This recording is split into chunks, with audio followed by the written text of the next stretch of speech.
entering the unscientific. This video is purely for entertainment and does not infringe on copyrights or laws. The rights to the novel and image belong to the original author. We do not claim ownership. Don't like waiting and want to listen to this fanfic in full now? Subscribe to our Patreon, where you'll find the best fanfics. Chapter 601, Qualification to Walk on 2 Feet. Neutron bomb. Hearing this word coming out of Su-Yun's mouth, several big men at the scene were all stunned, with obvious surprise on their faces. They would never have thought that Su-Yun would actually connect the tandem accelerator with a neutron bomb. Jin Bingqiang even stood up from his seat with a bang, and his chair was overturned on the ground due to his excessive movement. But he had no intention of picking up the chair, but swallowed his saliva and looked at Su-Yun steadily. Zio Han, what did you say? That tandem accelerator can help us make a neutron bomb. Su-Yun took a deep breath after hearing this, and also looked at Jin Bingqiang solemnly, and gave an affirmative answer. That's right. Seeing this, Jin Bingqiang's face suddenly turned red, and the whole person felt a heat flow rushing from his heart to his mind, so that his body shook twice. Fortunately, Lu Guangda, who was standing by, was quick-witted and quickly supported Jin Bingqiang's arm, so that no accidents that endangered people occurred. A full half a minute passed. Jin Bingqiang's face finally calmed down, and he slowly sat back on the stool that Lao Guo had straightened up. At this moment, the atmosphere of the whole scene was really a little subtle. The room looked like an extremely cold ice storage, but under this silence that seemed to freeze the air, something seemed to be surging and stirring. Neutron. This is a microscopic particle that was discovered very early. It is electrically neutral and has no charge, so it is called a neutron. Neutrons are everywhere. In all atoms, except for the number 1 isotope of hydrogen, protium, all atoms have neutrons. If you eat a mouthful of rice, the number of neutrons contained in it exceeds 10^24. At first glance, neutrons seem to be nothing special. But if neutrons break away from atoms to form a highly penetrating neutron beam, its properties will be different. This is a real killing weapon. Students who have been human in this life should all know this. Cells are the basic units that make up organisms. Note that they are basic units, not the smallest units. Any cell in the human body contains countless molecules, and molecules are composed of atoms, which means that there is a huge number of atoms in each cell. As for atoms, they are composed of protons, electrons and neutrons. When neutron beams pass through the human body, they will cause the molecules and atoms in the human body to degenerate or become charged ions, causing nuclear reactions in the carbon, hydrogen and nitrogen atoms in the human body, destroying cell tissues. On a macro level, it will cause people to have convulsions, intermittent coma and muscle disorders, lose the ability to resist, and in severe cases, die within a few hours. The earliest record of neutron beam killings can be traced back to August 21, 1945. At that time, Dag Lian, a scientist at the Erlamus National Laboratory, was accidentally exposed to severe neutron radiation while doing experiments. Although he immediately received special treatment, the destructiveness of neutrons was irreversible, at least at the time. So, this unfortunate scientist died 25 days later at the age of 24. More interesting is coming. When Dag Lian was alive, there was a senior who was 1 year older than him. The two had a good relationship. This person was called Sam Cohen. The epitaph on Dag Lian's tombstone was carved by Sam Cohen himself. To be honest, no one knows whether Dag Lian's death has any substantial impact on Sam Cohen, but there is a fact. In the 1950s, Sam Cohen was the first to propose the idea of using neutron beams as weapons and made many theoretical designs. Neutron bomb. The concept of this weapon has since come on stage, and later generations also recognized Sam Cohen as the father of the neutron bomb. The nuclear explosion power of the neutron bomb is very small, only 1/10 of that of an ordinary nuclear bomb, but it can release a large number of neutron beams. These neutron beams will penetrate armored buildings and kill a large number of people without causing property damage. For example, a neutron bomb with a TNT equivalent of 1,000 tons exploded at an altitude of 90 meters above your head. Shock waves, light radiation and radioactive contamination, these dirty things, only work within a range of 180 meters from the center of the explosion. However, the neutron flow 800 meters away from the explosion center can penetrate a 30-centimeter thick steel plate, causing casualties to the personnel protected by the steel plate. In other words, it kills people but does not injure objects. and does not have a serious radiation effect. For example, there is a well-known joke on the internet in later generations, which comes from the mouth of the old man of the Yellow River: if you explode a neutron bomb at Wudaokou Vocational and Technical College, you can leave a complete corpse for the Peking University next door, and the Chinese Academy of Sciences next door can receive it in 2 days. But on the other hand, neutron bombs are clean, but at this time, this thing is definitely a fantasy weapon. Not to mention the rabbits, Gauls, and the United Kingdom. Even the two super gangsters, the bear and the other side of the sea, are still in the conceptual stage of neutron bombs. Up to now. Today, the world's most advanced neutron bomb results are still from the other side of the sea. They will produce a neutron warhead the size of a TV next year. After the Corner Tower discovered that this thing was purely a scam, the project team was sent to Greenland to collect ice. According to the historical trajectory, the other side of the sea would not actually develop and test the first neutron bomb in human history until 1977, and then enter the research and development track of the third generation of nuclear weapons. The rabbits would not get this thing until 1984, and then officially announced it in 1999. Now that Su Yun said that he could make a neutron bomb, how could Jin Biqiang and others not lose their composure?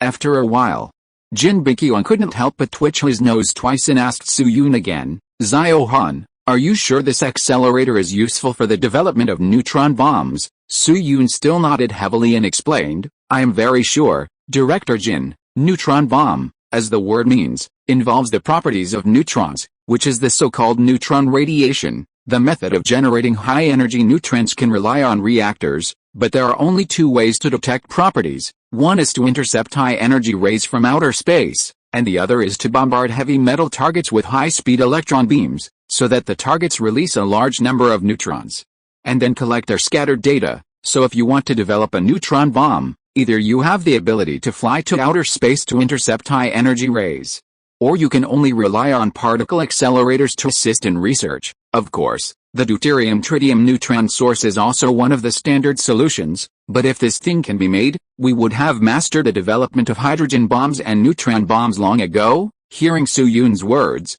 Jin Biqiang was silent for a moment, and subconsciously glanced at Lu Guangda beside him. Jin Biqiang originally wanted to ask Lu Guangda for his opinion, but Lu Guangda didn't notice his gaze and fell into deep thought.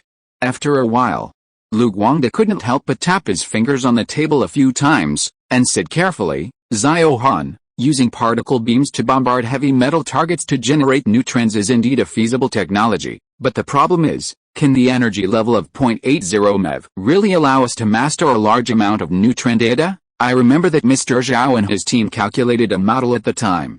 I don't remember the specific data very clearly, but the energy level must be at least GeV or above. Although the tandem accelerator at Cambridge University can be called the best in the world, it is still more than 10 times away from the GeV level. If we can't get the data when we get it back, we will lose both the wife and the army." Lu Guangda's thinking is very clear. He didn't consider whether the neutron bomb is worth it, but directly thought about the theoretical feasibility.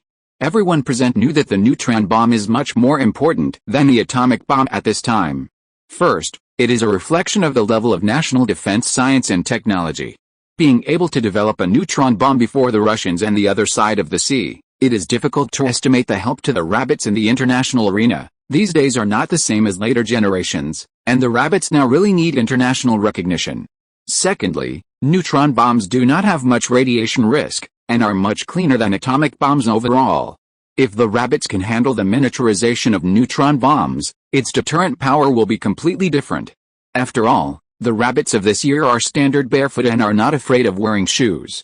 When encountering something, even if you're on the other side of the sea, they will fight as soon as they say, "The Peninsula War has not yet ended." Indeed. For various reasons, the rabbits certainly dare not use atomic bombs. But if it is a miniaturized neutron bomb, then he. So after learning about Su Yun's idea, Lu Guangda immediately shifted his thinking from whether it is worth it to whether it can be. As for the old Zhao he mentioned, he naturally refers to Mr. Zhao Zhongjing. As the current general manager of the domestic accelerator industry, Zhao Zhongjing wants to deduce the impact energy levels required for many particles. 4 years ago, he had deduced that the excitation energy level of neutrons that could be observed and recorded in large quantities was about 1.1 to 1.3 GeV, which was more than 10 times of 80 MeV. However, in the face of Lu Guangda's doubts, Su Yun shook his head and gave a rather surprising answer. Director Lu, forgive me for being blunt, but there are actually some errors in the value calculated by Mr. Zhao. Lu Guangda was stunned. Error? Su Yun nodded, with a trace of emotion on his face. That's right, the experimental level neutron beam does not actually need such a high energy level. Director, do you have a pen here? Li Ju, who was listening attentively, did not react for 2 seconds after hearing the words, but then nodded quickly. Yes, I'll give it to you now. After that, Li Ju stood up and walked to the desk, took out a pen and a piece of paper, and handed them to Su Yun. Here. Su Yun took the pen and paper, spread the calculation paper on the table, and wrote to Lu Guangda. Director Lu, according to Gauss-Schmidt's classification at that time, the spin of the neutron is 1/2. You should know this, right? Lu Guangda hummed lightly, and his expression did not change much. The concept of spin was proposed in 1925. Nowadays, even in China, there are a lot of relevance materials. Many physics undergraduates are familiar with it, let alone a big shot like him. Then Su Yun continued writing, a beam of electrons with momentum k equals 2 Greek letter pi Greek letter lambda and energy E equals 2 k 2/2 m and is incident on the target, and the scattering process satisfies the conservation of momentum and energy. Then there is transferred momentum Q equals kf, that is, Q equals k2 plus kf22 kf 2, and Greek letter omega equals EF, where is the angle between the initial momentum and the final momentum, and Greek letter omega is the frequency of the elementary excitations in the target excited by the neutrons. The scattering cross-section satisfies Fermi's golden rule, that is, d2 Greek letter sigma def if equals kf k mn/2 Greek letter pi 2 Greek letter delta. Then use the Born approximation to regard the incident wave as a plane wave, then substitute it into the Greek letter delta function to get the wave vector of the neutron. Right. Lu Guangda thought for a longer time this time, carefully went over Su Yun's ideas, and nodded after confirming that there was no problem. Old Guo and Master Jin Wu and others beside him also showed expressions of approval. Li Ju quickly scanned the scene and found that everyone except himself had reacted, so he also folded his hands in front of his chest and nodded slightly as if thinking. Then Su Yun handed the pen to Lu Guangda and said to him, Director Lu, please calculate the wave vector parameters of the neutron, assuming that the energy level of neutron scattering is 20 MeV. Lu Guangda glanced at him, said nothing more, took the pen and paper and started to calculate. Although he did not have a specific spectrum of neutron scattering, he could still deduce the dynamic structure factor with his hands if he knew the particle spin and the magnitude given by Su Yun. However, while calculating, Lu Guangda suddenly raised his eyebrows and looked at Su Yun in astonishment. 17.87? Zhao Han, how is this possible? As we all know, there are many parameters that describe the movement of a particle, such as frequency, wave number, wavelength and even equivalent temperature. Another example is wave vector. The neutron wave vector of 20 MeV scattering is about 2.20 to the first power. This parameter was calculated by Lu Guangda himself when he was studying for a doctorate across the sea. Not to mention that in today's 596 project, due to various calculation needs, a large number of related wave vector parameters are also involved. It's no exaggeration to say that Lu Guangda may forget anything, but he will never forget this value. But now the neutron wave vector value obtained by conventional reasoning is 8 times different from what he knows, which is obviously very challenging. It's like asking you how long an adult cat is including its tail. Some people may say 1 meter, and some may say 40 centimeters, but who would say that their cat is 5 meters long? So it's obvious. There must be something wrong somewhere. Thinking of this, Lu Guangda looked at Su Yun again, turned the calculation paper towards him, and asked him, Zhao Han, what is going on? Seeing this, Su Yun did not keep the secret, but sighed slightly and explained, Director Lu, to be honest, this is an anomaly discovered by a senior from Cambridge University named Accelerator in his experiment. He was a fan of vector calculations, so he wanted to use wave vectors to describe neutrons, but after the calculations, such a weird situation occurred, so he made repeated comparisons in mathematics, and finally found a situation, that is, it is the magnetic moment of the neutron that is causing trouble. Its abnormal magnetic moment leads to errors in the model. Lu Guangda was stunned for 2 seconds, but soon his tone rose a lot. Magnetic moment? Su Yun nodded solemnly. In a sense, The error caused by the calculation of the particle magnetic moment has pitted an entire generation of physics. Magnetic moment. When mentioning this word, many people may subconsciously think of the magnetic moment of a magnet. But in fact, in addition to the macroscopic magnetic moment, there is another concept of microscopic magnetic moment in invisible microscopic particles. It is an intrinsic property of particles and is related to spin. The meaning of spin was explained before, that is, the rotation of the nucleus about its central axis in a complex state of common motion. The rotating particles induce momentum around them that is arranged along the direction of their rotation axis. For example, the gyroscope keeps it upright when it rotates. That is its momentum. Rotating electric charges will also generate a magnetic field around themselves called magnetic moment. Among all particles, neutrons, uncharged particles, also have magnetic moments. This was an abnormal phenomenon discovered by Stern, not the NBA1, in the 1930s. At this time, the physicists calculated that the neutron magnetic moment is about -3.82 unit nuclear magnetons, but that's all the physics community knows about it. No one knows how this magnetic moment came about and what its significance is to neutrons. And according to Su Yun, it is precisely because of the existence of this magnetic moment that the mathematical calculation went wrong. Then Su Yun paused and continued to explain, "Director Liu, you should remember the model that Stern used to calculate the neutron magnetic moment?" Lu Guangde nodded, picked up a pen and wrote an expression on the paper, Ns equals Ns/2 mfbar/2 equals GNS/2 Eber/2 MP. Su Yun stretched out his hand and pointed at MP, and said, "Look here, the MP here is the isospin mass of the free neutron, that is, the two orthogonal basis vectors of the isospin doublet state, and the two of them together constitute a subspace with an isospin of 1/2. Note, to prevent being argued with, I will explain in a predictive manner. This is actually a weak isospin that is computationally easy to understand. From the perspective of quantum mechanics, symmetry will lead to the degeneration of energy levels. Taking the hydrogen atom as an example, when perturbation theory is not considered, when n and L are the same, no matter what the m and sz values are, the energy is the same. This is a typical energy level degeneration caused by symmetry. These degenerate energy levels form an invariant subspace, so when the neutron is inside the target, that is, in the unexcited state, the spin magnetic moment radius of the outer negative charge needs to be deducted by an electric potential barrier.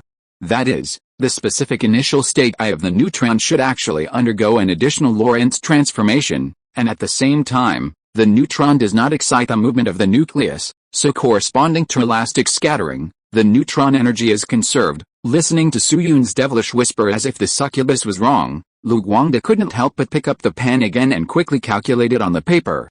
Sure enough, after deducting an electric potential barrier as Su Yun said, the value he calculated this time was close to 2.20 cap-1. The reason why it is close rather than equivalent is mainly because he chose a mean parameter of the experiment in his memory for the convenience of calculation, and the data could not be too precise. After all, this calculation was a bit sudden. Then, Lu Guangde realized something again, and substituted this idea into Zhao Zhongjiao's model. 10 minutes later, Lu Guangde wrote down a number with some melancholy. 69.7 MeV. At this moment, among these big guys on the scene, even Li Ju can easily understand the meaning of this number. It represents the energy level at which neutrons can be knocked out in the laboratory and leave enough information. It is nearly 20 times smaller than the original number, and it is just within the coverage range of the tandem electrostatic accelerator at Cambridge University. Seeing this, Jin Biqian couldn't help but open his mouth again, wanting to ask Lu Guangde's opinion. Lu, however, before he could say a word, he was interrupted by Lu Guangde again. Wait, Xiao Han, according to your idea, doesn't it mean that, since the outer negative charge is also spinning and sharing its spin engine with the light proton, the spin of positive and negative charges will produce magnetic moments, but because the equivalent radius of the outer negative charge is larger than that of the inner positive charge, the total magnetic moment of the neutron will only be expressed as the negative charge magnetic moment, that is, within the existing particles. There are other smaller particle models. When he said this, Lu Guangde's expression was already a little shocked. Looking at Lu Guangde, who was a little slow to realize it, Su Yun couldn't help but raise a smile. If nothing unexpected happens, it should be so, that's right. In addition to the neutron bomb, Su Yun had another reason to get the tandem electrostatic accelerator. That was, he wanted to let China's theoretical physics community also open a cheat, so that from now on, the rabbit can walk on 2 feet at the same time in the application and theory. Chapter 602, Regrets that must be filled. As we all know, from a general perspective, physics can basically be divided into 2 directions, applied physics and basic physics. The so-called applied physics refers to the discipline that uses physical knowledge to solve practical problems. To put it bluntly, it is a relatively broad technical application discipline, and to put it more bluntly, it is about technology and invention. Computer light bulbs are also one of the concepts in 2023 when Su Yun traveled through time. When it comes to applied physics in China, even those who hate the country find it difficult to find clear black spots, at most they are brainless and hard black.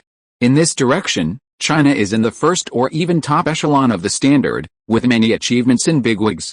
For example, the achievements include radio physics, quantum encryption communication, optoelectronic technology, iron-based superconductors, and Mott insulators. The bigwigs include Pan Shui of the University of Science and Technology of China, Wang Hao of the Institute of Physics of Peking University, Yao Hong of the Shumu Institute of Advanced Studies, Zhu Shining of Jinling University, etc. But if you change your perspective to basic physics, then the situation in China is another. Basic physics refers to a discipline that deeply understands the composition, connection and operation laws of matter in order to establish and improve the theory of physics and promote its development, which is what everyone calls theoretical physics. Up to now, the highest level of Chinese theoretical physics is still Li and Yang, but when they achieved their achievements, they were not Chinese nationals, let alone the results cultivated in China. At present, the only Chinese nationals who have achieved results that can influence the field of theoretical physics are academician Wang Yifeng and Mr. Zhang Shaosheng.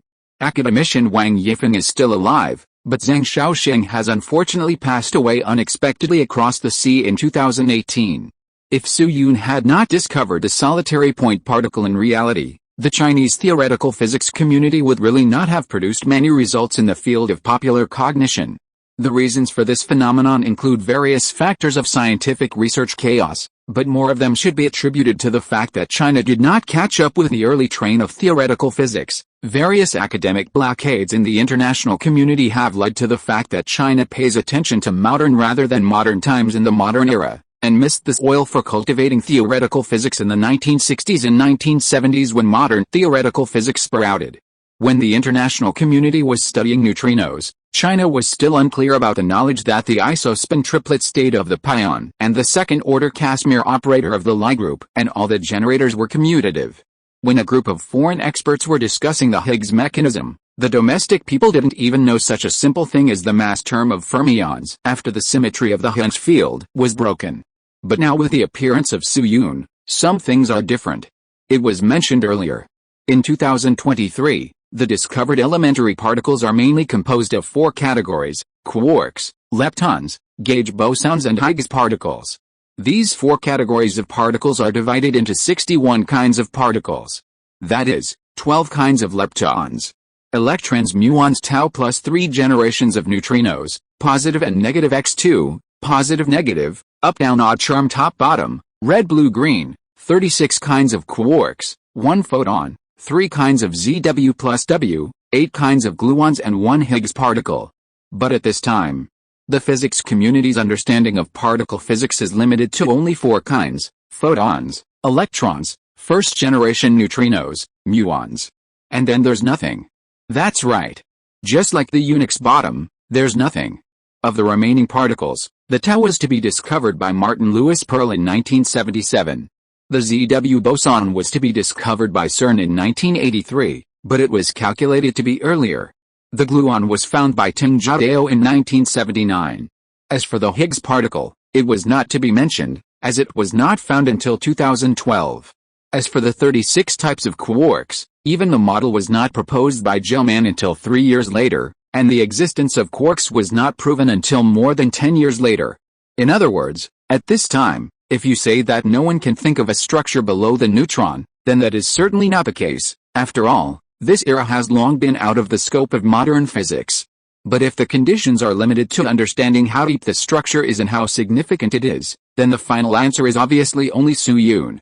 In later generations, he and the Chinese Academy of Sciences spent countless efforts and almost gambled everything at the press conference, just to add a new member such as the solitary point particle to the microscopic particles.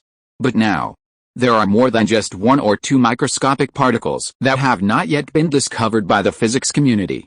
In front of Su-Yun is the entire basic particle model.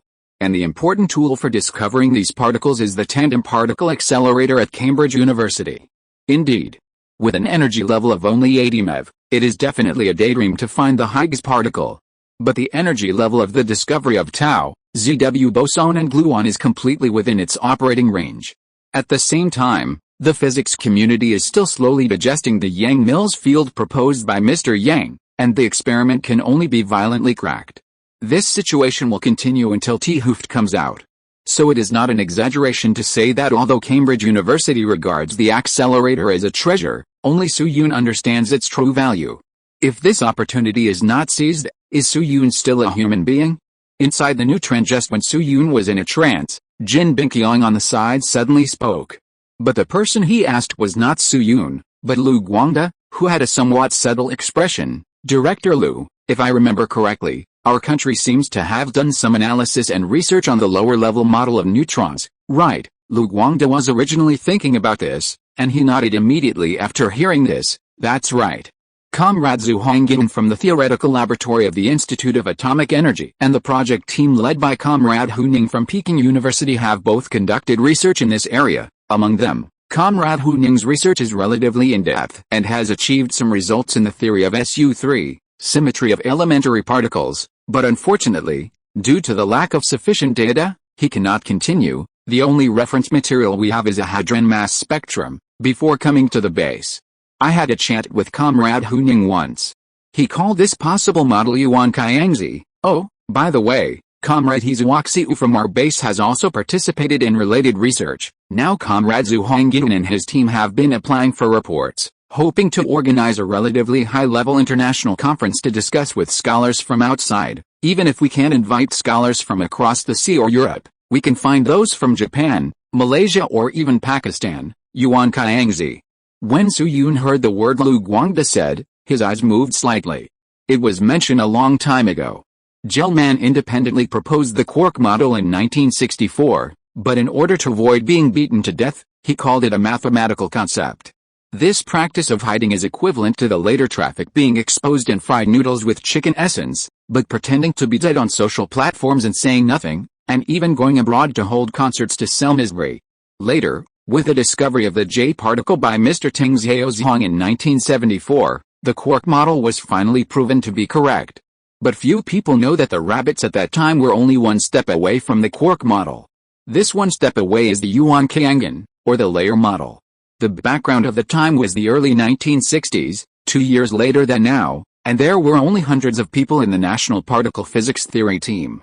Their ancestor was academician Zhao Zhongjing, but the actual teachers were mostly taught by academician Zhang Zhongjing, Hu Ning, and Zhu Hongyan. For example, academician Dai Yuanbin, who later became famous, was a graduate student of academician Zhang Zhongjing. At that time, academician Zhu Hongyan was one of the few people in China who understood quantum field theory, and he was considered one of the founders of quantum field theory in China. After learning that Gell-Mann proposed the quark model, he did not reject the model, but instead developed a strong interest in it. Later, he single-handedly promoted the formation of a research group at the Institute of Mathematics of the Chinese Academy of Sciences and the Institute of Atomic Energy to study the quark model. After careful deduction, academician Zhu Hongyan, starting from the physical image of hadrons having internal structures, innovatively proposed that hadrons are bound states composed of the basic components of the next level that actually exist physically, the hadrons, and named them the hadrons, which were later officially renamed the hadrons. Unfortunately, due to the lack of sufficient computational data at the time, the entire group's calculation process encountered great obstacles, and ultimately had to stop the research. For example, the motion inside hadrons can be approximated as non-relativistic. But hadrons, as a whole, must have the property of relativistic covariance. Therefore, we must first calculate in the hadron rest coordinate system, and then apply the Lorentz transformation to obtain the relativistic hadron wave function. For the physical process, We used the hadron internal wave function and the overlap integral of the initial and final hadron wave functions in the physical process to link these physical processes together, so as to give a more certain theoretical prediction. According to the manuscripts deciphered later, several teachers at Peking University had already systematically expressed the model calculation results using the SU6 symmetry properties and the universal properties of the relativistic wave function. However, when deriving the bound state wave function of SU3, symmetry and relativistic covariance, China could not even produce a physical image of the bound state.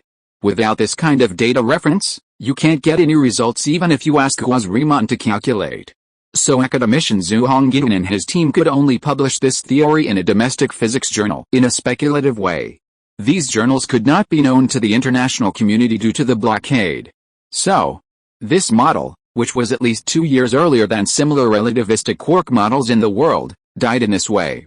This is not just some YIY. Weinberg once mentioned it in person in the first 3 minutes. A group of theoretical physicists in Yenching has long adhered to a type of quark theory, but called it stratons instead of a quarks, because these particles represent a deeper level of reality than ordinary hadrons. It is no exaggeration to say, if the rabbits could complete the relevant derivation and publish it at that time, then the rabbits in the field of particle physics in the future would at least be able to get a share, and they would not have to consider whether to spend a lot of money to build a high-energy particle collider after all the low-energy particles were found. Because of this. Now, when Su Yun suddenly heard the news that Lu Guangde mentioned stratons, he couldn't help but feel a wave of fluctuations in his heart. The type of hadrons mentioned in the straton model are neutrons and protons. If the tandem accelerator can be obtained, then Su Yun wiped the non-existent saliva and continued to recommend Lu Guangde, Director Lu, I don't know much about the strata you mentioned, but there must be smaller models inside the neutron. I personally think it should be regarded as a conclusion. Then he paused and continued to write, Director Lu, according to Yang Mill's theory, the electromagnetic force corresponds to the U1 group, the weak interaction force corresponds to the SU2 group, and the strong interaction force corresponds to the SU3 group. You should understand this, right? Lu Guangde nodded. Yang Mill's theory. How could he not understand this? After all, one of the namers of this theory is his best friend. Su Yun was not surprised by Lu Guangde's answer, so he quickly continued to write, the Lagrangian density of the free fermion field is L equals Greek letter psi, IOM, Greek letter psi. According to Yang Mill's theory, if the Lagrangian density is invariant in the sun, localized gauge, then the gauge field needs to be introduced. At this time, the spatial derivative becomes a covariant derivative, that is, do equals uigta. Then write out the D component of the color space duj equals ijugtija aua, do only needs to satisfy, do, equals udu, uigta, Greek letter psi equals uigta, Greek letter psi to get the gauge field kinetic energy term. A few minutes later, Su Yun finally wrote down the field intensity tensor of a non-abelian gauge field, Fuva equals U of Av Ava plus Kfab Bay VC. Lu Guangde frowned subconsciously. What was Su Yun trying to do? Write the generator matrix? But Lu Guangde's frown did not last long, and a light exclamation came from his nose. Just in front of him. Su Yun substituted this field strength tensor into a rank spinor whose basis function is exactly 1. And wrote the Hamiltonian of the three-dimensional isotropic oscillator into another form. As we all know, since Y and T3 of the SU3 group are both diagonal, the basis vectors of the SU3, a reducible representation space should be distinguished by their two eigenvalues T3, Y, just like the dotted line segment method of the irreducible representation of SU2. The representation of SU3 can be represented by a finite grid of the T3Y plane. In this process, there will be 3 raising and lowering operators playing 3 different roles. T plus increases the T3 of the state by 1 while keeping Y unchanged. U plus decreases the T3 of the state by 1/2 and increases the Y value by 1. V plus increases the T3 of the state by 1/2 and increases the Y value by 1. If a hexagon is drawn on this basis, the state with the largest eigenvalue must be in the outermost layer, and the state at this point is unique. But at this moment, what Su Yun wrote was an identity between structural constants. Lu Guangde didn't bother to consider the physical meaning of this identity, but the mathematical meaning is the state with the largest direct product state. In other words, The model inside the neutron can actually be transformed, at least mathematically. Suddenly, Lu Guangde thought of the Sakata model proposed by the Japanese Sakata Masakazu. Don't look at Sakata Masakazu's name. The name is the same as the one in Sakata's squadron in Drawing Sword. He is actually one of the few respectable Japanese. He is a true pacifist. In 1952, he believed that Japan should not study atomic energy, because it might be used in war. After the founding of the Rabbit Country, he had traveled between China and Japan many times, and brought a lot of very precious particle physics materials to China. The superiors once mentioned that Zhang Zhongjing wanted to organize an international physics conference. Later, when the conference was held, Sakata Masakazu and another Pakistani expert were the only two foreigners present. Later, Sakata Masakazu also met with a certain big shot. While calling for the use of atomic bombs in wars, he also proposed that China should strengthen theoretical physics research. Discussion. It is indeed quite rare for a foreigner, especially a Japanese, to be able to do this. The Sakata model proposed by Shoichi Sakata is a particle model, which believes that not all hadrons participating in strong interactions are elementary particles, and the representation state and quantum number inside each particle are the same. According to Su Yun's deduction process, could it be that the Sakata model is correct? Or to be precise, the Sakata model can be further optimized? If Su Yun's previous calculation of neutron isospin only pointed out a direction, then this derivation has actually hammered the model under the neutron. And opposite him. Su Yun sighed softly. I'm sorry, Mr. Weinberg. Weinberg is calculated he was one of the physicists Su Yun admired the most. When he was alive, he was one of the few big men who could compete with Mr. Yang for the title of the #1 physicist at that time. However, in the face of national interests, Su Yun could only say sorry, and then shamelessly brought out his results on the SU-3 group. As for whether this result itself would be too abnormal, Su Yun was not too worried. After all, the generation gap between China and the world in this area is too large, and it is difficult for China to synchronize related results. As long as Su Yun pushed this matter to Cambridge University, Lu Guangde would not be able to verify it no matter how he tried. Cambridge University has a tandem accelerator, so it is reasonable to deduce these pure mathematical data. Then Su Yun put down his pen again and said earnestly, Director Lu, as you can see, there must be other particles below the neutron. From a broad perspective, today's basic physics can be simply divided into particle physics theory, quantum field theory and quantum mechanics, celestial and gravitational theory. Let's not consider statistical physics for now. Among these three, gravity is obviously the most illusory, and the short-term benefits are also the lowest. Quantum field theory and quantum mechanics have great prospects, but they require a lot of relevant theoretical foundations. It is difficult to obtain this information under our current situation, so I think we can rely on accelerators to focus on particle physics. Maybe if we are lucky, we can derive the stratum model you mentioned? After hearing this, Lu Guangde couldn't help showing a hint of desire on his face. He thought of his good friend again. The reason why that friend didn't return to China with him was largely because of the lack of theoretical physics environment in the country. Later, it turned out to be true. His friend proposed the Yang-Mills theory across the sea, and quickly won the Nobel Prize. Now he is successful. Lu Guangde naturally would not have any jealousy about this, but many times he would think about one thing: if the blockade continues, will the conditions in the country always lag behind others? He can tolerate the country being like this for a while, but he cannot accept this situation to continue for a lifetime. But now Su Yun has shown him a possibility. At least if the Stratton model can be confirmed, then the domestic environment will definitely change a lot. After all, we have senior executives with almost invincible strategic vision. And the price of doing so is nothing more than meteorological Doppler radar technology, the neutron transport equation calculated by their team, and a bunch of local donkey hair. Thinking of this, Lu Guangde couldn't help but take a deep breath and looked up at Su Yun. Zio Han, what is your specific exchange plan? Exchange plan? When Su Yun heard this word for the first time, he didn't react to what Lu Guangde said. But he soon realized that Lu Guangde was referring to the exchange plan of the tandem accelerator. So he quickly straightened his expression and said what he had prepared. Director Lu, this is my idea. We will give the meteorological Doppler radar technology to the UK, the neutron transport equation to Gaul, and the donkey pulp film to Germany. CERN's headquarters is in Geneva.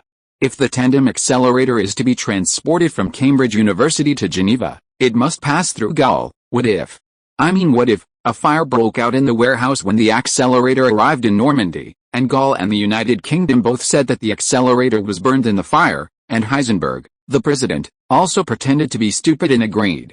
What do you think of this scenario? Lu Guangde was silent for a moment. Are you sure that the Germans can make Heisenberg agree to play dumb? Of course I am sure. Su Yun nodded confidently. Heisenberg wanted the accelerator only to produce results to keep CERN from being disbanded.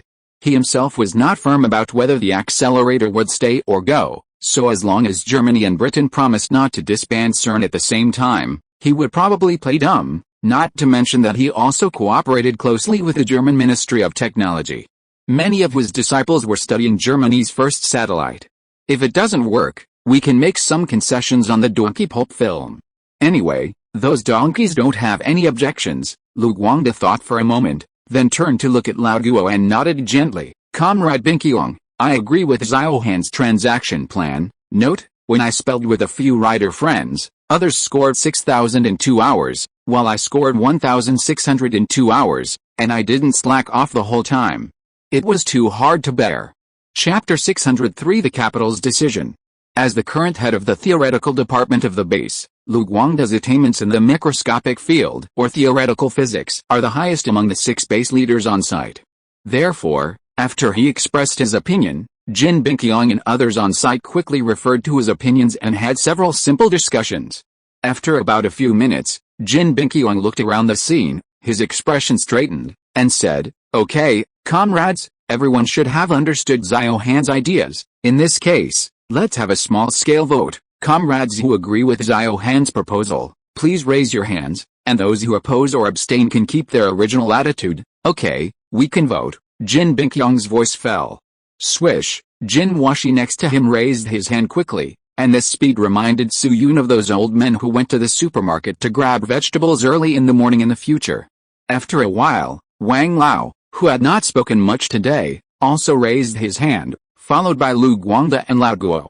But Li Ju and Jin Binqiong himself did not react, and it seemed that they were either opposed or abstained.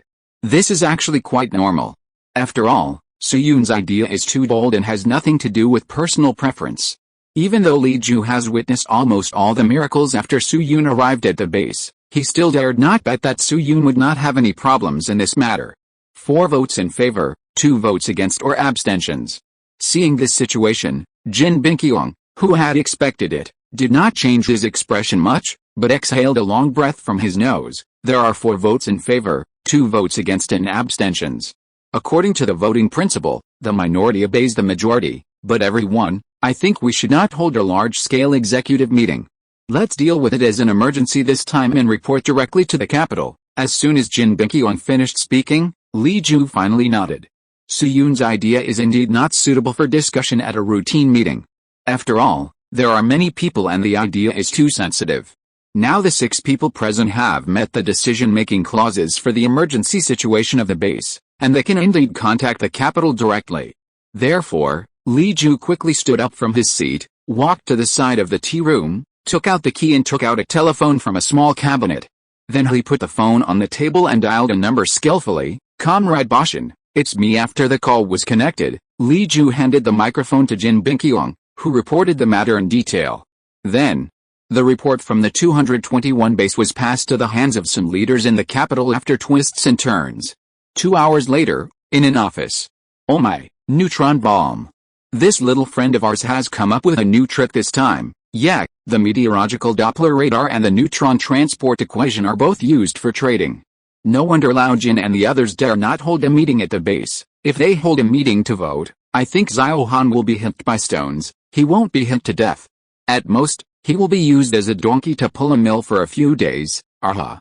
Isn't he being used as a donkey now? That's true.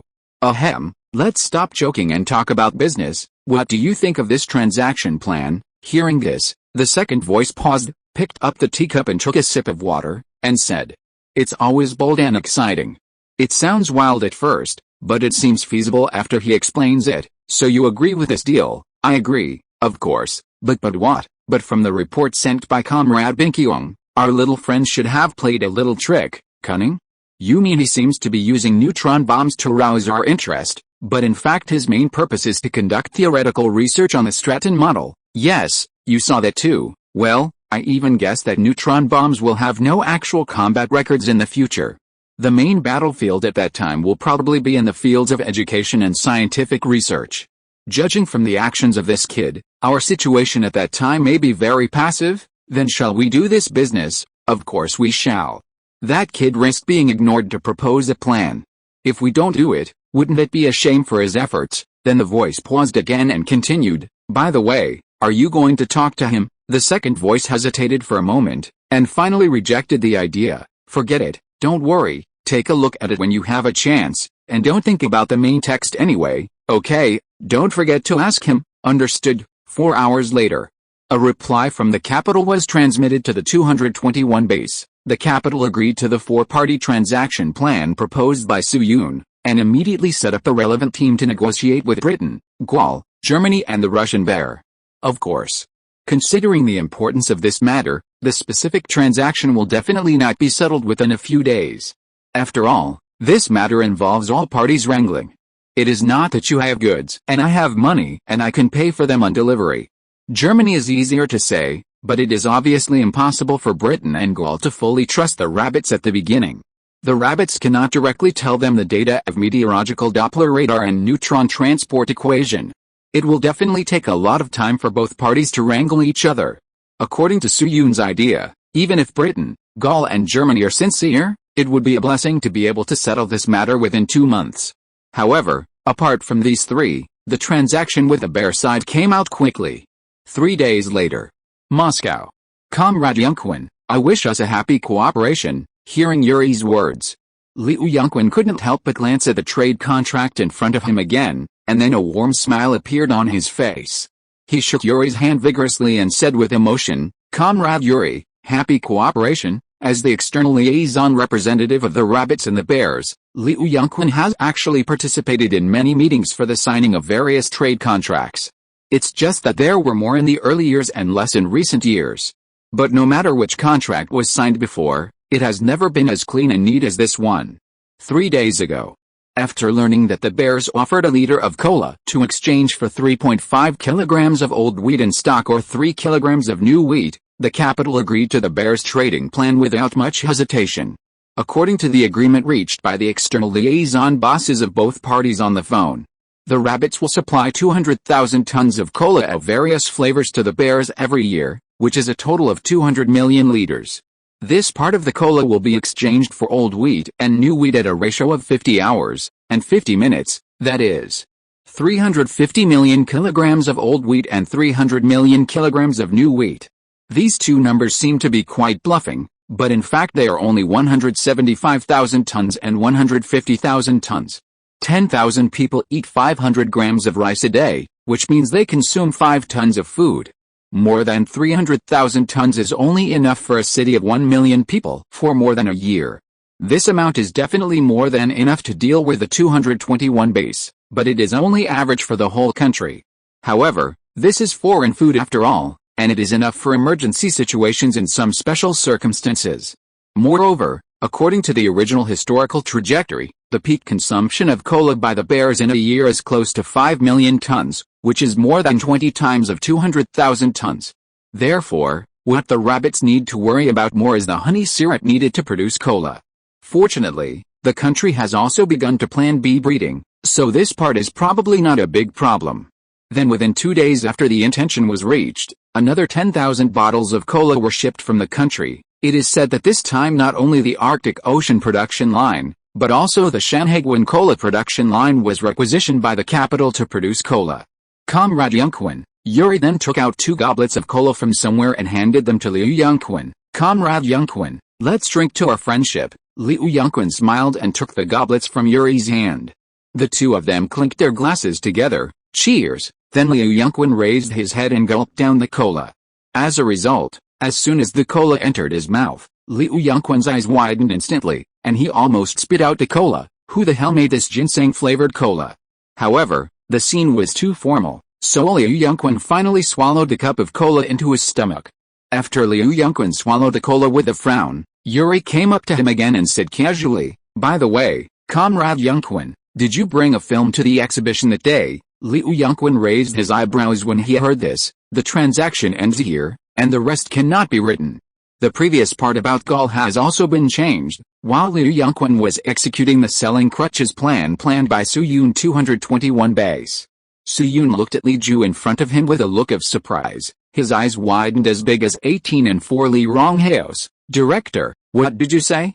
The base is going to expand. Hearing this, Li Ju, who was sitting opposite Su Yun, nodded. Yes, this is the decision made by the organization just now, about an hour ago. After all, now that we have black soldier fly larvae to provide protein and the first batch of wheat staple food traded from the bear, there is no problem with the daily expenses of the base. At the same time, there are meteorological Doppler radars and Zeuxin platforms as guards, and most of the reconnaissance means on the other side of the sea are useless. Therefore, after organizational discussions, it was finally decided to move some departments of the Atomic Energy Institute and Computer Institute in the capital from the capital to the base. At the same time, the base will be expanded in terms of personnel, initially planned to increase 2,000 technical workers and 800 to 1,000 scientific researchers. Su Yun's pupils shrank suddenly, and his heart began to beat violently. The base has been expanded? You know, in the original history, the personnel of the 221 base have always fluctuated around 10,000, with a maximum of 11,000 people and a minimum of 10,300 to 400, and never more than 11,000. And now, according to what Li Ju said, the base will not only expand its personnel, but also move the capital's Institute of Atomic Energy and Institute of Computer Science to the base? Indeed. Li Ju only said some departments, but these so-called some departments definitely include the absolute main force of the two institutes. This is a situation that has never appeared in history, but Su Yun couldn't find any fault with Li Ju's reason. Yes, although the food of the bear is not all in place now, the amount prepaid in the short term is at least tens of thousands of tons. These food will not only support 10,000 people this winter, but there will be some left until the winter of 2023. At the same time, the Zeuxin platform shot down 3 U-2s, and there will be no possibility of high-altitude reconnaissance on the other side of the sea for at least 3 years. There will be Blackbirds in service in 5 years, but by then the Rabbits may have Gundams. In this case, it seems reasonable for the capital to transfer some of the main forces of the Institute of Atomic Energy and the Institute of Computer Science to the base. After all, the research and development of neutron bombs also requires manpower, and it is not as simple as 1 or 2. Now, each member of the base has a specific project to be responsible for. It may be okay to transfer 1 or 2 people from a certain project, but the hundreds of people needed for the neutron bomb can obviously only be deployed from outside. More importantly, although the domestic infrastructure is quite primitive now, the base itself has a thermal power plant. With a transmission capacity of the Kyoto power plant, the base is fully capable of bearing the power consumption of multiple computers. You know, the original data communication between the base and the capital was actually very complicated to handle. In order to prevent the telegram from being intercepted and leaked, the base must first encode and encrypt the data to be calculated, and transmit it to an ordinary department in the capital with data such as hour and wind power. Then the department in the capital will transfer the received telegram several times before it will be transferred to the mail room of the Computer Institute. The Computer Institute also needs to decrypt the telegram before it can officially import the data for calculation. When the results are released, the above operations have to be repeated. The whole process wastes a lot of meaningless time. In many cases, the time spent on encryption and decryption even exceeds the time of computer calculation. But if the 103 machine is transported to the base, the efficiency of the entire project can be improved by at least 40%. In addition, although Su Yun is a computer novice, he could only post dynamic messages on B Station to ask for help from readers when he had a computer in his previous life, but those Computer Institute bosses are capable. Su Yun can just communicate with them about the shallow knowledge he knows, and treat what he can't do as the fault of the client, and try to optimize what he can do. As a senior computer user who can connect to broadband in Alt plus F4, Su Yun's future is far behind. If luck is really good enough, maybe the atomic bomb, hydrogen bomb and neutron bomb can be detonated together? Hiss. This is very exciting. Of course, the expansion of the base is not all good. It has some bad effects on Su Yun. For example, the number of times I kneel down, I guess I will add a few more times. Note, my grandmother was rescued all night yesterday, and the hospital issued a notice of critical illness. Fortunately, she was rescued in the end. I only have 2,000 words saved, and I had no mood to write all night, so I managed to get 4,000 words together and post them. I'm going to sleep now. I may or may not take a day off tomorrow, depending on when I wake up and whether my grandmother has any more accidents. Chapter 604, Expansion List. That's right, in the conference room. Looking at Su Yun, whose mind had already wandered to Java. Li Ju remembered something again, picked up a document from the table and handed it to Su Yun. Zio Han, this is the new list of personnel sent from the capital. Take a look, all those above the team leader are on the first 2 pages. The first page is for the Institute of Atomic Energy and the Institute of Computer Science, and the second page is the list of leaders of some other supporting project teams. Su Yun nodded when he heard this, took the document and started reading. As a result, after seeing the first few names on the list, the muscles on his face twitched heavily. Oh my god. My premonition was indeed correct. Among the expanded personnel who came this time, there are still big guys at the level of Tong Xiande. For example, among the relevant persons in charge of the Institute of Atomic Energy, there are 5 names: Hu Jimin, Zhang Huanqiao, Wang Fangding, Ruan Kachong, and Wang Chengshu. Although these 5 names don't seem to be as well known as Lu Guangde of Jinhuashi, they are all one of the founders of China's atomic energy industry. These 5 people were later either rated as academicians of the Chinese Academy of Engineering or elected as academicians of the Chinese Academy of Sciences. It can be said that, except for academician Su Mi, who just graduated, and academician Wang Neian, who is still interning in Russia and will not return to China until 4 years later, the top talents of the Institute of Atomic Energy are basically on the list. It is also worth mentioning that Wang Chengshu is a rare female comrade. Wang Chengshu was born in 2012 and was born in a scholarly family in Shanghai. However, she has had completely opposite interests to those of the celebrities of the Republic of China since she was a child. When her peers were reciting poems and painting, she was immersed in the fields of mathematics and physics. At the age of 18, Wang Chengshu was admitted to the Department of Physics of Yanqing University and won the first place in the department for 4 consecutive years. As of 2023, only 4 people in the Department of Physics of Yanqing University have achieved this achievement. After all, places like Yanda are a concentration camp for talents, and many times they are rolled back and forth.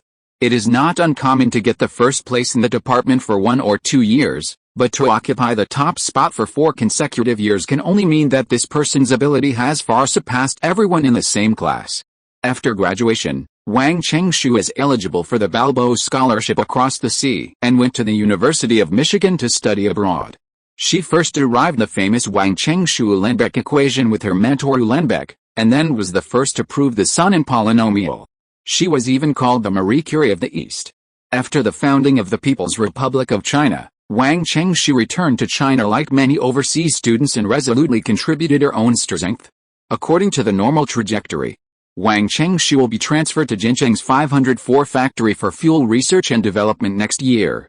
She is also the only woman in the entire 504 factory.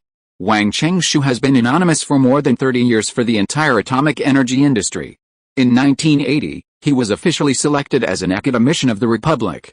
Wang Chengshu used his life to prove what it means that women are not inferior to men.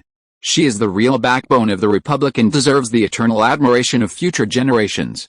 But now with the appearance of Su Yun, Wang Chengshu's destination has changed from Jincheng to base 221. It is unknown what kind of results her wisdom will produce on this grassland. Then Su Yun withdrew his thoughts and continued to read.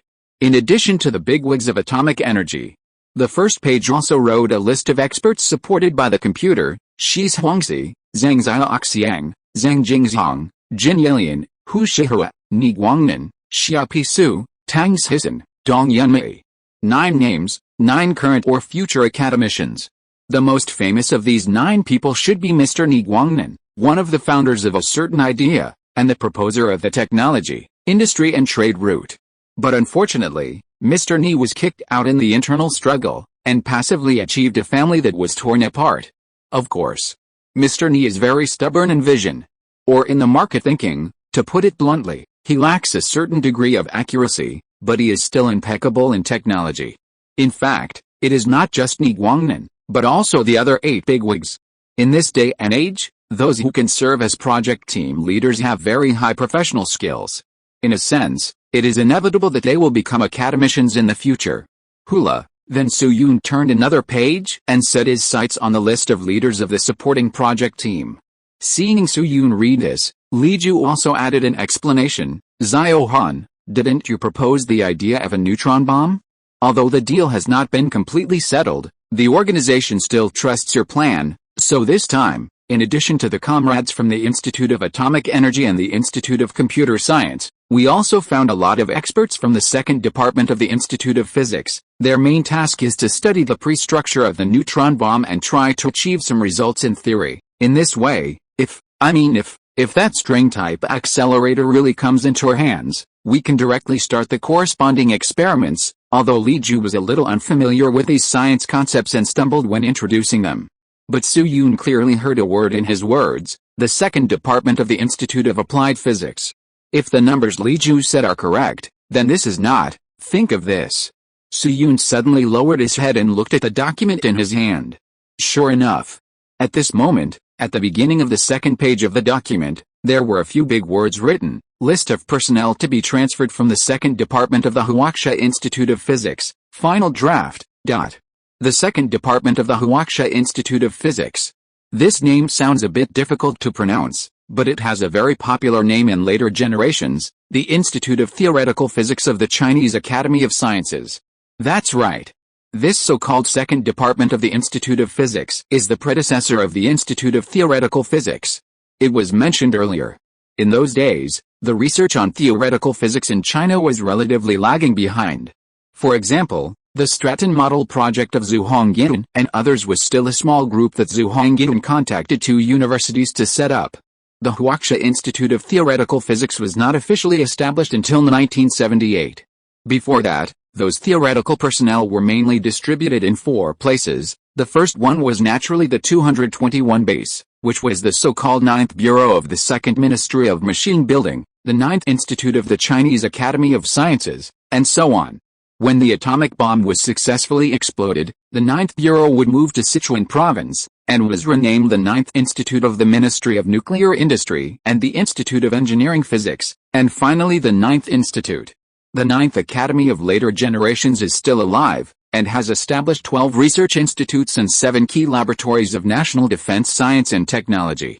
The second place is the Institute of Mathematics of the Chinese Academy of Sciences. That's right, the Institute of Mathematics studies theoretical physics, and the rabbits at that time were so irregular. The typical representatives of this part are academician Zhang Zhongjing and academician Fen Kang, who have been affiliated with the Institute of Mathematics for a long time. The third place is the Institute of Modern Physics of the Chinese Academy of Sciences, which is also a branch of the Atomic Bomb Research and Development Project. Its original body was the Yanjing Institute of Modern Physics. Later, Yang Changzhong led more than a dozen experts to Jinchang to establish the Jinchang Physics Laboratory.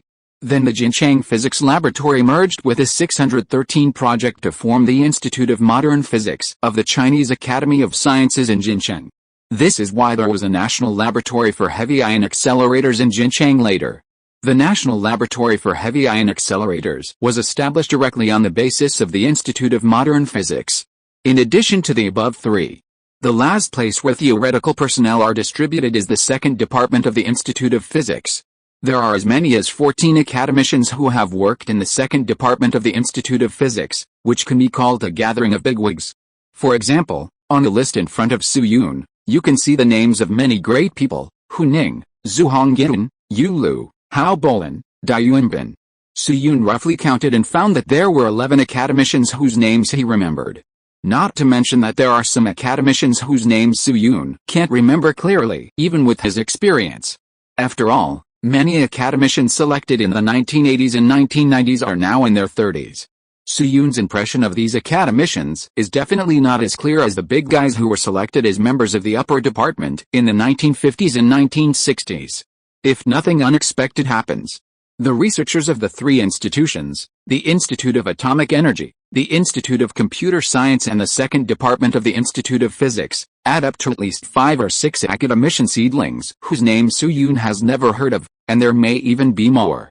In other words, 5 academicians of the Institute of Atomic Energy, plus 9 academicians of the Institute of Computer Science, plus 11 academicians of the second department of the Institute of Physics, plus 5 academicians that Su-Yun did not recognize. Conservative estimate. Among this group of expanded personnel, there are as many as 30 academician level, combat power. These characters are basically either great leaders or young emperors in novels. They are definitely rare and will make you gasp when you hear their names. This is not the end. Just when Su-Yun was stunned by the list, Li Ju added, "Oh, by the way, Zhao-Han, there is one more thing. Didn't I say before that the new comrades are studying the pre-structure of neutron bombs, which is like, how to say it?" Li Ju thought for 2 seconds and quickly found a suitable example. That's right. Just like the light nuclear group, many steps are said to be in preparation, but they are different from formal research after all, so the capital has also given instructions on the placement of these comrades. Comrades at the group leader level will have a relatively long gap after completing the necessary research projects. The rest of the time, like Comrade Dayu, will help your consultant team. If you have any projects that you want them to assist with, just ask. They are your consultants. What do you think, Su-Yun? WTF? What did I hear? Comrades at the group leader level help themselves? Team leader, isn't this just digging up the academicians? The mathematics group of Dayu and Fenkang was already awesome, and now there are so many academicians. Indeed. It is impossible for all these 20 team leaders to join my team, but even if only 5 or 6 come, the number of academicians in my team will definitely be doubled. Thinking of this, Su-Yun felt a little panic in his heart. What virtue and ability do I have to bear such treatment? But on the other hand, in addition to this panic, Su-Yun's heart is still filled with another excitement, or expectation. He naturally couldn't do anything to slap these predecessors in the face, but the abilities and talents of these big guys are real. It's no exaggeration to say that at least 80% of these big guys' talents did not achieve the corresponding achievements in the end. One of the important reasons for this situation is the limitations of the domestic knowledge system. But if they join Su-Yun's team, as long as Su-Yun can find an opportunity to give them some systematic knowledge updates. Yi Dezheng, who is now preparing to study chaotic systems, is the best example. According to the current trajectory, Yi Dezheng's achievements in this timeline will definitely be much higher than the original history. Although these big guys may not care about their evaluation in later generations, Su-Yun, as a junior, obviously cannot turn a blind eye to such things. A bamboo rat master in later generations once said a famous saying, "Since they are here, now that these team leaders have come, wouldn't it be too embarrassing for Su-Yun not to bring them something back?" More importantly, once these big guys join the group, some of Su-Yun's ideas can be put on the agenda again. After all, compared with Chen Jingren and Fenkang, these new batch of leaks, the team leader level strongmen, are definitely physics masters. You can even imagine that thing? Half an hour later, after finishing his conversation with Li Ju, Su-Yun said goodbye and Qiao Keihong pushed the cart out of the main factory. After walking just 2 steps, a voice came from behind Su-Yun. "Zhao-Han." Qiao Keihong stopped immediately, and Su-Yun looked in the direction of the voice. A few meters away from him, Lao Guo was carrying a sack in one hand and walking towards him quickly. Su-Yun. Lao Guo has always been portrayed as a very gentle intellectual. He even asks for dry aged pork and medium rare. But at this moment, Lao Guo's style of painting collapsed a little. However, Su-Yun's expression quickly returned to normal, and he asked Lao Guo with some concern, "Engineer Guo, what are you doing?" Then he quickly thought of something and asked, "Engineer Guo, has any project team encountered any problems again?" No. Lao Guo happened to walk to Su-Yun at this time, and when he heard the words, he quickly waved his other hand in the air twice. "Although the tasks at our base are heavy, there are not problems every day. I just saw you and said hello." Su-Yun was slightly stunned, and his eyes shifted to Lao Guo's sack. "What are you doing?" "Oh, you mean this?" Lao Guo patted Su-Yun's shoulders twice, and at the same time untied a small hole in the sack. "Look. These are the things in here." Su-Yun poked his head into the sack, and after seeing the situation inside clearly, his tone rose a few decibels. This is a fishing rod." "That's right." What Lao Guo put in his sack was a fishing rod divided into several sections, and a fishing net and other fishing gear. Lao Guo seemed to be very satisfied with Su-Yun's surprise, probably because he had some special bad taste, but he still explained, "Well, This is a hand pole, and the fishing net and scoop net are on the side. The water pump at the base was taken away by the comrades of the construction sideline team, so I didn't bring the thing today. After that, Lao Guo suddenly thought of something, looked Su Yun up and down, and focused his eyes on Su Yun's hands for a while. Xiao Han, if I remember correctly, your hand has almost recovered, right? Su Yun nodded honestly after hearing this. Well, both hands have almost recovered. I used to exercise my left hand more, so my left hand has recovered better than my right hand. A few days ago, I asked Comrade Kehong to help me try to lift the kettle, and found that I could lift it as usual. Hearing Su Yun's words, Kiao Kehong beside him also nodded. It has been almost 2 months since Su Yun was rescued from the fire. Although Su Yun's lower limbs still have no feeling, his upper limbs, or more precisely, his 2 hands, have recovered quite well. Of course, the main reason is that Su Yun's core burns were on his face and chest, and his hands were not that bad because of his posture. At that time, Su Yun had 7 fractures, but none of them were on his hands. 2 months later, Su Yun's hands have gradually recovered. Now, Su Yun's left and right hands can at least lift things normally without much problem, let alone punching people. After all, since the Halo allowed Su Yun to travel to this era to complete the Jade Seal mission, it certainly cannot turn him into a vegetable. Losing mobility is not a big deal, and the loss of hearing and vision is not a big impact, but the ability to talk and write is definitely preserved. Otherwise, with the current knowledge reserve of the rabbits, if you ask Su Yun to read a lambda, I guess not many people will understand it, let alone those complicated formulas. Students who don't believe it can turn to any page of formulas, and then use the audiobook mode to listen to what the devil's whisper is. In short, under the dual effects of necessity and coincidence, Su Yun's hands have recovered to almost normal people. Then Lao Guo reached out and touched Su Yun's biceps a few times, and gently adjusted his glasses. Well, your body is quite strong. Then, just when Su Yun thought that Lao Guo wanted Brother Ji to possess him, Lao Guo suddenly said something that surprised him. Xiao Han, in this case, do you want to go out of the base with me to go fishing? Note, Grandma's condition has improved a lot. The doctor said that she is out of danger. The reason why I didn't update yesterday and updated late today is that I didn't sleep much in the past few days. I relaxed and slept for 20 hours yesterday. There are probably a lot of typos. I will continue to sleep and correct them when I wake up. Chapter 605 Base Fishery Team. Outside the factory office. Looking at the fishing rods and nets in Lao Guo's sack and his eager expression, Su Yun was completely confused. Fishing? What the hell is this? He has never seen any record of Lao Guo fishing in the data. But after a few seconds, Su Yun also reacted. Yes, fishing is a hobby that is really not worth mentioning. It is normal that there is no data to record it. And as a scientific researcher, it is completely reasonable for Lao Guo to have a quiet hobby like fishing. Some people in history have hobbies that are even more bizarre than Lao Guo. For example, Japan's Hideo Noguchi. This is a famous figure in the history of modern Japanese medicine. He is regarded as a national scientific idol by the Japanese and even revered as a medical saint. Now his portrait is printed on the new version of the 1,000 yen banknote with the smallest denomination. And the favorite thing of this Japanese celebrity is to visit brothels. And unlike Liu Yuang, he spends money to visit brothels, and he has done many tricks to make up the money. In 1895, at the age of 19, Noguchi borrowed 40 yen from his mentor and classmates to study.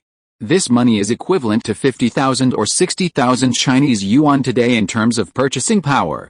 In order to live up to expectations, he carved a message on the pillar at home before leaving: if you don't succeed, you will never return. As a result, as soon as he arrived in Tokyo, he spent the money on brothels and became penniless a month later. Later, he entered the Kitasato Institute of Infectious Diseases. When he had no money to visit brothels, he stole the books in the institute and sold them for money. When he was discovered, he was expelled. The novel The Temperament of Contemporary Scholars, written by the novelist Tsubauchi Shoyo, is based on him. The medical student Noguchi Shisaku in the book originally had a bright future, but was ruined for life because of debauchery. If it weren't for his good friend Marinosuke, who mortgaged all his belongings to loan sharks to support Noguchi's study in the United States, the Japanese medical saint would most likely have fallen on the rooftop. For example, Zengufen, this big guy's favorite thing was to write elegiac couplets for people. For this reason, he sent his servants out every day to find out who was dying. The most outrageous thing is that he also likes to write this stuff for living people. There is also Richard Wagner, a famous artist in history. This man had a skin disease that affected the superficial lymphatic vessels in the dermis. He got a folk remedy from somewhere, and then he continued to do enema for more than 30 years, and twice a day. Therefore, compared with his weird hobbies, Lao Guo's fishing is really nothing. In addition, Su Yun was also a well-known fishing master in his previous life, and his pen name in the books he wrote was Master Fisherman, so he immediately rolled up his sleeves. Fishing? Of course, no problem. Although my body is not fully recovered now, it is still no problem for me to carry a fishing rod. Engineer Guo, to be honest, I am quite experienced in fishing. I even had a nickname back then, which was catching 3 buckets a day. Upon hearing this, old Guo raised his brows. Oh? Then I'll have to see it for myself. There are not many people in the base who are better than me at fishing. After saying that, he looked at Kiao Keihong, who was pushing the cart behind Su Yun, and said hesitantly, "Comrade Keihong, do you want to come with us, or leave Xiao Han to my care first?" Kiao Keihong immediately grasped the handle of Su Yun's wheelchair and sighed slightly. "Come on, Engineer Guo, I'm still leaving it to you to take care of. If you men really play, I guess your IQ will be reduced to 0. By then, Comrade Han Li may not even be able to find out that he has been dragged away by a fish. Anyway, I don't have any other tasks today, so I might as well go with you, but I have to go and tell Director Lin first." Lao Guo readily agreed to this. "That's the best, Comrade Keihong. Thank you for your hard work." Then Kiao Keihong went back to the staff hospital to report to Lin Yu, and when she came back, she brought a small medicine box with some medicines and donkey hair soup for Su Yun's lunch. After the 3 of them met up, they set off. More than 10 minutes later, Lao Guo took Su Yun and Kiao Keihong off the staff train and arrived at an open space in the second branch. Su Yun was not unfamiliar with this open space. At the beginning, he was brought into the base by Lao Guo when he was still 7/10 well cooked. Now, in a blink of an eye, he is almost 3/10 well cooked. This is also an important node connecting the entire 221 base with the outside world. All kinds of materials that do not need to be transported by train are basically transported into the base from here. Only at this moment, there were 12 or 13 military green transport vehicles parked in the open space.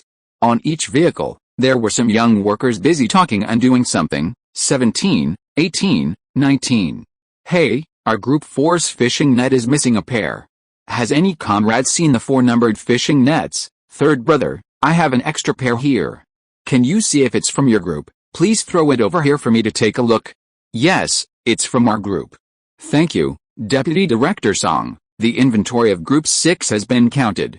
One of the harpoons is broken. Xiao Chen, go and contact the comrades at the Meteorological Command Office again and confirm the weather conditions one last time." Looking at the lively scene and the various fishing nets, Su Yun, who had just arrived at the open space, was stunned. "Oh my god, what's going on?" At first, he thought that what Lao Guo meant by fishing was just going to a river near Heian County to cast a few rods, but looking at the current situation. Suddenly, Su Yun suddenly thought of something, turned to Lao Guo and asked, "Mr. Guo, are we planning to go fishing in Qinghai Lake?" "Huh?" Lao Guo was a little surprised that Su Yun could guess the answer so quickly, but he nodded affirmatively. "Yes, according to the factory's plan, our fishery team is going to fish in the lake today, so I thought about joining in the fun. Qinghai Lake is only more than 40 kilometers away from us, and it won't take long to get there by car, but the big boat made by the comrades of the fishery team will stay on the lake for 3 to 4 days, and we are on a small boat, so we can go and come back the same day." "Why, Xiao Han, have you heard about the fishery team?" "No." Su Yun shook his head honestly, pointing to the transport vehicle in front of him and explained. "Engineer Guo, I didn't realize it until I saw these cars. After all, such a big move is obviously preparing for large-scale fishing. It's impossible for them to go to some small river or stream to join in the fun. Then the only place around us that meets the requirements is Qinghai Lake." When saying this, Su Yun also quickly recalled the story of the 221 base fishery team. The fishery team, like the animal husbandry team, is a sideline team formed by the 221 base to ensure the food intake of employees. The place where the fishery team fishes is naturally Qinghai Lake. Students who can search Baidu should know it. The lake surface of Qinghai Lake is 3,260 meters above sea level, With an area of 4,583 square kilometers and a circumference of 360 kilometers. The average water depth is about 19.15 meters and the deepest is 32.9 meters. The average temperature in the hot summer is about 15. It is the largest inland saltwater lake in my country. There are all kinds of fish living in a lake of this size, and the fishery resources are second to none among the inland lakes in China.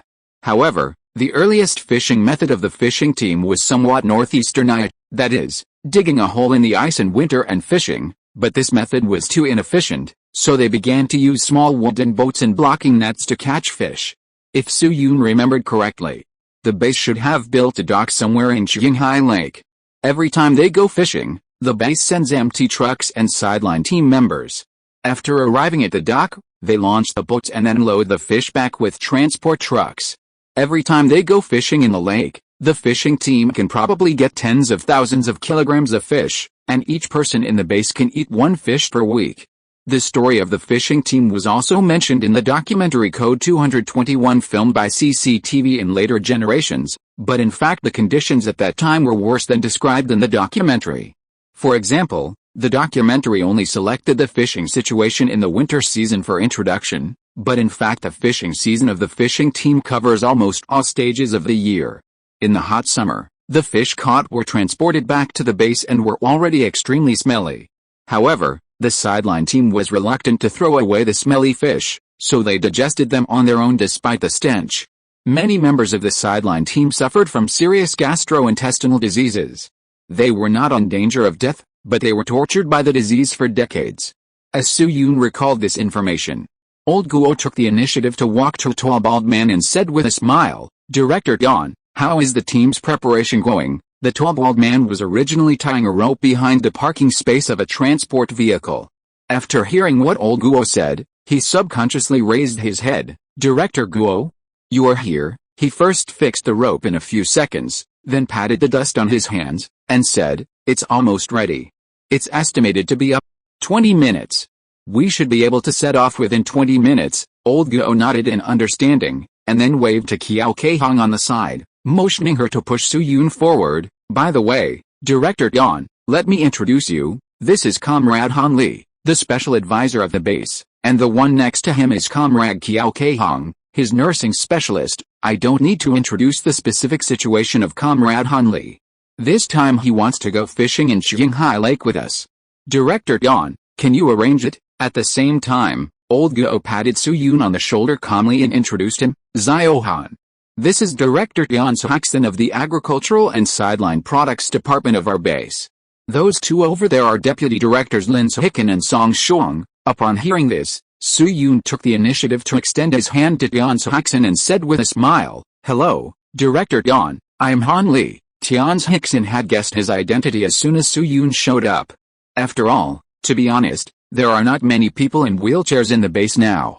So he immediately followed suit and shook hands with Su Yun. "Hello, Consultant Han." "Hello, to be honest, I've heard your name quite a few times. I'm not saying this to please you. The Animal Husbandry and Sideline Products team is also a subordinate unit of our Agricultural and Sideline Products Department. Comrade Gongbu, the captain of the Animal Husbandry team, has mentioned you to me many times.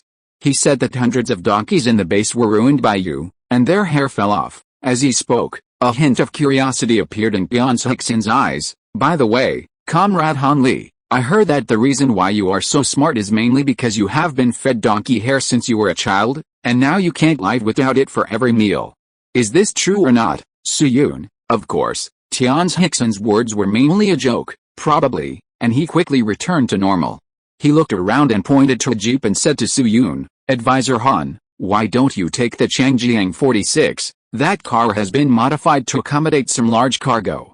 The co-pilot's seat can be moved forward, and the back seat is much more spacious than other cars, and compared to the open-air compartment of the transport truck, this jeep is much more stable to sit in, and it doesn't have to be exposed to the sun all the way. What do you think?" Su Yun had no objection to this. "No problem." After getting Su Yun's consent, Tian Hickson immediately straightened his expression. "Okay, then I'll arrange it this way." After that, he recruited a young man nearby to take over his job, and prepared to arrange Su Yun's seat personally.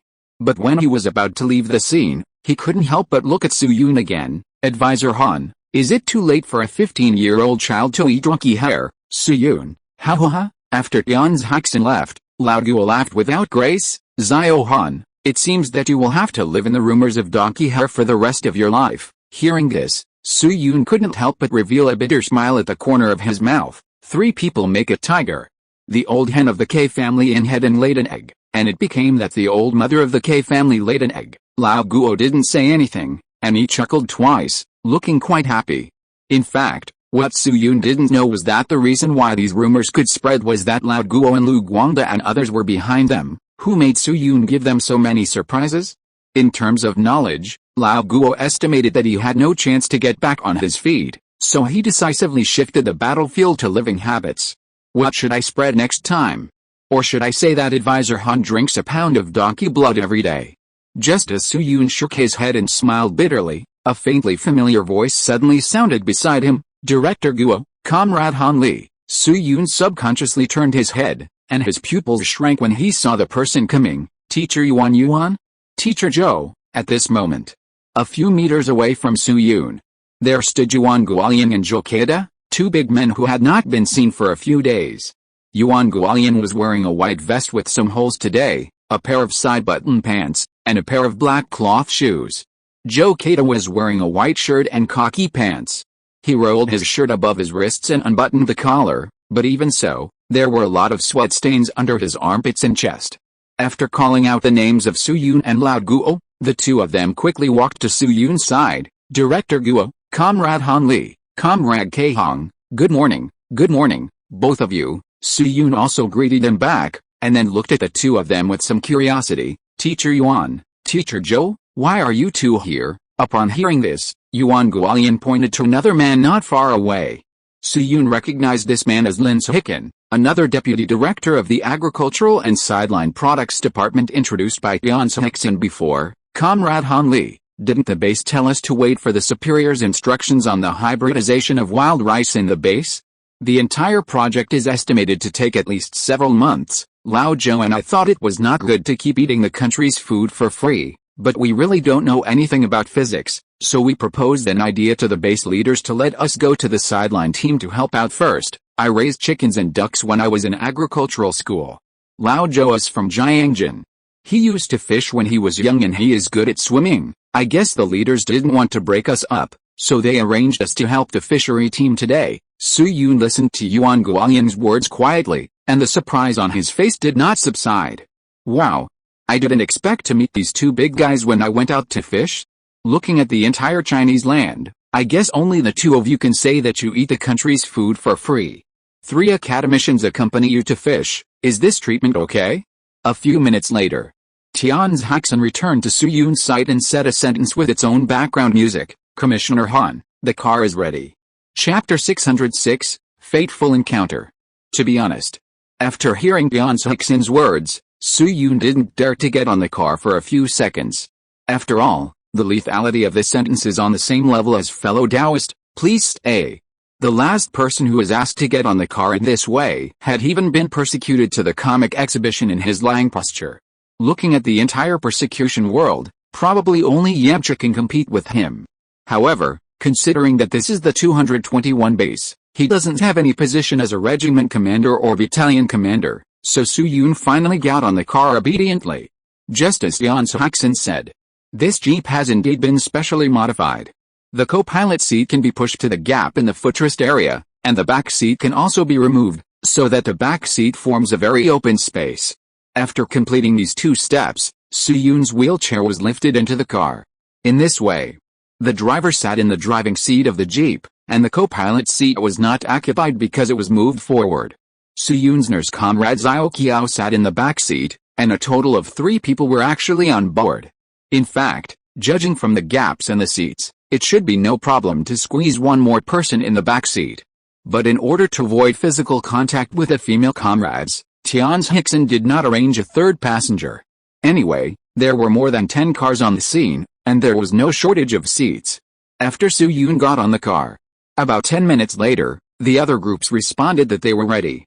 Seeing this, Tian So-hikan immediately waved his hand. "Let's go." Boom boom boom, The sound of more than 10 cars' engines quickly rang out on the open ground, and the transport team leader Long slowly left the base. Comrade driver, these days, there are no mobile phones or tablets, and the road is a bit boring, so Su-yoon took the initiative to bring up the topic. Comrade driver, by the way, does our fishery team often go out fishing? The driver of the jeep was a thin man with dark skin. When he spoke, he would show a mouthful of white teeth. He was almost the same as an author who likes cycling and penned the pen name Golden Jasmine, who Su-yoon knew in his previous life. According to Unscientific's introduction, the driver was called Xiaoping, and he was a full-time driver for the fishery team. Hearing Su-yoon's question, Xiaoping looked at the road ahead, and shook his head after making sure there was no risk. Not often, Consultant Han. You may have just arrived at our base and don't know much about the situation of our fishery team. Don't look at the fact that our fishery team was established for almost 2 years. In fact, in the early days, the team didn't have the transport vehicles and fishing nets you see now. For example, last year we mainly fished at the mouth of the Ganzi River in Haiyan County to Qinghai Lake. We were equipped with only a few tents and a steel chisel. We often waited for most of the day and didn't see any fish taking the hook. It was very inefficient. Su-yoon blinked, looking a little surprised. There is such a thing. He only knew that the fishery team used to use the method of digging ice holes to fish, but he didn't know much about the specific situation. Seeing Su-yoon asking this question, Xiaoping seemed to want to talk too, so he began to talk about the situation at the time. In fact, the low efficiency of catching fish is not a big problem. The worst case scenario is that we just have to wait a little longer. The most difficult thing is the living conditions. The air pressure in the West Sea is low and there is a lack of oxygen. There is no food or drink in the wild. The temperature is as low as -20 to 30 degrees Celsius at the coldest time. Although there is a cow dung stove in the tent, this thing can't feel warm at all in that situation. It's like there is no stove. Many comrades have problems with the body due to the cold. In January this year, the base was short of food. We went out and saw white bones on the grass. Whether these white bones were cow bones, sheep bones, or dead people's bones, no one knew. We picked them up, put them on the cow dung stove to roast them yellow, and then put them in our mouths to chew and eat them. Xiaoping's tone was casual, as if he was talking about something trivial, but Su-yoon felt a little uncomfortable listening to it. Life is really hard these days. Xiaoping paused, and after realizing that he had fallen behind due to chatting, he stepped on the accelerator to speed up a bit, and then said, "But that's all in the past. Things have been much better since the beginning of spring this year. The organization found that fishing could not solve the problem, so they set their sights on Qinghai Lake and directly cast nets to catch fish. At the beginning, we used small wooden boats and nets to surround an area in the water near the lake, and then used a winch to pull up the net. One net could catch about 200 to 300 kilograms of fish, but it didn't take long before this model was stopped." Stopped? Su-yoon raised his eyebrows and couldn't help asking Xiaoping, why was it stopped? "There are two main reasons," Xiaoping shrugged, his hands still firmly holding the steering wheel. "First, our boat is small and there are many people in our base. One net is not enough for the people in a branch factory workshop, so the fish at that time could only be supplied at a fixed point, but this would easily cause people to complain, such as why someone can have fish but I can't. Second, our fishing team was reported at that time." Su-yoon was stunned. Report? But soon, a glimmer of enlightenment flashed in Su-yoon's eyes. Oh, I remember, he had heard of this matter vaguely. Qinghai Lake is the largest saltwater lake in China, with extremely rich fishery resources. Therefore, it was not only the 221 base that fished in Qinghai Lake at that time. At that time, there were probably dozens of units such as the Zhehe Provincial Fishery Company, the Zhehe Provincial Petroleum Bureau, and the Jincheng Academy of Sciences, which organized fishing teams to fish in Qinghai Lake for self-supply. At that time, the fishing team of the 221 base was fishing at night. At the same time, due to the need for confidentiality, when people asked about the unit, they basically said it was 221 Mine, or Zhehe Machinery Factory. If someone asked which factory the machinery factory was, the fishery team's statement would be even more vague. So this ambiguous statement, coupled with the act of fishing at night, was reported by the vigilant masses at the time, and both the people and the boat were caught one night. In the end, it was the leadership of Zhehe province at the time that came forward to coordinate, and the 221 base was at the Daoding River Wharf, which is the 151 scenic area in the future. with a dock. The equipment upgrade of the fishery team was naturally put on the agenda. After all the complicated scheduling and assembly were completed, the fishery team was finally upgraded to what Suyun saw now, with cars and boats, and could use the fleet to fish openly. The Daodang River Wharf is only more than 40 kilometers away from the 221 factory. Suyun talked and chatted with Xiaoping along the way, and Qiao Keihong occasionally interrupted a few words, so the life was not particularly boring. More than an hour later, swish, the body of the jeep paused slightly and stopped steadily at a dock. The transport vehicles in the convoy began to unload fishing nets and other tools, and Suyun got off the vehicle smoothly with the help of several young workers. As a result, as soon as he got out of the car, a salty and humid smell with a fishy smell floated in front of Suyun, as well as a lively scene. This is a dock with an extremely wide view. On the side close to the land are rows of wooden houses, painted with light yellow paint, and dark wooden doors and windows are quietly open, making a creaking sound when the wind blows in. In the open space in front of the wooden house, there are piles of various air-dried fish, as well as some bedding and food that are taken out to dry when the weather is good. Suyun also saw spices such as pepper and star anise in several winnowing baskets. Next to these things, there are several people who take care of the supplies. Most of them are men in their 30s. Occasionally, you can see a few old men or women with headscarves. On the side close to the lake, there are many fishing boats moored. Perhaps because they are all fishing teams of the unit, these fishing boats are basically motor sailing boats, and most of them are more than 15 meters long. As for the farther place, there is the boundless water of Qinghai Lake. Not to mention the land on the other side, there is not even an island in the lake. In addition, the air is filled with the smell of sea salt. It is better to say that this place is a sea than a lake. Looking at this spectacular scene, Qiao Keihong, who is leaving the base for the first time besides Suyun, couldn't help blinking. It's so big. No wonder it is called Qinghai. As a child who grew up in the capital, this girl really hasn't seen a big lake or the sea.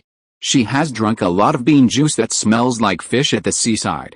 Then Lao Guo took Yuan Guoliang and Zhou Keita to meet Suyun, and the group followed the comrades of the fishery team to a dock. The dock of the 221 base is located on the far right of the pier, and the location is relatively remote. Of course, it is called a dock, but it is actually a warehouse covered with iron sheets. The iron sheet is mainly to prevent wind and rain from damaging the hull. There is a small wooden house next to the dock, which is obviously the residence of the team members who usually maintain the dock. There were a lot of clothes hanging outside the wooden house, and 4 young workers were playing cards with their bare chests under the shade of a tree nearby. Tianzi Hixin, the director of the agricultural and deputy team, was not angry when he saw this, but just coughed lightly. Xiao Gao, hearing this, the shortest young man among the 4, was startled for a moment. When he looked up and saw Tianzi Hixin, he stood up quickly. Director. Tianzi Hixin nodded at him and glanced at the table. Doubt is who? You seem to be quite free. I mean, you didn't play too much, did you? No. Xiao Gao waved his hands quickly and picked up a few cards from the table. Director, we only play 1 cent at a time. It's mainly for the jackpot. Otherwise, it would be boring to just play cards, right? Then he glanced at the people around Tianzi Hixin, and slapped his forehead belatedly. Director, are we going out to fish today? Hearing that Xiao Gao only played 1 cent at a time, Tianzi Hixin's expression softened a lot. Well, we're setting out today. It's expected to be out for 3 to 4 days. We have brought food and tools. Let's open the dock. The Daodang River Wharf is a mixed bag, and the telegram is not sent through the 221 base's own channels, so even encryption methods involve risks. Therefore, the fishing team will not contact the maintenance personnel at the dock in advance before each departure. If there is a problem with the hull, the maintenance personnel will take the initiative to send a telegram to report, and if no telegram is received, it is assumed that the hull is fine. The full name of Xiao Gao mentioned by Tianzi Hixin is Go Yulin. He is one of the few ship maintenance workers in the base. At the beginning of last year, the organization specially transferred a top student from the Maritime Academy. Although he likes to play poker, he is actually quite reliable, otherwise the base would not arrange for him to stay here. After learning that the base was going to leave today, Go Yulin quickly put away the poker cards on the table, took several other colleagues back to the wooden house to take out the key, and worked together to open the gate of the dock. To be honest, the 2 docks of the 221 base are not small in area. The length looks to be about 30 meters and the width is more than 10 meters. A winch is used to operate when opening the gate. Soo-yoon originally thought that this kind of dock was mainly for better protection, but after the gate was opened, he found that his idea seemed to be wrong. There was a huge fishing boat parked in the dock, with a dark gray hull and a bright red bottom. From the volume point of view, it was an order of magnitude larger than those motor sailing boats outside that were more than 10 meters long. The width of this boat was probably more than 10 meters, and the length was estimated to be more than 20 years. Seeing Soo-yoon's shocked expression, Hickson couldn't help but reveal a hint of pride in his eyes. "Advisor Han, are you surprised? You didn't expect our ship to be so big. This is a motor sailor built by our base ourselves."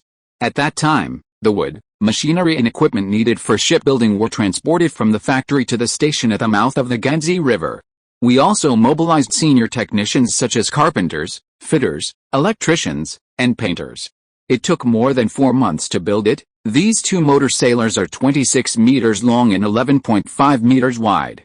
They have 2 fish hold and a carrying capacity of 40,000 to 50,000 kilograms. The matching fishing net is more than 100 meters long and 200 meters wide. After the net is lowered into the lake, the two boats pull it in parallel. The fish caught in one net can be about 6,000 kilograms. It takes about 4 or 5 hours to pull the net once, so each time we go out on the boat and go back and forth, there is no communication equipment to contact the shore during this period, and the process is not easy. Soo-yoon understood it. In his previous life, he bought fish, and although he had a lot of experience in fishing, the number of fish that could be caught with a fishing rod was still limited. Therefore, although he heard about a fishing team catching tens of thousands of kilograms of fish at a time when he visited the atomic city, it was difficult for him to have an accurate understanding of the scale of the fish tanks and fishing boats. The fishing boats he saw in his later life were basically 7 or 8 meters long and 2 or 3 meters wide, so he subconsciously thought that the fishing boats at the base were of this specification. Then Hickson paused, turned to look at Lao Guo beside him, and said, "Engineer Guo, you and Consultant Han are thinking of fishing, right? I have a plan, see if it's feasible. Our two ships have always been working together to pull the net to catch fish. Generally, one ship is on standby, and the other ship pulls the net in a vertical direction, and the two form an L shape. Once we arrive at the right position, we will wait until nightfall, and then the entire L will begin to move horizontally to the left or right, so you and Consultant Han will stay on the standby ship first. According to the time, you can fish for about 5 or 6 hours. The standby ship is very close to the shore. When the time is up, I will let Xiao Gao and the others drive a small boat to pick you up. What do you think?" Lao Guo pondered for a moment after hearing this, turned his head and glanced at Soo-yoon's wheelchair. "That's fine with me, but Director Yan, can Xiao Han afford to move between the two boats?" Lao Guo originally just wanted to take Soo-yoon fishing near the dock. This method is indeed convenient, but it is still difficult to catch fish near the shore. If you can follow the boat to the lake, even if the location is only a few hundred meters away from the shore, the fish resources there are still much higher. But in this case, Soo-yoon's physical condition must be taken into consideration first. Moving between the two boats may be a bit difficult for normal people, let alone Soo-yoon, a disabled person in a wheelchair. If Soo-yoon gets into trouble for this reason, it will not be worth it no matter how many fish he catches. However, in the face of Lao Guo's concerns, Hickson waved his hand domineeringly. "This is a simple matter, Engineer Guo. It is indeed difficult for people in wheelchairs to travel back and forth between the two ships, but can't we just change something? There are several stretchers among the tools we brought this time. When the time comes, let Consultant Han lie on the stretcher first, and then find a few people to lift him onto the boat together, right? If Consultant Han is worried that the sun is too strong in the supine position, we can also cover him with a white cloth, and play the Great Compassion mantra on the record player to pray for blessings or something." Soo-yoon, no, why does this description feel weird? However, Lao Guo was silent for a moment, and still agreed with Hickson's idea. "It's a good idea, but Comrade Han Li has spent more time in Europe, and the Great Compassion mantra may be a bit of a resistance. I think it's better to change it to the second movement of Beethoven's Third Symphony in E-flat major. I just happen to have the record with me," Soo-yoon continued. Then Lao Guo suddenly realized something, and said to Hickson, "Director Yan, according to what you said, won't you get off the boat with us?" Hickson quickly shook his head when he heard this. Forget it, the responsible personnel must accompany the fishing team when it goes out. This is the agreement reached by the management personnel at the beginning of the team's establishment. After all, the conditions for going out on the boat are too poor and the danger is high. Only when we, the leaders, eat and live with the crew can we stabilize everyone's thoughts and fighting spirit. Lao Guo was silent when he heard this. After a while, he just exhaled a heavy breath. Thank you for your hard work, comrades Haixin. Indeed, as Tian's Haixin said, the working environment on the boat is very difficult, and there are no safety measures. At the same time, the temperature of Qinghai Lake after nightfall is still very low even in summer.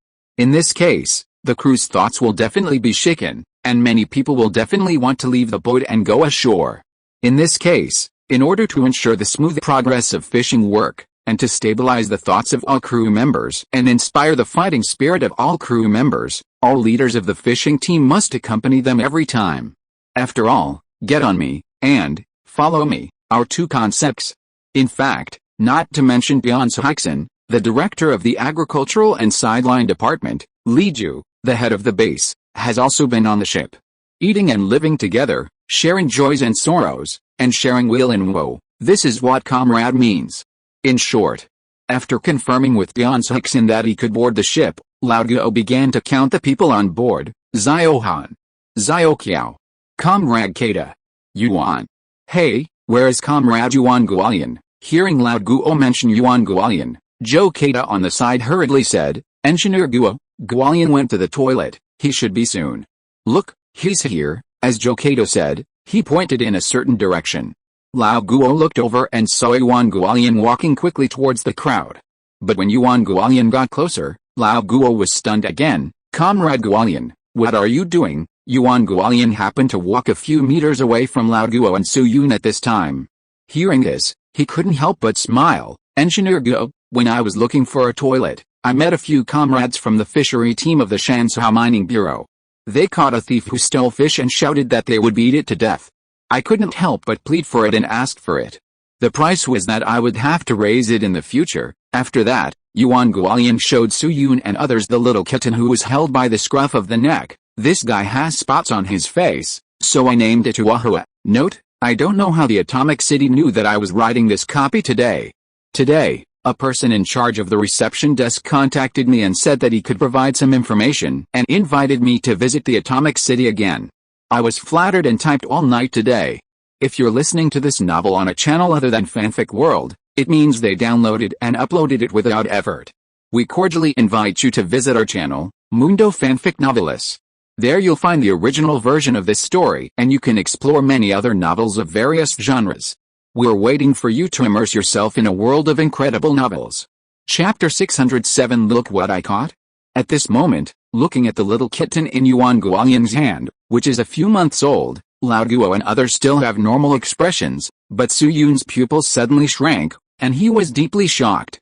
This little kitten is about the size of a palm, and the blue film in its eyes has faded, but it looks like it is only 3 or 4 weeks old. It has very clear black and white stripes on its body, that is, the spots that Yuan Guolian mentioned. At the same time, the head is oval, the eyes are round, and the outer corners are higher than the inner corners. It is obviously an American Shorthair. Although according to historical development, the American Shorthair, an American, will not enter China until around 2000, but this still refers to the time of its commercial introduction. The American Shorthair cat appeared in the American continent as early as the 17th century. The earliest record of the American Shorthair in China was in 1913, when 2 American Shorthairs were brought to China after the Westminster Cat Show.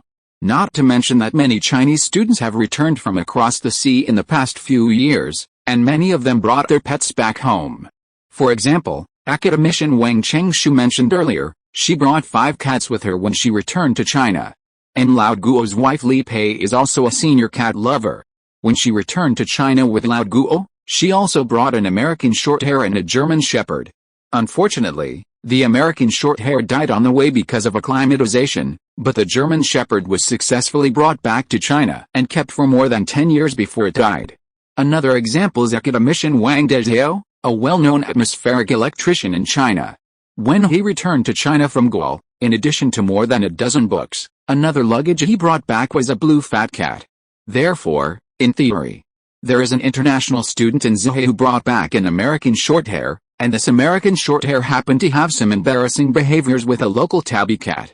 This is also completely possible. There is even a high probability that the American shorthair is a cat raised by someone in the base. After all, there are hundreds of international students in the entire base. At the same time, there are fishing boats going out to sea every day at the dock, and there are all kinds of big and small fish to steal on the shore almost every day. It is reasonable for a pregnant female cat to run here to find food. Or to be more precise, it would be strange if there were no cats in a place like the pier. In his previous life, Su Yun went to Shenzhen port in his hometown to go sea fishing. He heard that there were at least 50 cats on and off the pier. Later, when Su Yun was casting his rod on the shore, there was a cow cat that was quite familiar with him and was holding a fish to eat lunch next to him. Su Yun even thought about snatching the fish and stuffing it into his bucket. Therefore, it was logically nothing to simply pick up an American shorthair cat on the pier, even in this day and age. But the problem is that the person who picked up the cat was Yuan Guolian, and he also named the cat Huahua, which can't be described as a coincidence at all because it is well known. Yuan Guolian and later generations once raised an American shorthair cat named Yuan Huahua, which was once on the hot search. Unfortunately, Huahua had not grown up yet, and Yuan Guolian passed away first. Then Su Yun looked at the little cat that was held by Yuan Guolian by the back of the neck, and a hint of strangeness appeared in his eyes. Could it be that Huahua really came to find Yuan Guolian? At this moment, Yuan Guolian put Huahua flat on his palm again. After the back of her neck was out of the control of fate, Huahua not only did not resist, but licked Yuan Guolian's rough big hand affectionately. Seeing this situation, Old Guo, whose wife is a senior cat lover, glanced at Yuan Guolian and asked him curiously, "Comrade Guolian, are you really going to keep this cat?" Yuan Guolian nodded to him, continued to fiddle with Huahua's ears, and explained, "Well, first of all, I have already promised those comrades from the Mining Bureau's fishery team that if I don't take it away, it will probably be beaten to death. Secondly, I think it and I are quite congenial, so I thought about keeping it. I just need a cat to catch mice in the field. Anyway, a palm-sized cat can't eat much. If it doesn't work, I will save my own rations and exchange some fish bones for it.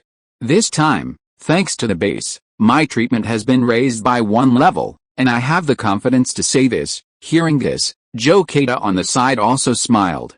Just as Yuan Guolian said.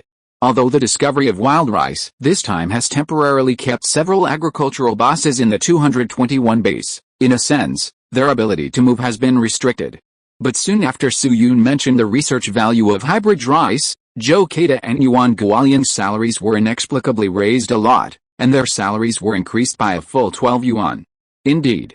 Whether it is Joe Keita or Yuan Guolian, they themselves are not people who pursue fame and fortune, otherwise they would not have devoted themselves to the industry of hybrid rice, which takes a year to produce results after one hybridization. But even those who are indifferent to fame and fortune have life needs. For example, their families also need to eat and wear clothes, and Yuan Guolian occasionally likes to eat some candy or smoke, all of which cost money. Before arriving at the base, Joe Keita and Yuan Guolian are ordinary researchers, and the other is just a teacher at the agricultural school. Their salaries are not high, and their lives can even be said to be a bit tight. But now with the improvement of their salaries, their living standards can be much more relaxed. At least they can still afford to pay for Huahua's fish.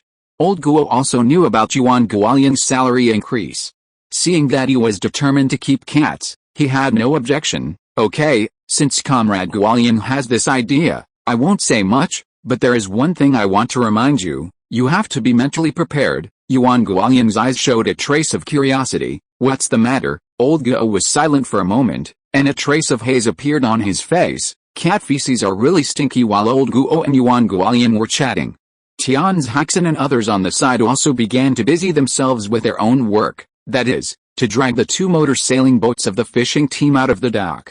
But what surprised Su Yun was that the way the fishing team went out of the boat was not through mechanized operation, but the standard pure manual means. Go Yulin and more than 20 young workers gathered at the shore, stripped off their upper bodies, and only wore a pair of large shorts on their lower bodies, and then jumped into the lake like dumplings. After entering the lake, Go Yulin first wiped his face with a puff of blood, swam to the side of the boat with his two companions, pulled up the rope, and worked together to collect the anchor fixed in the water. Then they put the anchor on the boat and jumped back into the water again. At the same time, the rest of the young workers pulled up several very thick hemp ropes in the water, and more than 20 people began to shout the slogan and began to pull the boat out of the dock in the water. 1, 2, hey. 1, 2, hey. As the slogan sounded, the fishing boat began to slowly move out of the dock. On the dock, looking at the surprised expression on Su-Yun's face, Tian Hixin smiled and said, "Why, Comrade Han Li, do you feel a little surprised?" Su-Yun nodded gently. This specification of motor sailing boat is not an ordinary small fishing boat, and it is still very laborious to pull it up by manpower. Generally speaking, the operation of pulling a boat by manpower only occurs during the first voyage period when the motor boat is launched for the first time. After all, there were no large cranes or cranes to assist in this era like in later generations. If a motorboat wanted to be launched from the shore, it was usually necessary to lay 2 docks first, then grind butter or engine oil on the docks, and then use manpower to pull the boat into the water. In the case of a boat that was already in the water, it was relatively rare to use manpower to tow it. But if you think about it carefully, it is normal. After all, the volume of this dock is not large, and it is easy to bump into it if it is controlled by machinery. These 2 ships can be said to be the hard work of the entire 221 base. Even if they were bumped a little, everyone would feel very distressed, so they were simply towed by manpower. This action seemed a bit over the top in later generations, but it was a very necessary practice in the eyes of the base in this era. A few minutes later, the 2 motorboats were successfully towed out of the dock and came to the pier of the dock, that is, the long strip of docking point protruding from the dock. Most of the young workers who had already entered the water directly pulled the rope from the water to the boat, while Su-Yun, Tian Hixin, and others who were still on the shore began to board the boat from the pier. Oh, by the way, since boarding the ship from the pier also requires walking on a deck, it is relatively troublesome to move a wheelchair there, so Su-Yun was carried up directly on a stretcher. During this time, the patrolman at the dock thought that Lao Guo and his team were planning to dump the body, and they came over to check the situation very nervously. After seeing Su-Yun's burnt face, they became even more nervous. They thought Su-Yun was burned to death before dumping the body. If Su-Yun had not been resurrected in time, Lao Guo and his team would have had to go to the police station to make a nest. More than 10 minutes later, the 2 motor sailing boats, which were ready, slowly sailed out of the dock. Each of the 2 motor sailing boats carried 18 people. The highest authority on the boat was the captain, and there were also instructors, chief engineers, and first mates. In addition to these leaders, the rest were young fishing workers, each performing their duties and responsibilities, and not interfering with each other. In addition, according to what Tian Hixin said, there were also several guns in the engine room of the motor sailing boat, and there were also several good gunners who had been trained by the militia among the young workers accompanying them. But this is mainly to prevent any accidents. Since the 2 boats were launched, no bad accidents have occurred. After all, this is Qinghai Lake, not a coastal area. To be honest, as a coastal person from Ningbo, Fujian province, Su-Yun has been to the sea many times in the past. For example, there is a very famous Yishan Island in his hometown. Su-Yun goes to the island for 2 or 3 days almost every year. The only way to get to the island is by yacht. But no matter which experience in the future, it is not as subtle as today. The hull swayed slightly, and the sea breeze whistled in the ears with the smell of salt. The fishing boat moved slowly on the lake, and the waves kept surging, hitting the hull and making a thumping sound. Looking from a distance, the sea and the sky are one color, and the fog in the distance can be vaguely seen. As the fishing boat gradually moved away from the shore, there was only the boundless water of Qinghai Lake around. A new gust of wind blew across the lake, and the waves splashed higher and higher.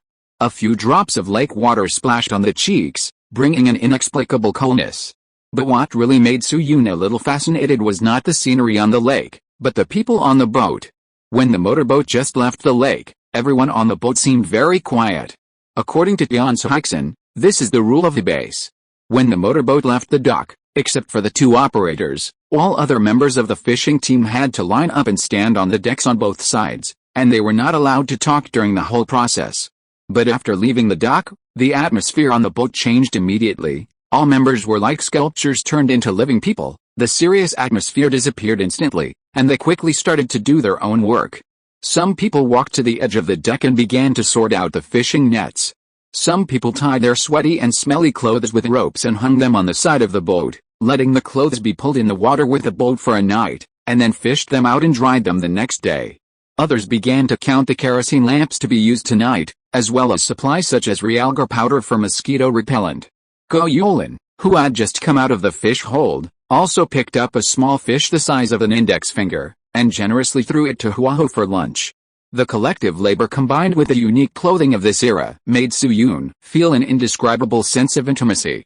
More than 20 minutes later, the motorboat that left the dock stopped in an open area of water, about 800 to 1,000 meters from the shore. The other motorboat continued to sail northward until it was 200 meters away from Su Yun and his team before it stopped. Under the water between the two boats, a fishing net was pulled out at equal distances.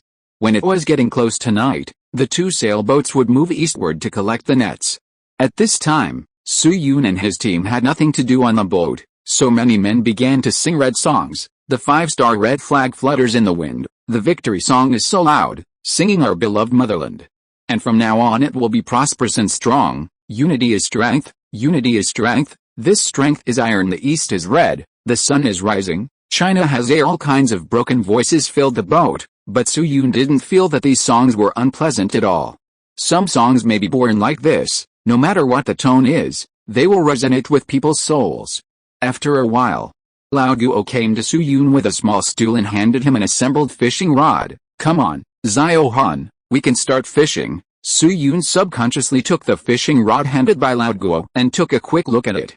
When he was in the base before, he only saw the fishing rod folded up, so he didn't pay much attention to it at first. But now that he saw the complete version, he realized something. It turns out that in this era, fishing gear has become so standardized. That's right. Standardized. The fishing rod Lao Guo gave him was made of wood, and the rod body was the kind of brown-yellow color that looked very old, about 2 meters long. There was a nylon line on the rod, and the fish hook and float were at the front. Seeing Su Yun's curious eyes, Lao Guo couldn't help but puff out his chest with some pride. How is it, Zhao Han? Is my fishing rod okay? Su Yun raised his head with a look of surprise and asked Lao Guo, Engineer Guo, did you make this yourself? Lao Guo laughed twice and explained, well, you can actually buy professional fishing gear in the capital, such as the number 2 line and the number 4 Izu fishing rod from Japan, but they are too expensive. Number 2 line costs 8 cents per meter, and an Izu fishing rod costs 6 cents. Once it breaks or gets stuck on the bottom, it's useless. So when I went on a business trip to Sichuan province before, I deliberately cut some old bamboo shoots, brought them back to burn over a fire to make them straight, and then hung bricks and stones on the beams to air dry them into shape, and a 7 or 8 pound carp can still slip up. As for the hooks, I asked comrades from the number 2 branch to help forge them. I paid for the consumed steel myself, and 30 hooks cost 30.5 cents. The 3 sinkers on the hooks are made of toothpaste skin to replace lead sinkers. The nylon line is also dyed with pig blood. And the float is made of duck wings and the heart of a garlic head. The bait for making nests is mainly made of adult black soldier flies from the base, and I also added some distiller's yeast to it, which should be enough to make do. Su Yun, well, it's normal for science and engineering people to like DIY. Then Lao Guo broke the bait into several small balls and threw them into the lake. According to the fishing habits of later generations, it usually takes several hours to cast the rod after making the nest, but there are many fish resources in Qinghai Lake these days, and there are no entertainment methods now, so Lao Guo and Su Yun also cast the rod. Huh? Another breeze blew, and Su Yun closed his eyes somewhat comfortably. This is probably the most relaxing day since he traveled to this era. He doesn't need to think about too many things, just be a quiet Air Force brother. It's a pity that this kind of day is destined not to be enjoyed often. After all, the base can't wait, and the country can't wait even more. Oh, why are there no fish biting the hook? Just when Su Yun squinted his eyes, Kiao Keihong's somewhat annoyed voice suddenly sounded in his ears. Seeing this, Su Yun opened his eyes and looked to the side. At this moment, Kiao Keihong, the girl, also borrowed a fishing rod from somewhere, and threw it into the water to fish like Lao Guo and Su Yun. But this girl seemed to be impatient. After a short while, she was already a little impatient. Then Su Yun glanced at the position where Kiao Keihong was lowering the rod, and quickly shook his head. Zhao Kiao, you adjusted the float wrong. You can't catch fish with such a shallow draft. You should be like a professional like me. As a result, before the last word like was finished, Qiao Keihong's eyes moved slightly, and she quickly lifted the fishing rod. The next moment, a palm-sized fish was thrown onto the deck. Oh! I caught a fish, Qiao Keihong shouted excitedly, and then looked at Su Yun. Comrade Han Li, what did you say just now? I don't think the lake heard it clearly. Su Yun's mouth twitched twice. Nothing, I just said that it seemed that a fish swam past from below. Lao Guo on the side came forward to take a few glances, and took the fish hook out of the fish's mouth. A good-looking, Zhao Qiao, you are lucky? Hearing the word from Lao Guo's mouth, Su Yun quickly collected his thoughts and looked at the deck. The fish that Qiao Keihong caught was long, with a gray-brown back and almost no scales on the surface. Seeing this, Su Yun couldn't help showing a hint of curiosity. Is this the Huangaiu? As the old saying goes, there are two treasures in Qinghai Lake. One is the lake fish and the other is the bird. The birds here refer to various wild birds. For example, bar-headed geese, gulls, unrenewed otters, brown-headed gulls, etc. The other lake fish refers to the Huangaiu. The scientific name of the Huangaiu is Qinghai Lake naked carp. It is not difficult to see from the naked word that this is a fish without scales. Students who were the gods of Qinghai Lake in their previous lives should all know this. About 130,000 years ago, Qinghai Lake became a closed lake due to geological movement, and later evolved into a saltwater lake. In order to adapt to the increasingly salty and astringent lake water, the scales of the Yellow River carp stranded in the Qinghai Lake basin gradually degenerated, and the exposed skin was used to better excrete the salt and alkali in the body. The water temperature of Qinghai Lake is low and the salinity is high. Such living conditions make the number of account for more than 95% of the fish resources in Qinghai Lake. At the same time, the high salinity in the water of Qinghai Lake also inhibits the development of the gonads of. Therefore, from May to August every year, mature need to swim to the fresh water of the Buhe River, Quanji River, Shaliu River and other rivers that flow into Qinghai Lake to spawn, which has formed a great wonder of Qinghai Lake, the migration of. In Su Yunlei's later life, the migration of was even broadcast live like the Qiantang River tide. Then Su Yun looked at the fluttering again, pondered for a moment, and asked Lao Guo, Mr.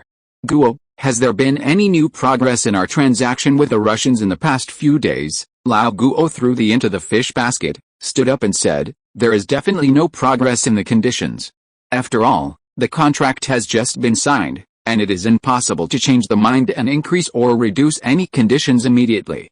But there is some progress in materials. According to the news sent back by comrades in the Russians have prepared a batch of food, probably in another week or two. By then, there will be about 30,000 tons of winter wheat shipped to the country. Su Yun nodded lightly, hesitated for a few seconds, but finally still said what he was thinking. In that case, Mr. Guo, can you help me make a report to the higher authorities? That is, if conditions permit in the future, can we strive to consume winter wheat first, and then consider fishing? In addition, if I encounter small fish fry, I also hope to release them back to nature. Of course, the premise of what I said is that there is sufficient food.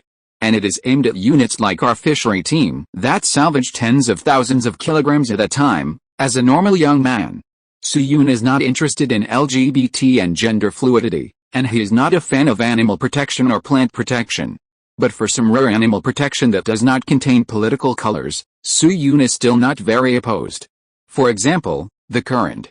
At this time, the reserves of Qinghai Lake once reached 320,000 tons, which is the peak period in history. However, there are more units and people who lack supplies these days. Lacking sufficient staple food, many people have turned their attention to. This approach is certainly understandable in an era of material shortages. After all, human life is above all else. According to the principle of emergency risk avoidance, even rolling can be eaten. But another equally undeniable fact is that this overfishing practice has also caused the to become an endangered species. That's right. The reason why the is a protected species is because of long-term fishing. In the past few years, tens of thousands of tons have been caught every year. By 2002, the reserves of were less than 2,600 tons. So Qinghai Lake began a fishing ban for more than 10 consecutive years, and some dams that hindered the migration of were removed in the surrounding areas. Artificial reproduction and release were adopted, and a large number of fish fry were released into Qinghai Lake every year. Now more than 20 years have passed. The number of has finally returned to 114,000 tons, but it is still far from the peak. If Su Yun had felt a little sorry for the fate of the when he first entered the base, he would definitely not have proposed the idea of protecting the. After all, people are not full these days, and it is really a bit saintly to consider the protection of fish. But now it is different. Now that the rabbits and the bears have reached a grain trade plan, it is possible to protect the. After all, although there are many civilians fishing these days, the amount of fishing by civilian boats is actually limited. Because the area of Qinghai Lake is extremely vast, many small boats do not have engines and cannot fish in areas too far away. Therefore, the real big fishers nowadays are basically the fishing teams of major units with motorboats. And these units happen to be the easiest objects to implement policies and instructions. Su Yun does not expect them to stop fishing, which is not realistic. After all, the grain from the bears is not much. But no matter how little grain there is, it is still at the level of tens of thousands of tons. In this case, it should still be feasible to reduce the amount of fishing. Even if it is only reduced by 20%, there will be tens of thousands of tons in a few years. If you can add the release of small fish, at least the situation of the will not become as bad as in the previous life. The eyes return to reality. Looking at Su Yun, who looked a little serious, Lao Guo was still a little confused. Xiao Han, if I understand correctly, you mean to reduce the catch of Huangaiyu? Su Yun nodded. Yes, what's the reason? The reason Su Yun pondered for a moment, pointed to the motor sailing boat of the fishery team and said, Engineer Guo, how many kilograms of fish can our fishery team catch at a time? 2 boats add up to 50,000 to 60,000 kilograms, that's 25 to 30 tons. How many times a year? About 20 times a year, and we won't catch them in winter when it freezes, that's 600 tons a year. Look at how many units and how many boats there are on the lake. Lao Guo subconsciously glanced at the lake, and the whole person was slightly stunned. As a science and engineering master, after Su Yun emphasized the weight issue several times, Lao Guo had already realized what Su Yun wanted to express. At this moment, in their waters alone, Lao Guo saw no less than 20 to 30 fishing boats. According to the information he knew. At this time, there are at least 50 or 60 fishing companies in Qinghai Lake, including major trading companies such as QH Provincial Fishery Company. If we add those civilian individual fishermen, wouldn't there be tens of thousands of tons of cod every year? As soon as this number popped up in his mind, Lao Guo, who had never calculated this problem before, immediately realized the seriousness of the problem. Xiao Han, do you mean that if we continue to fish under this situation, the number of will become smaller and smaller? Su Yun took a deep breath and nodded vigorously. I'm afraid so, and not only will it become smaller and smaller, it is very likely to be endangered. When we couldn't even get enough food, this was certainly understandable, but now that we have food for the bears, I think. Su Yun didn't finish the second half of his words, but Lao Guo immediately understood his thoughts. Species protection. Lao Guo's expression was a little serious. As a top talent who has studied abroad, Lao Guo's vision is actually very broad. Let's not talk about anything else. The environmental consequences caused by the British during the Industrial Revolution back then, they are still paying off their debts today. Indeed. Compared to the British Isles, China is vast and rich in species resources. But what also needs to be considered is that China's population is much larger than that of the UK. You know, there are many places like Qinghai Lake in the country, such as Poyang Lake and Kayandao Lake. The Qinghai Lake is in danger, so what about other species? For example, in addition to the food that is caught, are there some already rare animals that are slowly decreasing for various reasons? According to the current transaction progress between the bear and China, by the beginning of next year, the bear will provide China with more than 500,000 tons of food. Although this new contract has not been signed, it is basically true. With so much food, can we really consider the number of species? In a very short period of time, many thoughts flashed through Lao Guo's mind. Then he turned around and looked at Su Yun, and said, how about this, Xiao Han? Write a document for me after you return to the base. If there are no major problems with the logic and expression, I will directly hand it over to the capital. I still have the authority to handle documents that do not involve nuclear weapons. Su Yun nodded. No problem. Lao Guo's answer was actually a little beyond his expectations. Su-yoon originally thought that it would take more effort to convince him. After talking about the issue of species protection, Su-yoon and Lao Guo started fishing again. But I don't know if there is something wrong with this place or if it's just bad luck. After 2 hours, the fish baskets of both of them were empty. Kiao Keihong caught 7 or 8, the largest of which was about 2 kilograms. The girl didn't even play the fish and directly dragged it up, and Su-yoon was stunned on the spot. Later, Su-yoon thought about it. As a special nurse, Kiao Keihong had to help people get in and out of bed every day, so it was understandable that she was born with supernatural powers. However, just when Su-yoon thought he was going to be Air Force, suddenly, there was a slight vibration on his fishing rod. After a while, Kiao Keihong's exclamation rang in his ears, "Look, Comrade Han Li has caught one person." Chapter 608 The Impossible Person. Caught a person, on the motorboat. After hearing what Kiao Keihong yelled, the first thought that popped into Su-yoon's mind was, "Fuck, did I catch the diver that Lao Guo sent to hook the fish underwater?" Of course. This thought lasted for a very short time, so short that it could be said to be fleeting. Su-yoon came back to his senses in a second, and after realizing the nature of Kiao Keihong's words, he suddenly looked towards the side of the boat. At this moment, there was a person floating on his back near his fishing float. Although the other person's face could not be seen clearly due to the water waves, this person was obviously a man with an extremely tall figure, and looked at least 1.8 meters tall. This height first ruled out Pan Changjiang. A fisherman who fell into the water and fainted? Or an unlucky guy who was murdered and dumped? Just when Su-yoon was a little distracted, Lao Guo on the side reacted first. He immediately put down the fishing rod in his hand, leaned forward with the edge of the boat, looked in the direction of the drowning person, and immediately shouted, "What a person! Everyone hurry up and save him." Lao Guo knew that he was not good at swimming and had some old lung problems. At this time, he could only ask others to do the rescue.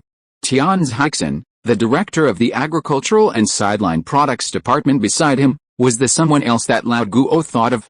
He didn't even take off his clothes and jumped into the lake first. Plop, Go Yulin, the maintenance worker of the dock, jumped in with him, followed by several other young workers, and even Yuan Guoying and Zhou Keita also jumped into the water. When Su-yoon first saw Yuan Guoying and the other two jumping into the water, he was still a little worried, but he soon realized one thing: Yuan Guoying and Zhou Keita are now in the prime, and they are also good at swimming. With so many people helping, nothing will happen. Not to mention the posture, the man caught by Su-yoon must have lost consciousness, not to mention whether he was dead or not. This basically eliminated the danger of rescuing people. Most cases of drowning were caused by the rescued person's frantic grasping, and external conditions such as water flow were secondary. In short, within a few seconds, 7 or 8 young workers quickly jumped into the water, and the others came to the side of the boat to take over. Tian Zhixin, who was the first to enter the water, quickly swam to the side of the drowned person. Seeing that the other person's eyebrows were closed and his face was facing up, he first probed the person's neck with his fingers for a few seconds. After a while, Tian Zhixin's heavy eyebrows suddenly lifted, and his tone suddenly rose a little. "This person is still alive. Xiao Gao and Xiao Chen, come and help. Let's carry him to the boat." As soon as Tian Zhixin finished speaking, Go Yulin and others swam to his side, held the man's thighs and shoulders together, and slowly carried him to the motorboat. Half a minute later, the man who fell into the water was successfully sent to the side of the boat. Tian Zhixin first carefully unhooked the fish hook on the man's waist, and then asked everyone to carry him onto the boat. It was a coincidence. The stretcher that Su-yoon used when he got on the boat before just played the role of holding the body at this time. If this person eventually died, Lao Guo and Tian Zhixin's records can also have a farewell party combining Chinese and Western styles. After this person was carried to the stretcher, the doctor accompanying the fishery team and Su-yoon's nurse Kiao Keihong immediately came to the side of this person and performed a physical examination on the rescued man. The doctor accompanying the fishery team was also an employee of the staff hospital. Su-yoon remembered that his name was Sun Ping, and he had helped him change medicine several times. Although Sun Ping's medical skills were not as high as Dr. Lin Yu's, they were still much better than ordinary wild doctors. He first pressed the man's chest with his fingertips for a few times, then leaned over to listen, and then said to Kiao Keihong, "Comrade Keihong, do chest compressions for him immediately." Kiao Keihong's expression quickly became serious. "Understood, After that, she knelt directly on the deck, folded her hands on the man's chest, and began to perform cardiopulmonary resuscitation on the man. The cardiopulmonary resuscitation technology of traditional medicine can be traced back to the Eastern Han Dynasty in 200 AD, and cardiopulmonary resuscitation in modern medicine appeared 3 years ago. At that time, Peter Safar, the father of modern cardiopulmonary resuscitation, immediately made public this discovery after discovering that chest compression can maintain the blood circulation necessary for life. At the same time, ARDA, the Heart Association across the sea, took the initiative to synchronize this method with ABER, China and other red countries based on the spirit of humanitarianism. Whether this so-called humanitarianism is sincere or pretentious, no one knows. In short, the rabbits did understand the value of this technology at the first time and quickly popularized it. Qiao Keihong, a professional nurse with a medical background, naturally also mastered this basic skill. Under the effect of standard compression techniques, the man who was rescued on the boat vomited a few mouthfuls of water. The doctor on board, Sun Ping, was immediately enlightened. There's a way. Then he carefully examined the man's torso and limbs, turned around and looked at Lao Guo with a concerned face. Director Guo, this man has different degrees of abrasions on his limbs, but the heaviest wound is on the forehead. It looks like he has experienced a relatively high-intensity impact. In addition, when he fell into the water, his lungs inhaled too much lake water, and the whole person was suffocated and comatose. He must be sent to the hospital for rescue. Send him to the hospital for treatment. Lao Guo frowned when he heard this. At this time, they were at the Daoding River Wharf. The nearest hospital that was capable of rescue was naturally the staff hospital of the 221 base. But bringing such an unidentified person back to the base would be more troublesome to deal with after he wakes up. As a result, Lao Guo couldn't help but let out a light exclamation from his nose. Wait? That's not right. A seriously injured and dying man with unknown origins who had to be sent to the base hospital for treatment. How come this feels a bit like Han Li at the beginning? Could this be another strange man like Han Li? Just when Lao Guo was a little off topic, Yuan Guolian, who had just come ashore and dried himself, suddenly followed with a sound of A, pointing at the unconscious man and said, why does this man's clothes seem a bit strange? He's wearing a leather jacket on a hot day. Lao Guo immediately came to his senses and looked at the man. As a result, the confusion in his eyes became stronger. I saw that this man was wearing a pair of white gloves on both hands and a military green leather jacket. As an expert in aviation, Lao Guo saw at a glance that this was a compensation suit worn by pilots. Could it be that the person who fell into the water was a pilot? At the same time, Suyun, who was previously sitting in a wheelchair and unable to move, finally squeezed through a gap in the crowd with the help of Zhou Keida.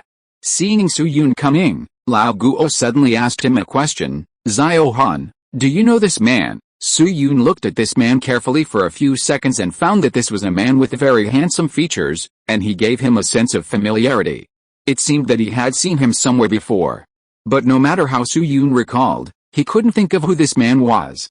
So he quickly shook his head. I don't know him, just a passerby. I haven't seen him. Hey, what is this? As soon as Suyun finished speaking, Qiao Keihong, who had just finished cardiopulmonary resuscitation, also shouted and looked at the man's left hand.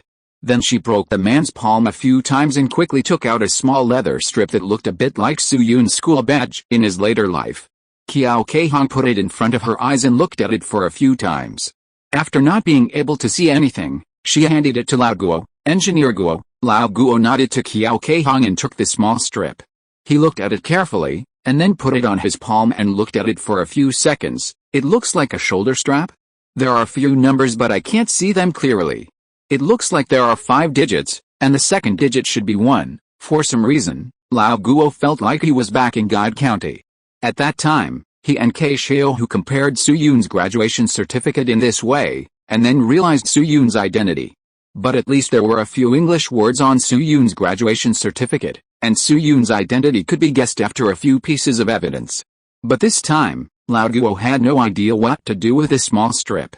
Just when Lao Guo was puzzled, Suyun's voice came to his ears. Engineer Guo, can you show me this thing? For some reason, Lao Guo suddenly felt that Suyun's voice was a little weird, as if he was restraining something.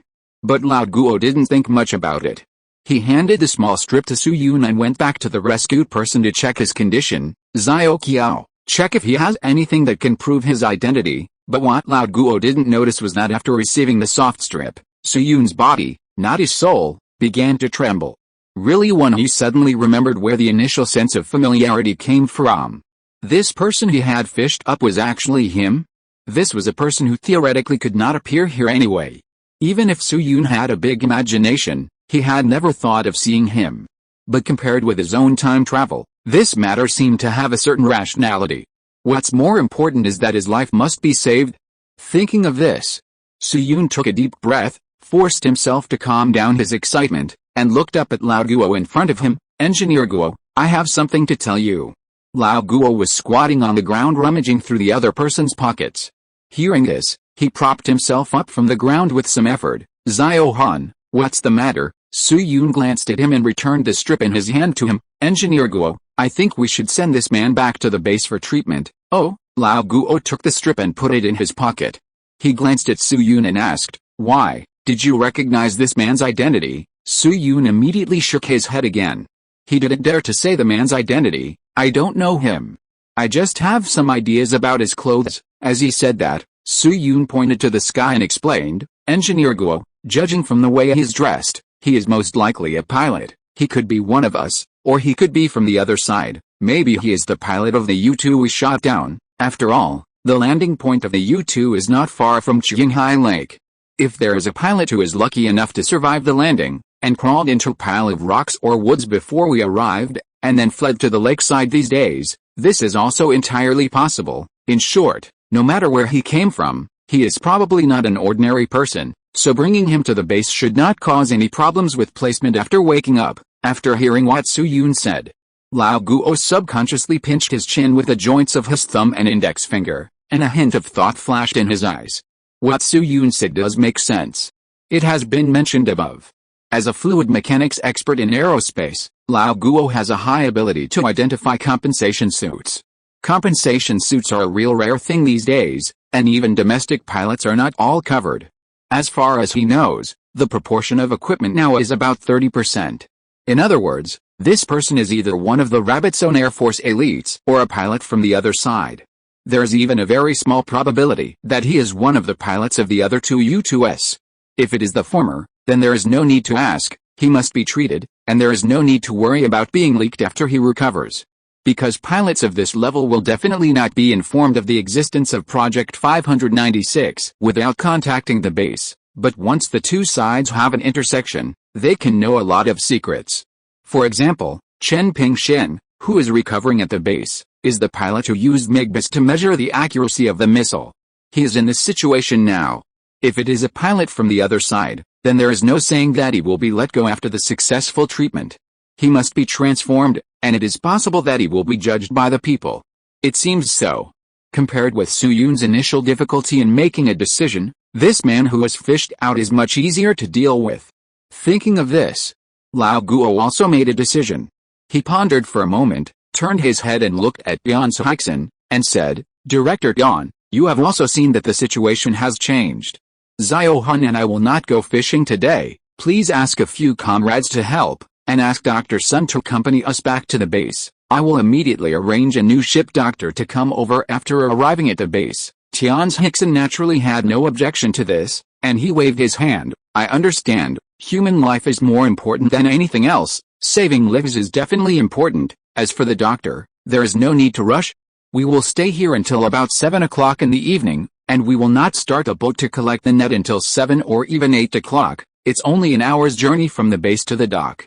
It's only 2 o'clock in the afternoon now, and 2 round trips are enough. Lao Guo patted Yan Sihixin's shoulder heavily, and everything was self-explanatory.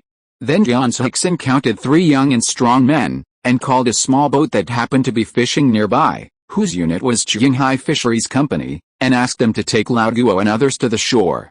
After landing, Lao Guo forced a pack of cigarettes on the captain, found a familiar unit to send a telegram to the base about the arrival of a patient, and then took Su Yun and others back to the jeep. The rescued man was placed in the compartment of a transport vehicle. Although this thing had a strong fishy smell due to long-term transportation, no one cared about it at this time. After an hour, the 2 vehicles returned to the 221 base. The base, which had received Lao Guo's telegram in advance, had already arranged an ambulance on the scene. After 2 rounds of emergency but uneventful transfers, the man was finally sent to the employee hospital of the 18th branch. Old Guo. Shortly after the man was sent to the hospital, Li Ju hurriedly came to the outside of the ward with his assistant Zhou Ke, looking anxious. Old Guo, I heard that you brought a patient back from the dock.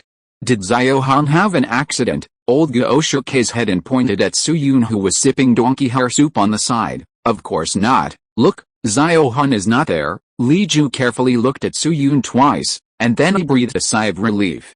It was mentioned earlier. There are all kinds of people on the Qinghai Lake dock.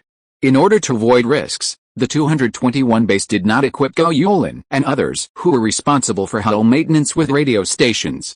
Every time Gao Yulin and his team had something to do, they basically spent some money to find someone from the Qinghai 3rd Iron and Steel plant next door to send a telegram on their behalf, and the cost was reimbursed by the base. This kind of telegram sent back basically does not reveal any key information, and often uses aliases. Therefore, after learning that Lao Guo had sent a telegram saying, a patient has been sent back to the base, please send a cart to take him over as soon as possible, Li Ju immediately imagined something. Su Yun had something happen to him, such as being dragged away by a fish while fishing, and his old injury had relapsed. So Li Ju, who had just finished an important meeting, rushed to the staff hospital as soon as the meeting was over. Fortunately, Su Yun was fine. Otherwise, he might have been possessed by Zhang Yufan and written a mourning couplet for Su Yun. Then Lao Guo took a deep breath and told Li Ju in detail how this person was discovered. Old Li, guess what? At that time, I first caught a 2.2 kilograms huanggayu. Hey, it's very strong. I tried for a long time before I hooked it. Then I caught a 1.1 kilogram spotted horsefish. It fluttered so hard that it wet my glasses. Then Xiao Han caught a person somehow. Seeing that Lao Guo shut up here, Li Ju couldn't help blinking. Is it over? It's over. I told you that the spotted horsefish was very strong. Later, when I saw Xiao Qiao didn't catch any fish, I gave all these fish to her, but Lao Li, don't ask Xiao Qiao about this. The girl is shy. Just pretend that she caught it. Su Yun on the side stared at Lao Guo with a look of astonishment, as expected of a fisherman of my generation. Li Ju's mouth twitched a few times, but his focus was not on the fish. No. You mentioned the person who fell into the water in the last sentence of such a long paragraph. Is this the end? It's really over. Lao Guo spread his hands with an honest look and complained, I'm not lying to you. No one on the boat saw how this person appeared. A 1.9 meter tall man appeared in front of us like a magic trick, but we found some things after rescuing him. If nothing unexpected happens, he should be a pilot. Then Lao Guo introduced the man's clothes and some other physical conditions, and Li Ju had a general idea in his mind. Nowadays, the number of pilots in the Air Force is quite limited, and each of them can be called a national treasure. If a unit loses a pilot, whether it is taking leave or missing on a mission, it can be reported to you in minutes. What's more, according to what Lao Guo said, the man they rescued only had a wound on his forehead. His facial features were not completely disfigured like Su Yun, and even his specific age could not be judged. In other words, the base can take a picture of him with a black and white camera, and then send it back to the capital for file comparison. If this cannot lock down the other party's identity, then the possibility that he is from the other side is relatively large. At worst, we can wait until he wakes up to ask him, and then everything can be figured out. There are many feasible plans. Creak, just as Li Ju was thinking. The ward next to them was opened, and Lin Yu, the chief physician of the staff hospital, came out with Qiao Ke Hong. Seeing this, Su Yun hurriedly asked, Dr. Lin, cough cough, how is the injured person we rescued? Upon hearing this, Lin Yu took off his mask and gloves, took a cup of water from the public teacup at the door of the ward to moisten his throat, and then said, I just checked his body in detail, and the result is similar to Comrade Sun Ping's judgment. This person's limbs are basically intact, but 2 of his fingers are fractured, and there should be a few fractures in the sole of his left foot. In addition to the limbs, there are some abrasions on the torso caused by collisions, but they are not too serious. There are no fractures or damage to internal organs. And even tetracycline does not need to be taken. His main wound appeared on the forehead, with an area of about 10 square centimeters, and it also looks like it was caused by a collision. I don't know if it's because of this wound. The patient is still in a coma, But all indicators are normal theoretically. Patients with this kind of injury should have woken up long ago. Li Ju was silent for a moment, walked to Su-yoon, and added, Dr. Lin, do you think the patient's injuries are caused by a plane crash? Plane crash? Lin Yu was slightly startled, and then immediately shook his head. If you mean the kind of plane crash at an altitude of 10,000 meters, there might be some chance if it happened in the snow in winter, but in this season, I personally think the probability is very low. After all, his injuries can only be said to be minor injuries. Or at most moderate injuries, which is very different from the normal crash. When I was across the sea, I went to the site of a helicopter crash. The crash altitude was only more than 800 meters, and the condition of the injured was far more serious than this. Of course, people's physiques cannot be generalized. What if he is a sports student who graduated from Yanjing Sports University? For example, he was injured at the moment of the crash, and suddenly appeared in Qinghai Lake when he was about to land and explode. Cough cough, I won't say it. It's obviously impossible. Li Ju glanced at Lao Guo after hearing this, and Lao Guo shrugged again. Don't look at me, Xiao Han and I are just guessing. Can't we ask him about the specific situation when he wakes up? Li Ju thought about it, and it was true. If this person's identity cannot be confirmed, he will take another bite of Zax. But what no one noticed was, after Lin Yu mentioned the condition of the injured, Su-yoon's eyes flashed with a hint of thought. If my premonition is correct, don't think that the man's injuries are very light. I'm afraid that in the text before I leave, there is basically no need to expect to hear the news of his awakening. By the way, after a moment, Lin Yu suddenly thought of something, his expression slightly solemn, and said to Lao Guo, Li Ju and Su-yoon, 3, there is another situation I want to tell you. Lao Guo glanced at him and guessed, Dr. Lin, is the intensive care unit not enough? It was mentioned earlier. There are only 2 intensive care units in the base, one of which is Wang Liming, the lover of Xiaomin, the director of the 17th branch. Wang Liming is an explosives engineer. He was seriously injured after an explosives accident. Lin Yu personally performed the amputation of his left leg.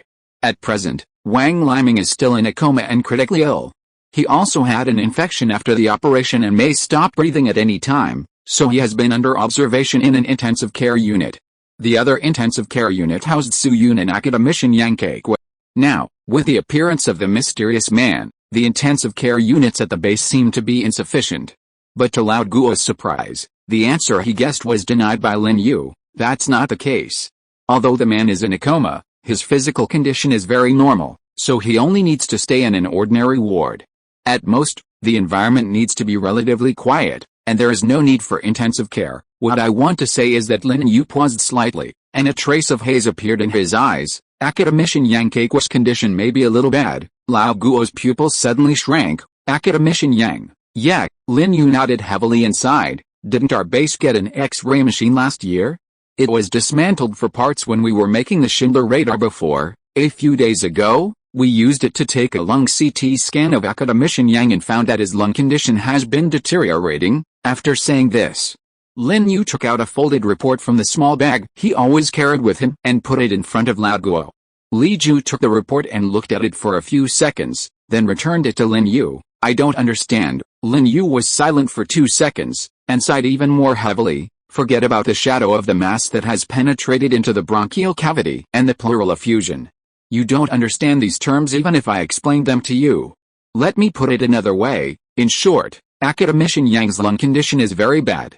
According to the definition of the stage of lung cancer, it has probably reached the 4th stage, which is the late stage. Late stage. Hearing this word from Lin Yu's mouth, Li Ju immediately realized the seriousness of the problem even if he couldn't understand the X-ray. Then he and Lao Guo looked at each other and asked seriously, Dr. Lin, according to your estimate, how long can Academician Yang live? Lin Yu didn't speak immediately after hearing this, but looked around for a few times. He pulled Li Ju and others aside and whispered at most 8 months. Li Ju's breathing suddenly stagnated. Su-yoon on the side glanced at Lin Yu with a thoughtful expression. If he remembered correctly, according to the normal development of history, Academician Yang Kei-kwe should have passed away in 5 months, which was 3 months shorter than Lin Yu expected. Su-yoon originally thought that this was a misjudgment made by Lin Yu, but on second thought, he came up with another guess. In the original history, the medical conditions when Academician Yang Kei-kwe died were not good. Because at that time, The country's medical resources were mainly concentrated in the Magic City and the capital. The medical level in Sichuan province was actually relatively poor. But the medical level of the 221 base can be compared with that of the capital. If we consider the survival time reported by Lin Yu in this way, it may not be a misjudgment. On the other hand, Li Ju spoke to Lin Yu again. Dr. Lin, can't we extend academician Yang's time? He's less than 60 years old, right? Lao Guo nodded and added, well, he will be 59 in more than a month. Lin Yu shook his head with regret, and with such a complicated mood, he even took off his glasses. It's very difficult. Director, this is advanced cancer, a terminal illness. If the lesion was discovered earlier, we could still take the risk of trying a resection surgery, and maybe we could curb the spread of cancer, but now that it has developed to the point where academician Yang is like this, to be honest, we don't even have the chance to take risks. Lin Yu had contact with Yang Keiko a lot in the past few days, and naturally had a lot of good feelings and respect for this academician with a very good mentality. But the more so, the more uncomfortable he felt. Li Ju and Lao Guo were silent for a while, and then Li Ju looked around the corridors. Dr. Lin, where is Comrade Keiko's ward? Is it convenient to go see him? Lin Yu nodded and pointed to a direction skillfully. Academician Yang and Comrade Han Li live in the same room, just at the opposite end. When I was making rounds just now, I saw that he has woken up. He is now receiving an IV and reading a newspaper. If you want to see him, we can go directly there. Lao Guo took the initiative to walk behind Su Yun and pushed his wheelchair. In that case, let's go see Comrade Keiko. Lin Yu had no objection. Then, under the leadership of Lin Yu, the group quickly crossed a corridor and came to the ward where Su Yun and Yang Keiko were. However, after arriving outside the ward, everyone did not rush in. Instead, they waited for Li Ju's assistant Zhou Ke to get a bag of apples from the factory office, and then Li Ju made a gesture to Lin Yu. Lin Yu first looked inside the room through the glass window on the door, and after confirming that Yang Keiko was not resting, he knocked on the door. Academician Yang, is it convenient for you to come in? After a moment, Yang Keiko's somewhat shrill voice came from the room. Please come in. Lin Yu pushed open the door, and the group walked into the room one after another. Dr. Lin, oh, Xiao Han is back too. When he saw Lin Yu and Su Yun, Yang Keiko, who was leaning on a recliner, first nodded slightly to the two of them. However, with the appearance of Lao Guo and Li Ju, Yang Keiko raised his eyebrows, which were somewhat like Crayon Xin Chan, slightly. Comrade Zhao Lei?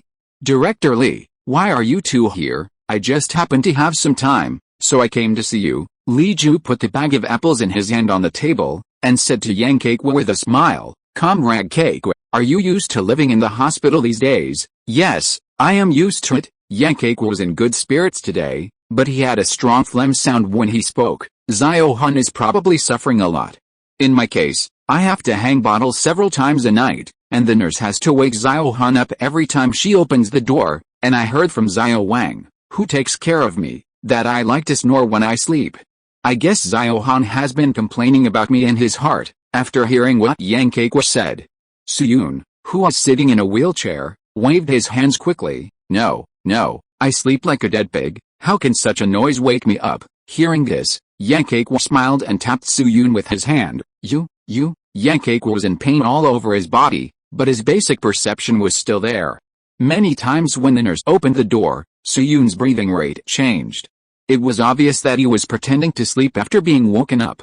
Of course, Yang Keiko would definitely not deliberately expose Su Yun's white lie. He quickly looked at Li Ju. Director Li, I wonder what arrangements the higher-ups are going to make for the wild rice we found. Chapter 609, Controlling the Possibility of Cancer Progression. Wild rice in the ward. Hearing the question raised by Yang Keiko, Li Ju, who had just pulled up a chair and sat down, turned his head to look at his assistant Zhou Ke, and gestured to Zhou Ke. Xiao Zhou, please show the document sent by the superiors to Academician Yang. Academician Yang is qualified to handle this kind of document. Zhou Ke nodded to Li Ju, put the briefcase in his hand on the table, unzipped the clasp and rummaged through it. After a while, Zhou Ke took out a very thin document, about half a centimeter, wrapped in a piece of craft paper to prevent damage. After Zhou Ke flipped through it briefly to make sure there was nothing else mixed in it, he respectfully handed it to Yang Keiko. Seeing this, Yang Keiko put on his reading glasses, shook the document in a very stylish manner, and read it carefully. At the same time, Considering that Yang Kekwa might not be able to concentrate fully due to the pain, Li Ju introduced Yang Kekwa while he was reading the materials. Comrade Kekwa, after comprehensively referring to the materials reported by consultant Han Li, the organization attaches great importance to the wild rice you accidentally discovered. About 3 days ago, the capital has sent a team to the Sandiling waterfall in Bays, and all the wild rice beside the waterfall has been sampled and sealed. At the same time, the capital has also begun to formally discuss the feasibility of rice hybridization, and has notified academician Hao Guangjiang and others to write relevant written texts. Students with good memory should remember. At that time, Wang Enxin, the head of the People's Armed Forces Department of Jingxi County, and Shen Shutuang of the Institute of Insects, were ordered to lead a team to the Sandiling waterfall to collect black soldier flies. At that time, Chen Shu agreed to find a wild rice community beside the waterfall, with as many as 7 or 8 plants. It was just that at that time, Chen Shutong didn't know the value of these male sterile plants because of his professional background. He just picked one plant as a sample and thought about going back to exchange it for some money. But now that the organization knows about this, the remaining wild rice will naturally not escape.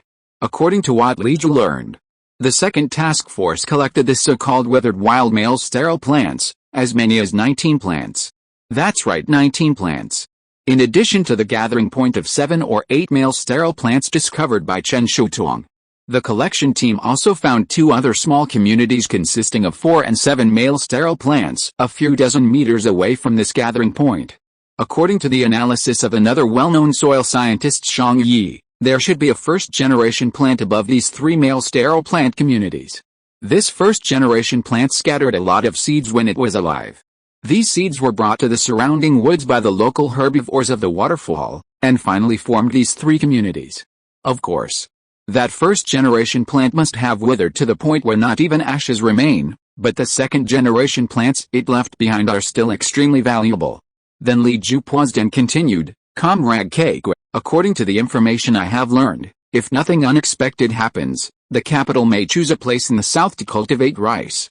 There are currently 3 areas that have been initially determined, namely Kaiyonghe, Jiangchu, and Rongcheng Plain. Comrade Kekwa, what do you think of the location of this area? Yang Kekwa tapped his index finger on the chair a few times, and said thoughtfully, Kaiyonghe, Jiangchu, Rongcheng Plain? These are all good places, but if you want me to choose, my suggestion is to go to Kaiyonghe. Kaiyonghe, Li Ju raised his eyebrows. He thought Yang Kekwa would recommend Rongcheng Plain where he worked. Why? I don't know if it's because of his long-term teaching and educating people. After hearing the reason, Yang Kekwa suddenly became interested.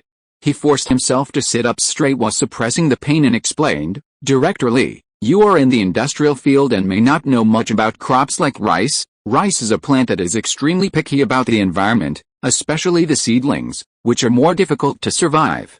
According to our experience, the lowest temperature for its growth is generally 12 degrees Celsius, and the optimum temperature is around 32 degrees Celsius. If the temperature is lower than 12 degrees Celsius, the roots and buds will stop growing at best, and the whole plant may die at worst. In addition, the temperature requirements for breeding the next generation of rice are more stringent. The optimum temperature for flowering and pollination is 25-30 degrees Celsius. Below this temperature, a large number of empty grains may appear, resulting in a large reduction in yield. In addition to temperature, rice also has strict requirements for sunlight. Looking at the map of China, Sanhe and Ledin and Kaiyonghe should be the most suitable areas for rice experimental fields. Hearing what Yang Kekwa said, Su Yun's eyes suddenly showed a hint of admiration. At that time, the research on hybrid rice in China was still in its infancy. Most people believe that the best place to grow rice should be in the south of the Yangtze River or in the Yangtze River Basin. There were farms in Kaiyonghe, but they mainly cultivated corn seeds and sorghum, which was the prototype of the later Nanfan farm. But in fact, the most suitable place for rice hybridization was actually Kaiyonghe, because of the temperature and sunshine mentioned by Yang Kekwa. Sunshine was a hidden pit. In the original history, no one could technically breed hybrid rice before Yuan Guolian discovered wild sterile plants, so many people believe that the sunshine of hybrid rice was similar to that of most native rice. But it was not until the hybrid rice project started that everyone discovered that the 2nd to 5th generations of hybrid rice had extremely fine requirements for sunshine. In the end, after searching all over China, Only Kaiyonghe was the most suitable place, so Yuan Guolian moved the team to the Nanjiang farm in Kaiyonghe. The above sentence seems light, but Yuan Guolian's team paid a high price of 4 years for it. Therefore, Yang Keqiu's insightful words at this time are enough to show his ability and experience. But if you think about it carefully, it's normal. After all, Yang Keqiu's experience is extraordinary, and there may be only one copy in China. In 1936, Yang Keqiu wrote an article entitled The Last Base for National Rejuvenation, Sichuan Province's Current Rice Income Increase Plan, which has more than 20,000 words. At the same time, he has been planting regenerated rice in the rear during the anti-Japanese war. According to the situation in later generations, academician Yang Keqiu's vision is not just limited to the agricultural field. In a sense, it can even be said to be a strategic level judgment. Now on the site selection issue of hybrid rice, Yang Keqiu has once again demonstrated this ability. Opposite him, hearing Yang Keqiu's introduction, Li Ju also nodded subconsciously. Then he silently remembered Yang Keqiu's words in his heart, and prepared to write a report and report it after returning. After a while, Yang Keqiu raised another question. Director Li, I wonder how long it will take for the organization to approve this project. This time, Li Ju showed some hesitation on his face. This question was a bit beyond the scope for him. Comrade Keqiu, to be honest, I really don't know much about this. At least I haven't received any notification in this regard, but according to the progress of Comrade Guangxin and my understanding of rice, the project will most likely be approved before the beginning of next spring. Li Ju's tone was not particularly firm, but he was not particularly unconfident. After all, although he didn't know the organization's ideas, he remembered one thing: although the planning project of the hybrid rice project was written by Guangxin, the preliminary report was made by Su Yun, the consultant. And the importance and trust of Su Yun by the superiors has reached a point that Li Ju finds difficult to understand. Almost every proposal of Su Yun will soon receive a response from the capital. Although the people who specifically implement the response are not of high rank, and even Li Ubashing has rarely appeared on camera recently, the will of these people behind the scenes is obviously at the level of the sky. In addition, rice crops need to be sown in spring, so Li Ju has a hunch, if nothing unexpected happens, the organization will approve the project in the beginning of next spring. Next spring, Yang Keqiu murmured the time again, then looked up at Li Ju. Director Li, can I still live until then? Li Ju was stunned and uttered a few ahs subconsciously.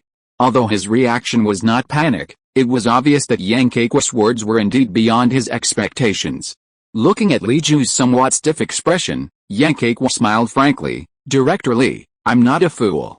Dr. Lin Yu has only been checking the beds for less than half an hour, and he took you away and back.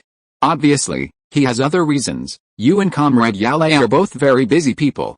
When you came, you brought a bag of apples and had a fake smile on your face. In addition to the feedback from my own body, if I still can't guess something, then I've lived in vain at this age. Tell me, how long can I live with my physical condition?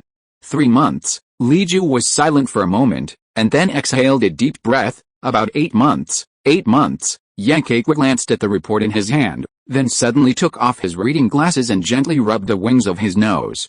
After about half a minute, he spoke again. To be honest, Director Li, I'm not really afraid of death. After I had health problems at the beginning of this year, I started preparing for my afterlife. Now I've done almost everything I should have told and handed over. Even if I'm gone, the research group can still run as usual. If I really owe anyone anything, it's only my lover. But my relationship with her started during the anti-Japanese war and has long transcended life and death.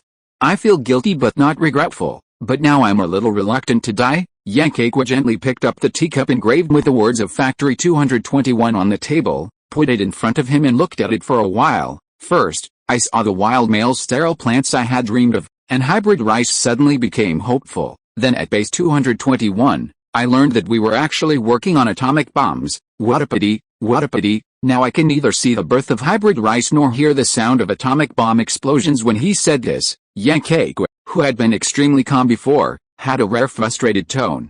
As an agronomist who experienced the war of resistance, Yang Keqiu knew one thing very well: for a country to become a great power, food and weapons are two problems that must be solved. If you have food but no military force, then you can only become broilers and warehouses, and others can take as many resources as they want from you. If you have military force but no food, then you will lack the support of the people and cohesion, and the so-called military force will eventually fall into the hands of others. Yang Kekwa has been fighting for food breeding all his life. Even if he is asked to evaluate his life, he dares to describe himself as frank and unashamed. Even if he was initially diagnosed with advanced lung cancer in May, he could still face death calmly. But what Yang Kekwa didn't expect was that fate played such an outrageous joke on him at the end of his life. The discovery of wild male sterile plants brought hybrid rice from a fantasy state to reality, and the dawn of the country's escape from hunger appeared in front of him. When he arrived at the 221 base, he came into contact with China's current top secret, the nuclear weapons development plan code-named Project 596. If a country is a person, then hybrid rice is undoubtedly a pair of antennae that can make people run wildly. The atomic bomb is the backbone of the human body. Both of these things are the goals that Yang Kekwa has been longing for all his life.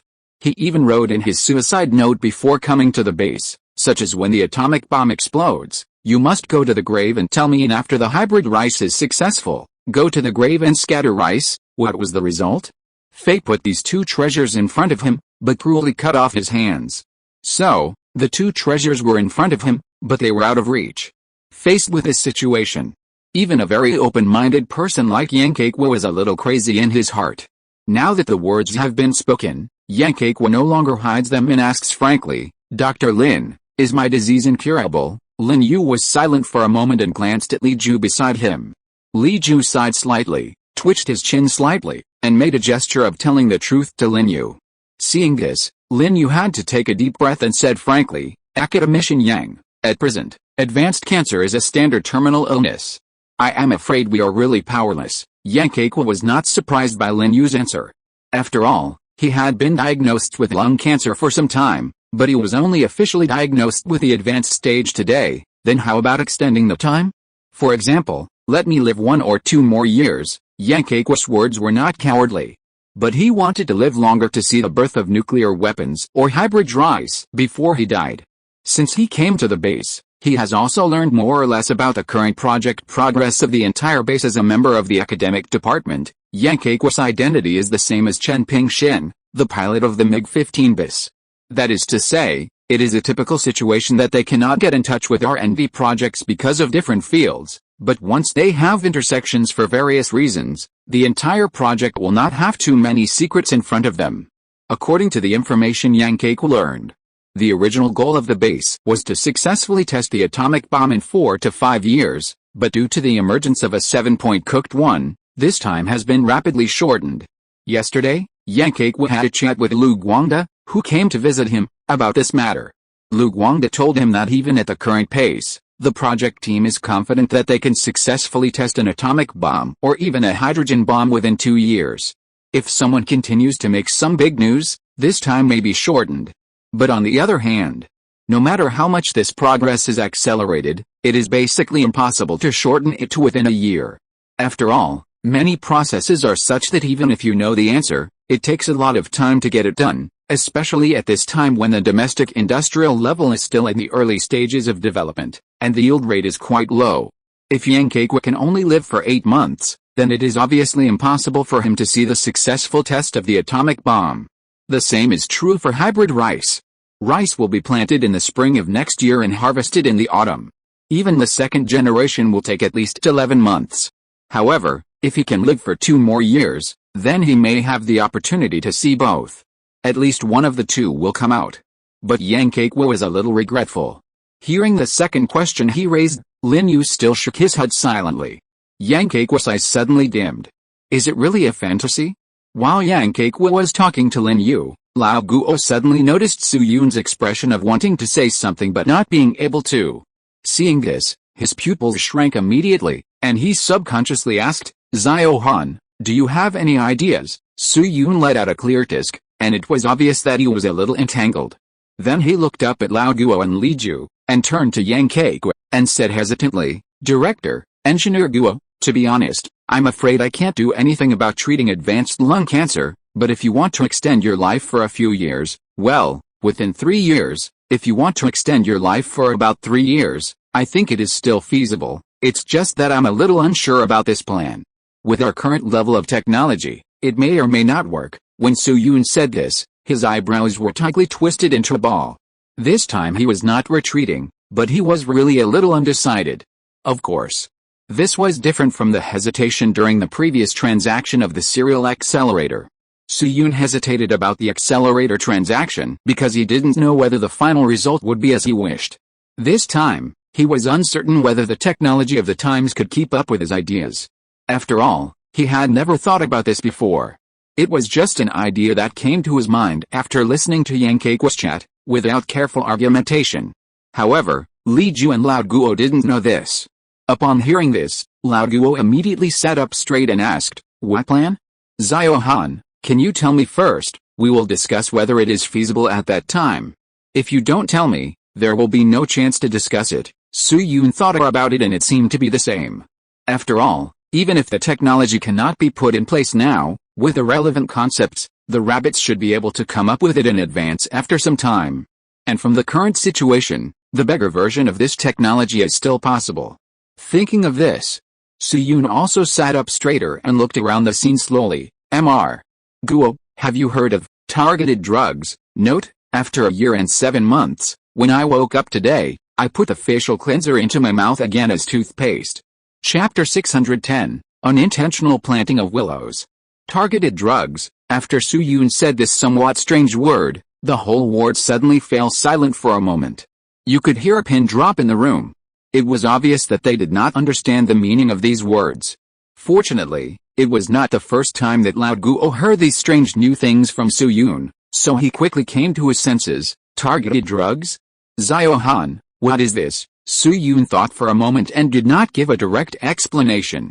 Instead, he turned to look at Lin Yu and said, "Dr. Lin, the concept of targeted drugs is more complicated to introduce, so could you first tell me about the current medical community's understanding of lung cancer?" Lin Yu nodded immediately. No problem. As a Western medicine expert with experience studying abroad, he has a very detailed grasp of the information about lung cancer, and soon began to talk about it. Lung cancer is a disease that has gradually become more common in recent years. The number of people who suffer from it each year is less than that of gastric cancer, but the growth rate is very fast. The cause of its formation is still unknown. 10 years ago, scholars across the sea proposed the view that smoking causes lung cancer, but a few months before I returned to China, a refutation theory called the birth weight paradox emerged. So how lung cancer is formed is still a controversial topic today. Su-yoon nodded slightly. As a PhD candidate in biology at USTC, his supervisor is Jian Zhongjing, a well-known immunologist in China, so he is not unfamiliar with what Lin Yu said. Unlike the future life that Su-yoon traveled to. In 2023, lung cancer is the most common cancer with the highest number of deaths among all cancers, and is known as the king of lung cancer. There were 820,000 new cases and 720,000 deaths in China last year alone, not to mention the world. But few people know that more than 100 years ago, lung cancer was actually a very rare cancer. In 1912, a doctor named Emma Watson across the sea, yes, the same name as the actor who plays Hermione, once mentioned one thing in the medical book he wrote. He searched through the literature around the world and found a total of 374 cases of lung cancer. However, after 1920, the incidence of lung cancer suddenly began to rise in a straight line, just like the Shanghai Composite Index turned upside down. For this reason, many experts began to pay formal attention to lung cancer, and when studying the cigarette machine across the sea, they found that there was a certain relationship between cigarettes and lung cancer. Of course, the reason why scholars were able to discover this situation is not because of their strong observation and judgment, but because the cigarette market is too terrible these days. Take last year as an example. The average annual smoking of people across the Taiwan Strait was more than 4,000 cigarettes. That's right, 4,000 plus. It's like if you hit yourself more than 10 times a day, then when checking for kidney deficiency, the doctor will definitely link the two. However, a few years ago, a birth weight paradox emerged across the Taiwan Strait, making the relationship between cigarettes and lung cancer more vague. This refutation theory is this: if smoking is harmful to health, mother smoking will cause the baby to have a low weight and the infant mortality rate will increase. But according to actual statistics, scholars across the Taiwan Strait found that it was just the opposite. The mortality rate of babies born to smoking mothers is lower than that of normal babies. So, There is another layer of fog between smoking and lung cancer, and no one knows whether the two are related. This paradox was not confirmed and explained until 2001, so it is normal that Lin Yu can't explain it clearly at the moment. Then Lin Yu paused and continued, after lung cancer gradually became a common disease, the corresponding treatment plans also gradually began to develop. In the 1940s, the classic surgical treatment of lung cancer was pneumonectomy.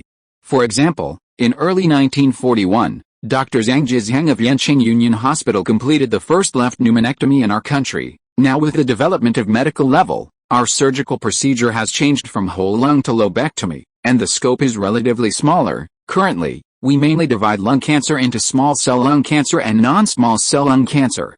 Small cell lung cancer is not suitable for surgery, while non-small cell lung cancer is more suitable for surgery. Of course, this statement is also relative. Su Yun nodded and asked, what about the in-depth research on the pathogenic structure of lung cancer? What stage has it reached now? Pathogenic structure. Oh, you mean the structure of cancer cells? Lin Yu blinked when he heard it, and this time his answer was much more concise. The relevant cultivation technology of lung cancer cells has been mastered both at home and abroad. After all, the cultivation of cancer cells was successful 50 years ago, and it is no longer a big secret. As far as I know, Yanqing has already used colony formation experiments to separate solid tumor stem cells, and has achieved certain results in the regulatory mechanism, but the research on cancer cells is just that. It seems that there are not many new discoveries even across the sea, at least that's what I know. Su Yun listened quietly and looked up at the scene. At this time, except for Li Ju who still had a face full of ovo, Lao Guo, Yang Keiko and Zhou Ke have already revealed some understanding, and it seems that they have caught up with the rhythm. So he coughed lightly, took over Lin Yu's right to speak, and said, Dr. Lin, have you ever shot a target? Shoot a target? Lin Yu was slightly startled, and then he straightened his chest. Of course I have shot a target, just kidding. Every one of these people at the scene, even Li Ju's assistant Zhou Ke and the terminally ill Yang Keiko, have shot a target before. These days, the popularity of militia is very high, and there are even a lot of civilian guns. It is not uncommon to have shot a gun, but it is rare to have not shot a gun. Then Su Yun gestured several target shapes in the air with his hands and said, Dr. Lin, since you have shot a target, you must be familiar with the process of shooting. When shooting, there will be many targets on the shooting range. You can only shoot the one facing you. If you are crooked, you will not be scored or deducted. In the microscopic field, if we regard the tumor as a shooting range, then its interior can obviously be divided into many target areas. For example, the bilateral and unilateral RB characteristics proposed by Peter Armitage in 1953, and the PH chromosome site discovered by the University of Pennsylvania 4 years ago, etc. Looking at Su Yun who was talking freely. Lin Yu, who has 3 doctoral degrees abroad, was suddenly stunned, and then the whole person realized something and couldn't help interrupting him. Wait, Comrade Han Li, you are talking about targeted drugs, don't you mean the bullets that use cancer cells as targets and then accurately destroy them? Bang! Su Yun immediately snapped his fingers and said with a smile, Dr. Lin, what you said is not completely correct, but it is very close to the concept of targeted drugs. However, the concept of targeted drugs in a broad sense is not to eliminate cancer cells, but to curb the growth of cancer cells after hitting the key nodes. Just like a bullet, when a bullet hits a person, it does not immediately empty your blood bar, cough cough, life, but makes your body inactive by destroying blood vessels. Lin Yu's pupils suddenly shrank. WTF? Targeted drugs that curb the growth of cancer cells? There is such a thing? Then he suddenly stood up from his seat, walked quickly to Su Yun and asked, Xiao Han, what is the specific biological mechanism of the targeted drugs you mentioned? What about the ingredients? What about the production process? Hearing Lin Yu's 3 questions in a row, Su Yun couldn't help but smile. It turns out that Lin Yu, a cold-faced boss who looks like he has facial paralysis, can also get emotional. Then he took a deep breath, made an anxious gesture to Lin Yu, and explained, Dr. Lin, I only came across this idea of targeted drugs in a book when I was in Europe. The author's name is Ling Ran. So I don't really know the specific ingredients and processes, but the biological mechanism is basically that this drug can act on specific protein molecules, enzymes, and gene fragments through certain reactions. After all, cancer cells are caused by gene mutations, so in theory, targeted treatment of mutation sites should also be reasonable. Action on specific gene fragments. Lin Yu's pupils shrank again when he heard this, but this time he didn't rush to speak. Genes. This is an extremely mysterious and cutting-edge field. Humans actually discovered cells very early. As early as the 17th century, Hooker, who loved and hated calf, discovered cells.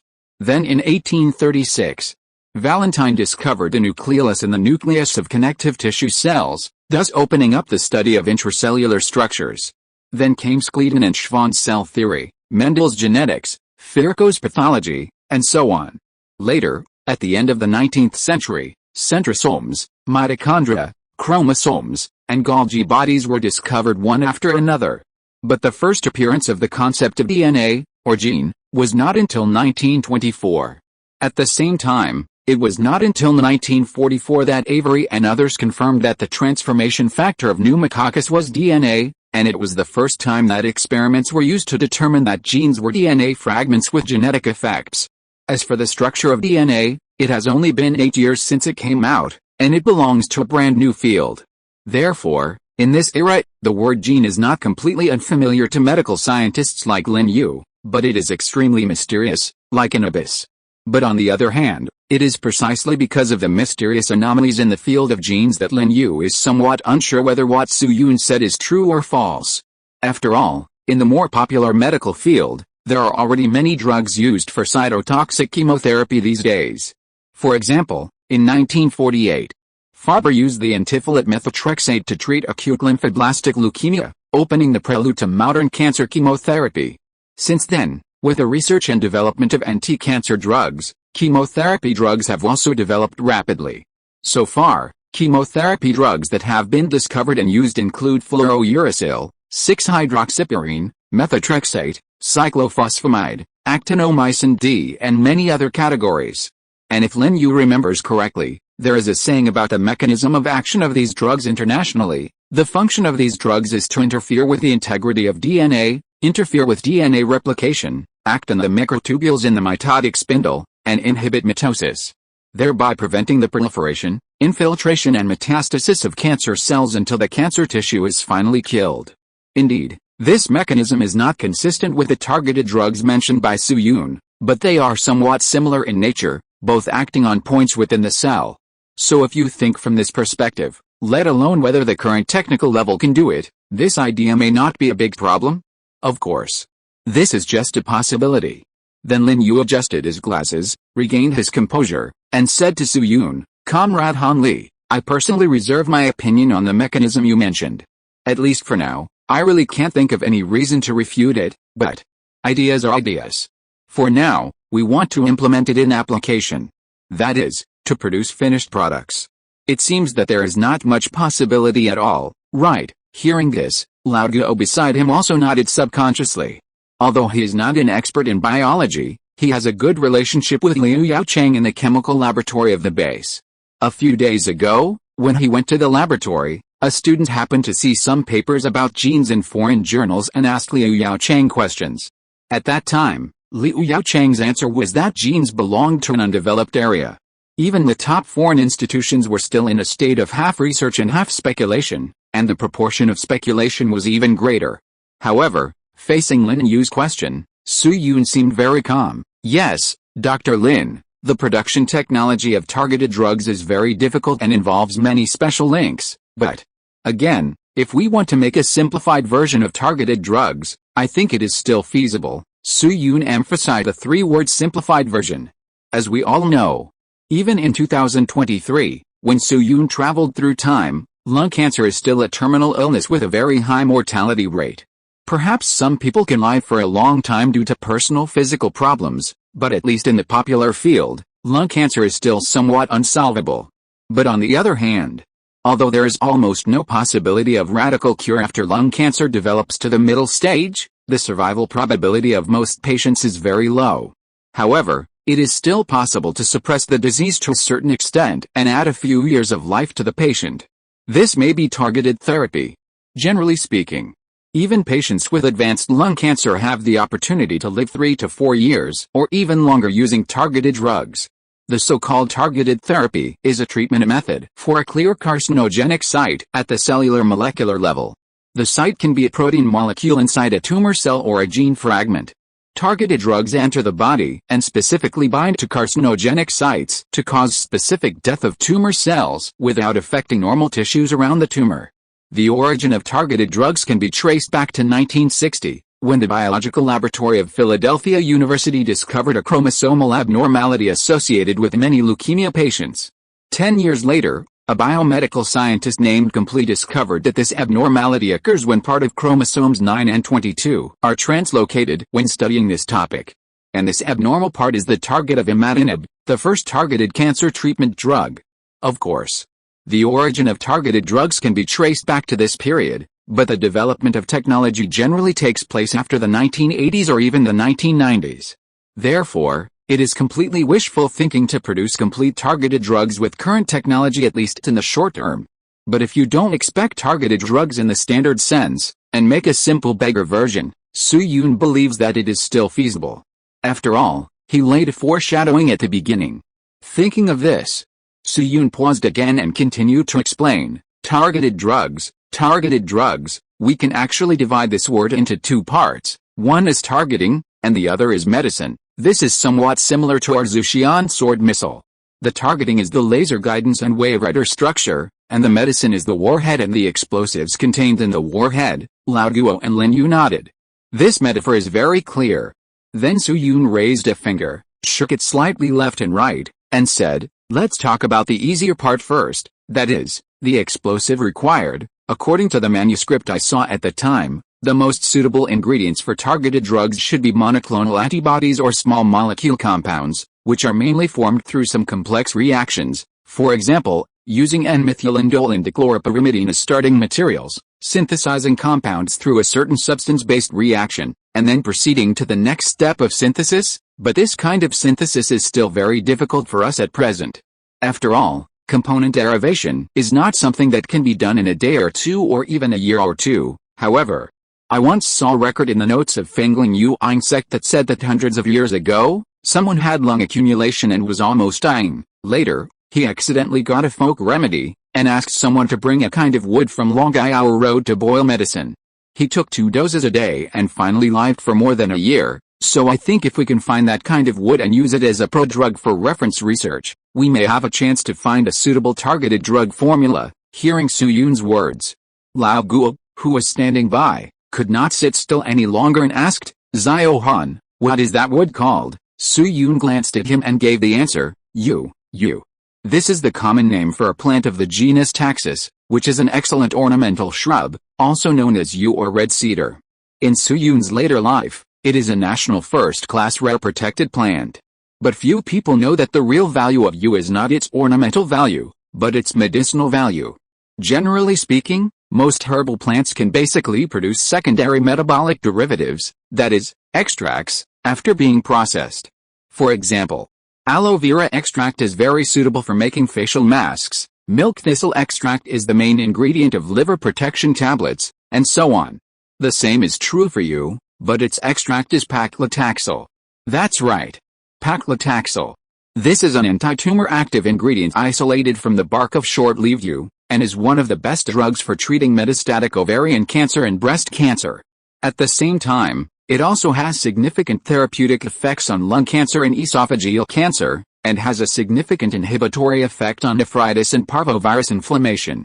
Generally speaking, it takes about 13.6 kilograms of bark to extract 1 gram of paclitaxel, and 3 to 12 yew trees over 100 years old are needed to treat an ovarian cancer patient. Therefore, the price of this substance has become very high, which has attracted a large number of people to cut down yew trees, making the originally scarce yew trees even more scarce and endangered. Of course, paclitaxel is a chemotherapy drug in nature and is not a conventional targeted substance. However, some of its structures and characteristics, such as hydrophobic groups, 2-feta or 7O design points, are extremely similar to targeted drugs in some aspects. In fact, the main difference between chemotherapy drugs and targeted drugs is that chemotherapy drugs act non-selectively on actively growing cells, killing cancer cells while also killing normal cells. Targeted drugs, on the other hand, act selectively on tumor cells. In addition, The application of chemotherapy drugs is generally determined based on the results of tissue pathology specimens, while the application of targeted drugs needs to be determined based on the results of genetic monitoring of tissue pathology specimens. In a sense, note that it is in a sense. The difference between chemotherapy drugs and targeted drugs is actually equivalent to that between atomic bombs and neutron bombs. Atomic bombs and neutron bombs are obviously not the same weapon, but they have something in common in some deep aspects. Once paclitaxel is used as a sample, then the rabbit's task will change from pure research and development without any reference to the direction of converting chemotherapy drugs into targeted drugs.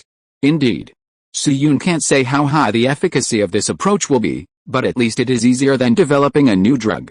For example, the example he gave before is the synthesis route of osimertinib mesylate, using N-methylindole and dichloropyrimidine as starting materials. An intermediate is synthesized by aluminum chloride catalyzed Friedel-Crafts alkylation reaction. Then p-dilunysulfonic acid and the intermediate are heated to reflux in 2-pentanol to obtain intermediate 2. Then condense with secondary amine in a microwave reactor to obtain intermediate 3, and then reduce the nitro group to obtain intermediate 4. Then condense with 3-chloropropionyl chloride to obtain intermediate 5, and finally dehydrochlorinate and form mesylate to obtain osimertinib mesylate. More than 80% of the substances in this step cannot be produced by current scientific and technological means, not to mention the microwave reactors that are needed. Therefore, Suyun can only find another way and start directly from the structure. After all, there are many papers on targeted drugs based on paclitaxel in later generations, such as 10.1186S13578, 023, 01004, 6, which Suyun was deeply impressed by. About 90% of the primers and components required in it have been developed by the current chemical community. For the remaining 10%, Suyun can find an opportunity to guide it out, which is at least much simpler and more reasonable than making 80% of substances that do not exist today. Of course, one of the reasons why Suyun remembered this paper is mainly because its primers contain tamifin, which is the well-known contraceptive pill. But this is normal. After all, the early use of tamifin is to hinder the effect of estrogen, thereby inhibiting the reproduction of breast cancer cells, which is very suitable for the treatment of breast cancer and adjuvant therapy after breast cancer surgery. The yew trees in Longyao. Upon hearing this, Lao Guo subconsciously looked at Li Ju, who quickly nodded, "No problem, didn't we cooperate with comrades in Longyao before? We can just ask them to help find the yew trees." Hearing what Li Ju said about cooperation, Suyun couldn't help but smile. Li Ju was referring to the fishing incident during the sniping of U-2, when the enemy spy who used the alias Chen Wenliang and was surrounded by rabbits was caught. The place where this happened was Jinta County, Longyao. Since Chen Wenliang's identity was a very high-level online, the 221 base and the local forest political commissar could communicate directly. If the yew trees can be found, just ask the comrades there to send them over. Then Lao Guo looked at Suyun and asked, "Xiao Su, besides paclitaxel? How do you solve the targeting problem you mentioned?" Targeting? Suyun pondered for a moment and said to Lao Guo, "Engineer Guo, do you still remember the idea I provided when we were discussing rice hybridization technology?" Idea? Lao Guo was slightly startled and asked in surprise, "What idea?" Hearing this, Suyun picked up the pen on the table, wrote a big R and a small r, and shook it in front of him. "At that time, I once mentioned an idea of screening high-quality genes, which involved the introduction of the pollen-lethal gene R, that is, use polyacrylamide gel electrophoresis to determine the size of the fragments present in each base reaction, then separate the DNA fragments through single base resolution. Place a gel with a label for each base on an X-ray film, and you can measure some data. This belongs to the category of DNA sequencing. If we optimize it further, we can achieve PCR technology." Note: see Chapter 581. I have been laying the groundwork for a month. Can some people stop saying that it is unreasonable to develop targeted drugs before I finish writing? It turns out that I don't pay attention to my foreshadowing and then inexplicably argue with it. Originally, everyone was happy when the foreshadowing was completed, but now I am depressed. That's right. PCR technology.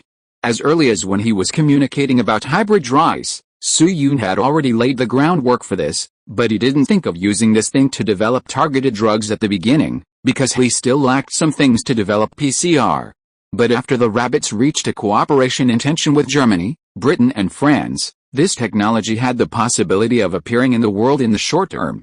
This can be regarded as an accidental achievement. At the same time, it is also because of this. Su Yun dared to bring up the concept of targeted drugs. Otherwise he could have chosen a chemotherapy plan with lower efficiency but more feasible.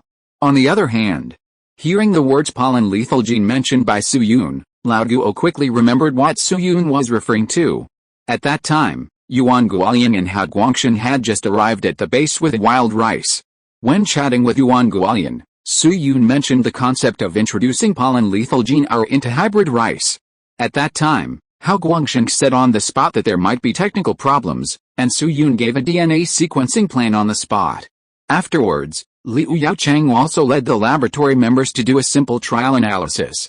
After the results came out, Liu Yaocheng only said one sentence to Lao Guo, "There is great potential for this." Thinking of this, old Guo understood Su Yun's idea. "Xiao Han, do you mean to use DNA sequencing to find the target of targeted drugs?" Su Yun nodded, "That's right," but after getting his affirmation, old Guo's brows still did not relax, but twisted tighter. "It seems to be feasible, but Xiao Su, since we want to find the target, we must observe and compare the cells, right? Ordinary people's cells are still easy, but tumor cells, at this point."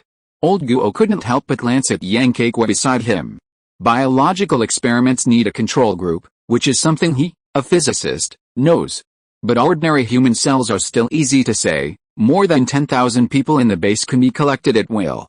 Even if there is a need, he, old Guo, is willing to be the first guinea pig. But the problem is that cancer cells are more difficult, because there is only one lung cancer patient in the base, Yang Kekwa. Whether it is blood drawing or surgical collection, it is very harmful to him, and Yang Kekwa can't afford such a procedure at all in his current condition. There may be many cancer patients in the capital, but it is obviously not appropriate to use other people's cancer cells for observation, and Yang Kekwa's character is not likely to accept this plan. However, just as Lao Guo frowned, Su Yun's voice rang beside him, "Or, Mr. Guo, you may have thought wrong. Our goal is not that complicated. After all, what we want to verify is the ability to detect cells, that is, to compare two cells with different known points, and then find out the abnormalities in the biological performance of the points. For example, we can see with the naked eye that a fountain pen is thicker than a ballpoint pen. What the experiment needs to do is to be able to confirm this in data through measurement results, that is, to be able to measure that a fountain pen is 1 centimeter and a ballpoint pen is 0.5. But this kind of comparison cell does not have to be collected from the human body, as long as there is a known obvious difference." Lao Guo was slightly stunned for a few seconds after hearing this, but soon realized what Su Yun said. "Xiao Han, you mean?" Su Yun nodded vigorously, confirming his guess. "Yes, it is the local donkey." Chapter 611 Targeted drugs are launched. Local donkey, in the ward. Hearing this word coming out of Su Yun's mouth, sitting in his seat, Lao Guo suddenly showed a look of as expected. It's really a donkey. The capital is squeezing Su Yun like a donkey, and Su Yun is squeezing the donkey like a donkey. Why does it feel a little funny?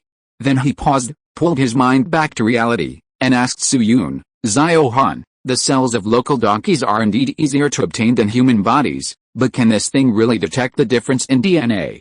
Could it be that you usually eat too much donkey hair and have complaints, so you want to retaliate?" At the end, Lao Guo's expression was a little strange. Su Yun has persecuted the local donkeys in the base a lot in the past few days. The most representative one is the donkey pulp film made by the previous Zuxian sword project. As far as Lao Guo knows, the hundreds of donkeys in the base can't even gather 20 hairs. However, opposite him, Su Yun shook his head seriously and explained, "Mr. Guo, I didn't lie to you. The genes of local donkeys are really different from those of foreign donkeys, otherwise, why can the apocrine secretion of our local donkeys produce that kind of film, but foreign donkeys can't?" Su Yun really didn't intend to retaliate this time.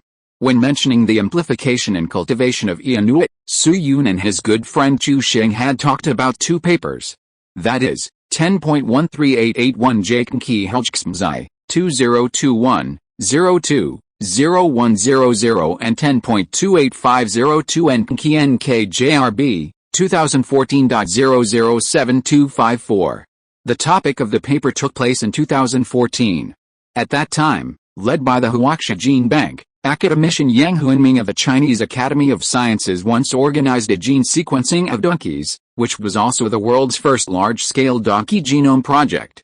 In the subsequent testing process, the testing team has found many very strange situations. For example, a small amount of calcium thioglycolate, which is the component of hair loss agent, is produced in the body of the native donkey. For example, they found that a light point phenotype, referred to as LP phenotype, will appear in the native donkey. Under this phenotype, the mutant of the MYC1R gene affects the amplification of the CDS sequence of the PEB1 gene while affecting the hair.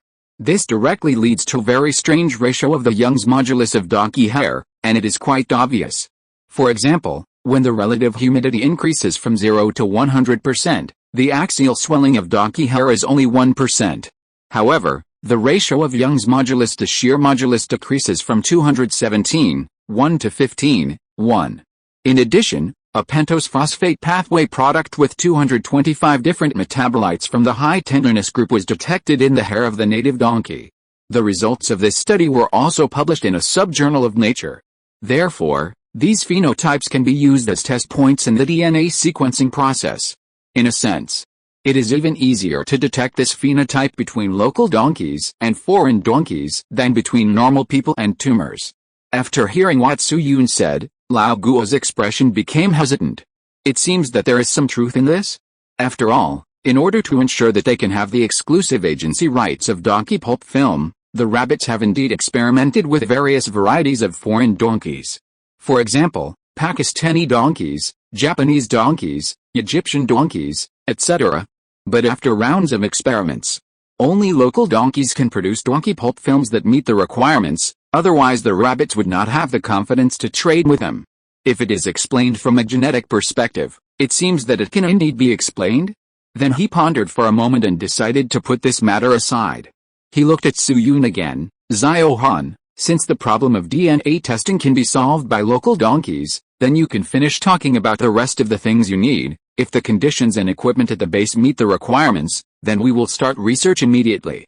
If there is still something missing, we will contact the capital as soon as possible to supplement it. Su Yun immediately hummed when he heard it, thought for a moment, and explained, in addition to the structure and target, the remaining targeted drugs are enzymes and reagents in each link, which involves more chemical steps. After all, if the drug and the target want to combine, some specific enzymes must be needed for recognition and combination.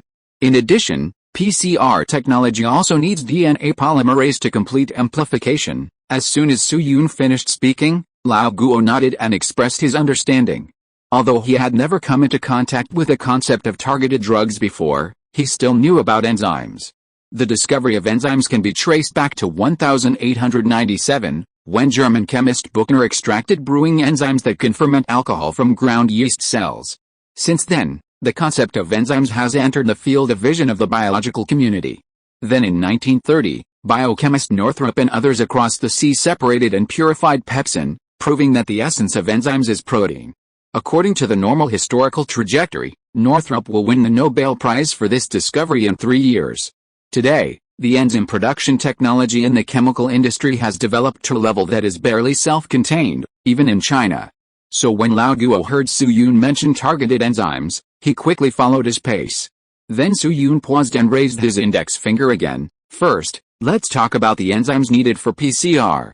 This enzyme actually has a precedent for extraction in Europe, mainly from Escherichia coli. As long as Escherichia coli is cultured, centrifuged and extracted, this enzyme can be obtained. As we all know, the basic principle of PCR technology is to use the complementary pairing of primers and DNA template chains.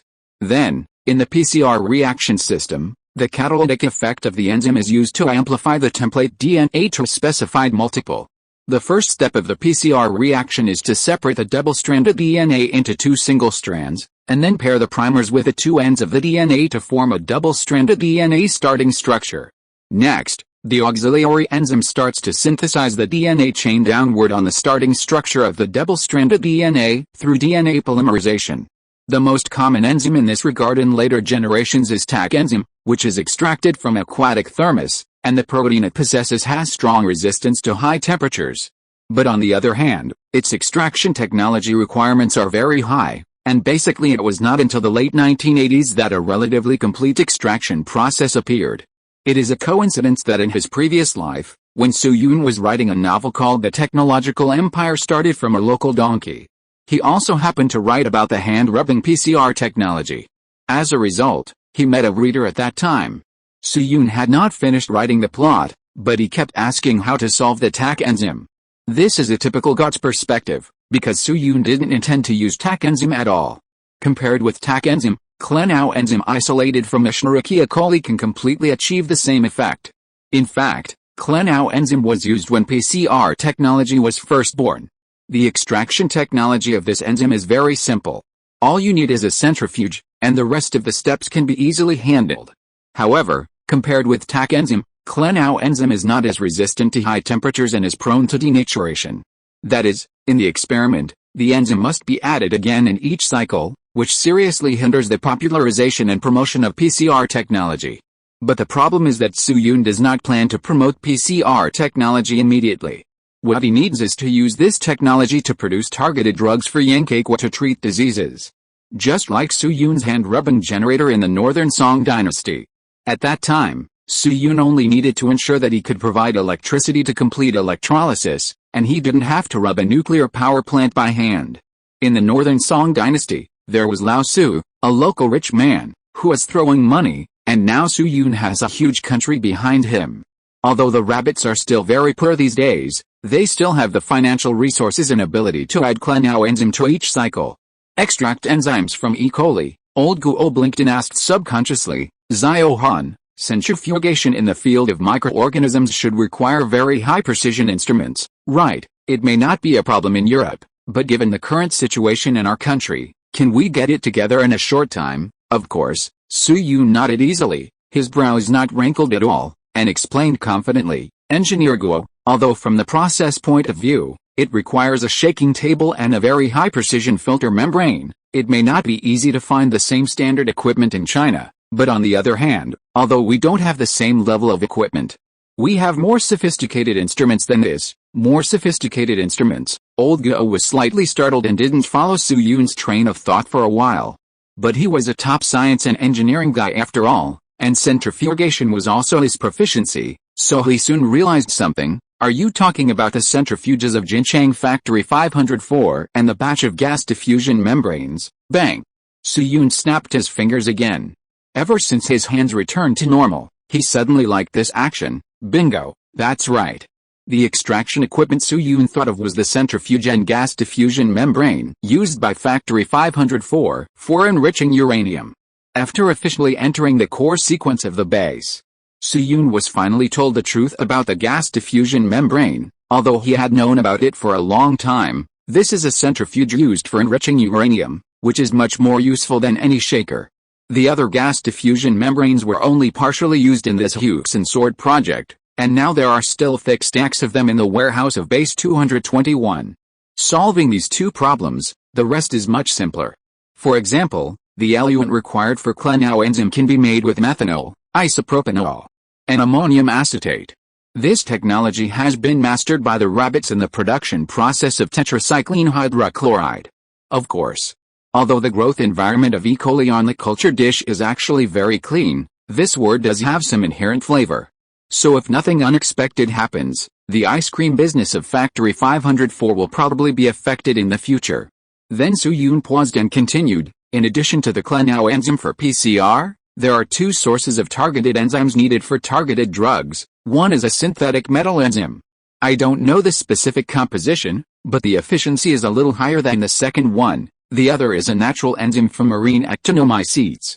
Although the location where the marine actinomycetes were found in the notebook is in the UK, as long as you spend a little time in the high-latitude areas of China, you should be able to find this type of bacteria. Both enzymes can be used as recognition enzymes for targeted drugs. These enzymes are added on the basis of the drug structure reference to paclitaxel. The only remaining problem is clinical drug testing. Students who were cancer cells in their previous life should know this. In the research and development of targeted drugs, metal enzymes are a very common type of recognition enzymes. They use active site metal ions for catalysis. More strictly speaking, The metal ions in the active site of metal enzymes need to form a stable coordination with the active site residues and participate in related chemical reactions. Metal ions usually act as Lewis acids or redox partners and promote catalytic reactions by increasing the ground state energy of the reaction partner, enhancing substrate binding or stabilizing reaction intermediates. In 2023, when Su-Yun traveled through time, there are about 70 small molecule inhibitors of metal enzymes that have been officially approved for clinical use. Most of these inhibitors directly coordinate with the active site metal ions through specific chemical types, usually called metal-binding pharmacophores. This is the MVP that many people are dying to learn.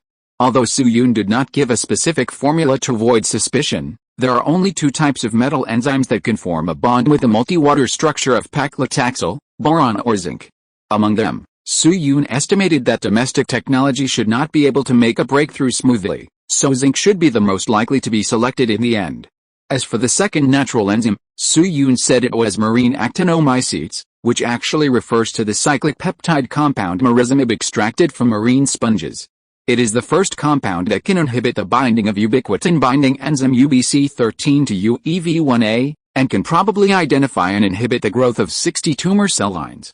There are actually quite a few places in China where marizimib can be extracted, and they are basically at high latitudes. Let's take Shanghai as the line. The corresponding targets can be found in the ocean above Shanghai. In addition to marizimib, flavopyridal, which can be extracted in Sanjiak, is also a good choice. However, the rabbits must be low-key in this period, so Su-Yun finally gave up this idea. Of course, Su-Yun can find ways to solve some of the development links of targeted drugs, and some require taking risks. For example, the diagnostic kit for targeted drugs, which is a tool for detecting drug beneficiaries, involves nanotechnology and CTC, and Su-Yun is really powerless in this regard. At that time, he can only use specific antibodies to do an enrichment test, and the accuracy will not exceed 80% at most. In other words, even if the targeted drug is successfully produced, whether Yang Kekwa can take it and what the effect after taking it is, it depends on his own physique. But what Su-Yun didn't know was that the Institute of Pharmacology of the Academy of Medical Sciences in the capital had already mastered a few small tablets a long time ago. That's the fourth generation of quinolone. After Su-Yun introduced this information, old Guo subconsciously glanced at Lin Yu, who was a well-deserved expert in medicine among the people present. Dr. Lin, what do you think, at this moment? Lin Yu's expression was still somewhat shocked. Although he had heard a lot about Su-Yun's strange story of being 7/10 cooked in the past period of time, this was the first time he had personally experienced it. He is indeed the legendary Mr. Wallen. Fortunately, he is also a big man who has seen a lot of storms, so he quickly came back to his senses. He pondered for a moment, and finally a trace of determination flashed in his eyes, and he said, "Director Guo, I agree with Comrade Han Li's plan, we can give it a try." Although what Su-Yun said was somewhat beyond his cognition, he could not find any point to refute or question the specific principle. In addition, Yang Kekwa's health is already extremely bad, and he will definitely not survive if he does not try. There may be a miracle if he tries. To put it bluntly, it is to treat a dead horse as a living one.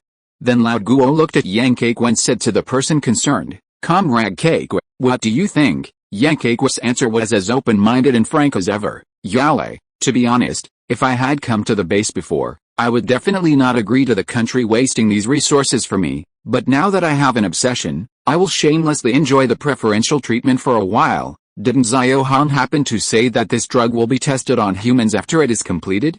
Don't look for other people or donkeys at that time, just experiment and observe on me directly. If it works, I will try my best to live. If it doesn't work or has any side effects, it can also serve as a reference for drug research and development. Anyway, I have already written in my suicide note that my body will be donated to Southwest Medical University after my death. The country has given me the treatment of a member of the academic department, but I haven't made many years of contribution. This is the only way to repay the country. There was a sudden silence at the scene, and Su-Yun's heart was full of emotion. Yang Kekwa in history also said this, and did this. In this era, there are indeed quite a few people who have a kind of sincerity and awareness that move future generations. After about a minute, Li Ju broke the silence in the ward and said to Yang Kekwa solemnly, "Okay, since you have no objection, Comrade Kekwa, I will start drafting the report after I return to the office, Comrade Cake. Believe me, you will definitely see the scene of the atomic bomb explosion. Yankake laughed. In that case, I will wait and see. More than 10 minutes later, Yankake's body, which had been holding on, fell into a state of sleepiness again, and Li Ju, Lao Guo and Su Yun took the initiative to say goodbye. Then Li Ju brought Lao Guo and Su Yun to the factory office, and sent someone to invite Liu Yao Chang from the chemical laboratory to start drafting the relevant report content. 2 hours later, a telegram was transmitted to the capital. Another hour later, a reply came from the capital. In principle, the targeted drug preparation plan is agreed, and the relevant equipment and personnel will be delivered to the base in the near future. The targeted drug development plan has been launched. Note, I didn't update yesterday because I rushed to a laboratory to observe the reproduction of room temperature superconductivity, which is the same synthesis route as in the stick. I won't tell you which laboratory it is, but I'll try to make a video or something. Chapter 612, the project level is the highest since the founding of the country. To be honest, this reaction in the capital was within Su Yun's expectations. After all, the prospect of targeted drugs is really huge. Once targeted drugs can be developed, first of all, it can significantly prolong the life of cancer patients, and even have the chance to cure tumors in the early stage, and it involves more than just lung cancer patients. After all, in addition to lung cancer, there are targeted drugs with different effects and targets for cancers such as gastric cancer, colon cancer, and esophageal cancer. Although in general, targeted drugs can only allow patients to survive for 3 to 5 years at most, and more than 5 years is not much, but for patients, this time is still priceless. Secondly, and at the same time, it is also more practical. After the advent of targeted drugs, it can bring extremely considerable medical income to the rabbits. You know, the income here does not only refer to the Huaxia currency sold domestically, but the international market for targeted drugs is also destined to be not small. Once targeted drugs go abroad, the rabbits will earn foreign exchange, rubles, and knives. Even an ordinary person can understand its value, let alone the smart rabbits at the top. However, if the development of targeted drugs was within Su Yun's expectations, then another thing was beyond his expectations. 3 days later, 221 base. 11th branch. As mentioned earlier, among the 18 branches of the base, the 2nd, 11th and 12th branches often take the function of contacting the outside world. Among them, the 2nd branch is connected to the outside world and is the closest to the factory, so most of the transport vehicles and jeeps go to the 2nd branch. Ordinary materials arrive at the ordinary material platform of the 12th branch by train. The 11th branch is responsible for the transportation of various dangerous goods, important instruments and special materials. For example, the hundreds of thousands of black soldier flies and larvae that were sent to the base arrived at the base through the external railway of the 11th branch. However, in most cases, the base usually uses the 2nd and 12th branches, and the 11th branch is still dormant for most of the time. But this is only most of the time. In recent days, the comrades of the 11th branch have been busy with various material handovers, and the frequency is even more than in the past year. For example, today, all the leaders of the base gathered at the platform of the 11th branch again. However, unlike the previous handover of the black soldier fly, many employees of the base gathered around the platform this time, with a huge crowd of more than 1,000 people. However, even with more than 1,000 people, they still couldn't fill up this area, because the platform area of the 11th branch was too large. The left side of the base platform is usually a high platform for loading and unloading goods, which is a bit like the waiting platform for boarding at the later train station. On the right side is an open flat land. This flat land is an area specially left by the base, with an area of 2 football fields, which can be said to be extremely vast. Therefore, let alone thousands of people. Even if tens of thousands of people from the base gathered at the same time, this area can still accommodate them. At the same time, a banner was pulled out by the platform, and the banner read, "All employees of the 221 base warmly welcome the arrival of the new comrade." That's right. New comrade. This is what Su Yun didn't expect. In just 1 week, the capital packed up all the experts and staff for the base expansion and sent them to the 221 base. Today, everyone gathered here to welcome the arrival of these new members and hold a welcoming ceremony. In order to see this special scene, even Yang Kei, who is in the late stage of lung cancer, endured the pain and came to the scene with his disciple Jokata pushing a wheelchair after only taking a painkiller injection. Today's weather was as hot as ever, but none of the thousands of base members under the scorching sun showed an impatient expression. Several leaders on the platform were chatting casually, looking quite relaxed. "Zio Zhou, have the new comrades' accommodations been settled?" "Don't worry, Director. I heard that the new comrades have nowhere to live for the time being, and many comrades took the initiative to vacate their dormitories to live in tents. The resettlement plan was successfully implemented a week in advance." "Yale, how did you know that I caught a big fish weighing 8 kilograms, Lao Wang? I heard that your wife also came to the base this time." "Yes, I'm finally past a political review. I haven't seen her for 3 years." "Then you have to tell the guard tonight and ask him to stay away from your room when he is on duty." "Guangda, I heard that there are many female comrades among this group of employees. I think if the conditions are right and the parties agree, can we organize a group blind date in the base?" "I have no objection. If some of the wooden heads in our group don't have a blind date, they will probably marry an abacus in this life, just like that." In the idle chat of everyone, time passed slowly by 1 minute and 1 second. Half an hour later. Woo! Suddenly, a train whistle sounded from a certain direction not far away. Seeing this, everyone on the scene immediately restrained their casual expressions and looked in the direction where the sound came from. After a while, a green train that was twice as large as the one used to transport black soldier flies slowly appeared in everyone's field of vision. Suyun had been on business trips many times in his previous life, so he had some knowledge of train models. If he was not mistaken, this train should be a typical Type 22 passenger car, which can be called a generation of god cars in the history of Chinese railways and has been the main force of Chinese railways for a long time.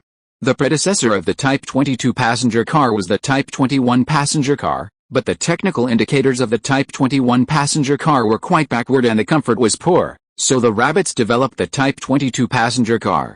Suyun could not remember the trial operation time of the Type 22 passenger car, but the note of mass production should be last year. It is a core member of the generation in the history of Chinese railways. The production time alone lasted for more than 30 years, with a total of more than 20,000 vehicles. Even in 2023, when Suyun traveled through time, there were still very few Type 22 passenger cars that had not been retired. Of course. At that time, the Type 22 passenger cars no longer transported people, but were mainly used to transport goods, and the internal parts had been updated and iterated. Then, under the gaze of everyone, the Type 22 passenger car slowly drove to the side of the platform, and through the window, you could see many people looking out of the window curiously. Seeing this situation, the dispatcher who had been waiting here for a long time quickly stepped forward and communicated with the crew, who opened the door about getting off the passengers. Although it seems easy to say, it is actually very complicated to operate.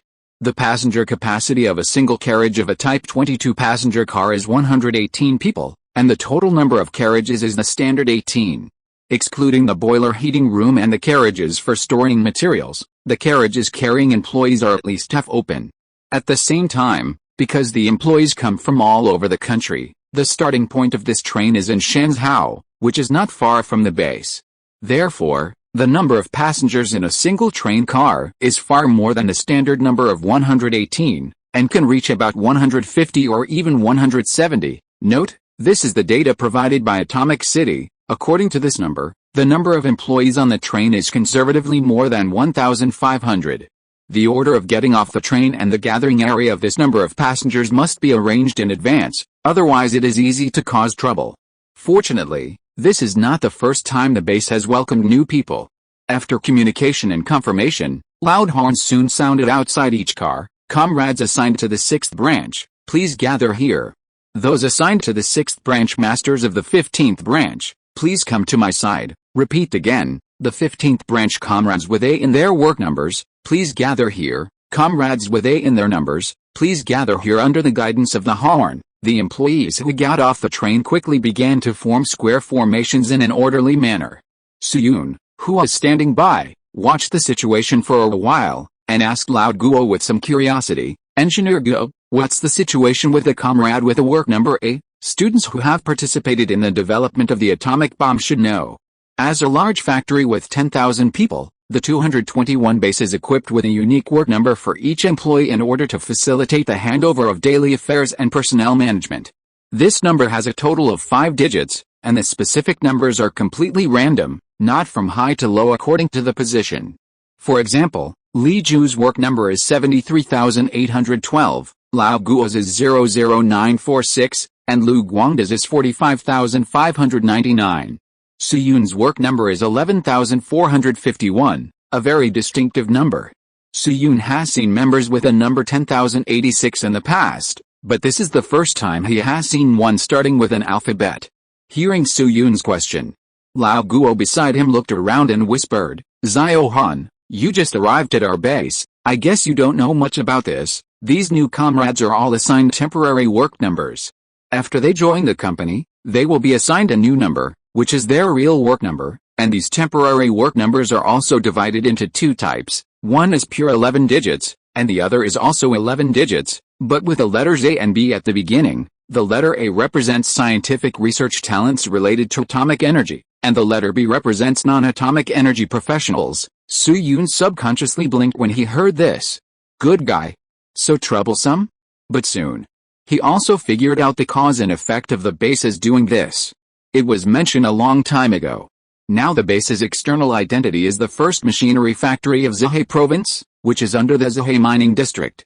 This kind of unit affiliated to the national industrial system must have the same external work number as the entire system, otherwise it is easy to attract some attention from outsiders. In this year, the number of the 8th level workers is 11 digits, that is, 2 provincial numbers plus 3 unit numbers plus 1 technical type plus 5 actual work numbers. Therefore, the numbers these newcomers get before coming to the base are also in this form, so that even if the list is circulated, nothing will happen. At the same time, it is worth mentioning that not only do these newcomers not know the real situation of the base before coming, but a considerable number of them will not be informed of the inside story immediately after arriving at the base. Only after the organization has observed this person for a period of time and feels that there is no problem with this person, will the political commissar of the branch factory come forward to explain the situation clearly. In the regular meetings held every week at the base, a lot of time is used to discuss the candidates reported by each branch factory. That's right. Among tens of thousands of employees, every candidate who can be informed of the specific situation must be voted and resolved by the executive meeting. The reason is simple. Just because this is an atomic bomb project, these few words are enough. But on the other hand, the reason why ordinary employees are restricted from knowing the real situation is largely due to the content of their work. For example, a worker who makes molds, his daily task is to contact various large and small round and square molds. He might feel that these molds are a bit strange, but his knowledge reserve cannot make him realize that these are parts of atomic bombs. It is already the best that he can think of airplanes or cranes. But the researchers in theoretical research are different. The base can hide them on the way here, but after entering the work, they will definitely or must know what they are doing. In this case, the arrangement of this part of the personnel is obviously not the same as that of regular employees, and it is undoubtedly much easier to classify them by letters than to call them by name.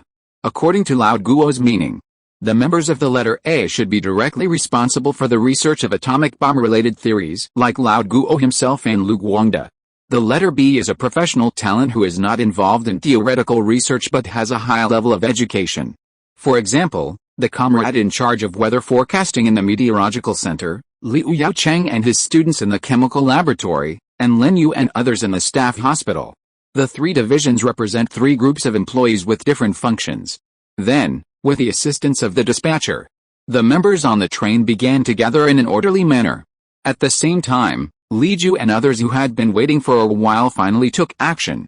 Li Ju led the base management to the 3rd carriage, where many people were walking out of the doors on both sides.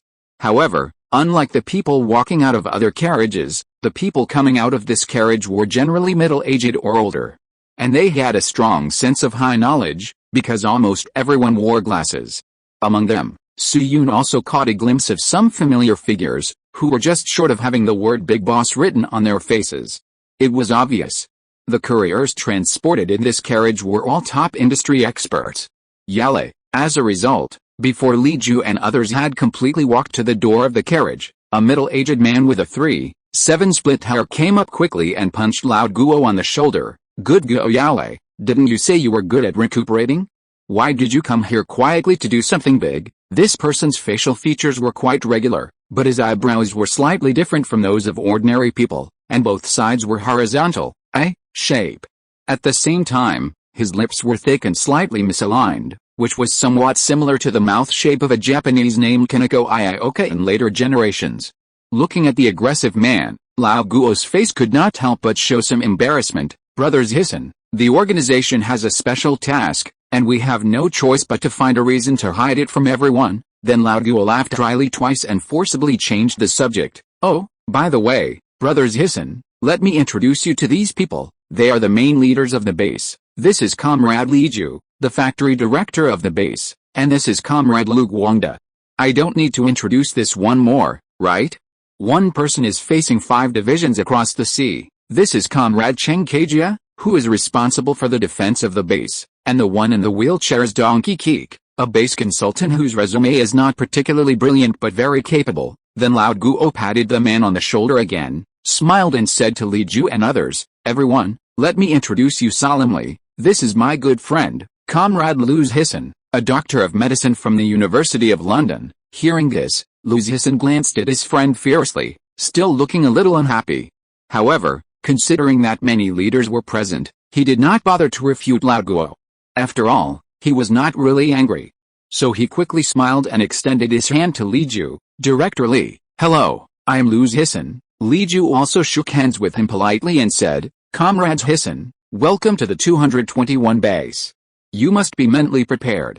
The conditions here may not be very good. You don't get to eat meat and fish once a month, but you can fill your stomach with bitter food. Then Li Ju looked behind Luz Hisson. Of course, he couldn't memorize the detailed information of all the experts present today. Comrades Hisson, didn't you bring your family with you? Luz Hisson nodded and explained, well, my wife is an ordinary faculty member and she couldn't pass the political review, so I didn't bring her this time, but one of my students passed the political review and came to the base with me this time. After that, Luz Hisson glanced behind him and soon called over a plain-looking girl, Comrade Li Ju, let me introduce you, this is my student, Tu Luming. Hey, comrade, why did you fall to the ground? Chapter 613, the project level is the highest since the founding of the country. To be honest, when Lao Guo first said the words Brothers Hisson, Su Yun had already felt a sense of familiarity in his heart. But at the beginning, this sense of familiarity was not strong. After all, there are indeed many bigwigs in China's modern history, and the country's population base and size are there. In addition, it is difficult for people to concentrate in such a noisy environment, so it is normal for Su Yun to not be able to match the number for a while. But after Lao Guo introduced Luz Hisson's full name and his student appeared, no matter how slow Su Yun's thinking was, it was impossible for him to not remember the identities of these two people. Looking at the entire Chinese scientific research community, no matter which period, there are many examples of both masters and apprentices being famous. For example, Yang Keqian Zhou, who arrived at the base not long ago, and He Guangjiang and Yuan Guolian. These two pairs are standard master-apprentice relationships. Another example is Lin Horan and academicians Liu Shaojun and Chen Songlin in the relatively niche field of fish farming. Academician Lin Horan is the mentor of Liu Shaojun and academician Chen Songlin. He also has a nice nickname, called Fisherman. Of course, this fisherman does not mean that the fisherman is a buck-cutting eunuch, but it is related to the research direction of academician Lin Horan. In 2023, when Su Yun traveled through time, the tender sweet-scented osmanthus fish has long been a common dish on the table. Among the 10 fish that ordinary people eat in their daily lives, 7 are farmed. You may occasionally hear about the price increase of pork and the shortage of beef on the market, but you have never heard that you can't buy sweet-scented osmanthus fish. However, decades ago, it was not easy to eat one. Academician Lin Horan is the biggest contributor to the rare and precious high-end fish to swim into ordinary people's homes. Academician Lin Horan first revealed the endocrine physiological mechanism that the synthesis and secretion of fish gonadotropin are regulated by both neuroendocrine and endocrine, and then established a new technology for inducing fish spawning using dopamine receptor antagonists and gonadotropins, and finally realized the large-scale production of sweet-scented osmanthus fish seedlings. In addition to the breeding results, Academician Lin Huan also cultivated two famous academicians, namely Liu Shaojun and Shen Songlin. Three academicians in one family is also a good story in later generations. In addition to the above examples, there is also a pair of very well-known masters and apprentices in the history of Chinese scientific research, that is, Liu Zhisin and Tu Luming. Among them, Mr. Liu Zhisin, as the master, is a famous Chinese pharmacognosticist and pharmaceutical educator, and has been selected as an academician of the Chinese Academy of Engineering. He is also a lifelong researcher and chief researcher of the Chinese Academy of Traditional Chinese Medicine, and the first director of the Artemisinin Research and Development Center. At the beginning of this year, he edited the 4-volume Chinese Materia Medica, compiled my country's first pharmacognosy teaching outline and the National College Unified Textbook Pharmacognosy, and also successfully proved that the Chinese medicine lobelia is an effective drug for the treatment of schistosomiasis. So don't look at Liu Zhisin's background of studying abroad, but as a doctor of medicine from Cambridge University, his main focus is still on Chinese medicine. It's just that he didn't prescribe medicine like many old Chinese medicine practitioners, but used Western medicine, or modern medicine, to analyze the ingredients of Chinese medicine and explain the efficacy of Chinese medicine in principle. Perhaps it was because he was too devoted to his own research that Liu Zhisin didn't have many apprentices in his life. He only had more than 20 graduate students in decades. But among these more than 20 students, there was a legendary figure who was destined to be recorded in history. That is Tu Luming. Tu Luming was born in Zhejiang-Anbi in 1930 and was the only girl among 5 children in the family. The famous sentence in the Book of Songs, Xiaoe, expressed the beautiful expectations of Tu Luming's parents for her, and also made her have an indissoluble bond with this little grass. In 1951, Tu Luming was admitted to the Department of Pharmacy of Yancheng Medical College, which is the later Yancheng Medical University, and became a student of Liu Zhisin. In 1955, Tu Luming graduated from university and was assigned to work at the Institute of Traditional Chinese Medicine directly under the Ministry of Health, where he engaged in drug research. At that time, malaria is a global epidemic that seriously endangers human life and health. In the 1960s, when chloroquine failed to fight malaria and humans suffered from malaria, Tu Luming accepted the arduous anti-malarial research task of the 523 Office of the National Malaria Prevention and Control Research Project. Tu Luming compiled more than 640 Chinese medicine single secret prescriptions for the treatment of malaria by sorting out traditional Chinese medicine classics and visiting famous old Chinese medicine practitioners. When the efficacy of Artemisia annua extract was unstable in the experiment, the record of Artemisia annua in emergency prescriptions for the elbow by Zhehong of the Eastern Jin dynasty, a handful of Artemisia annua, soaked in 2 liters of water, squeezed out the juice, and taken it all gave Tu Luming a new inspiration. Based on this clue, Tu Luming improved the extraction method step by step, and finally led the team to discover artemisinin in 1972. Since 2000, the World Health Organization has always regarded artemisinin drugs as the first choice of anti-malarial drugs. According to the World Health Organization's malaria fact sheet, between 2000 and 2015, the global malaria mortality rate among at-risk populations of all age groups decreased by 60%, and the mortality rate of children under 5 years old decreased by 65%. The discovery and development of artemisinin is a major event in the history of human malaria prevention and treatment, and it is also a major breakthrough after quinoline anti-malarial drugs. In 2015, Tu Luming, who first isolated artemisinin, an effective anti-malarial ingredient in Artemisia annua, won the Nobel Prize in Physiology or Medicine for his outstanding contribution to human health. Of course, when Su Yun traveled through time, Tu Luming was quite controversial, even overshadowing the topic of her honor. There are 2 main points of controversy about Tu Luming.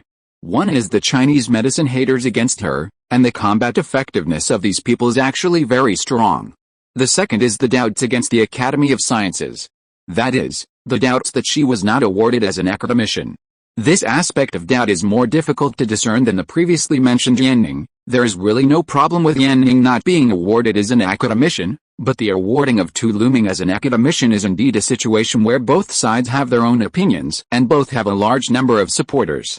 Opponents believe that academicians are leaders in the research field, and the work of candidates must have a certain industry leadership or innovation. Tu Luming's achievements do not have this leadership. There are similar examples abroad. For example, Japan's Osamu Shimomura is the winner of the 2008 Nobel Prize in Chemistry, but he was not selected as a Japanese academician either. If it is just to recognize Tu Luming's contribution, the country's highest science and technology award is enough. After all, academician is a title, not an honor. Those who support Tu Luming's academician status say that some requirements can be compromised in the face of contribution. After all, tobacco academicians can be promoted, so why can't Tu Luming? He has won the Nobel Prize, and China doesn't even recognize him as an academician? To be honest, both arguments have their own reasons. It is difficult for anyone to convince the other. At the same time, there are a large number of people with bad intentions behind this controversy, such as some groups that use this to criticize gender discrimination in the Chinese scientific research circle. But since we are talking about this, let's dispel a rumor. There is a rumor in later generations about Tu Luming not being elected as an academician. It is said that the evaluation committee gave 3 reasons. 1. No overseas study background. 2. No doctoral degree. 3. Not enough papers, so Tu Luming could not be elected as an academician. This is purely a rumor spread by marketing accounts. This logic is the same as the previously mentioned Nature magazine cannot rank physicists. In such matters, the official will either remain silent or say some Tai Chi-like words, and will never lower their intelligence to say such remarks that are destined to be targeted. Let's not talk about anything else. Dayu in the base does not meet these 3 conditions, but he was not rejected when he was elected as an academician. The same is true for Shen Panwen, Yuan Guolian, Cheng Rongshi, Li Feiyu and others, among whom Li Feiyu is a female academician. This rumor can be found through the old method of searching time. The earliest publisher was a food blogger, and then it was spread and spread. In addition, Tu Luming is Lu Zhisin's disciple, a top student who graduated from Peking University, and there is no such thing as no connections. Do you really think that people who graduated from Peking University are pure white?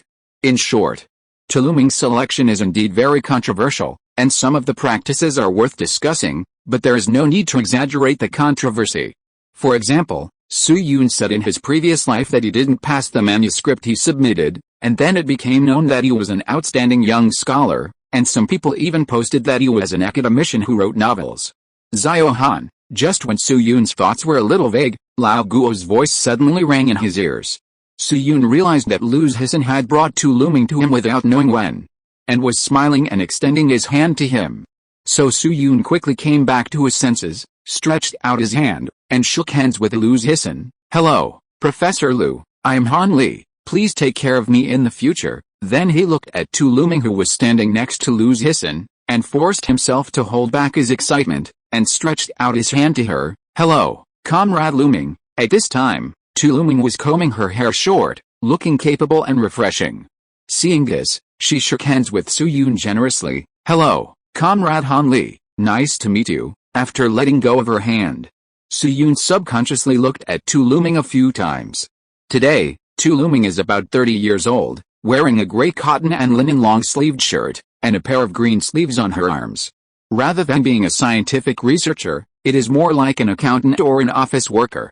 To be honest, from the outside, it is difficult to tell that she will become a legendary figure in the future. When Su Yun traveled through time, a meme suddenly became popular on Weibo, called, "The Gears of Fate Begin to Turn." It roughly means that some well-known ups were still moving bricks or something a few days before they became famous, and they had no idea about their future destiny. In a sense, Tu Luming's gears should also start to turn, right? However, Lao Guo on the side did not know Su Yun's inner thoughts. He quickly introduced them to Lu Guangda and others. "Everyone, Zhisin and Xiao are experts in drug analysis, and they are more inclined to the field of Chinese medicine, so the purpose of their visit to the base this time is to analyze the Yu wood that Xiao mentioned, and strive to produce some extracts as soon as possible. As for the research on molecular structure, it will be handed over to Comrade Jiaxiang, but he currently holds an important position, and the handover of some procedures is relatively troublesome, so it may take about a week for him to arrive at the base." Lu Guangda nodded in understanding. He was wondering why the organization would send Lu Zhisin to Jinyington. It turned out that he was here for the yew tree mentioned by Su Yun. He originally thought that this team of masters and apprentices came to treat Su Yun. After all, Su Yun's lower limbs have not yet recovered.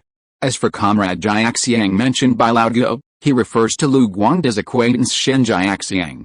Shen Jiaxiang is currently the top drug research expert in China. He is now the Deputy Chief Engineer of the Yanjing Pharmaceutical Industry Research Institute of the Ministry of Chemical Industry. He is very capable. During the Peninsula War that year, under the blockade and embargo on the other side of the sea, Shen Jiaxiang was ordered to take charge of the production and research of chloramphenicol, and he came up with a new chemical synthesis route that is more efficient than the international one. Last year, he also led the team to complete the research and development of crystalline vitamin A acetate and D, so it is still very suitable for him to cooperate with Liu Yaochang of the Base Chemical Laboratory to carry out drug research and development. Then Li Ju and others exchanged a few simple polite words with Liu Zhisan and handed Liu Zhisan and Tu Luming to the receptionist for placement, and the receptionist took them away from the scene. Then Li Ju and Lao Guo and his group took a few steps forward and walked to the side of the carriage, and began to receive the remaining experts one by one. After all, the people who came to this carriage were all top experts and scholars. As the main person in charge of the base, Li Ju had to receive them one by one. Fortunately, these bigwigs also had a tacit understanding. When Li Ju and Liu Zhisan were communicating, they took the initiative to line up according to the way they got off the train, leaving a lot of time. The first person in the queue was a middle-aged man with a very smart face. He looked about the same age as Tu Luming. The first impression he gave was that he was a little smart. This person was originally holding a small box in his hand. When Li Ju came up, he immediately put the box on the ground and took the initiative to extend his hand. Director Li, hello, I am Wang Fangding. Li Ju also politely shook hands with him, patted the back of Wang Fangding's hand with his left hand, and said with a smile, Comrade Fangding, we meet again. On behalf of all members of the base, I welcome your arrival, Wang Fangding. This was also one of the members of the expansion list sent from the capital at the beginning. He was from the Institute of Atomic Energy and a future academician. Although Wang Fangding is only in his early 30s, he actually started working very early. He has been responsible for radiochemical work in nuclear weapons research and development since 3 years ago. So compared with Liu Zhisan and others, Wang Fangding is not unfamiliar with nuclear weapons projects. He has met Li Ju several times in the past. This time he came from the capital to the 221 base. To put it bluntly, it was just a simple change of work location. Then, one after another, the big guys appeared in front of Su Yun. This is Comrade Zhang Huankio, this is Comrade Zhang Jingzhong, this is Comrade Ruan Kachong, this is researcher Ni Guangnin. Some of these big guys Su Yun knew, and some were not so familiar. As time went on, more and more experts met with the leadership and were led to another location by the receptionist. It has been mentioned before. The people in this train carriage are all top experts in the country. At this time, the ability and age of experts are equal most of the time. The stronger the ability, the older they are. Therefore, during the entire reception process, a relatively obvious standing position situation emerged. For example, Ni Guangnin, Wang Fangding, Tu Luming, and other relatively young new members of the project team who were in their early 30s, usually got off the bus early and lined up. Some older experts stayed in the bus first. After all, although there was no air conditioning in the bus, the temperature was somewhat lower than outside. In addition, there were seats in the bus, which could save some physical strength and avoid standing for a long time and becoming physically exhausted. It probably started from around the 50th person. The experts received by Li Ju and others moved from the platform to the carriage, and the experts were also changed from thick black to white and sparse. This statement does not include programmers from the Computer Institute. This is Comrade Hu Gangfu, this is Comrade Jetsing Su, these two are Comrade Gong Zutong and Comrade Liu Zishan, who will be incorporated into the project team of Comrade Wang Daheng at the base. If Su Yun still couldn't recognize all the people in Wang Fangding's group, then Su Yun obviously knew all of these senior bosses. Hu Gangfu. Although this big man seems to be not very famous and seems not to have even been elected as an academician, he is actually a monument that cannot be avoided in the history of Chinese physics. Academician Wu Yaoxin was introduced when particle physics was mentioned, but few people know that academician Wu Yaoxin was a disciple taught by Mr. Hu Gangfu. When Hu Gangfu was 10 years old, he was admitted to Nanyang Public School because of his outstanding performance. At the age of 17, he was recommended to become one of the first batch of students to study abroad on the other side of the sea with a boxer indemnity, studying in the Department of Physics at Harvard University. Then at the age of 22, He became a doctor of physics at Harvard University, and at the age of 26, he obtained a doctor of philosophy from Harvard University. After returning to China, he founded the first modern physics laboratory in China at Jinling Higher Normal School, which is now Jinling University, and served as the first dean of the Department of Physics. He is a true founder of modern physics. Jie Tingsu is an expert in the field of inelastic internal friction research. If the rabbits want to make neutron bombs, dislocation damping and nonlinear inelastic internal friction research are obviously a link that must be solved. As for Gong Zhutuang and Lu Zhuxian, they are also academicians, with expertise in precision instruments and great achievements in optical research. Although Su Yun had not seen their information on the expansion list before, it was not difficult to see from their appointment to join Wang Daoheng's project team that the base had made some key breakthroughs in the lens of the U-2 reconnaissance aircraft. The organization urgently transferred them to the 221 base, and the purpose was self-evident. As time went on, more and more bigwigs came out of the car, and the gaps between people became longer and longer. This meant that there were not many people in the car. More than 10 minutes later, guessing that the bosses in the carriage had almost come out one after another, and the last boss should not have walked to the front of the car, Li Ju asked his assistant Zhou Ke, Zhao Zhou, how many comrades are left in car number 2 who have not signed in. Zhou Ke had been holding a list of passengers in car number 2 in his hand.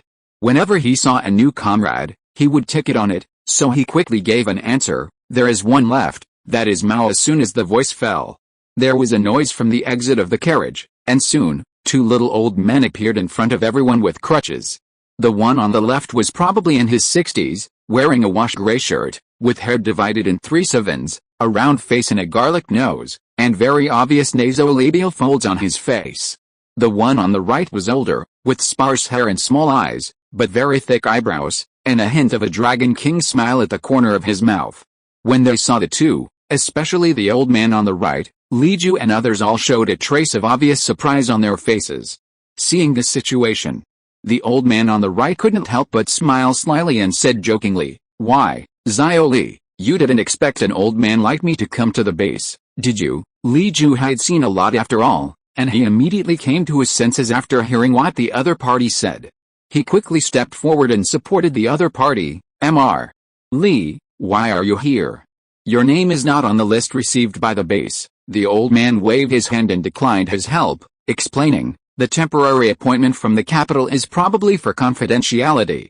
Anyway, the second Ministry of Machine Building will call you this afternoon. Originally, I was going to Jizhou in a few days, but I changed my schedule after the organization contacted me. I just wanted to come to the base to take a look." Li Ju pondered for a moment before slowly nodding. Then he turned to look at Lao Guo, Su Yun and others, pointing at the 2 old men and introducing them. "By the way, some comrades may not know these 2. Let me introduce them to everyone. These 2 are also experts from the capital. The one on the left is Comrade Mao Yishan, a member of the Faculty of Technical Sciences, and the one next to me on the right is Comrade Li Sigwang from the Faculty of Biology and Geology." Li Sigwang and Mao Yishan smiled and nodded to the people in front of them. "Hello, everyone, Mao Yishan? Li Sigwang? WTF?" After hearing these 2 names, Su Yun didn't pay attention to other people's reactions, but his little heart suddenly started beating. Although he was neither a civil engineer nor a geologist in his previous life, the names of these 2 big guys are still well known. Students who have seen the Qiantang River Bridge should know it. The Qiantang River Bridge is a miracle in the history of Chinese bridge construction. It is the first modern large-scale bridge designed and built by the Chinese themselves, breaking the Western assertion that the Chinese cannot build a bridge themselves. It was built on the turbulent Qiantang River, breaking the rumor that there is no way to build a bridge on the Qiantang River, and stood for decades.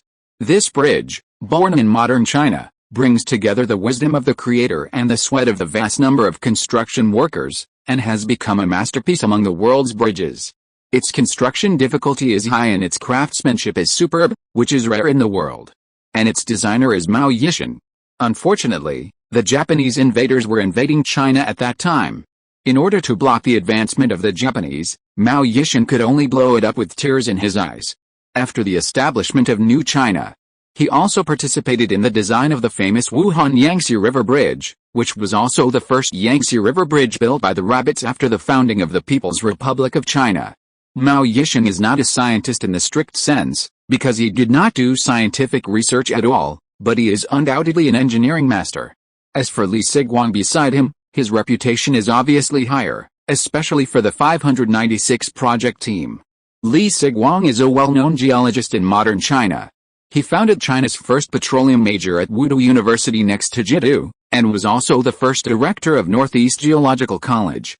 6 years ago, Li Sighuang, Jin Binqiang, Liu Basheng and others were invited to attend the enlarged meeting to study the development of atomic bombs. At the meeting, Li Sighuang was optimistic about finding uranium mines based on the theory of geomechanics, and clearly stated his views. First, we need to find enrichment belts, and second, we need to facilitate mining.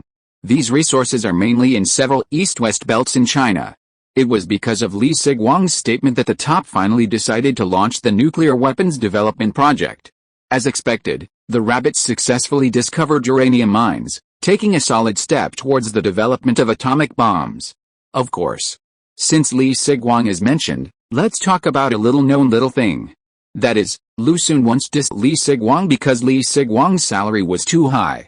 At that time, Li Sighuang served as a professor at Yenching University of Geology and concurrently served as the dean of the department. His monthly salary was 200 to 300 yuan, which was more than 10 times the monthly salary of an ordinary worker. This is equivalent to the current monthly income of 5,000 yuan for ordinary social animals, and Li Sighuang can earn 50,000 to 70,000 yuan a month. At that time, Lu Xun had difficulty publishing articles for some reasons, and his income from royalties was even less. When Li Sighuang was hired by Yenching Library as deputy director and his monthly salary exceeded 500, Comrade Shuren broke his defense. So he published an article dissing Li Sighuang's income, which later caused Su's Himos fate in a round of criticism, and the two sides were very unhappy. But in fact, a large part of Li Sighuang's salary was donated by him, and he didn't have much money left on him. However, Li Sighuang didn't publicize this matter much, and he accidentally spoke for Yang Yunao, so he was inexplicably filled with hatred. Su Yun has always respected Li Sighuang and Mao Yishan, but he would never have thought that he would meet the two real people in this era.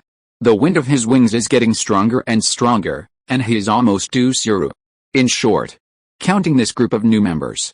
At this moment, in the entire 221 base, the number of bigwigs who are already academicians, that is, academic committee members, has reached 37. 6 years ago, the first batch of academic committee members announced by the rabbits totaled only 233 people. Excluding the 61 members of the Philosophy and Social Sciences Academic Committee, there were only 172 members in Science and Technology, 37 to 172, that is to say, now nearly a quarter of the academicians have gathered in this small Jianliantan. As for the future academicians, including Zhou Xiaoping, Zhang Guangding, Yuan Guoying and others whom Su Yu knew, there are 59 academicians in total. Not to mention that under the influence of Su Yun, there will definitely be many potential people who were not selected as academicians in history. It is normal for some talents to be buried for various reasons in a base with more than 10,000 people. For example, the author forgot to reveal his identity. Ahem, Zhang Tao, whose identity Su Yun never asked about, and Lin Yu brought by Sun Junren, are likely to become academicians in the future. In other words, if nothing unexpected happens, the number of academicians who will be born in the entire 221 base in the future may exceed 120 or even 130. I feel that if this continues, the 221 base will be renamed the Academician Cultivation Center. On the other hand, after saying hello, Li Sighuang took the initiative to explain the purpose of his arrival at the base. This Mongolian compatriot spoke standard Chinese, at least much more clearly than a considerable number of Cantonese and Hubei people. Zhao Li, to be honest, there are two main reasons why I came to the base with Comrade Yishan this time. The first reason is relatively personal. The main reason is that I also want to see the development of our base with my own eyes and understand where the project we promoted is going. The second reason is that we are going to make neutron bombs.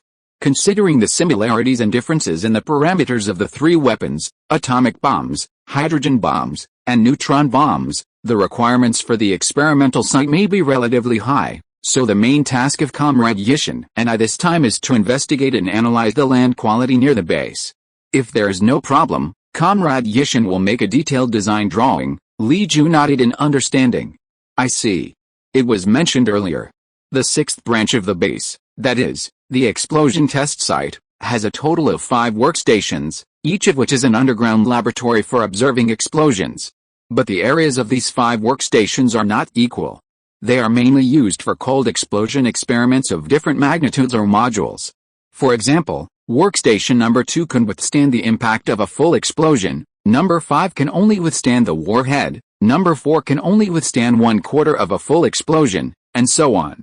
The smallest workstation has an area of less than 20 square meters. According to the original arrangement of the rabbits in the base. Although the theoretical research of the hydrogen bomb project will soon start, theoretical research and test explosion are not the same concept, and the time between the two is a million miles apart. Even if the light nuclear group is officially established tomorrow, the assembly and cold explosion of the actual bomb cannot be started in a short time. Normally, even if everything goes smoothly like adding lubricating oil, the cold explosion experiment of the hydrogen bomb will not start until the atomic bomb test explosion is successful. But now it is different. Now with the emergence of the magical 7-point rare, not only has the research and development of atomic bombs and hydrogen bombs been greatly accelerated, but even the legendary weapon of the neutron bomb has seen the dawn of the world. According to the current progress, it is hard to say whether the neutron bomb can explode. After all, the tandem accelerator is still in Europe, which is a typical 8-character accelerator. But on the other hand, the cold explosion time of the hydrogen bomb and the atomic bomb is estimated to be brought forward together. In this case, it is naturally urgent to build a new explosion test site that can withstand the cold explosion of hydrogen bombs. But the problem is that a large area of the base's underground has been hollowed out, and the difficulty of building a new test site has increased dramatically. Will the construction of a new test site affect the foundation of the base? For example, too much hollowing will cause all-round collapse. The equivalent of a hydrogen bomb is much greater than that of an atomic bomb. What is the building strength required for the cold explosion experiment? Faced with these problems, Li Feiyu and Mao Yixin were asked to leave the mountain. By the way, then Li Feiyu thought of something and pulled Li Ju aside. "Zio Li, the capital has another message for me to pass on to you." "Oh?" Li Ju's face suddenly became stern, and he said seriously, "What is it?" Li Feiyu was silent for a moment, and once again confirmed that no one around could hear the conversation, and then slowly said, "Push again, there should be more." Half an hour later, the newbies who successfully completed the welcome ceremony took the commuter train to their respective living areas under the guidance of their respective leaders and receptionists. Some of them will be directly told the truth of the 221 base. Some will be temporarily placed for observation, and will not see the true face of the base until a long time later. But no matter which of the above people, they have become witnesses of a legend, either passively or actively, and the vast grassland of Jingyintan will also become another hometown in their lives. Another hour passed. Academic committee members or project team leaders such as Li Feiyu, Wang Fangding, Mao Yixin, and Lu Zhisin gathered in the conference room of the main factory again. Now with the arrival of a new batch of members, the original layout of the conference room with a large table plus a small table is no longer enough to sit. Therefore, Li Ju can only temporarily arrange for some of the leaders to sit by the wall with chairs and give them a hardwood board as a pad in their hands, which looks a bit like the teachers who gave open classes in later generations. After all the people have arrived, Li Ju stood up from his seat, looked around, and said in a deep voice, "Comrades, I believe you have all been informed of the purpose of inviting everyone to the main factory for a meeting today. The first thing we have to do today is to welcome all the new comrades to the base. This time, the organization has sent 2,341 experienced frontline workers and 863 researchers and experts, of which 24 comrades have been selected for the base management team. They are Lu Zhisin, Hao Bolan, and Dai Yuanbin." Every time Li Ju finished saying a name, someone stood up from his seat and nodded to everyone present. Of course, these 24 new members only have the qualifications to participate in routine meetings. For higher-level unconventional meetings, such as the meeting to discuss whether to assemble a meteorological Doppler radar, only 1/3 of these 24 people have this qualification. The threshold for discussions of that level is either a member of the academic department, or the general person in charge of a core project group, and a few individual cases. For example, Su Yun. For example, Lin Yu, an attending physician who is not responsible for the project but is in charge of medical treatment. Another example. The man who was fished out by Su Yun, If he wakes up, he will also have the qualification to attend the meeting. After Li Ju introduced the 24 new members, warm applause suddenly broke out at the scene.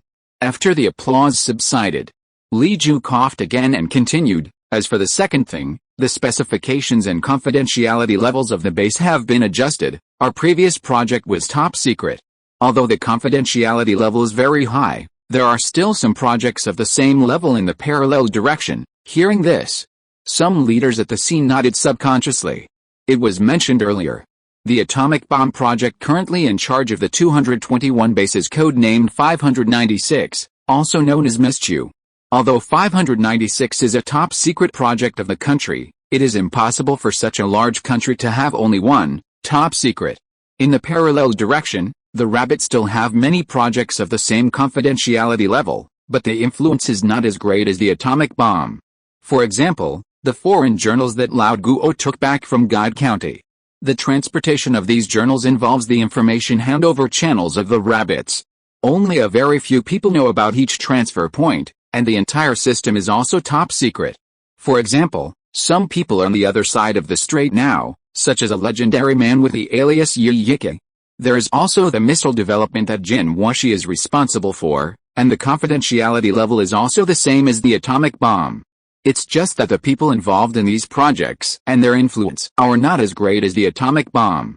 This is like in the Olympic Games, the popularity of 7-a-side rugby and men's 100 meters is obviously not the same, but the gold medals of both sides are the highest medals recognized by the organizing committee, and the nature will not change because of the niche of the project. Then Li Ju paused, looked around the scene again, and deliberately stayed on Su Yun for a while, but after today, the confidentiality level of the base will be upgraded again, and the confidentiality level will rise to the highest level since the founding of the country. Everything about us in the archives will be destroyed, except for a single file in the highest office that may never be decrypted. From today on, all traces of us will disappear from the world, unless we become the sun. Note, in addition, I miscalculated a number before. On the 20th, it was said that 9,700 words would be updated every day. At that time, I didn't realize that the 8,645 words on the 13th were blocked and asked again. The background did not calculate it, and there were 12 days from the 20th to the 31st, but I calculated it as 11 days. I said that I updated a few days at the beginning of the month, so why did I have to update so much at the end of the month? So the correct number of words to update is to subtract 7,644 from 12. In the next 3 days, if I update 9,842 words every day, I can keep the women's clothing and vest. Go. It's the end of the month, and those who still have monthly tickets can give some. If you're listening to this novel on a channel other than Fanfic World, it means they downloaded and uploaded it without effort. We cordially invite you to visit our channel, Mundo Fanfic Novelis. There you'll find the original version of this story, and you can explore many other novels of various genres. We're waiting for you to immerse yourself in a world of incredible novels. Chapter 614, One gas transforms into 3 hydrogens. From today on, all traces of us will disappear from the world. After hearing Li Ju's words, 2 different expressions immediately appeared on the faces of the hundreds of middle and senior personnel of the base. The leaders headed by Lu Guangda, Lao Guo, Cheng Kejia, Wang Gancheng and others, who had come to the Jilin grassland a long time ago, had almost no changes in their expressions. After all, they have been hiding their identities for many years, and the outside world has long been unable to find any traces of them. Some of them have even publicly died due to illness, and even their original units have held memorial services for them. Therefore, for them, Li Ju's words will not bring much touch, and deleting the files will not cause much waves at all. This is the awareness of the veterans. And another group of new managers at the base, such as Lu Zhisan, Zhu Hongjin, Wang Chengshu and others, raised a trace of excitement and pride on their faces. That's right. Excitement and pride, no frustration or sadness. Although a considerable number of them have just finished talking and learned about the true situation of the 221 base for only half an hour. But they did not have the slightest anger of being cheated, or regret of not being able to see their families. The ardent patriotism and the desire for the dignity of the country's possession of nuclear weapons made their bodies subconsciously react more excitedly after hearing what Li Ju said. At this moment, the audience stared at Li Ju with eyes that were either blazing, excited, or calm, as if a fire was burning. In silence, everyone gave a collective response to Li Ju's words, "All our traces will disappear in the world." Oh, that's it. Isn't it just hiding your identity?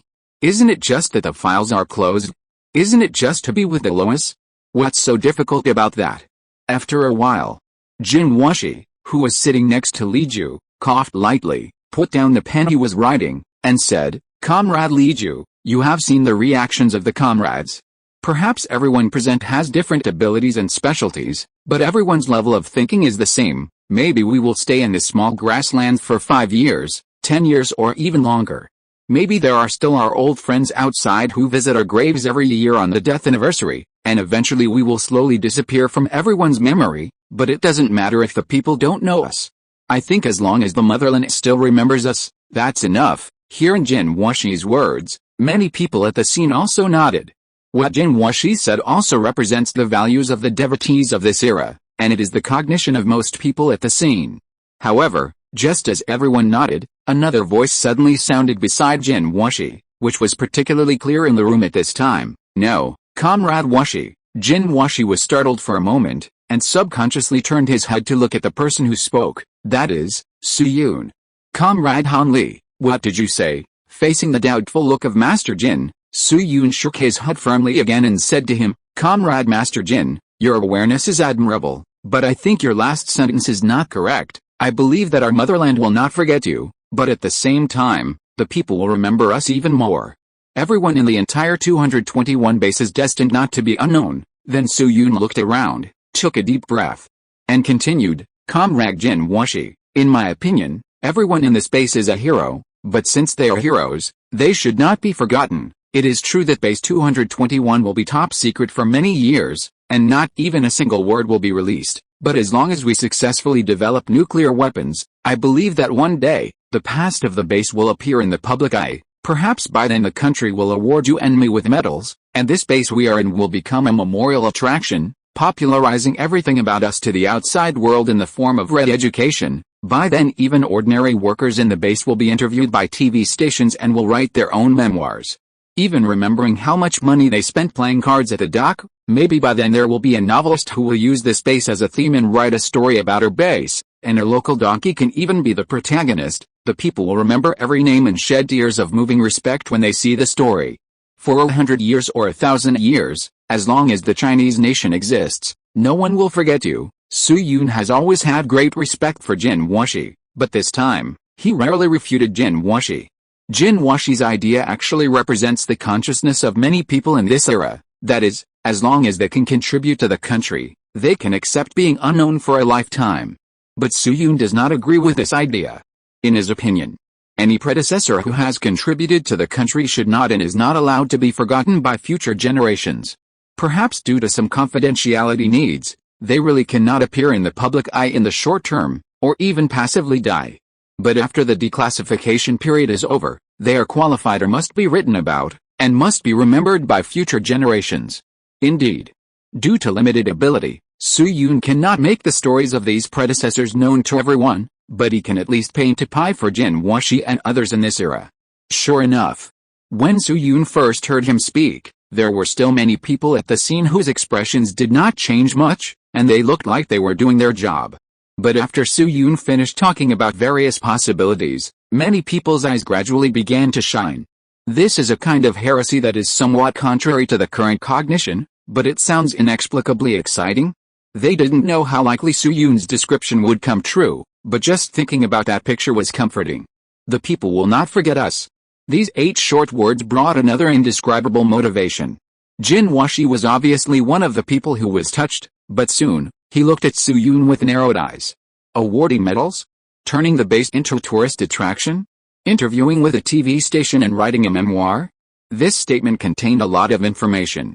In short, Su Yun's words made the atmosphere on the scene a little more lively than expected, but Li Ju was also a man who had seen big scenes, so he quickly regained the rhythm. "Comrades, what Consultant Han said is very novel and has some truth. Perhaps many years later, our story will indeed be known to the world. Perhaps in that story, I will still be a knowledgeable scholar leader. Of course, I don't know when the archives will be unsealed, but it is foreseeable that the motherland will be rich and strong to a certain extent by then." and these secrets will be made public. So after all, this topic returns to our base itself. Only when the atomic bomb is developed can our country have that kind of confidence. So now let's get back to the topic and continue the meeting. Then Li Ju paused, picked up the enamel cup from the table, took a sip of water, moistened his dry throat, and said, in order to cooperate with the organization's arrangement to increase the confidentiality level, the base has also made some adjustments to the process of retrieving personnel files. First of all, the salary of the base employees will be paid. From next month, the accounts that the branch finance contacts will not be accompanied by the names of specific employees, and only the funds will be checked. The specific financial audit will be the responsibility of the main factory finance at that time, and the salary slips of ordinary workers and scientific researchers will be issued separately. Su-yoon, who was in the audience, nodded subconsciously. This is a good change. Nowadays, the wages of employees are mainly paid in cash plus material tickets. Although the amount is not high, the specific process is still relatively complicated. In the past, the wages of the base employees were first counted by each branch, and then submitted to the main factory finance after the statistics were completed. This part of the statistics includes specific working hours, whether there are additional rewards, that is, whether some methods to improve efficiency have been invented or some property has been rescued, etc. This part of the statistics actually has certain risks, especially the additional rewards. If it is just a simple rescue of equipment in an accident, it is still easy to say, but if an engineer finds a loophole in the production link, then there will be a certain risk of leakage when summarizing the rewards. Of course, this risk can be avoided by blurring the specific content, that is, only showing the content. XXX yuan is rewarded for outstanding contributions. However, the account book recorded in this way still has the possibility of being leaked. Even if this possibility is very small, it cannot be ignored under the current circumstances. So the base took the simplest method and put the salary statistics right in the hands of the main factory, reducing the number of people who are in contact with it to the greatest extent. Although this will greatly increase the workload of the finance department of the main factory, there is one thing that must not be forgotten, that is, the Computer Institute has now moved the 103 machine and another semi-finished computer to the base, and data verification can be performed directly at the base. As long as some core time is allocated to the finance department and there are computers to cooperate in data statistics, this work is not difficult. As for the finance of each branch factory, it will be mainly responsible for the verification of funds in the future, that is, how much funds are received and how much surplus is left. If there are vacancies, they can be assigned to the sideline team or the calculation group. Accountants have two extraordinary abilities, one is to take the blame, and the other is to calculate. As for the salary slips of scientific researchers, because they involve some relationships with the original units, they should actually be issued separately from the frontline workers. But if Su-yoon remembered correctly, this change should not be implemented until the base is moved to the 9th Institute of Sichuan Province in 7 years. I didn't expect it to come out ahead of time. Then Li Ju deliberately stopped for a few seconds, observed the expressions of the people on the scene, and continued, in addition to the salary payment, the organizational structure of our base must also be changed. The first point is that the light nuclear group of the base will be officially established. Hearing the 3 words light nuclear group, this time, there was finally a buzzing discussion in the audience, and many people showed some surprise on their faces. It was mentioned a long time ago. There are 2 types of nuclear reactions. One is fission, that is, a heavy nucleus splits into 2 light nuclei. The other is fusion, that is, 2 light nuclei are combined together to become a heavy nucleus. The atomic bomb performs nuclear fission, and the hydrogen bomb performs nuclear fusion. The so-called light nucleus refers to the atomic nucleus with a small number of nucleons, such as protium, deuterium, tritium, helium and other atomic nuclei are all light nuclei. Therefore, the research group of the hydrogen bomb is called the Light Nuclear Group, and its full name is the Theoretical Exploration Group of Light Nuclear Reaction Devices. The actual establishment of the Light Nuclear Group can be traced back to last year, with Wang Zuqiya as the group leader, and the group members include Liu Xianhu, Sei Benhao, He Zuoxiu and others. However, the Light Nuclear Group established last year is just an empty shell or a preempted position. The entire Light Nuclear Group, from the group members to the group leader Wang Zuqiya, usually studies the nuclear fission theory related to the atomic bomb. But everyone with a discerning eye in the base knows that this is only a temporary vacancy, and the country attaches no less importance to hydrogen bombs than atomic bombs. As expected. At today's welcome party, Li Feiyu threw out the heavy news of the establishment of the light nuclear group. Then Li Feiyu picked up a document from the table, turned a page, and said solemnly, "Okay, everyone please be quiet, I will read the relevant documents now." According to the discussion and screening of the Second Ministry of Machine Building and Home, the 221 base is now instructed to formally establish a light nuclear reaction device theory exploration group from now on. The light nuclear group will undertake the relevant research on hydrogen bomb theory, with a total of 91 members, and Comrade Wang Zuqiu will serve as the group leader. Li Feiyu's voice had just fallen. A round-faced man in his 30s with extremely sparse hair quickly stood up on the chair 3 seats to the left of Su Yun. This person is Wang Zuqiu. In the future life that Su Yun traveled to, there was a TV series called Meritorious Service, which narrated the major projects and meritorious figures of the country at various stages. In the plot about the development of the atomic bomb, there is a character called Lu Ji. The character of Lu Ji is a composite character, in which you can see the shadows of many people, but the most important prototype is Wang Zuqiu. 6 years ago, Jin Bikyong led a thermal engineering internship group of nearly 40 people to study in Russia, and Wang Zuqiu was one of the members of the reactor group. As a result, during the study period, Wang Zuqiu found a problem in the other party's design plan. The calculation of the Russian experts was that the reactor needed 63 uranium rods to reach the critical size, while he calculated 56. If the reactor is supercritical, it will cause an accident. After repeated calculations, both parties finally determined that Wang Zuqiu's data was correct. When the reactor was actually built 3 years ago, the rabbits really only used 56 uranium rods, and the results of the subsequent critical startup experiment also proved that Wang Zuqiu was correct. In addition, Wang Zuqiu contributed a lot of results in the entire process of nuclear weapons development and was one of the important leaders in the development of hydrogen bombs. For example, in the theoretical research of hydrogen bombs, Peng Mengtian gave 3 models for Zhou Guangzhou, Wang Zuqiu, and Yu Min to calculate.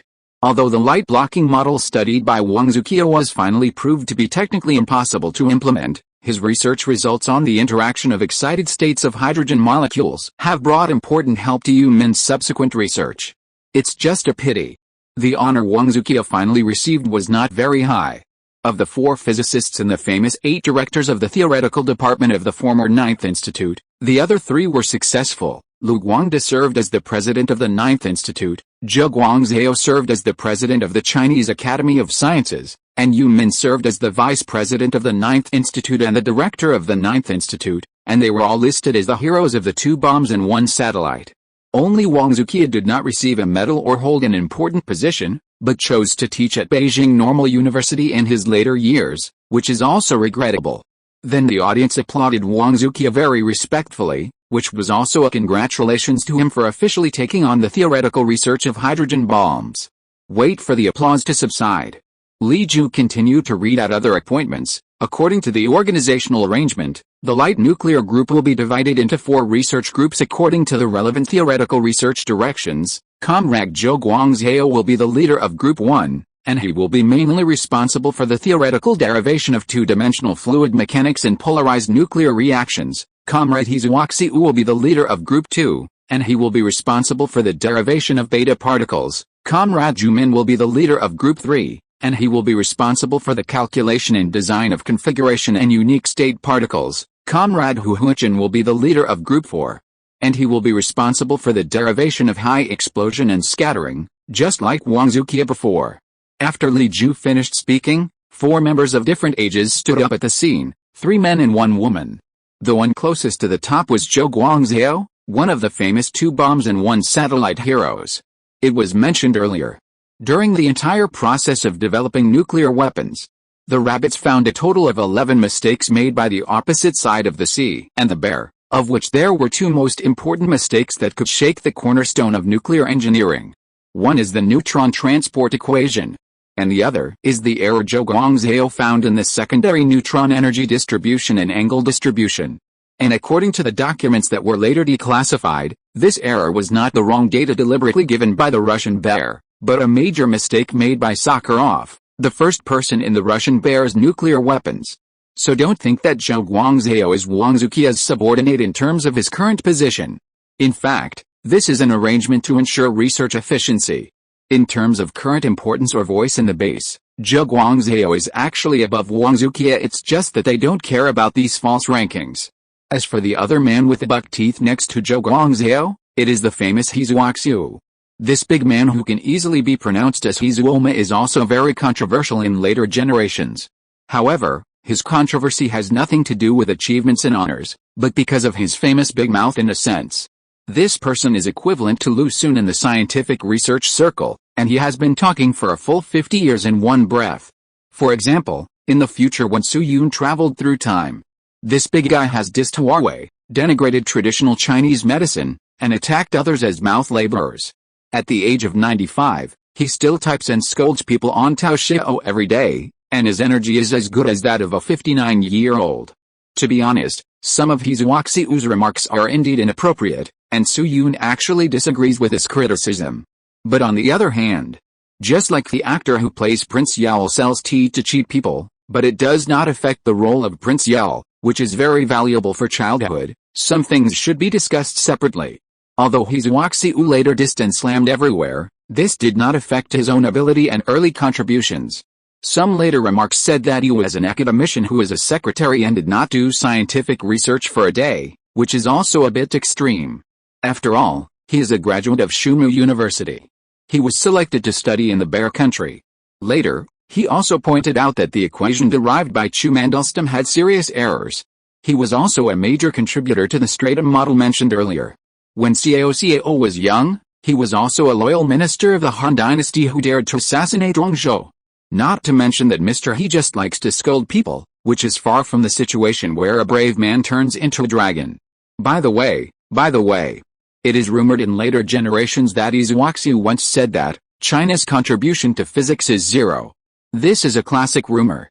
His original words were said in 2022, and the content was as follows: China's scientific research level is still far behind that of the other side of the sea.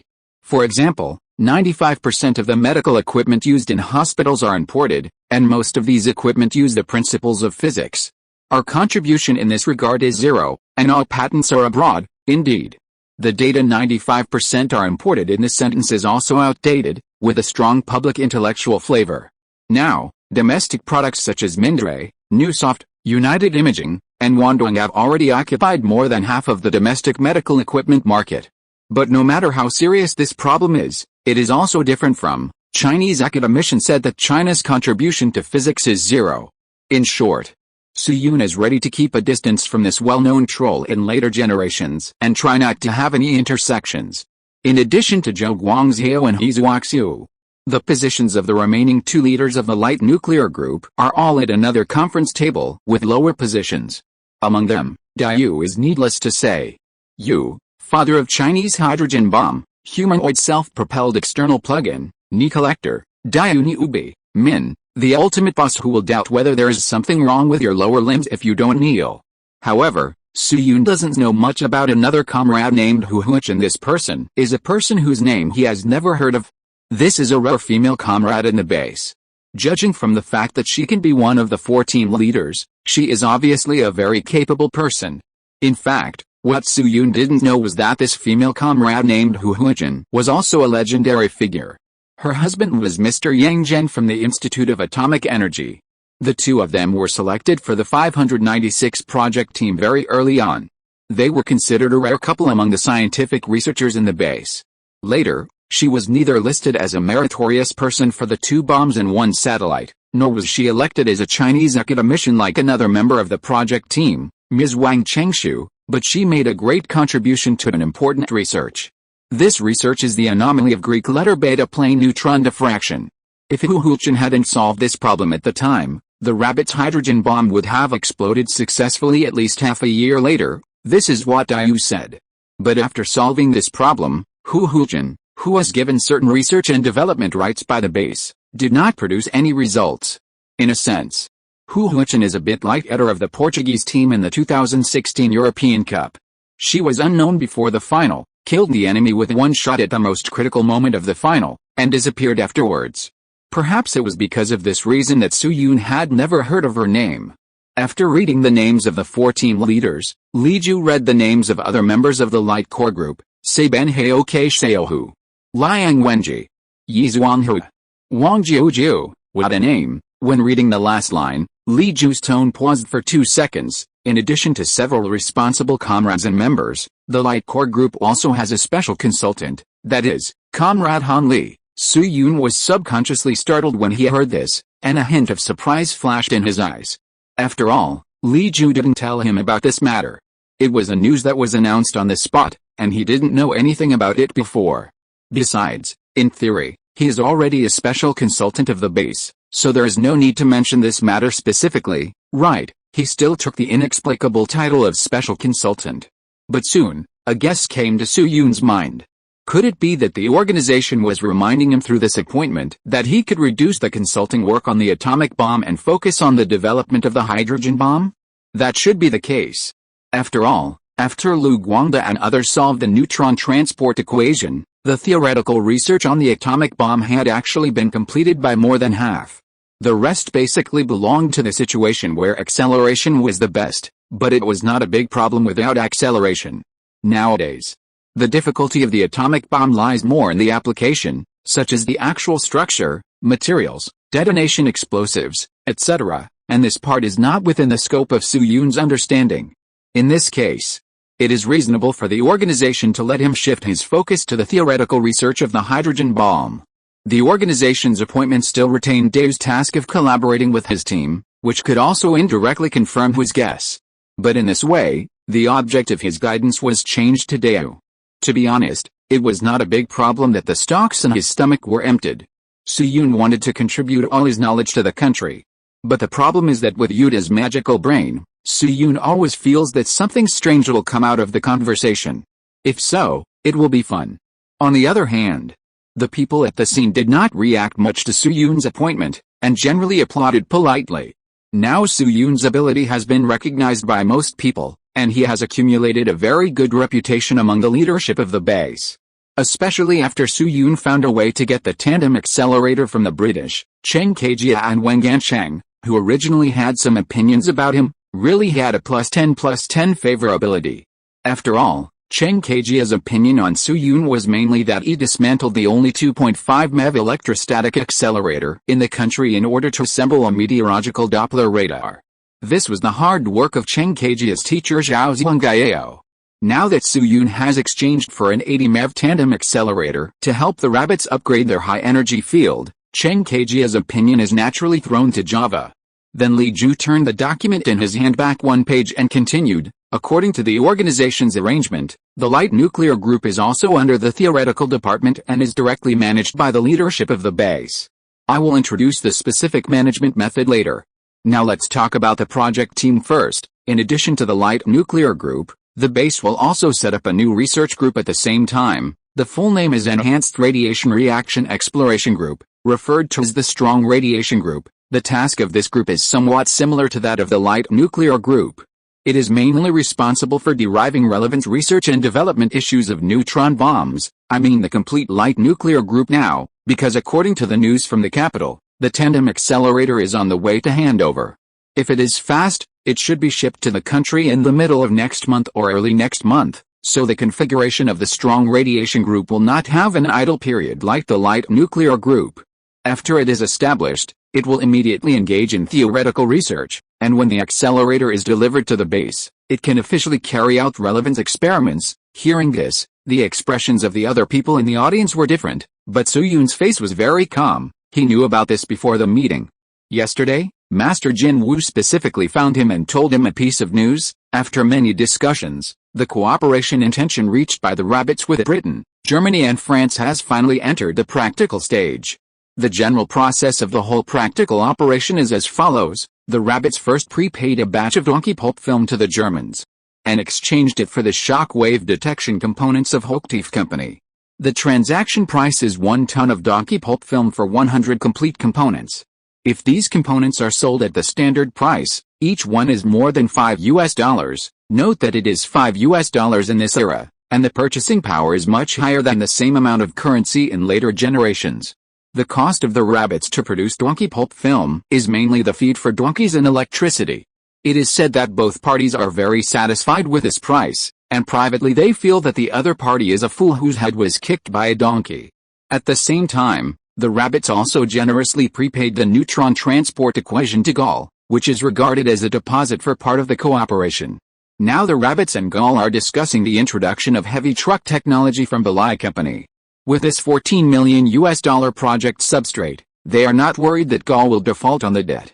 As for the weather Doppler radar technology from the UK, it will not be delivered for the time being, and the settlement will not be made until the tandem accelerator is shipped to the country. I don't know what tricks the rabbits used, but the two mortal enemies of Gall and Britain actually agreed to this plan of paying a deposit to Gall first. Soo-yoon doubted whether the rabbits had Harold Macmillan's nude photos in their hands, otherwise this plan would normally make Victoria angry. After the object-object link was settled, the only thing left was the transportation of the goods to the country. According to Master Jin Woo, in about 3 days, this tandem accelerator will accidentally catch fire during the Normandy landing. The cause of the fire was that a batch of flammable chemicals processed by Cambridge University and prepared to be sent to the University of Paris were also shipped to the port at the same time, but they accidentally exploded when they stayed overnight at the port. The cost of this part of the chemicals is said to be around £2,000.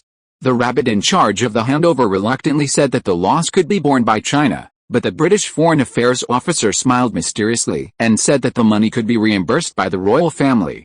If the rabbit was not mistaken, the reimbursement account seemed to say £20,000. While the fire was on, the real accelerator would be quietly transported from Europe to Asia and arrive in China via Hong Kong. In short, as long as there were no major problems during the transportation, the tandem accelerator would soon be delivered to the capital and then transferred to the base. Therefore, in theory, the strong radiation group could carry out relevant neutron research within a month at most, without having to leave it idle for a long time like the light nuclear group before, and even the team leader went to work on atomic bomb derivation. Of course, the positioning of the strong radiation group is parallel to that of the light nuclear group and the atomic bomb project group, and the strong radiation group is even more special in nature. After all, this thing has not even been tinkered with across the sea. The atomic bomb project group is led by Lu Guangde and Lao Guo, and the light nuclear group is led by Wang Zuqia, Zhe Guangzhou and Du, so the strength of the leader of the strong radiation group is naturally not low. Looking at the entire Chinese scientific research circle, there are not many big guys who are capable, professional and have free time. Therefore, Li Ju did not hide it and generously reported the name of the person in charge of the strong radiation group. According to the organization's research and judgment, Comrade Zhao Zhongjing is now arranged to be the leader of the strong radiation group, and Comrade Wang Gansheng, is transferred from the experimental department to the strong radiation group as deputy leader. The strong radiation group does not have independent groups. The initial team members are 24 people, and the number can be increased at any time according to demand. Li Ju's voice had just fallen. A 60-year-old man with thick lips and very plump apple muscles stood up in a certain position under the stage. This person was Zhao Zhongjing. Looking at Zhao Zhongjing with a serious face, Soo-yoon was also full of emotion in his heart. Students who have read the 443rd chapter of the Rotten Book into Unscientific know it. This big guy is one of the standard founders of modern Chinese physics.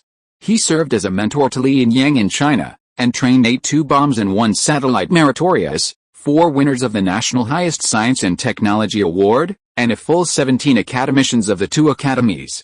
Unfortunately, many people in later generations were moved by him but poured out their feelings on the story of sending radium that was tricked by marketing accounts. It is really sad. At this time, perhaps only this big man who discovered the annihilation of positive and negative electrons in 1930 is qualified to be the leader of the strong radiation group.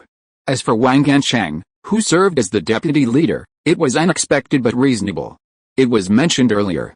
There are 3 major directions for the research on nuclear weapons in the base: the general department, the theoretical department and the experimental department. Lao Guo is currently the director of the general department, mainly responsible for the relevant research on fluid mechanics. The director of the theoretical department is Peng Mengxian, who is responsible for the relevant analysis of reactor theory. The director of the experimental department is Wang Gansheng, and this department is mainly responsible for the performance experiment of non-nuclear components. The experimental department and the theoretical department are relatively thick departments. Transfers between ordinary members are not common, let alone changes in the person in charge. Su-yoon originally thought that the organization would select one of the new big men as the deputy leader, such as experts like Lee Sang-woo. But now it seems that the top is still as stable as ever. Moreover, according to the subsequent changes that Su-yoon learned about, Wang Gancheng's arrangement to the strong radiation group was not considered demotion. Then, Li Ju introduced the names of other members of the strong radiation group. The members of the strong radiation group are Hu Jimin, Zhang Huankio, Wang Fangding, and Wang Chengshu, and the special consultant is still Comrade Han Li. At this point, Su-yoon's expression was much calmer than when he met Zhao Zhongjing. The mission of Wang Fangding and others to come to the base was information that had been made public a long time ago. They came for the neutron bomb, so naturally they could only join the strong radiation group. Although Li Ju's last sentence was still not notified to Su-yoon in advance, with a consultant of the light nuclear group in front, Su-yoon had expected this.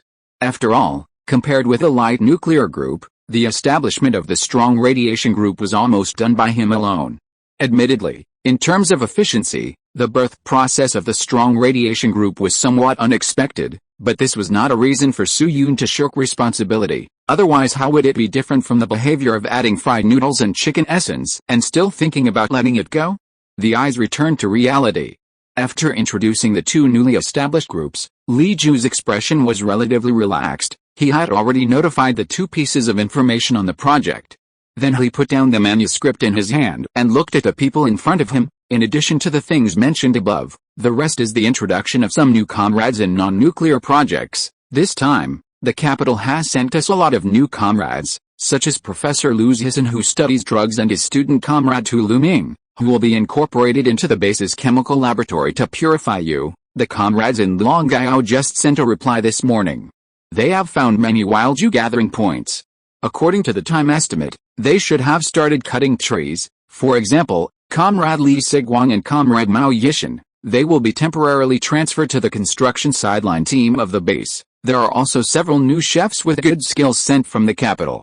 After all, there will be no shortage of food and fish in the future. Just now, Master Wang from Guangdong province asked me if there were any couples from Fujian province who came to the base with their children. He said he wanted to make clay pot rice. Li Ju said a lot of things and introduced the new leaders of some non-atomic energy projects. Everyone at the scene also applauded.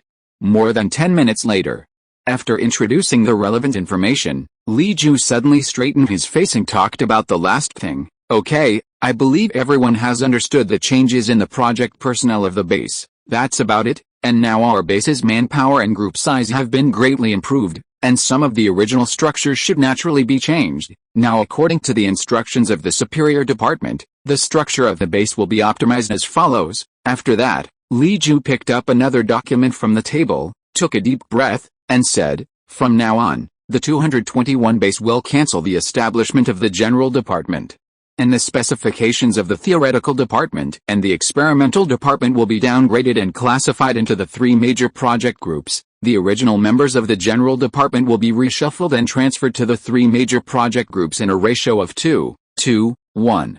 Comrade Guo Yale, the head of the general department, and Comrade Peng Mengshan, the original head of the theoretical department, will serve as the general and deputy commanders of the integrated project group under the three major project groups respectively. Comrade Zhu Guanggai will serve as the director of the experimental department of the atomic bomb project group. Comrade Chen Enkun will serve as the director of the experimental department of the light nuclear group project group. And Comrade Wang Jing will serve concurrently as the director of the experimental department of the strong radiation group project group. Boom. Li Ju just finished speaking. The audience suddenly erupted into the most heated discussion since the meeting began. What? Cancel the general department, director. Our experimental department is downgraded. This, director, has the organization really decided this? Looking at the chattering scene, even though Su-yoon had known the news in advance, he was also a little shocked at this time. This is a real big change. It was mentioned earlier. The essence of the 221 base is actually the 9th Bureau under the 2nd Ministry of Machine Building, that is, the Huakshan Nuclear Weapons Research Institute.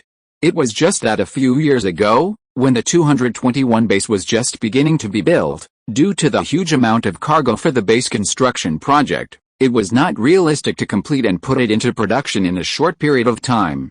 So 3 years ago, the Second Ministry of Machine Building approved the 9th Bureau to start construction on Huaiyin Road in Yanjing first, and build a transitional organization, that is, the 9th Research Institute of the Second Machine Building in Yanjing. After the 221 base is completed, it will be moved from the capital to Zhehai.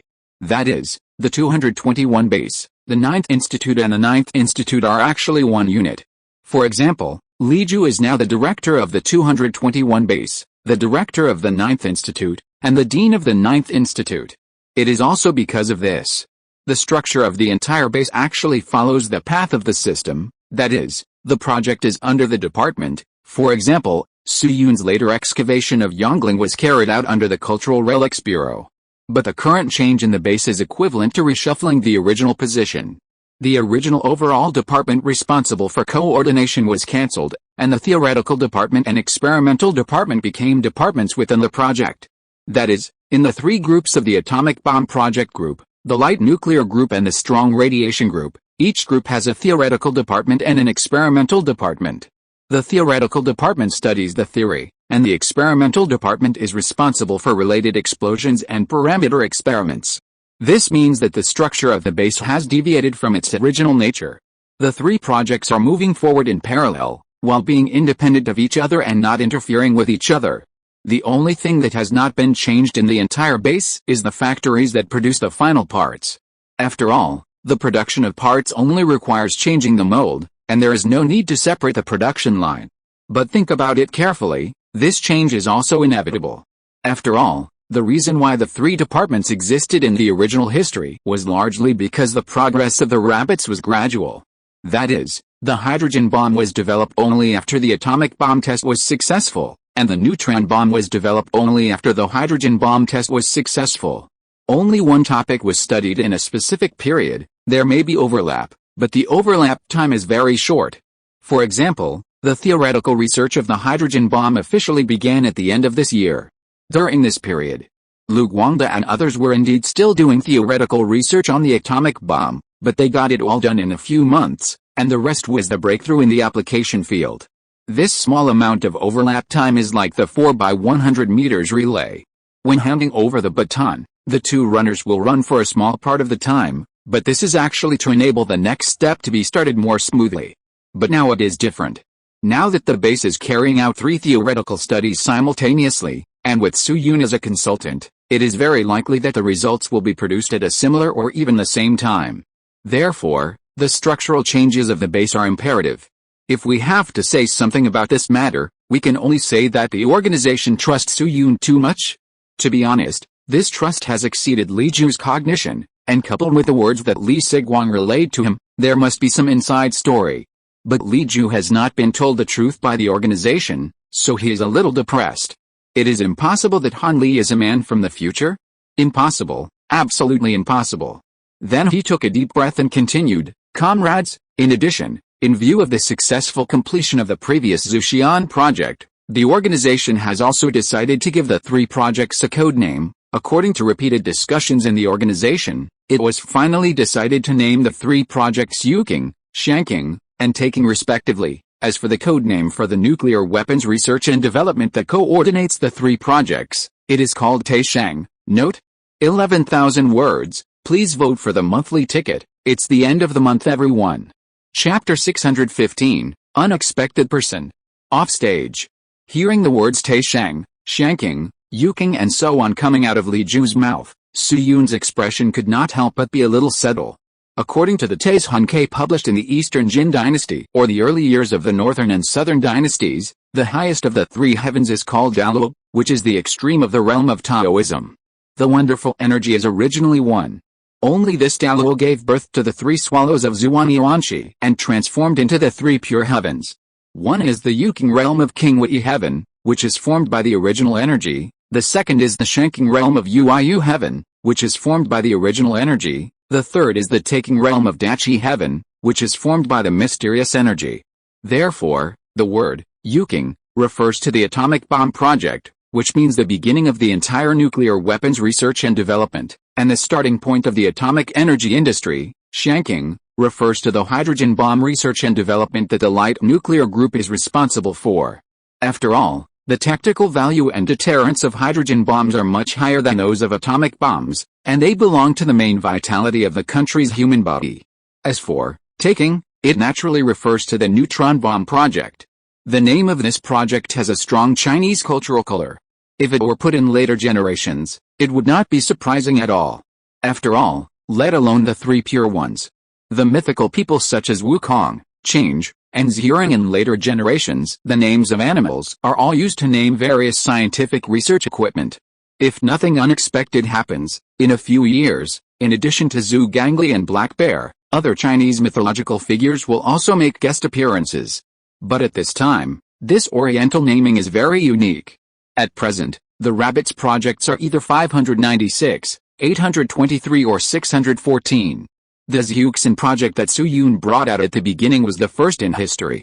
And it is different from the previous Zhuxin project. The naming of the Taisheng project this time was voluntarily decided by the capital. This is an operation that Su Yun came up with independently, and Su Yun didn't mention it at all. Now it seems that the organization may have awakened some strange attributes in advance and pursue the unique classical romance of China.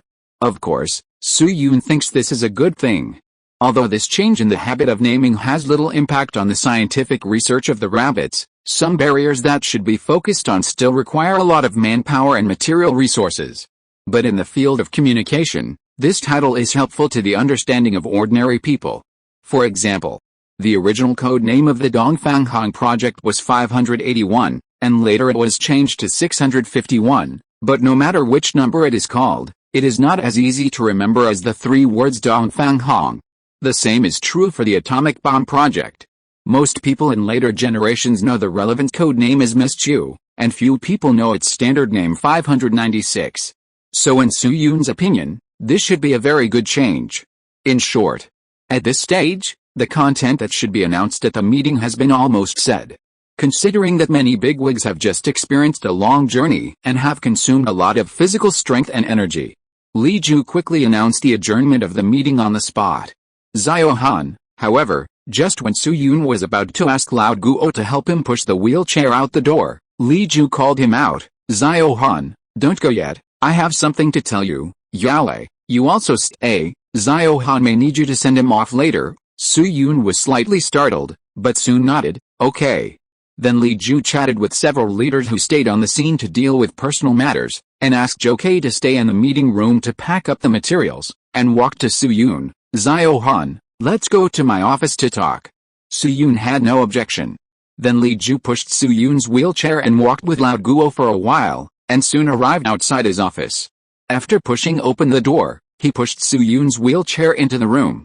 Su Yun originally thought that Li Ju was looking for him to have a one-on-one chat, and at most Lao Guo would be there to listen or give some suggestions.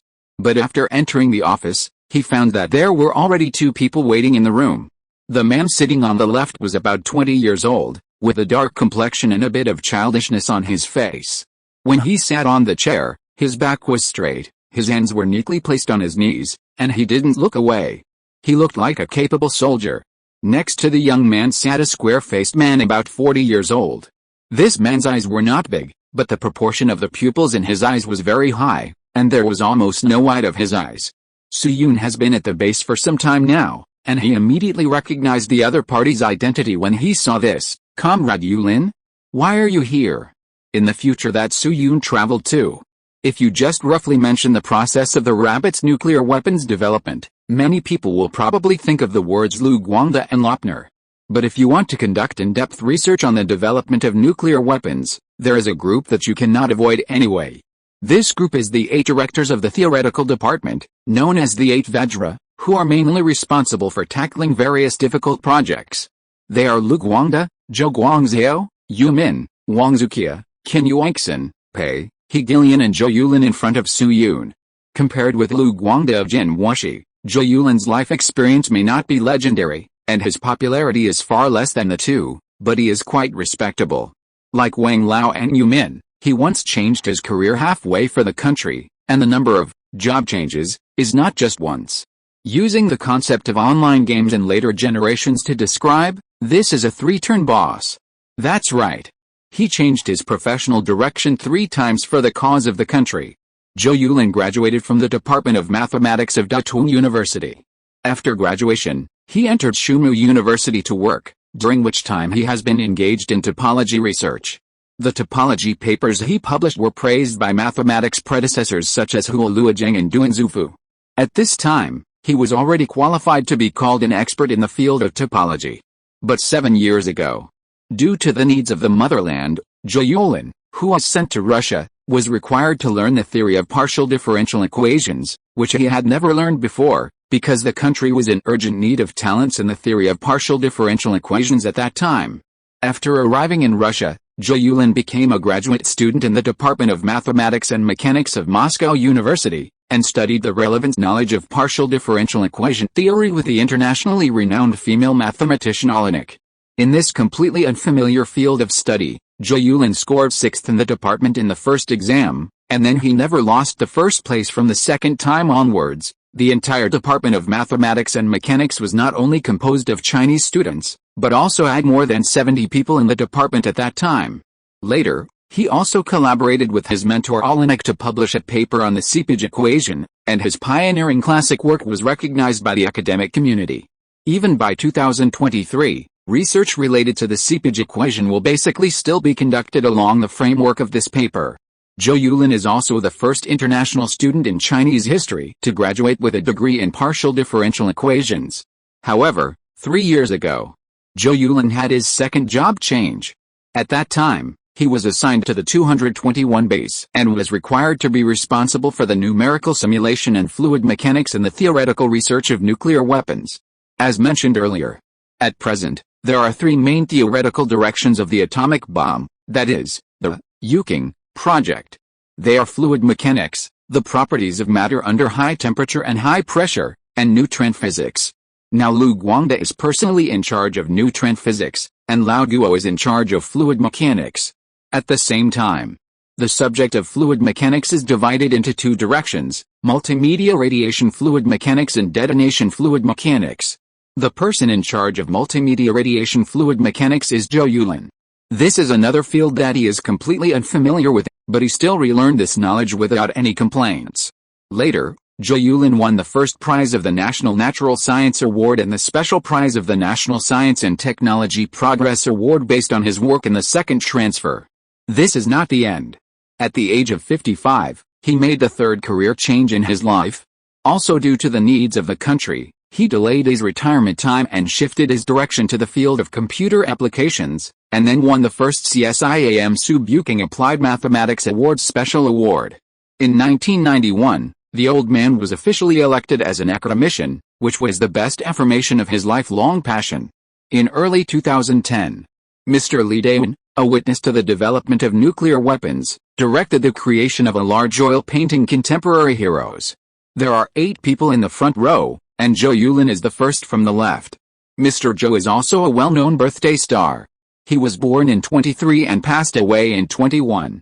Su Yun and Zhou Yulin did not have many interactions in the past period of time, but no matter what, they could still call each other's names. Seeing Su Yun calling out his name, Zhou Yulin also smiled, "Comrade Han Li, good afternoon."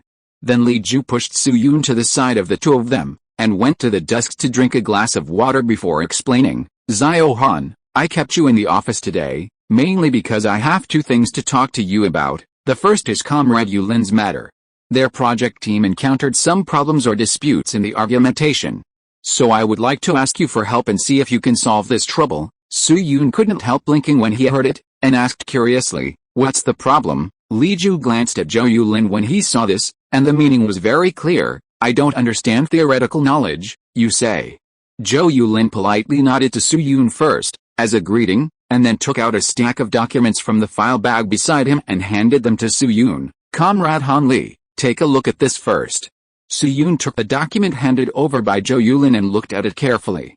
A few minutes later, Su Yun slowly raised his head, pinched the corner of the document with his fingers, and asked Zhou Yulin with a little surprise, "Comrade Yulin, you have actually calculated the relevant scope of fluid viscosity?" "That's right." Zhou Yulin nodded, pointed to the document in Su Yun's hand and explained, "Comrade Han Li, Didn't you help Lao Lu and others calculate the nonlinear neutron transport equation before? Later, the theoretical department sent the entire derivation process to each core group, and our group also studied and discussed it collectively. Our original idea was to expand our thinking and vision. But we didn't expect that the nonlinear calculation process of the energy level of the monoenergetic strong neutron source in the calculation process gave us a lot of inspiration. After the discussion, we used some of the ideas and successfully solved the originally difficult piecewise polynomial function reconstruction and one-dimensional perfect gas problems. Su-Yun finally understood. So that's how it is. Although Su-Yun didn't know exactly how Zhou Yulin and his team achieved the breakthrough because there was no specific calculation process in the document, there are only a few possibilities for this kind of thing. Either start with a single unknown pressure, or make a combined transformation of the mechanical energy gradient. At least the direction is not difficult to guess. These ideas are indeed strongly related to the nonlinear solution he mentioned before, and it is normal for Zhou Yulin's team to be inspired by it. Therefore, Su-Yun did not delve into this kind of problem that has been solved, but directly asked Zhou Yulin about a problem he is facing now. Comrade Yulin, I wonder what your current progress is. Zhou Yulin sighed softly when he heard this, and the expression on his face became much darker. He said with a serious face, to be honest, Comrade Han Li, although the breakthroughs in piecewise polynomial function reconstruction and one-dimensional perfect gas are gratifying, they also make our group's computational work a little out of touch. Our original grouping method was that most team members calculated a certain problem, and a small number of other team members made anticipatory preparations for the links after the breakthrough. This is a bit similar to the practice of setting up a light nuclear group when the base was studying the atomic bomb. However, with the consecutive breakthroughs in the previous two problems, those preset links that should have been solved were all gone, and our entire group could only start from scratch in the field of fluid viscosity. As a result, some serious differences in deductive barriers emerged, and no one could convince anyone else. Our group discussed for 3 or 4 days without reaching a conclusion. So we can only come to you. Su-Yun nodded slightly. He guessed so. As a well-known steady force, the research projects of the rabbits have always left a certain amount of preset space in front of the current node, which is regarded as a kind of advance amount. That is, when the problem of A is about to be broken through, a part of the manpower will be allocated to prepare for the next project B. These assigned members may calculate some initial problems, or translate and retrieve some information in advance, or sort out the general structure, which is a bit like the ancient soldiers and horses moving before the grain and grass. But now Zhou Yulin and his team have suddenly broken through the two difficult problems that were originally stuck in front of them, which is equivalent to the troops and horses rushing to the front of the grain transport convoy. Naturally, the so-called reserved space no longer exists. In this case, in a brand new field, everyone is in the dark, and even the overall direction has not been sorted out. The possibility of encountering problems or disputes is still very high.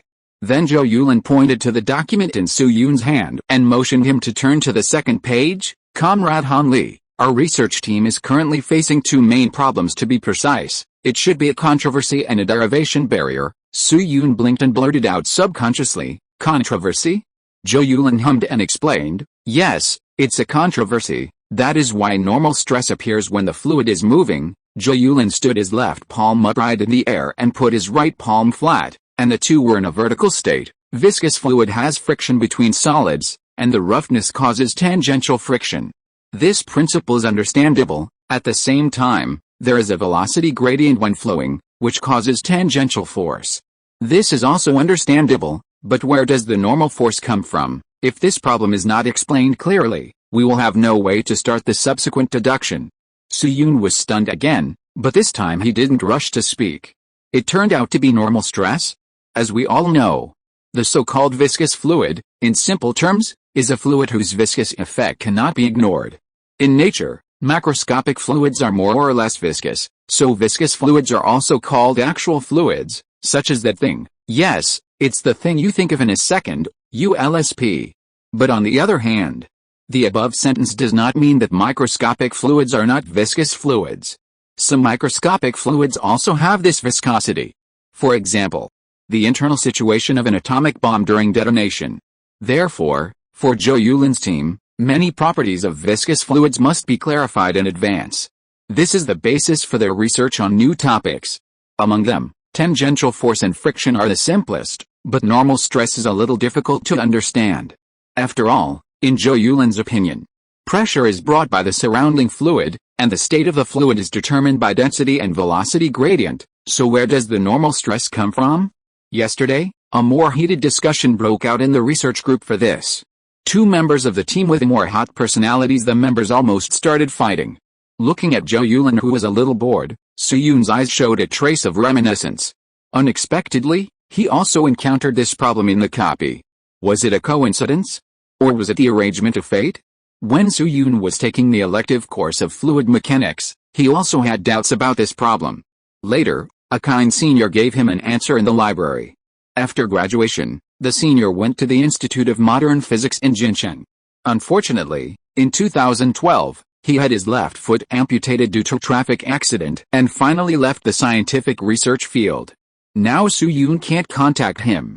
And what impressed Su-Yun deeply was that this problem needs to be solved by the assumption that the constitutive equations are isotropic, but the explanation of the senior does not involve mathematical calculations at all, and only tests one's understanding ability. Now that he has encountered the same problem again, let the senior's answer to Zhou Yulin solve his doubts. Perhaps this explanation will become famous in this time and space because of this. Then Su-Yun paused, made a gesture similar to Tian Xinhan's Tian Quan in the air with his hands, and explained to Zhou Yulin, "Comrade Yulin, let's not consider the thermal effect for now. Please imagine a ball of constant temperature gas, which expands or contracts uniformly, and there is no shear motion at this time. First, let's imagine that this ball of gas first expands uniformly to a certain volume, and then uniformly contracts back to the initial volume. If there is no viscous force, the stress is just equal to the pressure, then the total work of the two processes is zero, right?" Zhou Yulin thought for a moment, touched his chin and nodded. Su-Yun said again, "But various experimental phenomena tell us that the real world is not so perfect, and loss often exists. That is to say, as long as we disturb this ball of gas, even if we restore it to its original state in the end, we have to pay a little work. To achieve this, it is required that when the gas expands uniformly, the stress is smaller than the pressure, and less work is done to the outside. When the gas contracts uniformly, the stress is larger than the pressure, so that the outside world does more work. So, this fluid that will produce loss when it expands uniformly will also have viscous force when there is no shear motion, and this viscous force is normal like the pressure. This is the origin of the normal force." Zhou Yulin was a little dazed at first, and didn't quite understand Su-Yun's idea of giving examples.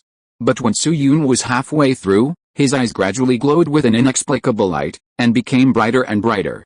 By the end, his eyes were full of excitement. Bang! He clapped his hands hard and subconsciously exclaimed, "Great, this is great, Comrade Han Li, you are a fucking genius." Zhou Yulin couldn't think of a way to explain this problem. Previously, the research group had tried to start from the thermodynamic theorem and the free energy inequality, but they had never thought of Su-Yun's angle. Today, he thought Su-Yun would list a lot of formulas like he did to derive the nonlinear neutron transport equation, so he brought a thick stack of calculation paper. As a result, Su-Yun actually found a new way and explained the whole problem clearly with an air-aggregated particle. A few seconds later, Zhou Yulin suddenly thought of something, clapped his hands again, and said to Su-Yun at a faster speed, "Comrade Han Li, can your statement be understood in this way? The essence of the so-called viscosity is actually the momentum exchange and interaction force between molecules. The molecules are constantly passing through each other, that is, there is mass exchange on the surface, so the normal velocity appears, and if the molecules in front of a fluid microgroup have a normal motion velocity with it, then it is equivalent to a molecule pulling or pushing the fluid microgroup, so that the viscous normal stress is generated, as soon as the voice fell." This time, the person who was stunned changed from Zhou Yulin to Su-Yun. Good guy. Although the counterexample Zhou Yulin cited is not so exaggerated and still does not deviate from the concept itself, his ability to understand is indeed amazing. And if Zhou Yulin really follows this line of thought, he will find another thing. That is, the integral result of the viscous normal stress in some fluids is equal to zero, which means that it does not actually work. Once Zhou Yulin found out about this, it would be a lot of fun.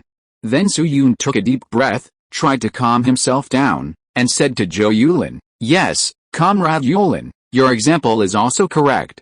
This problem can also be explained according to the normal velocity you mentioned, But no matter which statement it is, with their interpretation, the dispute in your group should be temporarily suspended, right? Zhou Yulin nodded repeatedly, with a hint of helplessness in his tone. Okay, Comrade Han Li, you don't know that two comrades in our group had a disagreement during the discussion yesterday, and they got really angry in the end. If we hadn't started early, maybe we would have fought yesterday. They are usually very quiet. In the final analysis, it's because our project is too stressful. Many people have been tense for a long time, and it's easy to be like this if they can't release the psychological pressure. Hey, the speaker is unintentional, but the listener is attentive. Zhou Yulin's seemingly casual complaints made Su Yun notice something he had neglected before: the psychological construction of the base members. Base 221 has been isolated from the outside world for a long time due to confidentiality reasons. Although it covers an area of more than 1,000 square kilometers, a large part of it is vast grassland. For the employees of Base 221, they can only travel monotonously between 2 points for several years. At most, they can go to the 18th branch to watch a movie occasionally. Although ordinary people these days are not as diligent and convenient as in later generations, they are not bound to a certain place for a long time. It is still common for ordinary workers to visit relatives and friends in towns and villages during festivals. In this case, many workers are separated from their husbands, wives, parents and children for a long time, and they may not even make a phone call for a year or two. Researchers are burdened by the mission of atomic bomb research and development, so the mental health of base members is not a small problem that can be ignored. Although this kind of pressure will not make people as crazy as Li Huaoang, they are definitely angry. Especially some young workers in the base. They will quarrel and fight every now and then, but generally they will be pulled apart by people next to them after a few punches, so no one died. According to the archives of the Atomic City in later generations, 30% of the employees in the 221 base were deducted points or even recorded minor offenses. Again, the same thing. A factory with more than 10,000 people, most of whom have low education levels, is destined to have many problems in daily life. This kind of problem cannot be solved by consciousness or food and fish, but must be solved with appropriate psychological counseling. In the past few days, Su Yun has always focused on technical layout, and has indeed neglected the mental health of the base employees. Now think about it. Can you think of some appropriate methods to relatively effectively relieve everyone's stress? For example, collectively shaving donkey hair to relieve stress? Su Yun frowned and thought carefully for a while, and found that it was still a bit difficult to come up with a clue in this environment. So he temporarily put this matter behind his mind and prepared to take time to think carefully about whether there is any good way. The most urgent task at the moment is to solve Zhou Yulin's second problem. Comrade Yulin, what is the other problem you mentioned? Another problem. Zhou Yulin's expression immediately became more serious when he heard this. Obviously, this problem is more serious. He said to Su Yun, Comrade Han Li, this problem is much more complicated than normal stress. It is related to the radiation transfer equation. We originally did not consider the situation of nonlinear neutrons in the derivation of the radiation transfer equation, and the constructed medium fluid mechanics framework is now scrapped. There is nothing to say about this, but now that we have considered the local thermal equilibrium state, we can't find a suitable idea for the basis equation of the framework construction. Comrade Han Li, you have a high level of attainment in thermodynamics, so today I want to ask you for help and see if you can give a more suitable idea. Su Yun heard this and subconsciously frowned slightly. The radiation transfer equation is indeed a difficult point in the development of atomic bombs. It was mentioned earlier. The mean free path of charged particles is much smaller than that of neutrons. Under the first-order approximation, the charged particles in the system can be regarded as being in a local thermal equilibrium state at all times, and the transport of mass, momentum, and energy by neutrons in a larger range can be considered. In a nonlinear state, the mathematical expression of this transport process is the nonlinear neutron transport equation derived by Su Yun and Lu Guangde. At the same time, this non-standard neutron Greek letter phi value will also affect the derivation of the radiation transfer equation model. The reason is very simple. Heat is transferred in three ways: conduction, convection, and radiation. Among them, radiation is the transfer of heat energy by particles such as electrons, photons, and neutrons as a medium. However, the behavior of these particles is more like dissipation or outflow. In addition to transporting energy, these particles also take away part of the momentum. Therefore, the derivation of the relevant equations requires the introduction of many complex parameters, and even the absorption coefficient and scattering angle must be considered. The construction of this framework is already difficult, and the addition of the neutron Greek letter phi value is equivalent to giving Zhou Yulin and others another parameter to consider. This is like the difficulty of solving a quadratic equation in one variable is definitely lower than that of a quadratic equation in two variables. Because the former has only one unknown number when the power is the same. It's a coincidence. He was not actually proficient in the piecewise polynomial function reconstruction and one-dimensional perfect gas that Zhou Yulin and his team had solved before. He could only roughly guess the solution but did not understand it very well. Just like many people know that turbulence must involve the NS equations, but they cannot write the expression of the NS equations. However, the establishment of the architecture after considering the local thermal equilibrium state happened to be a familiar direction for him.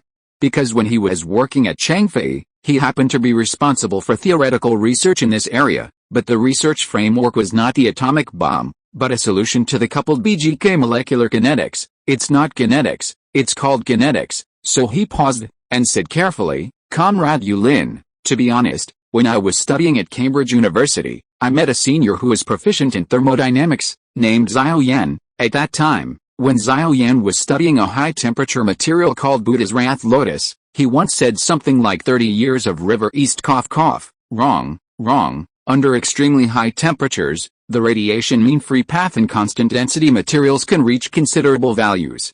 So can we think that the temperature distribution in the medium can be approximately regarded as independent of space due to the extremely strong heat conduction? In this way, can the temperature gradient be ignored? Students who were radiation sources in their previous lives should all know. Under ultra-high temperature conditions, the radiation mean free path in light materials can reach considerable values. For example, the radiation mean free path in a constant density hydrogenated file or blanket is about 6 or 3 centimeters, which is completely determined by Compton scattering at high temperatures. Therefore, in such a system where the radiation energy transfer in the medium is extremely fast and the size does not exceed a few radiation mean free paths, the temperature in the medium can almost be considered uniform. That is, except for the extremely short time when the radiation passes, which is about 10⁻⁹ seconds, the temperature gradient in the medium can be ignored. This is the famous isothermal approximation of radiation fluid mechanics in high-temperature light media. A well-known female law commentator in later generations said a law called canyon relativity, as long as you speed up your teammates, it is equivalent to slowing down the opponent. The same reason. Under the isothermal approximation, although Zhou Yulin and his team have an unfixed neutron Greek letter phi value, they have less temperature gradient. Therefore, in terms of the nature of the equation, the unknowns are still the same, and the difficulty is not much different from the original. Of course, Zhou Yulin is fully capable of taking out the specific derivation process directly on the spot, but doing so is too illogical and it is easy to reveal some abnormalities. Now his identity should be covered up quite perfectly, without any possibility of exposure, and this low profile should naturally be maintained as always. Cough cough cough. Just when Zhou Yulin was full of confidence, Lao Guo beside him suddenly coughed a few times, and quickly took out a small pill from his body and swallowed it. For some reason, Zhou Yulin always felt that this small pill looked familiar. Well, it must be an illusion, and he must have thought too much. Then Zhou Yulin forced himself to pull his mind back to reality and asked Zhou Yulin, "Comrade Yulin, what do you think of my idea?" Zhou Yulin did not answer Zhou Yulin directly, but took out several data from his briefcase and carefully checked them. These data are the results of the rabbit's past experiments. As one of the current project leaders, Zhou Yulin naturally has the right to carry these documents with him. Then he selected a parameter related to the rarefaction wave and began to calculate it. Like isentropic flow, rarefaction waves or compression waves are easy to determine under high temperature conditions, so they are also called simple waves. In the simple wave region, our or S is a constant. When S is a constant, the C plus characteristic line is a straight line, the wave is forward, and the streamline enters each C from the right. On the contrary, when R is a constant, the C characteristic line is a straight line, and the wave is backward. Therefore, as long as we compare whether the backward rarefaction wave has a finite escape velocity, we can preliminarily determine whether Zhou Yulin's idea is feasible.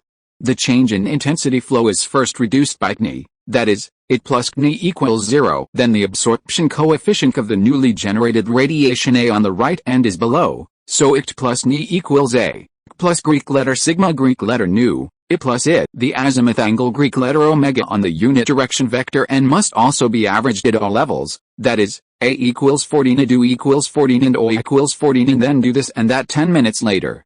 Zhou Yulin put down the pen with a snap, raised his head excitedly and looked at Su Yun. Comrade Han Li, there is still a limited escape speed, this idea is feasible. Su Yun raised his eyebrows with some surprise. Oh? That's great, the general direction can be found, and the rest is all about calculation. Zhou Yulin also nodded in agreement. Yes, we who do scientific research are most afraid of having no ideas. Consultant Han, you have helped our project team a lot this time. Su Yun naturally did not dare to accept Zhou Yulin's gratitude. After all, a large part of his ideas came from a paper Zhou Yulin wrote 27 years later. Zhou Yulin did not blame him, and it was considered a good thing for the Minotaur. After solving these problems, Zhou Yulin's goal for the day had been achieved. So he politely said goodbye to several people one by one, and happily left the office to return to the project team to report the good news. After Zhou Yulin left, Su Yun turned his attention to the male soldier who had been sitting aside like a sculpture and had not said a word from beginning to end. Obviously. The other thing Li Ju said must be related to this person. Sure enough. Li Ju soon turned his attention to the young man, and then said to Su Yun, Zhao Han, you are now a specially appointed consultant of the base, and you also serve as a specialist in the shanking and taking project teams.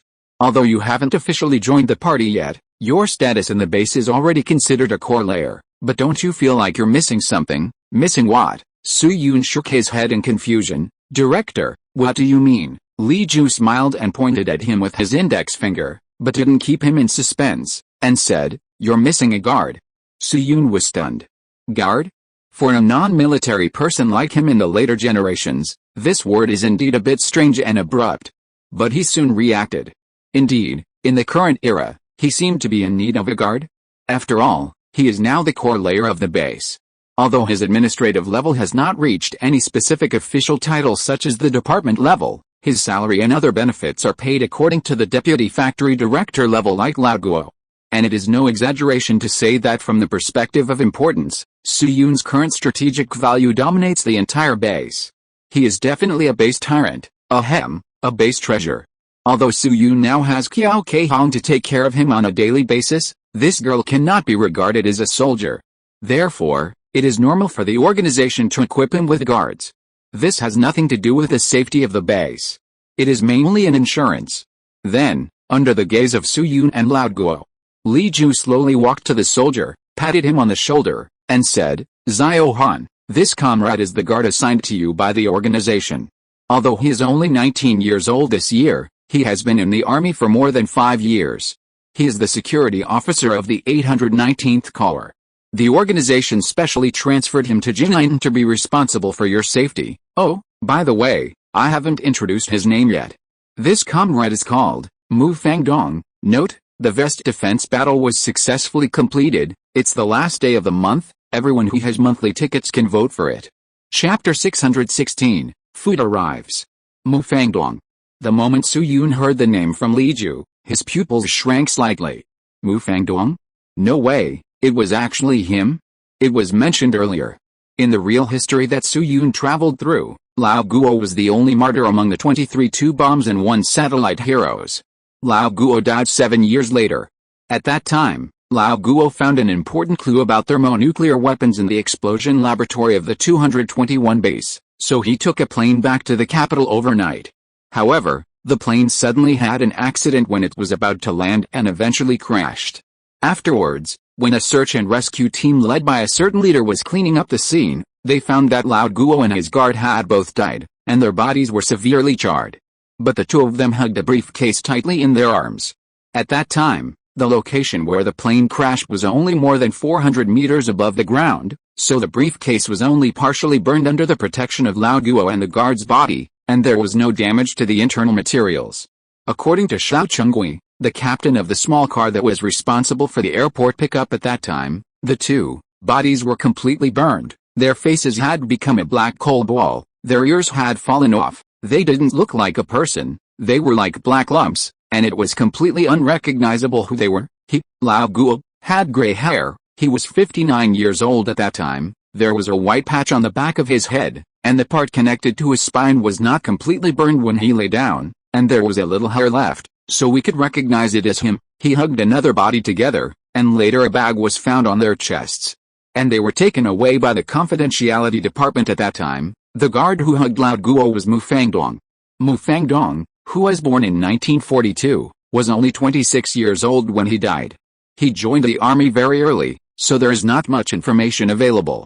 Mr. Wen Gansheng, who used the alias Wen Jing when he was at the base, once made some simple memories of this martyr. He always stayed with Yale, rarely spoke, and only knew 7 or 8 characters, but he kept saving money to buy calligraphy books, saying that he would practice calligraphy for his sister in the future. I don't know if the people from the preferential treatment office sent them back later. When Lao Guo crashed, he was on an Il-14 aircraft. Although this type of aircraft has a better gliding ability than the Il-12, it is still relatively limited. When the plane crashed, it was still close to landing and the speed was not fast. Therefore, theoretically, the 400-meter fall distance left Lao Guo and Mu Fangdong with at most 20 to 30 seconds to react.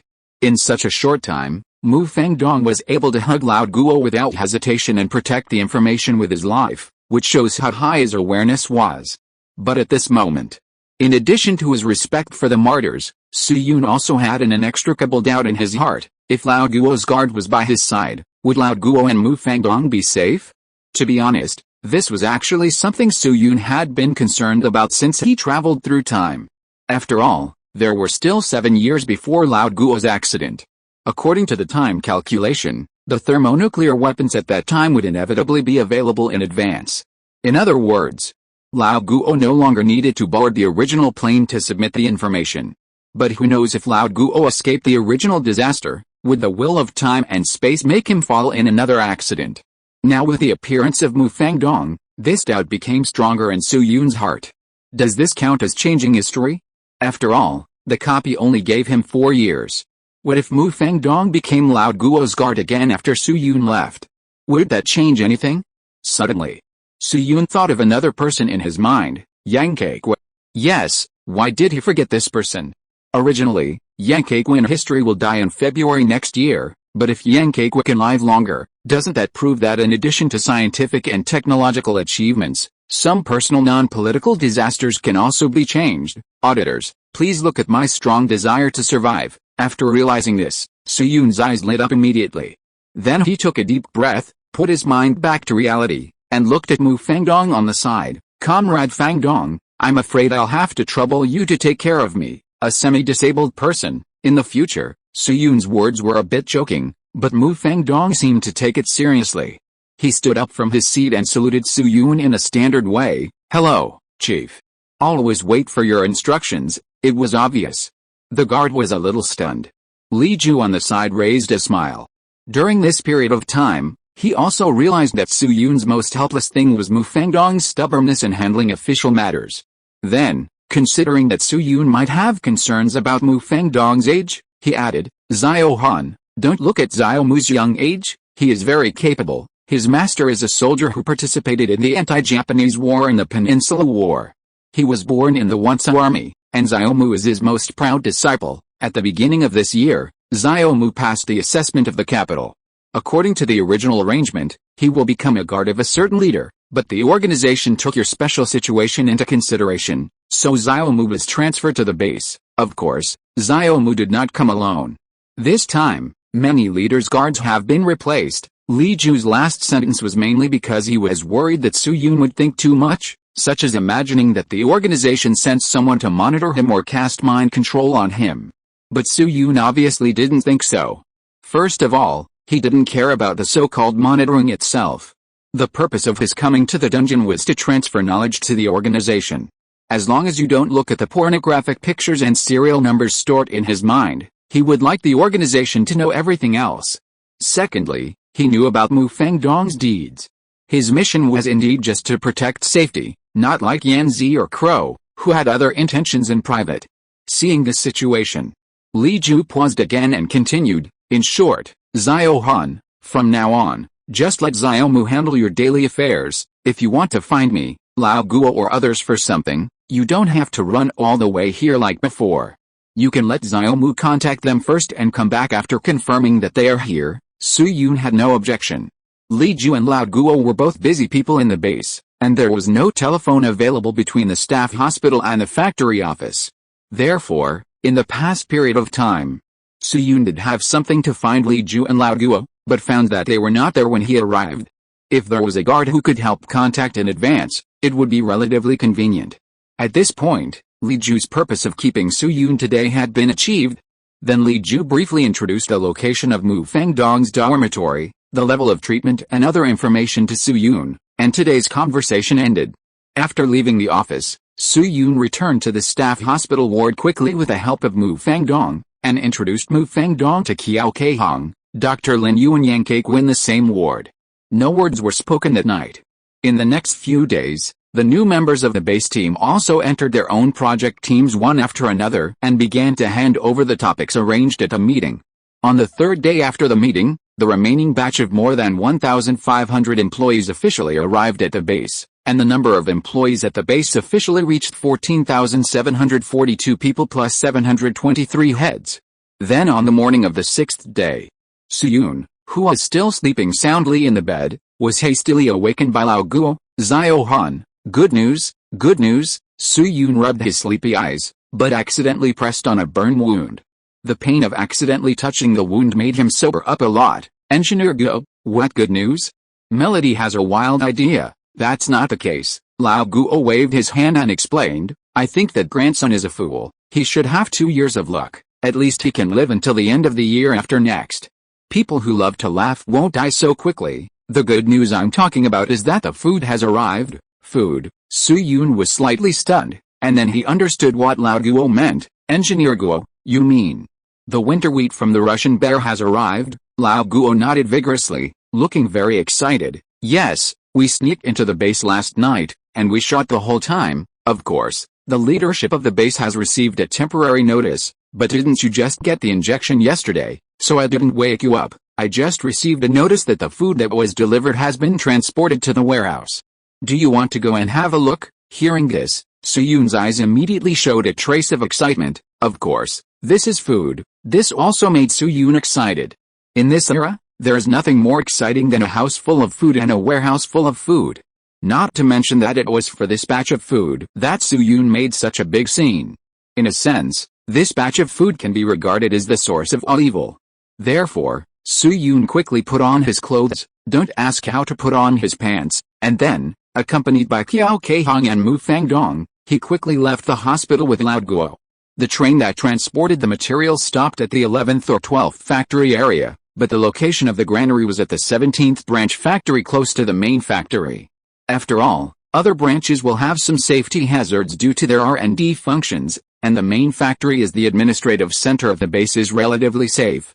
At the same time, this adjacent location is also convenient for the transfer of materials. Many times when new materials arrive at various branches, they come to the main factory for a meeting, and after allocating their respective shares, they can go directly to the warehouse to collect the materials. Half an hour later, Su Yun, Lao Guo and others arrived at the warehouse of the 17th branch. The area of the Jinlin grassland is quite large, so the base has also made a big investment in warehouses. There are a total of 7 warehouses in the 17th branch, each of which covers an area of more than 2,000 square meters, is about 6 or 7 meters high, and has a different appearance. At this moment, outside a warehouse with a triangular blue roof on the top and a rectangular bottom, more than a dozen CA-10 transport vehicles that Su Yun is very familiar with are parked, and a large number of young workers are busy in front and behind the vehicles. "Who can help me?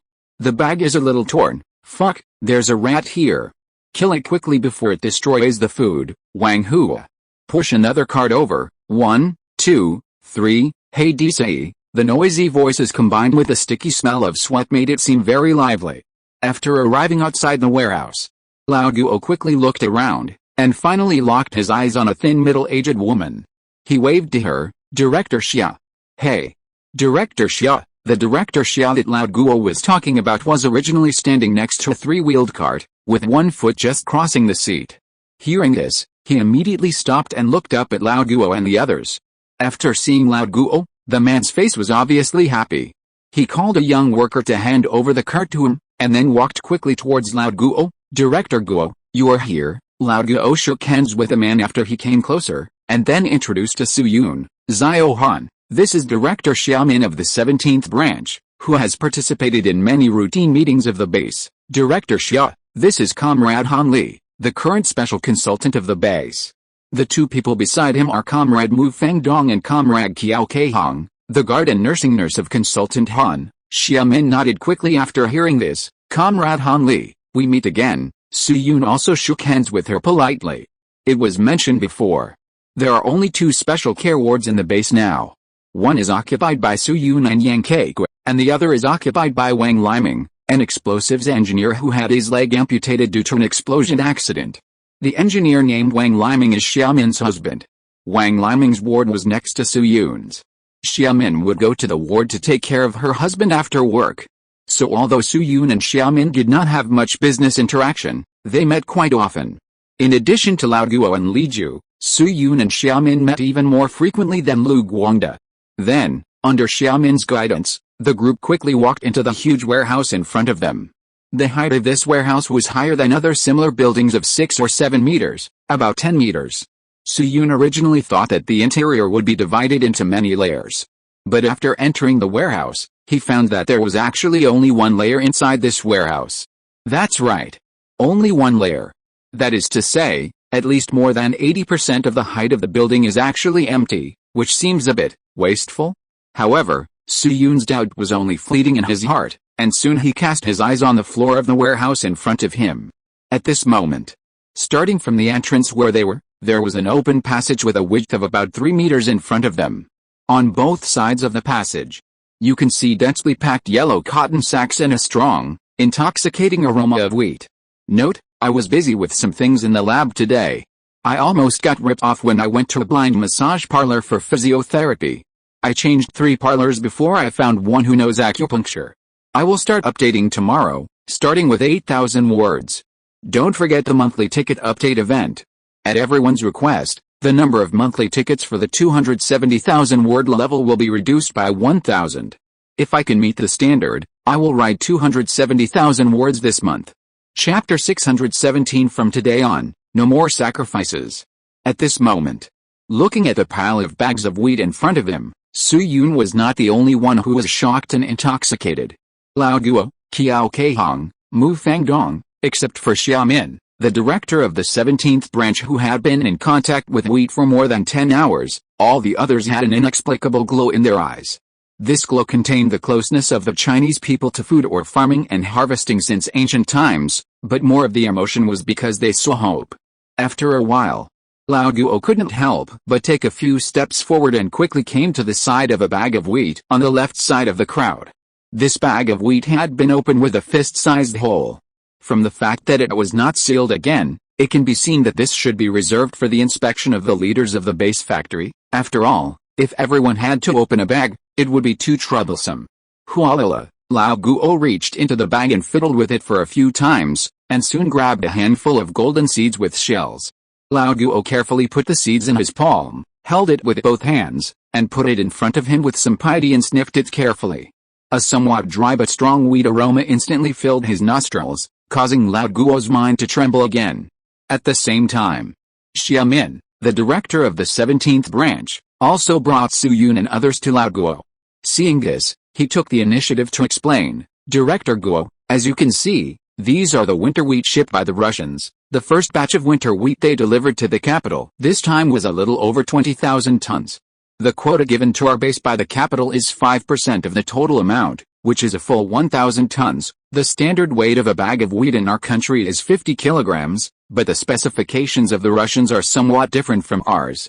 A bag is a little over 39 kilograms. In calculation, it can be understood as 40 kilograms, so the total number of wheat shipped this time is more than 20,000 and close to 30,000 bags. Even after shelling, the weight will be reduced, which is enough for us to eat until spring. Lao Guo raised his brows with joy when he heard this. 1,000 tons? So many. Although Lao Guo did not have any injections like Su Yun yesterday, he calculated for a certain project until 3 in the morning before going to bed in a hurry, so Li Ju and others did not deliberately disturb Lao Guo. In addition, this batch of dong wheat was highly confidential before it arrived at the base, so Lao Guo did not know many things about the grain, such as their transportation routes and their total weight. Therefore, after learning from Xiaomin that this batch of grain was as much as 1,000 tons, Lao Guo's joy was not fake. It was mentioned a long time ago. Due to the different nature of the work undertaken, the residences, wages and food shares of different personnel in the base are different. Among these three groups of people, scientific researchers have the highest rations. Whether it is an expert, a team leader or a college student who has just arrived at the base, each person's monthly ration quota is 26 caddies, not 26 caddies of staple food, but 26 caddies of off food. The monthly ration quota for workers is 22 caddies. The guard force is 21 caddies. All the food here includes the fish from Qinghai Lake and the soup cooked with elm leaves. Yes, soup is also considered a quota. So you can see how false this number is. Generally speaking, the pure staple food quota for a researcher is about 400 grams, which means that the base consumes about 4 to 5 tons of staple food a day. Now that a large number of new employees and experts have come to the base, the daily consumption has increased to about 6 tons. That is about 180 tons a month, and about 550 tons a season. At the same time, the human body consumes a lot of energy in winter, so this number should be increased. After all, the base has a lot of affairs, and you can't just stay in bed for the winter. You have to work every day. And now the base has 1,000 tons of food. It may not be enough to survive 2 winters. After all, the weight of wheat husks cannot be ignored, but it is really no pressure to survive a winter, even the coldest winter. At the same time, wheat bran can be used to feed black soldier flies. The larvae of black soldier flies can provide protein, and the adult corpses can be used to feed donkeys. In other words, in theory, the base can have another crop of donkeys. This is no longer a matter of ecological cycle, this is a fucking engine. By the way, Director Guo, Xiaomin then remembered something and said to Lao Guo, according to the resolution of the leaders at the base's executive meeting, starting tomorrow, the ration quotas for the base guards, ordinary workers and scientific researchers will no longer have a ladder difference. The three will be on the same level. In addition, the base's monthly ration line will be increased to 30 kilograms per person, and you can probably add a small half-pulled steamed bread every day. What?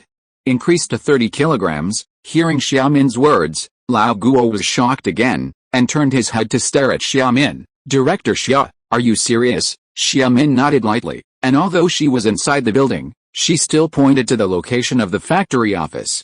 People these days are very sensitive to directions, of course it's true. The on-site factory office should be drafting a notice. Maybe we can hear the notice during lunch. After getting Xiaomin's confirmation, Lao Guo's heart was suddenly filled with a huge sense of happiness. That's great, that's great. Beside Lao Guo, Su Yun's face was also quite excited. Those who have eaten in fast food restaurants should know this. In the future, a bowl of rice in a fast food restaurant weighs about 150 grams. A person needs to consume about 600 grams of rice a day, not to mention other meat and vegetables. It is normal to consume 2 or 3 kilograms in a whole day. But it is different now. Nowadays, the dietary structure of the scientific researchers in the base is basically 300 grams of staple food, rice or steamed bread, plus 300 grams of elm leaf soup plus 100 grams of wild vegetables plus 50 grams of meat, usually ham or mutton, plus an egg, and they can eat about 1 fish a week. The quota for frontline workers is even less, not to mention the comrades stationed in the army. So now the base has raised the ration line to 30 kilograms per month, and this part of the increased rations is basically staple food. For many employees, once the news of how many kilograms of staple food they can get in a month spreads, it is estimated that the base will sing red songs all day.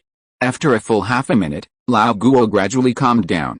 Then he glanced at Xiaomin and said to her, Director Xia, how much winter wheat has not been moved to the warehouse yet? Xiaomin turned her head and looked outside, thought for a moment, and said, there are about 3,000 or 4,000 bags. We have more than 100 workers. If we take into account the time for handling, unloading, and rest, it should be done in 2 hours. Lao Guo nodded with relief. Director Xia, thank you for your hard work. According to the information Lao Guo learned, Xiaomin's group has been unloading since the train arrived at the station, and now they have worked for at least 8 or 9 hours in a row.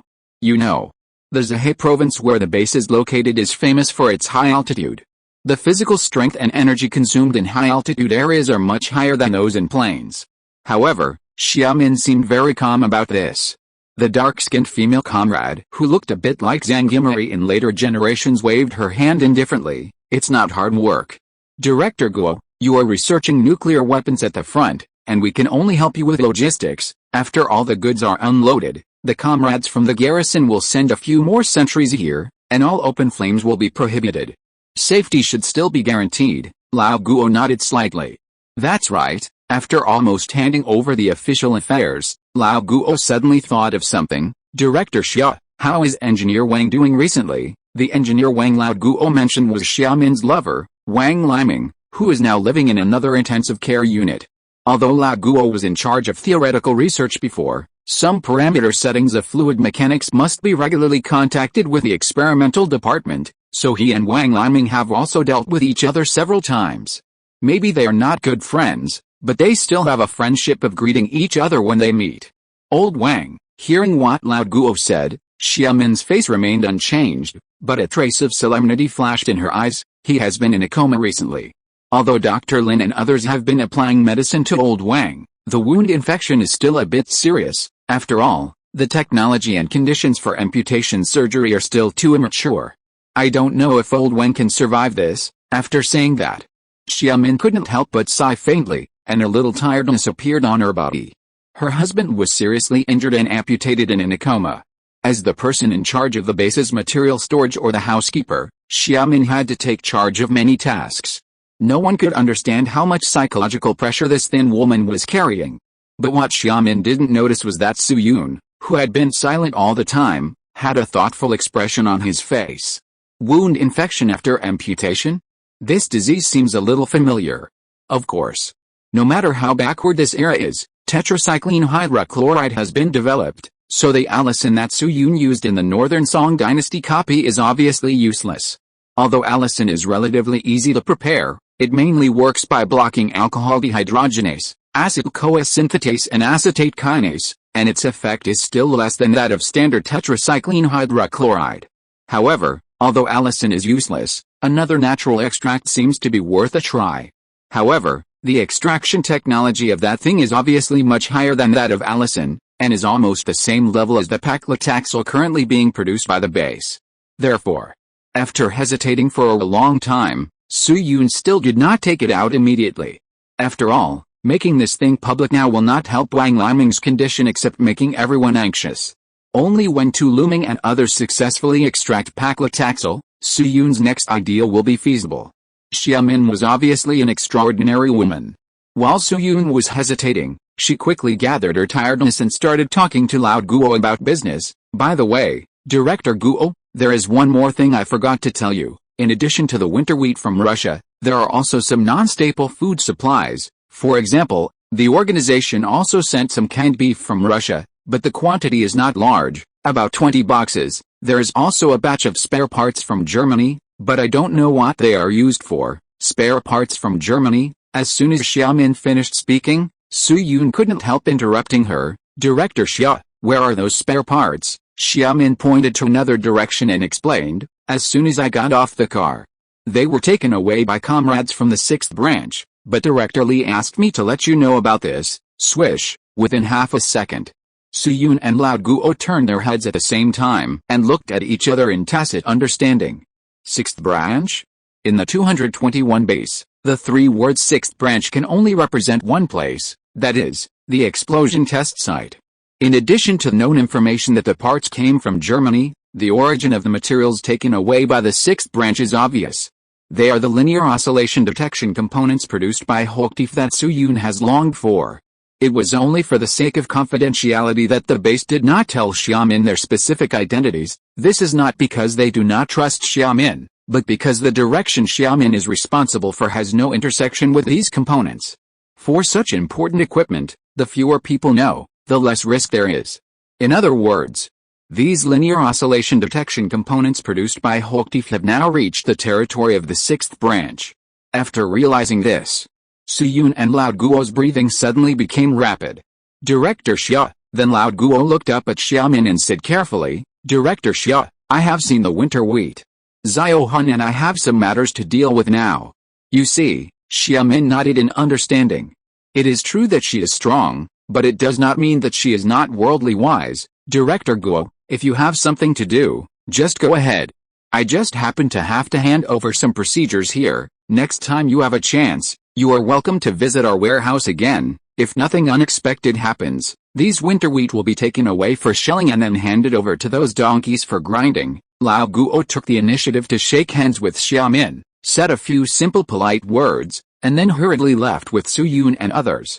The distance of the explosion test site is a little farther than that of the 17th branch, but leaders of Lao Guo's level usually have cars in the base, so this distance is not too far.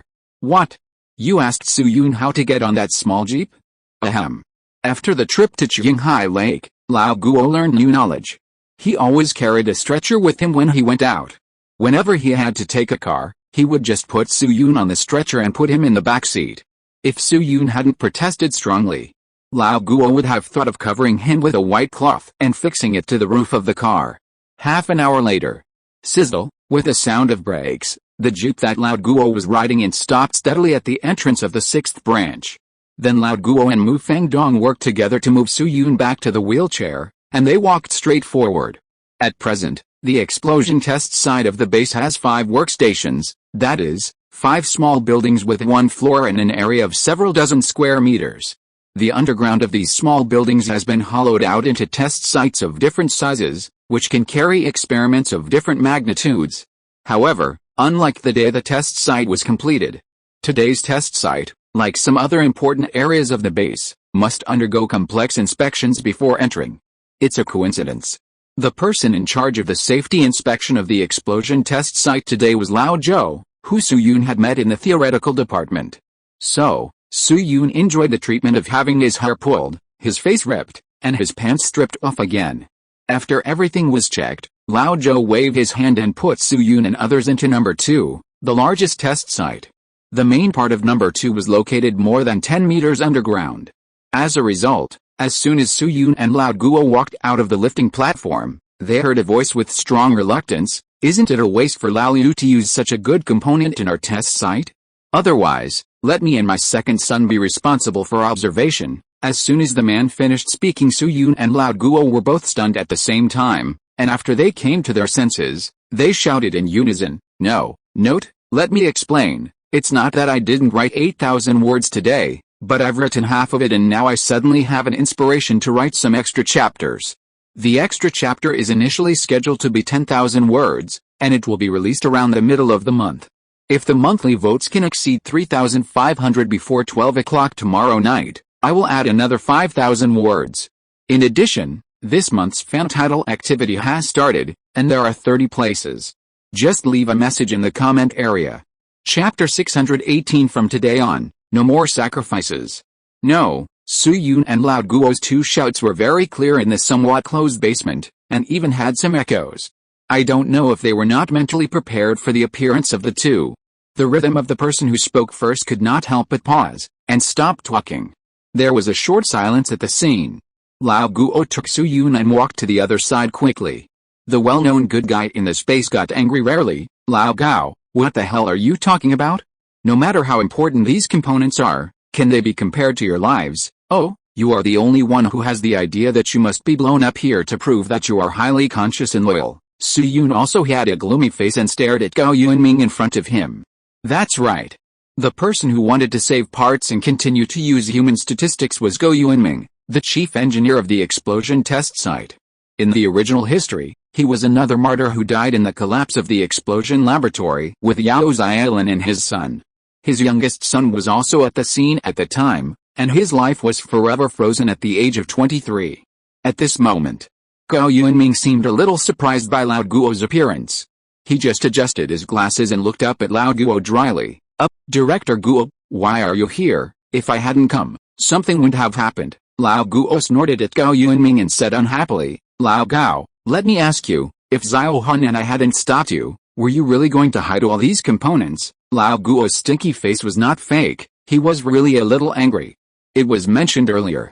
The batch of linear oscillation detection components produced by Hochtief Company has a high confidentiality level, so there are not many people in the base who have access to it. Therefore, the core layer of the base has made follow-up arrangements for this batch of components long ago. After the base received the components, it was immediately received secretly by the 6th branch and handed over to Gao Yuanming, the chief engineer, for installation and commissioning. The base only notified the deputy factory director. There is nothing wrong with this arrangement. After all, Gao Yuanming is the head of the 6th branch, and his ability is beyond doubt. If he had not died heroically during the detonation experiment, Gao Yuanming would have been an academician of the Chinese Academy of Engineering, not to mention the 2 bombs and 1 satellite. If we have to compare them, Gao Yuanming is probably as famous as Wang Zuqiu of the light nuclear group. Who could have thought of the result? Gao Yuanming's ability is fine, but his thinking is wrong. The thrifty gene hidden in his body suddenly awakened.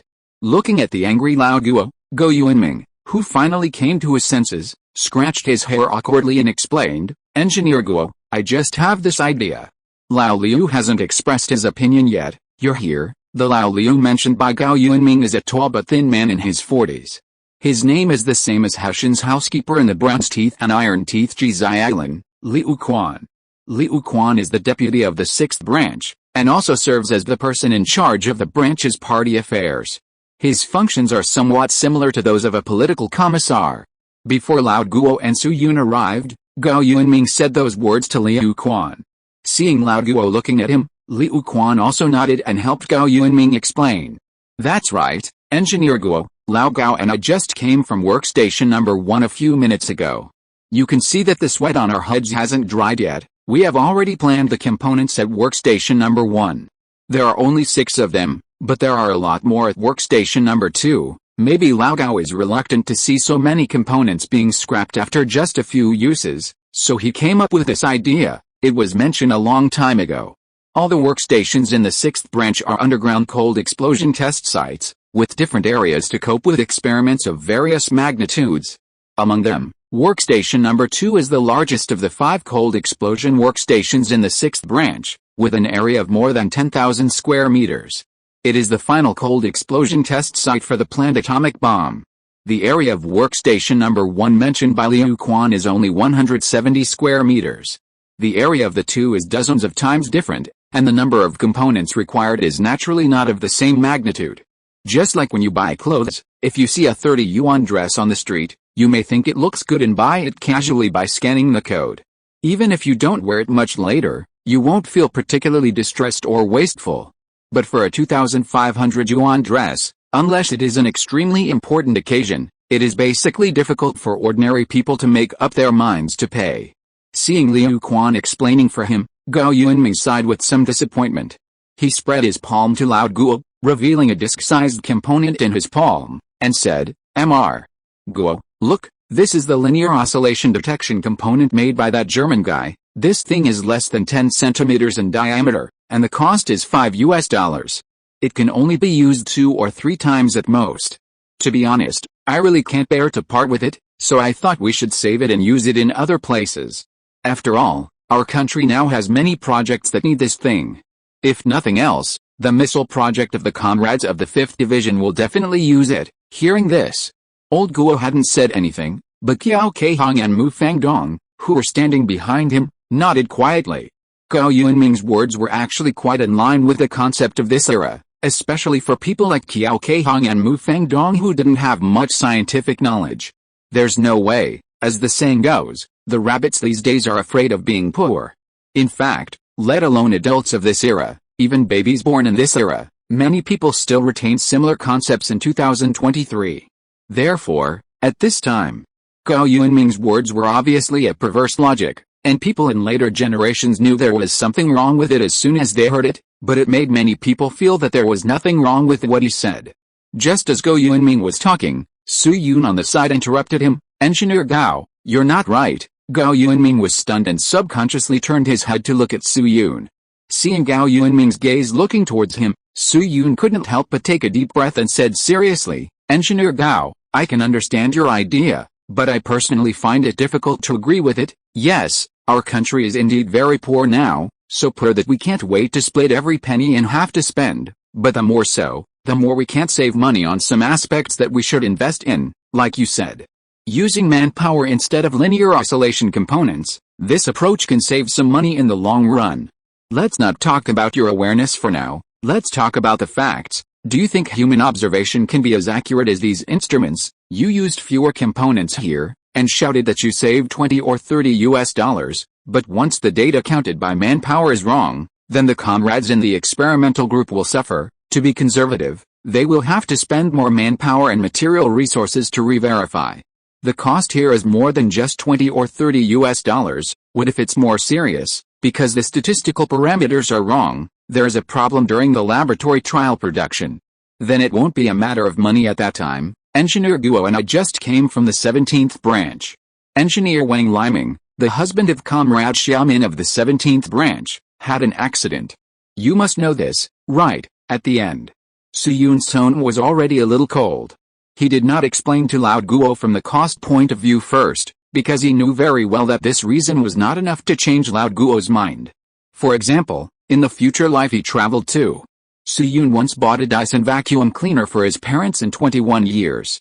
It was only more than 4,000 yuan during the Double 11 period. At that time, Su Yun's monthly income was more than 30,000 yuan, and he still lived in the small county town of his hometown.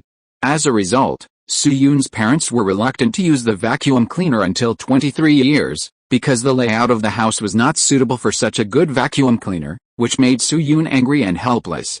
Therefore, Su Yun knew very well that for people who are used to thrift, even if you explain something is extremely cheap, they will still save it.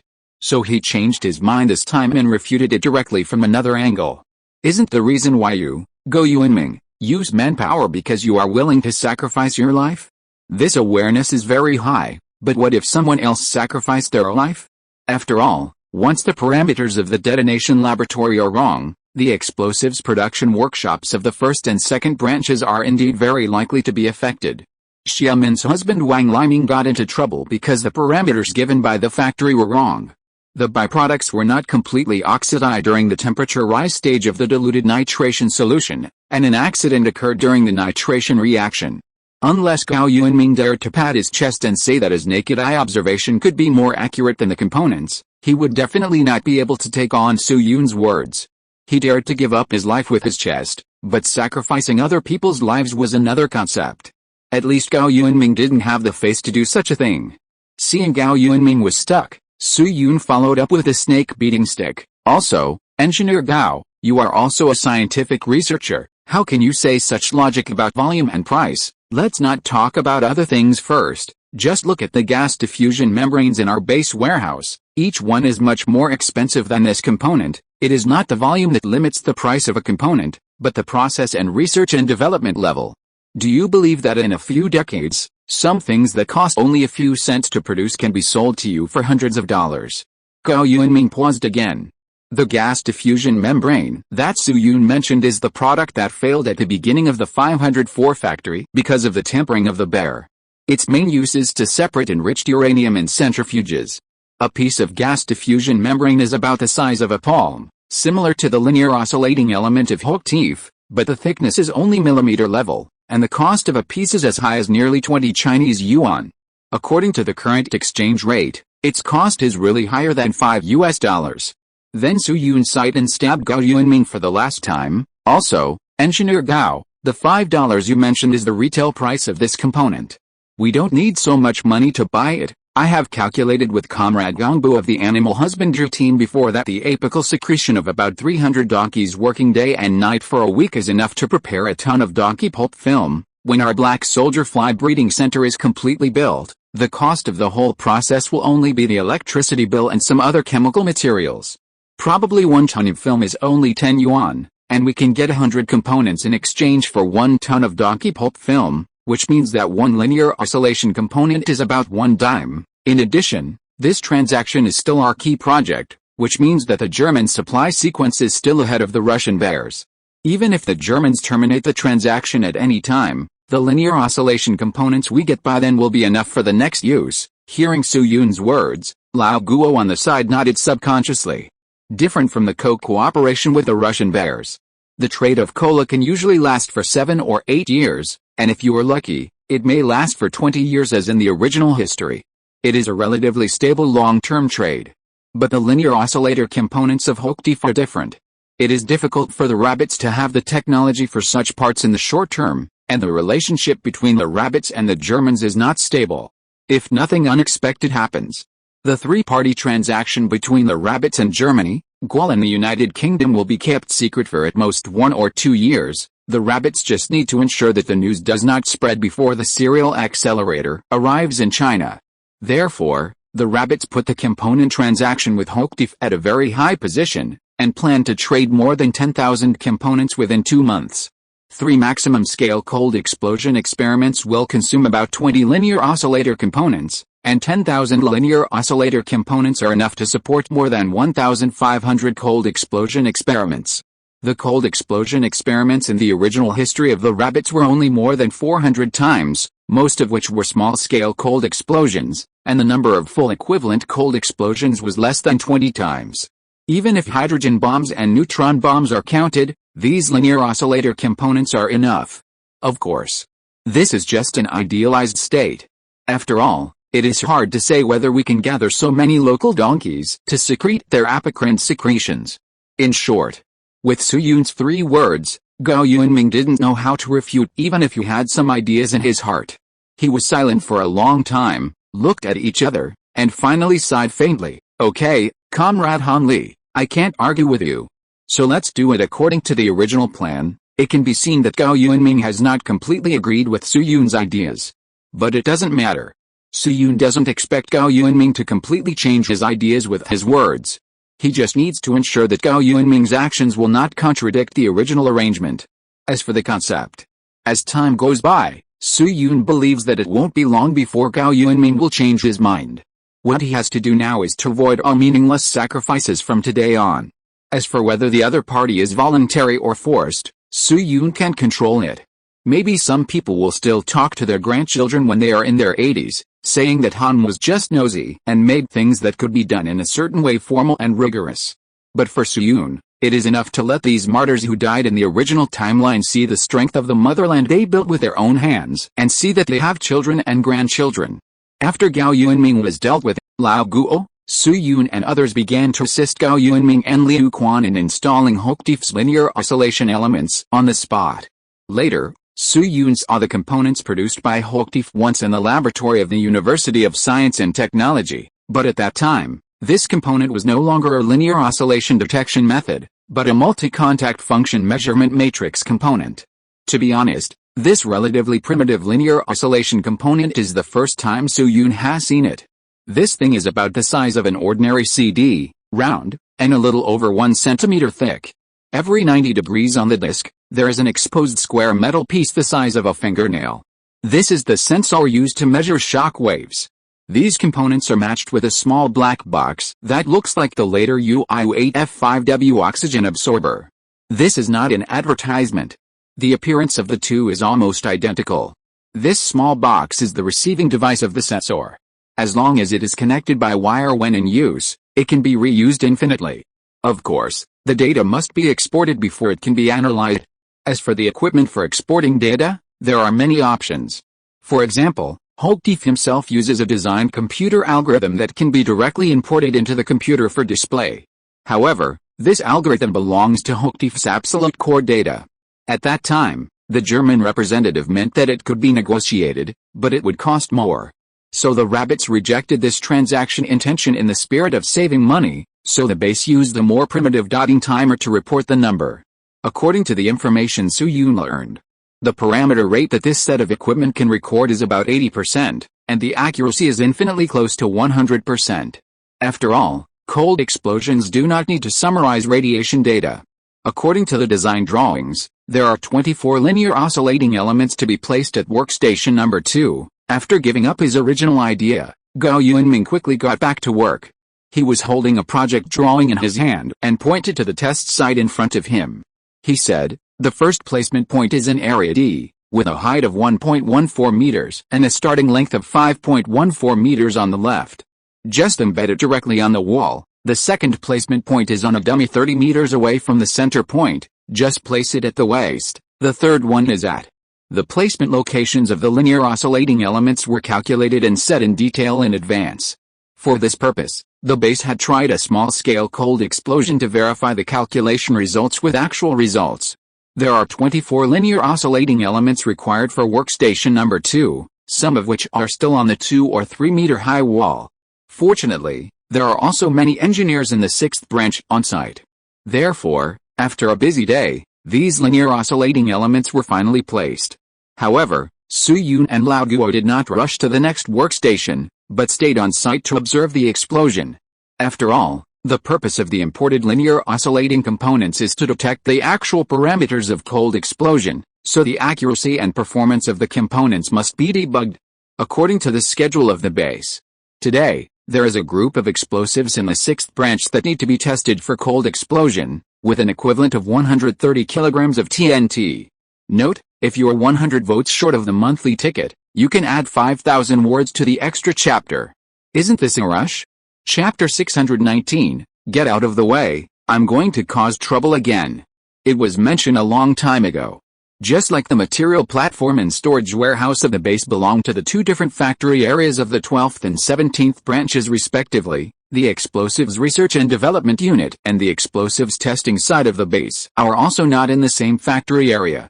The 6th branch where Gao Yuanming, Su Yun and others are located is responsible for the performance testing, collection and analysis of explosives, that is, the detonation laboratory. The specific research and development of explosives is located in the farther 2nd branch, which is completed by a team of 40 people and equipped with a production workshop. Therefore, every time the explosives performance test of the base is carried out, it is actually a mutual linkage between the two branches. Half an hour later, Wang Yuan, who was the deputy chief engineer of the 2nd branch and the head of the explosives project, hurried to the basement of the 6th branch with a group of people. Wang Yuan is a middle-aged man wearing an old beige short-sleeved shirt and a cotton hat. He is not tall, about 1.6 meters, with a sallow complexion, and looks very friendly with a smile. However, Su Yun noticed that Wang Yuan's left earlobe was obviously missing a small piece of flesh, and it seemed that he was probably a person with a story. Wang Yuan had a cigarette stuck on his missing earlobe. For a short while, Su Yun had an idea to ask if the cigarette was Furin Wang. After all, the name Wang Yuan and the cigarette were very interesting. Of course. This thought lasted for a short time, and was dispelled by Su Yun after a moment. Someone was not worthy of being compared with a senior like Wang Yuan. Then, under the introduction of Lao Guo, Su Yun quickly greeted Wang Yuan and others. Hello, Engineer Wang. Hello, Consultant Han. After a simple greeting, Gao Yuanming looked at Wang Yuan again, pointed his chin at him, and asked, Old Wang, did you bring the explosives? Wang Yuan hummed and turned his body slightly, revealing several boxes behind him. I brought them. They're all here. The explosives and equipment have been assembled. Gao Yuanming nodded with satisfaction.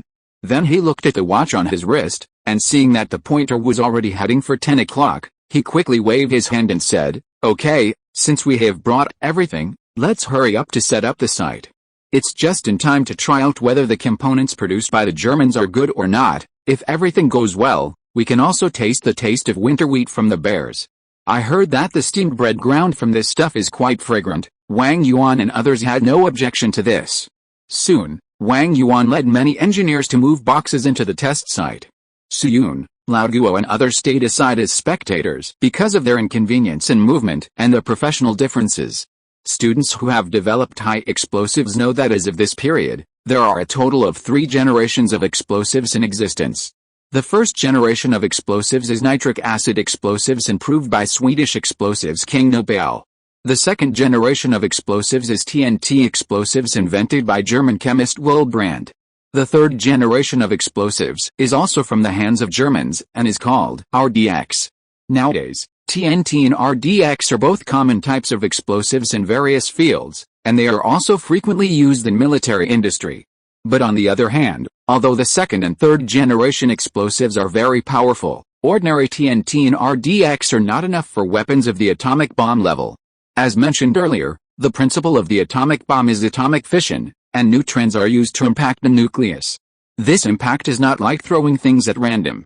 It requires neutrons to impact the nucleus under high temperature and high speed conditions to induce nuclear fission. In order to promote the reaction to start, The basic practice of various countries is to use the huge shock wave and high pressure generated by the explosion of high explosives, compress the nuclear fuel to make it reach a critical state, and produce nuclear fission. Generally speaking, a nuclear bomb with a nuclear charge of 60 kilograms needs more than 2,000 kilograms of high-energy explosives for detonation.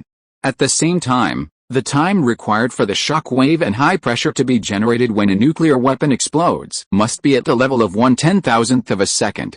Therefore, the high explosives used in atomic bombs are not enough simply by piling up, but must be extremely complex. And this way of proportioning is to combine TNT and RDX together and try to adjust the proportions again and again. Then the fused explosives were tested in the explosion test site, and the increase and decrease of the proportion was optimized through the test explosion effect. Then, under the watchful eyes of Su Yun, Lao Guo and others, Wang Yuan and others quickly took out some large and small things from the box, some of which were pottery jars, some were plastic boxes, and some were metal equipment parts. Then Wang Yuan and others placed them in the test site according to the predetermined positions, and began to finally debug the linear oscillation detection element. About half an hour later, Gao Yuanming took Wang Yuan to Su Yun and others. Gao Yuanming wiped the sweat from his forehead and said, "Director Guo, Consultant Han, we have almost prepared everything we should prepare. Let's go to the ground first." It must be said that Gao Yuanming is still quite single. Although he probably still dislikes Su Yun for wasting resources in his heart, he did not resist much in action. This can be regarded as the characteristic of people in this era in terms of execution. Then the group took the lift platform back to the ground again and came to a house far away from the test site building. This room is a ground observation area that the base began to build after the rabbits reached a deal with Germany. It is specially used to accommodate observers who perform explosion experiments. A few minutes later, a man in his 30s hurried out of the basement and came to the observation room. "Gao Gong, Wang Gong, the ignition device of the explosives has begun the countdown." Gao Yuanming nodded calmly. "Thank you for your hard work. The conditions for explosion experiments in this year are limited. It is difficult to transmit instructions directly through computers like in later generations. During the experiment, it can only be guided by human activation of the countdown device. Even on the day when the nuclear weapon actually exploded later, the rabbits used only a wired automatic control system, and the control tower was more than 20 kilometers away from the explosion center of the Iron Tower. Fortunately, this countdown process is not very risky. At Su Yun's repeated request, the sixth branch set a 20-minute countdown. The operator counted the time to close the door, go upstairs, leave the building, and arrive at the observation room. It took only 10 minutes at most. After the last member entered the observation room, Su Yun and others patiently waited for the countdown. 10 minutes. 8 minutes. 4 minutes. 1 minute. When the time came to 10:17 in the morning, there was a slight vibration sound under the feet of Su Yun and others. Bang! The vibration lasted for a short time. Not even a speck of dust in the observation room was shaken off. Obviously, the quality of the base's detonation laboratory is still very high. After all, in terms of equivalent, this is already 1/20th of the maximum cold explosion level. However, Lao Guo waited a few more minutes for the sake of safety. After confirming that everything was fine, he led everyone out of the observation room and returned to the underground test site. The corridor of the underground test site was still as clean as before, but after several engineers opened a door of the test site, a cloud of dust rushed out from it. Cough cough cough. Su Yun quickly waved away the dust with his hand, and at the same time looked up at the inside of the test site. At this moment, a lot of dust floating in the air can be vaguely seen in the test site, and there are also various gravels on the ground near the wall. As for the center of the site, the parts that originally contained explosives had cracks of varying sizes. The entire site was in a mess, as messy as a senior's dormitory in the future. Qiao Keihong, who saw this scene for the first time, couldn't help but widen her eyes and looked quite surprised. "It's so powerful." Gao Yuanming smiled and didn't say anything. "Are you kidding? This is 120 kilograms of TNT mixed explosives. How can it not be powerful? As we all know, 1 kilogram of TNT has an energy of about 4.184 megajoules, which is 4,184,000 joules. What is the concept?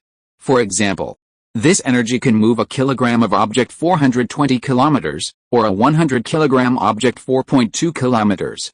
It's so easy to move a kilogram of ear root cough cough, let alone 120 kilograms of TNT mixed with RDX. In terms of magnitude, the power of 120 kilograms of TNT explosives is basically equivalent to the explosion of an 800-liter tanker truck. If you still can't understand, you must have watched the video of the liquefied gas tank explosion, right? The calorific value of 1 kilogram of liquefied petroleum gas is about 46,100 kilojoules. The effect of a full household gas tank explosion is almost the same as the explosive power of Su Yun and his team's experiment today. Videos of gas explosions at home and abroad can be found on the internet. Many of the exploded gas tanks are not full. The area of more than 10,000 square meters at the number 5 workstation is large, but it is also small. In addition, Gao Yunming and his team placed a lot of measuring objects in the test site in advance, so it is normal to see such a mess. However, although the test site was filled with dust, Gao Yunming and his team had no intention of waiting for the dust to fall to the ground before taking action. Gao Yunming and his team took out a few pairs of cotton and linen labor protection gloves from their bodies like magic and put them on their hands. Then they covered their mouths and noses and rushed into the site quickly. Gao Yunming had not forgotten to assign tasks while running. And soon he was only heard but not seen. Xiao Su, go to the location of component number 1, Lao Ma, you are responsible for component number 4, Xiao Wang, go find the wooden stake of component number 5 at the same time. The employees of the 6th branch whose names were called by Gao Yunming also responded one after another, received, yes, understood. Seeing this, Lao Guo couldn't help but look at Su Yun and shook his head slightly. This Lao Gao. Well, Xiao Han, let's wait on the side. Su Yun had no way to deal with Gao Yunming in this matter, so he had to follow Lao Guo and wait obediently in another observation room. This observation room was no different from the one on the ground, except that the wall was thicker. The original plan of this room was to keep people for observation, so as to ensure that various experimental parameters could be obtained as soon as possible. More than 10 minutes later, Gao Yunming and others came in from outside with a few boxes. These boxes are the receiving devices of the sensors. During the experiment, Gao Yunming and his team placed them in a very safe corner, and the outside was surrounded by iron sheets to form a protective shell. While Gao Yunming was placing the boxes, Wang Yuan took out a dot clock from a corner of the observation room. Old Gao, where's the power supply? There is a socket on the left cabinet, just plug it in. Okay. After tinkering with it for a while, Wang Yuan and his team quickly began to read the data in the receiver. This receiver is a relatively primitive storage device. It is said that there is a mercury delay structure and a gear storage module inside, and it also has a card reading and recording function. One such device can record the parameters collected by up to 6 linear oscillating elements, and the entire test field needs exactly 4 devices for the 24 element placement points. After powering on, the receiver quickly began to output the recorded information. Click click. B1 is 1,848,586,873,456, which translates to a detonation velocity of 7,164.56 meters, 8,938,438,485. Correction is plus 120. The detonation pressure of component number 13 is 3.23 E9 Pa. The density of component number 17 is, as the cards were printed one by one, groups of parameters appeared in front of every one. As mentioned earlier, the position and even the direction of each group of components have been carefully calculated in advance, so after the parameters of each group are summarized and deduced, the initial velocity of the explosive, the diffusion trend in space and other data can be accurately restored. Half an hour later, Gao Yunming handed a calculated data to Wang Yuan. Old Wang, take a look. Wang Yuan took the report and quickly glanced at it, and his brows quickly twisted into a ball. The detonation velocity is 7,434 meters. It's still too slow. In addition, the peak overpressure of the shock wave is not good. It seems that the ratio needs to be adjusted again. Everyone knows it. Henrich once derived 2 formulas based on a wide range of experimental research on TNT charge explosions. To3 equals 103, 0.107 plus 0.444Z plus 0.264Z 20.129Z3 plus 0.0334Z4. 0.05Z32 equals BX103XW6. These 2 formulas refer to the time parameters of the shock wave, and are also the core mathematical basis for most explosive data research in this era. However, This formula is a full mathematical experience after all, and it cannot correspond to each experimental environment one by one.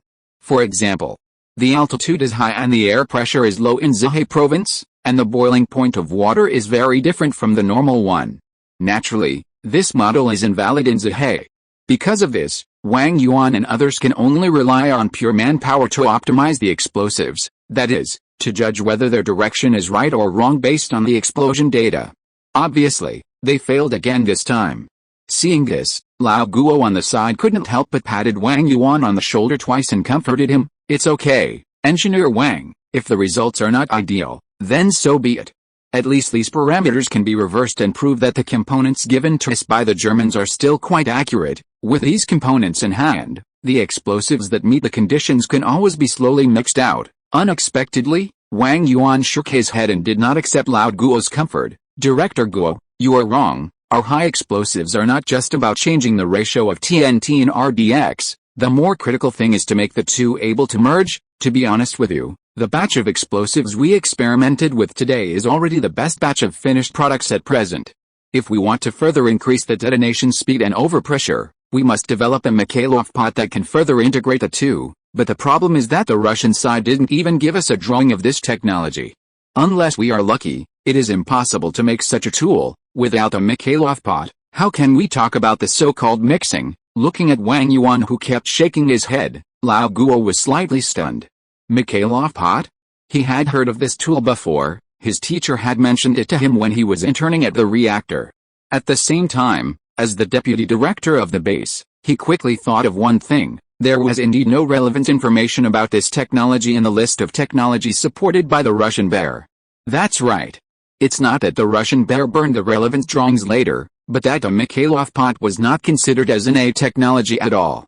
Although he didn't know much about the development of explosives, this situation of being unable to continue research due to lack of tools is also quite common in fluid mechanics, so he can understand Wang Yuan's difficulties. Thinking of this, Lao Guo couldn't help but frown. After a few seconds, he subconsciously turned his head and asked Su Yun, "Zhao Han, do you know anything about this Mikhailov pot?" Lao Guo's question was an instinctive reaction. After all, Su Yun had given him many surprises, big and small. But to Lao Guo's regret, Su Yun did not give a positive answer this time. "Mikhailov pot, Mr. Guo, I have heard of this thing, but I don't really understand the specific principle. I only know that it is a tool for burning explosives." Lao Guo was stunned for 2 seconds after hearing this, and then he sighed. "That's right. This Han Li is not a man from the future decades later. How could he know everything? This kind of thing can only be dealt with by taking risks and stacking manpower." Just as Lao Guo was about to speak to Wang Yuan, Su Yun's voice sounded first, but Lao Guo was stunned for a moment, and subconsciously asked, "But what?" Su Yun glanced at him, and the corners of his mouth raised a little again. "But although I don't know how to make a Mikhailov pot, I once heard a man named Walter Ibn say something. The content is, killing all the witnesses is a perfect assassination." A question mark suddenly appeared on Lao Guo's face. "Zhao Han, what do you mean by this?" Su Yun pointed to the remaining explosive powder not far away, and explained, "Engineer Guo, what is the purpose of making a Mikhailov pot?" Lao Guo looked at him strangely, but still answered honestly, "Of course it is to mix more powerful high explosives." Bang! Su Yun snapped his fingers and shrugged at Lao Guo. "So, if we can make a more powerful explosive, wouldn't that be the same as making a Mikhailov pot?" Su Yun looked at Lao Guo, who was a little stunned again, and said with a smile, "Engineer Guo, have you heard of CL20? Chapter 620, The Possibility of Explosive Iteration. CL20. After hearing this word from Su Yun's mouth, Lao Guo was initially surprised, and then an idea quickly came to his mind. This medium rare is going to cause trouble again. However, Lao Guo's ability to have this idea was mainly due to his many dealings with Su Yun, and he had seen Su Yun's wild thinking. As for Wang Yuan and Gao Yunming beside him at this time, they obviously lacked experience in this area. Gao Yunming looked at Su Yun in surprise, thinking that he might have misheard some syllables, and confirmed again, "CL20? Consultant Han Li, what is this? You are not talking about the incendiary agent CLR-21? Su Yun smiled at him, shook his head and explained, "Engineer Gao, I am not wrong. It is CL-20. It is the code name of a new type of explosive, This is also a material I heard of when I was at Cambridge University.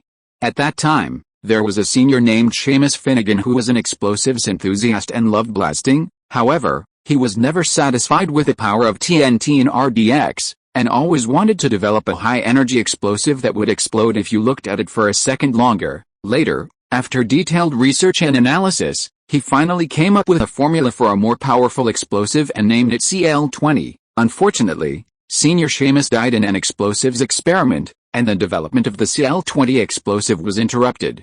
Only some manuscripts remain on the bookshelf of the Cambridge University Library. A formula for more powerful explosives? How is that possible? Upon hearing this, Wang Yuan, who was quite proficient in explosives research and development, could not help but frown, looking unconvinced. Advisor Han, you may not understand. According to current research results, all known explosives are ring-shaped molecular structures, and the performance has almost reached a bottleneck, and it is difficult to improve, so theoretically, more powerful explosives should not exist. Even the new explosives we are preparing now only optimize the reaction time. After Wang Yuan finished speaking, Gao Yunming on the side also nodded. It was mentioned earlier. There are currently 3 generations of recognized explosives, namely nitroglycerin, TNT and RDX. Among them, nitroglycerin was created by Nobel, with a chemical formula of C3H5N309, a detonation velocity of up to 7,700 meters per second, and an explosive power 30 times that of traditional gunpowder. The chemical formula of TNT is CHNO, and its scientific name is trinitrotoluene. The detonation velocity is a little slower than nitroglycerin, but it is more powerful and more stable in nature. After long-term use and unanimous praise, TNT has long become a unit of measurement for released energy, just like our 1.2-meter-tall character in a novel. RDX was created by German chemist Henning. It is called cyclotrimethylene trinitramine, with a chemical formula of C3H6N606, and is also called cyclone explosive, RDX, etc. RDX is 1.5 times more powerful than TNT, and its detonation speed can reach 8,750 meters per second. At this time, it is the undisputed number 1 explosive. But on the other hand, this is the limit. Due to the structural limitations of explosive molecules, even RDX cannot be further improved in chemical properties. Therefore, in the eyes of Wang Yuan and Gao Yunming, what Su Yun said does not seem to be very reasonable. However, Su Yun waved his hand indifferently, pointing to the explosive powder around them and explaining, "Engineer Wang, you are right. The current 3 generations of explosives may differ in power and stability, but they all belong to a ring-shaped molecular structure and structure. Within this structural range, the power of the explosive has indeed reached its upper limit, and there is no chance to increase it. But, what if we broaden our thinking a little bit, that is, no longer limited to planar structures?" Wang Yuan was stunned and seemed a little surprised. After a moment, his pupils suddenly shrank heavily, and the whole person looked at Su Yun abruptly, not even noticing that the cigarette on his ear fell to the ground. "Consultant Han, not limited to planar structures?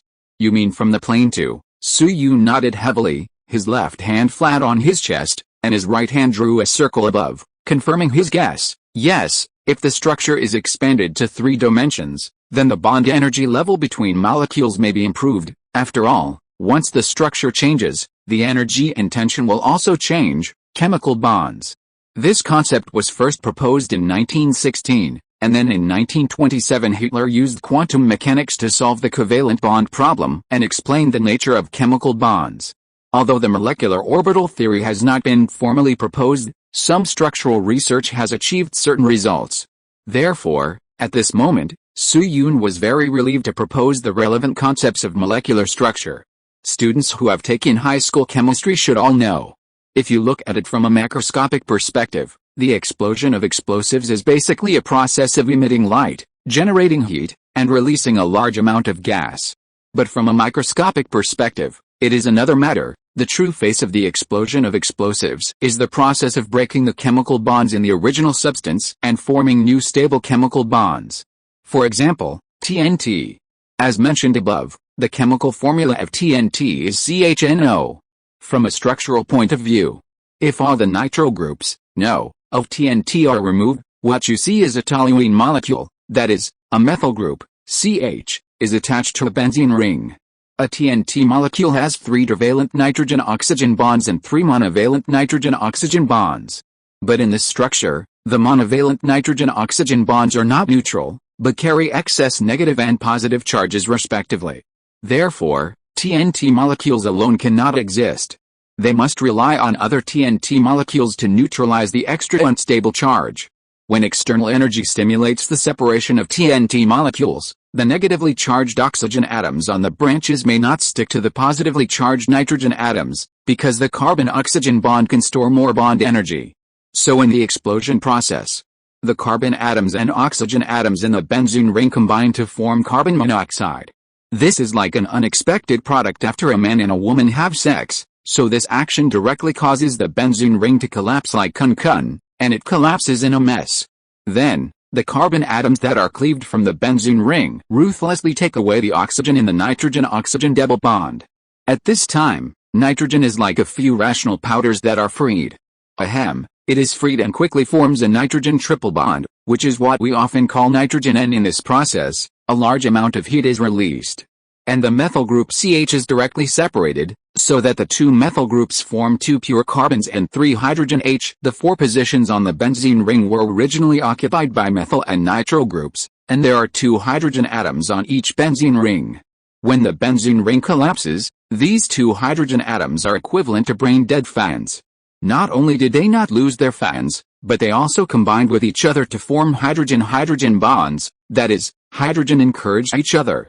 So 2CHNO12CO plus 5H plus 3N plus 2C. In this reaction, the reaction products are carbon monoxide, hydrogen, nitrogen and other gases. The gas expands rapidly and explodes with great energy. This is the origin of the power of explosives. It is very simple and very easy to understand.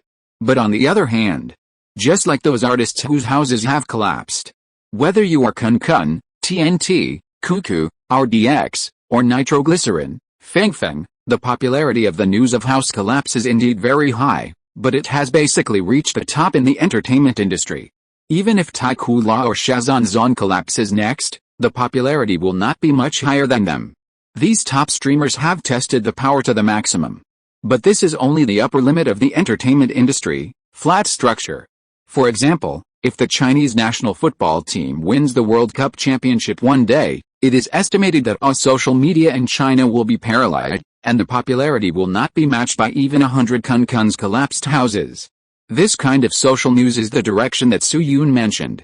That is, the direction of Cl20. The so-called Cl20, the full name is ixynitrihexazacetane, also known as the 4th generation explosive, with a detonation speed of up to 9,500 meters per second and a power of 3 times that of TNT. Under the same charge, the bomb using Cl20 will be more powerful than ordinary bombs. It can even replace tactical nuclear weapons to a large extent, and it can be said to be the best choice for conventional strikes, that is, all subnuclear levels. In addition, it can also be used as a propellant for missiles. Under the premise of not changing the size and charge of the missile, its high capacity density can greatly increase the range of the missile. This explosive was first synthesized by Nelson across the sea. But the method proposed by this person has a serious problem. It costs $1,000 to produce 1 kilogram of Cl20, which is ridiculously high. So after 3 years of research and failure to get out of the laboratory, the opposite side gradually put its research sequence on the back burner. The rabbit's theoretical research was earlier than the opposite side. In 1979, academician Yu Yongzhong proposed the feasibility of high-density material theory. But in the subsequent research and development process, the rabbits also encountered the problem of high cost. This situation continued until the 21st century, when China's Beijing Institute of Technology made a breakthrough in this regard, reducing its cost to 1,000 per kilogram. That is, only 1 yuan per gram. It is precisely because of such a big breakthrough that in 2016, the new generation of energetic materials research and engineering project led by Beijing Institute of Technology won the Special Prize for National Defense Science and Technology Progress. As of 2023, when Su Yun traveled through time, the rabbit's Dongfang 31A intercontinental missile, Dongfang 41 intercontinental missile, Changjian 10 cruise missile, etc. all use Cl-20 explosives as warheads or propulsion materials. The core reason why Cl20 can have such excellent performance is that its structure has been expanded from a plane to a three-dimensional cage structure. Indeed, for ordinary people, the structural formula of Cl20 is probably something they have never seen, let alone memorized. But don't forget that Su Yun's work unit in his previous life was Chengfei and Chengdu. Therefore, for him, the production process of Cl20 is not a big secret. In fact, this thing is also semi-public in later generations, because some ingredients are only produced by rabbits, and they are not afraid of it being spread out. Then Su Yun glanced at Wang Yuan, who was lost in thought, and continued, Engineer Wang, according to the manuscript left by Senior Simo, there are two main difficulties in the production process of Cl20. The first is the chromatographic separation of nitrosolysis during the production process. This part may require the use of some relatively advanced instruments in the capital. The second is the synthesis of the cage precursor, which needs to be achieved through the aldehyde-amine condensation reaction. I will not write too much about this aspect, and refer to the paper 10.16606 Jakenki Eisen 0253, 4320, 1998, 09, 004. The so-called vertical cage structure refers to a single explosive with a CH1, 2 number 2 structure.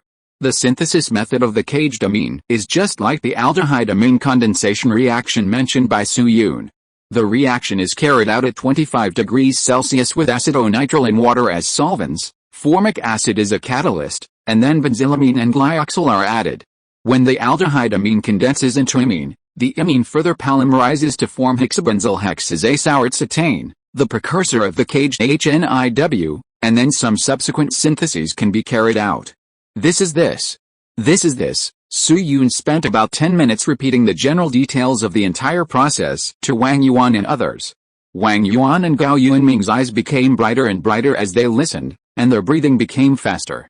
A few minutes later, Wang Yuan suddenly waved behind him and said, Daliu, Xiaoyu, come here. As soon as Wang Yuan finished speaking, two men walked up from behind. The one on the left was taller, thin, and dark-skinned, looking like a thin bamboo pole. The one on the right was shorter, with a round face and a very curved brow. If it was longer, he could play the Bodhi patriarch in Journey to the West. Wait for the two to come up. Wang Yuan patted their shoulders and introduced them to Su Yun. Advisor Han Li, let me introduce you to these two engineers from our team. This is Comrade Liu Zhendong, who is relatively tall, and Comrade Yu Yongzhong next to him. Comrade Liu Zhendong is currently responsible for the research and development of smelting molds, and Comrade Yu Yongzhong is responsible for explosive proportioning and chemical synthesis. Liu Zhendong? Yu Yongzhong? The moment he heard these two names, Su Yun was slightly stunned. Good guy, this is too coincidental, right? It has been mentioned before. In the original history, the rabbits spent a lot of time on the construction of the explosion test site, far exceeding the expected time limit. If it weren't for a certain engineer who came up with a Mikhailov pot, the rabbit's atomic bomb would have been at least 3 to 4 months later to explode. And the engineer who came up with a Mikhailov pot was Liu Zhendong. In front of Su Yun. Considering the name and work unit, Su Yun was 100% sure that the other party was the same person. As for Yu Yongzhong next to Liu Zhendong, he was also a big shot.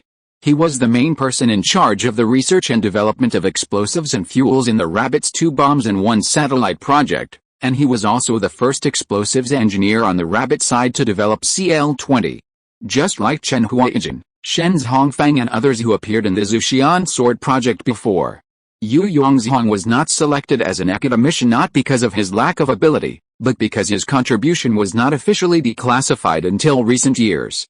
When Su Yun traveled through time, Old man Yu Yongzhong had just celebrated his 99th birthday not long ago, and he was only 1 year away from turning 100. He was in good health and could still drive an electric wheelchair to go out for a stroll. Then Su Yun politely shook hands with Liu Zhendong and Yu Yongzhong. After letting go, Wang Yuan introduced the Cl20 process that Su Yun mentioned to them, expand the molecular structure to 3-dimensional and 2-dimensional. Jili Gula Baba. A few minutes passed. Wang Yuan looked at the two and asked, Zhendong, Yongzhong, what do you think? Note, the explosives process cannot be written in too much detail, and the original long chapter was forced to be cut to 4,000 words. I cried. Our book has an audio drama. There's a live-action version of the book just above the word count and monthly ticket position on the book page. You can listen to it. If you're listening to this novel on a channel other than Fanfic World, it means they downloaded and uploaded it without effort. We cordially invite you to visit our channel, Mundo Fanfic Novelis. There you'll find the original version of this story and you can explore many other novels of various genres. We're waiting for you to immerse yourself in a world of incredible novels. Chapter 621 The Possibility of Explosive Iteration. Zhendong, Yongzhong, what do you think? In the observation room, after hearing Wang Yuan's words, Liu Zhendong and Yu Yongzhong looked at each other and exchanged a brief glance. Then Yu Yongzhong said, "Engineer Wang, let me say a few words." Wang Yuan nodded immediately. "Go ahead." Liu Zhendong and Wu Yongzhong were considered the two most capable generals under Wang Yuan, but Liu Zhendong's work was more focused on the actual commissioning and production of explosives, while Yu Yongzhong's experience in research and development was indeed richer. Then Yu Yongzhong took a deep breath, looked up and glanced at Su Yun, and slowly said, "Engineer Wang, I think the plan Comrade Han Li mentions should be feasible. First of all, I have come into contact with the chromatographic separation of nitrite solution mentioned by Comrade Han Li. I happen to be responsible for gas chromatography detection when I was in the Institute of Modern Physics. Although gas chromatography and liquid chromatography are quite different in technology, the core principles of the two are similar, so I have some understanding of liquid chromatography. As far as I know, the head-on method and displacement method of liquid chromatography are now very mature. The 256th Institute in Shanghai has just introduced an alumina-filled distribution chromatograph with the assistance of overseas Chinese, so I personally think that this step Comrade Han Li mentioned should be no problem. Chromatographic detection. This is a very common technology in modern times, and its prototype can be traced back to before the Christian era. Around 500 BC, a detection method appeared almost simultaneously in the East and the West. Cloth merchants would drop a drop of solution containing mixed pigments on a piece of cloth or paper, and analyze the dyes and pigments by observing the concentric rings produced by the solution. The essence of this method is actually the basic principle of modern chromatography. Then in 1903, Sweat, a botanist from the Warsaw Society of Natural Sciences, published a paper entitled A New Adsorption Phenomenon and its Application in Biochemical Analysis at the Biological Society meeting of the Warsaw Society of Natural Sciences. The paper proposed a new method for separating plant pigments using the adsorption principle, which marked the beginning of modern chromatography. At that time, he put calcium carbonate into a vertical glass column and poured petroleum ether extract of plant pigments from the top. Then he further used solvent flushing to form obvious color bands in different parts of the column. In this way, he publicly displayed the plant pigment solution purified by chromatography and the column tube with colored rings in the chromatogram. Sweat named this method chromatography. The filing in the tube was called the stationary phase, and the flushing agent was called the mobile phase. In 1941, Martin et al. Used water-saturated silica gel as the stationary phase and chloroform containing ethanol as the mobile phase. The work of separating acyl amino acids was the first application of distribution chromatography. Then, they proposed the chromatographic plate theory that laid the foundation for the development of chromatography technology. Now 20 years have passed. Chromatographic technology has achieved relatively mature results in the direction of liquid-solid chromatography, and it is very popular. Even the neighbor next door, surnamed Jin, has mastered the relevant technology. Last year, scientists across the sea also successfully developed fine-grained high-efficiency packed chromatographic columns, which greatly improved the separation ability of liquid chromatography. And what's interesting is that, under the matchmaking of some patriotic overseas Chinese, this distribution chromatograph with fine-grained high-efficiency packed chromatographic columns was successfully shipped back to China at the beginning of this year. What? You ask who the matchmaker is? Is there any need to ask this? Of course, it is Comrade Chu Runpu, an old acquaintance of the rabbits, cough cough, Mr. Chu Runpu. In short, with the assistance of such a set of equipment, there should be no problem with the chromatographic separation of nitrosolysis. Then Yu Yongzhong paused and continued, as for the second step of the aldehyde-amine condensation reaction. If I understand Comrade Han Li correctly, this should be the process of covalent cross-linking of compounds with aldehyde groups and compounds with amino groups through the condensation of aldehyde groups and imino groups to form shift bases. Su Yu nodded very refreshingly. The concept of chemical groups was proposed very early as 1837 by Li Feiyu and Waller. Nowadays, concepts such as amino, cyano, and aldehyde groups are already compulsory courses for chemistry students. With Yu Yuanzhang's ability, it is not surprising that he understood Su Yun's meaning so quickly. Of course, Su Yun's introduction ended here, and he did not mention more in-depth peptide chains, cross-linking bonds, and collagen structures. After all, these concepts have not yet been introduced, and it is very complicated and meaningless to explain them. Anyway, the synthesis process of Cl20 only involves aldehyde amine condensation. On the other hand, after getting Su Yun's affirmation, Yu Yuanzhang picked up a piece of paper and a pen and continued to explain his understanding. Since it is a covalent cross-linking process, the mechanism of the aldehyde amine condensation reaction can theoretically have two situations. One is CH2C6H5 NO plus NNOCH2C6H5 NONCH6H5H2OC6H5 CHON NANO. The other is NCHC6H5H N2O4 NONOCH6H5 NNOC6H5 CHO. When the TADNCA formed above reacts with a nitrating agent, nitrosamine and tertiary acetamide undergo a nitration reaction to generate HNIW. The nitration mechanism of nitrosamine is similar to that of tertiary amines. Then the amine reacts with the aldehyde and ketone to dehydrate, first generating monomethylamine, and then further dehydration under acid or base catalysis can generate amines. But since nitroamine contains two nitrogens with different reactivity, from the reaction equation, there are two ways for nitroamine to react with formaldehyde. One is to use N1 on nitroamine as the nucleophilic center. Looking at Yu Yuanzhang writing down the derivation process on paper, Su Yun couldn't help but sigh in his heart. He is indeed the top leader of the rabbits in the field of explosives.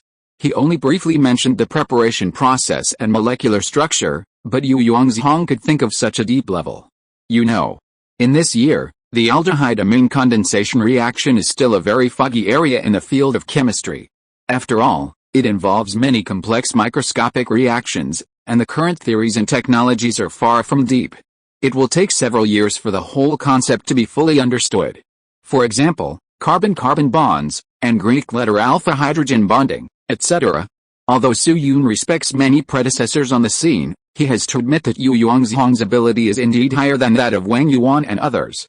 Now Yu Yuanzhang has not been able to become the head of a research group, and a large part of the reason is still due to his age problem. Now he is only 27 years old. Although there are not many dirty things about seniority in the 221 base, everyone subconsciously believes that the age of the project leader cannot be too young. As the saying goes, a man without hair on his lips cannot do things well. This concept is also very common in later generations. For example, when people go to the hospital to see a doctor choose a teacher for their children, basically few people will choose young people. Experience and age are indeed equal in most cases. So generally speaking, unless there are rare cases like Su Yun who convince everyone with his performance again and again, it is difficult for most people to become the person in charge of a project in their 20s, especially for key topics such as explosives development. However, with Wu Yuanzhang's ability, it should be a matter of time before he comes to the fore.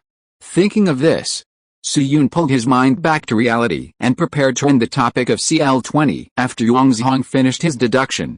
After all, he had almost said all the information he needed to say, and the rest was mainly the tasks of Wang Yuan, Yu Yuanzhang and their research and development team, and he could not help much. Judging from Yu Yuanzhang's deduction process, he should be able to finish it soon. However, while Su Yun was waiting, Yu Yuanzhang, who was doing the deduction on paper, suddenly paused and uttered a light exclamation, "Huh?" At this time, everyone in the observation room was paying attention to Yuanzhang. Seeing his strange expression, Lao Guo couldn't help asking, "Comrade Yuanzhang, what happened?" Yu Yuanzhang was silent for a moment, put the end of the pen on his chin, and shook his head gently. "There is a problem, but it is not a problem in the deduction process. It's just that I personally feel that something seems a little strange." Su Yun was stunned. "Strange? What does this mean?" But before Su Yun could speak, Yu Yuanzhang took out another piece of paper and started writing, "Comrade Han Li, according to what you said, Cl20 should be a standard three-dimensional structure, right?" Su Yun nodded. "This is the information he mentioned a long time ago?" and it is also the most essential difference between Cl-20 and the previous 3 generations of explosives. Seeing this, Yu Yongzhong wrote down again, three-dimensional structure, that is, its structural formula must be different from the existing 4-membered ring. It should be an undefined 5-membered ring or 6-membered ring. Then the 6 nitro groups in the molecule can have different spatial orientations relative to the 5-membered ring and the 6-membered ring, and the stacking method of the crystal lattice and the number of molecules in the unit cell are also different, so the possible crystal forms should be 24 kinds. Swish, Yu Yongzhong quickly wrote down several configurations on the calculation paper. The concept of cyclization reaction was not proposed by R.B. Woodward until 1973. But the prototypes of 3-membered rings and 4-membered rings had already appeared in the 1950s. It's just that the current chemical community has a relatively limited understanding of 3-membered rings and 4-membered rings. The most deeply recognized substance is cyclopropane, and this thing can only be regarded as an entry level in the cyclization structure. But on the other hand, although the understanding of 3-membered and 4-membered rings is not deep, but this does not prevent Yu Yongzhong from guessing that Cl-20 is a 5-membered ring or even a 6-membered ring structure. This is a logical problem, because the 4-membered ring cannot support a 3-dimensional structure. Just like the fuel used by the curvature engine cannot be coal, only the 5-membered ring can support a 3-dimensional structure. Of course, the above sentence is based on the cognition of this era. According to the knowledge system of later generations, the 4-membered ring is not all planar structure because the bond angle tension is not the only source of tension. For example, cyclobutane and cyclopentane are not planar structures, but envelope and half-chair configurations, which will not be elaborated here. Let's return to reality. Consultant Han, I have an idea that may be a bit unrealistic. Yu Yongzhong then pushed the calculation paper in front of Su Yun and said to him carefully, Consultant Han, you see, from the structural formula, Cl-20 is obviously a high-density, high-nitrogen compound. At the same time, due to the 3-dimensional structure, the natural state of a single bond should be around 109.5 degrees, because it has to support the structure. So I was thinking that since this 3-dimensional structure can be stable, what will happen if we remove all other impurities? According to the law of gas diffusion, the higher the decomposition rate of the compound and the smaller the average relative molecular mass of the product gas, the higher its detonation velocity. So if we can remove the impurities of the compound and only leave the nitrogen clusters, then wouldn't the power of this explosive be greater? Looking at Yu Yongzhong, who was getting more and more excited. At this moment, Su Yun's mind was only a row of question marks rising and falling. WDNMDO. What did I hear? Remove the impurities of the compound and only leave the nitrogen clusters? You can think of this? So you yes are all monsters, right? It's well known. In 2023, when Su Yun traveled through time, Cl-20 was known as a subnuclear explosive and won the title of the 4th generation of explosives. But in the laboratory field, it is not the most powerful explosive. In non-application fields, there are 3 main new substances known as the 5th generation of explosives. One is niobium titanium magnesium. It is rumored that this substance will explode if you look at it for a second and melt if you get close to it. The main structure is aluminum cerium magnesium. The second is metallic hydrogen. The principle of this thing is that under ultra-high pressure, hydrogen atoms are tightly combined to produce metallic bonds and have metallic characteristics. In theory, it is a room temperature superconductor with excellent electrical conductivity and can also be used as high-quality rocket fuel. In early 2017, a research team at Harvard University announced that solid metallic hydrogen was produced for the first time by applying a high pressure of 495 GPa to hydrogen. But on February 22 of the same year, Harvard University also claimed that due to operational errors, the diamond container containing metallic hydrogen had just cracked, and the metallic hydrogen sample disappeared strangely. As of 2023, metallic hydrogen is still like a certain fishing guy's vest. It seems to be very close, but it is actually hard to find. In addition to metallic hydrogen, the third more powerful explosive is all-nitrogen anion salt. As mentioned earlier, the so-called explosive relies on breaking unstable chemical bonds and forming stable bonds to release the potential energy stored in the molecule, and then do work externally. If the chemical bond energy is subdivided, there are actually 3 categories: unstable single bond double bond 100-400 kJ mole, stable double bond 600-700 kJ-mol, and nitrogen-nitrogen triple bond 942 kJ-mol, N2, or carbon-oxygen triple bond 1072 kJ-mol, CO. In terms of magnitude, the energy difference between them is not large. Therefore, after the advent of Cl20, it is almost impossible to obtain cross-order of magnitude power simply through chemical energy. So, the chemical industry has set its sights on high-energy density materials. The energetic pure nitrogen species is one of the ultra-high energy density materials. It includes nitrogen clusters, N4, etc., highly polynitrogen, pure nitrogen anions cations, N3/N5 plus N5, etc. Because its product is mainly nitrogen gas, it releases extremely high energy, and breaking the unstable N-N bond only requires a free radical homolysis process, and the reaction rate is usually very fast, so in general, its work power will also be very high. Of course, polyazoles and oxazoles furazines with high density and good oxygen balance also have extremely high power. The physical record of all nitrogen cationic salts can be traced back to 1998. At that time, the Advancement Science and Advanced Concepts Department of the Air Force Research Laboratory of the country across the sea tinkered with this thing, but it has not been able to be put into production due to stability issues. Then in 2017, Jinling Institute of Technology synthesized the first all-nitrogen anionic salt, whose explosive power is more than 10 times that of TNT and 3 to 4 times higher than Cl20. It's just that Su-Yun didn't say anything about the all-nitrogen anionic salt before, out of consideration of keeping a low profile. After all, a Cl20 can not only push the atomic bomb, but also the subsequent hydrogen bomb and neutron bomb. Since Cl20 is useful, there is no need to mention the all-nitrogen anion salt. Unexpectedly, Yu Yongzhong actually thought of this thing based on his own hunch before the concept of cyclization reaction and electron hybrid orbital was formally proposed. This is too outrageous. God has eyes. This time it is not Su-Yun's own kick in history. Of course. Ideas are ideas. It will be difficult for all nitrogen anion salt to be produced in the laboratory in 2023, let alone at this time. The value of Yu Yongzhong's concept lies more in the strategic field. Just like the meteorological Doppler radar opened a way for domestic radar research, all nitrogen anion salt also pointed out a very promising direction. Thinking of this, Su-Yun's heart couldn't help but beat faster, indeed. Considering time and technology, it is almost impossible for me to see all nitrogen anion salt before the end of the copy. But don't forget. More than 10 years later, the rabbits will fight with a certain ungrateful wolf. According to the time, it should not be difficult for the rabbits to master this thing. If so, it will be a lot of fun.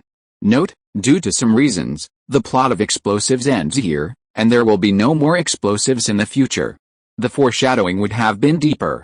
In addition, some classmates asked about the update. I have been in the laboratory recently, so the update may be less.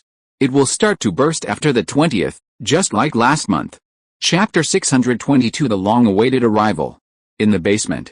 Just as Su-Yun was lost in thought, old Gao beside him looked at Wang Yuan and Gao Yunming with some curiosity. After a few seconds, he asked, Old Wang, Old Gao, what do you think of Comrade Yongzhong's idea? Wang Yuan and Gao Yunming looked at each other after hearing this. Wang Yuan pondered for a moment and said, Engineer Guo, from a technical point of view, I personally think that nitrogen cluster compounds are still quite difficult. After all, our understanding of small molecules is still too superficial. The chemical structure of a substance is one thing, and synthesis is another. For example, we knew the concept of carbon-carbon bonds a long time ago, but at most we can guide the formation of carbon-carbon bonds through chemical reactions, and we can combine carbon-carbon bonds point to point at a molecular level. Hearing Wang Yuan's words, Su-Yun, who came back to his senses, nodded subconsciously. Students who have lived for 200 years should all know. The modern scientific community's understanding of chemical structure can be traced back to 1831, the year Evelyn was born. Who is this guy? Sounds familiar.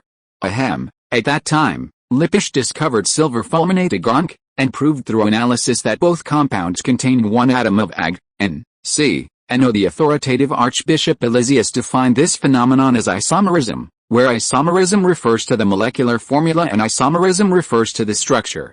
The molecular formula is the same but the structure is different. Later, Kekulé proposed the methane type, which shows that carbon can also form a bond with itself, and then the structural formula of ethane was derived. Then in 1861, Butlilov from the Russian side formally proposed the concept of chemical structure. He believed that molecules are not simple stacking of atoms, but are arranged in a certain order through complex chemical bonding forces. This mutual relationship and bonding mode of atoms is the chemical structure of the compound.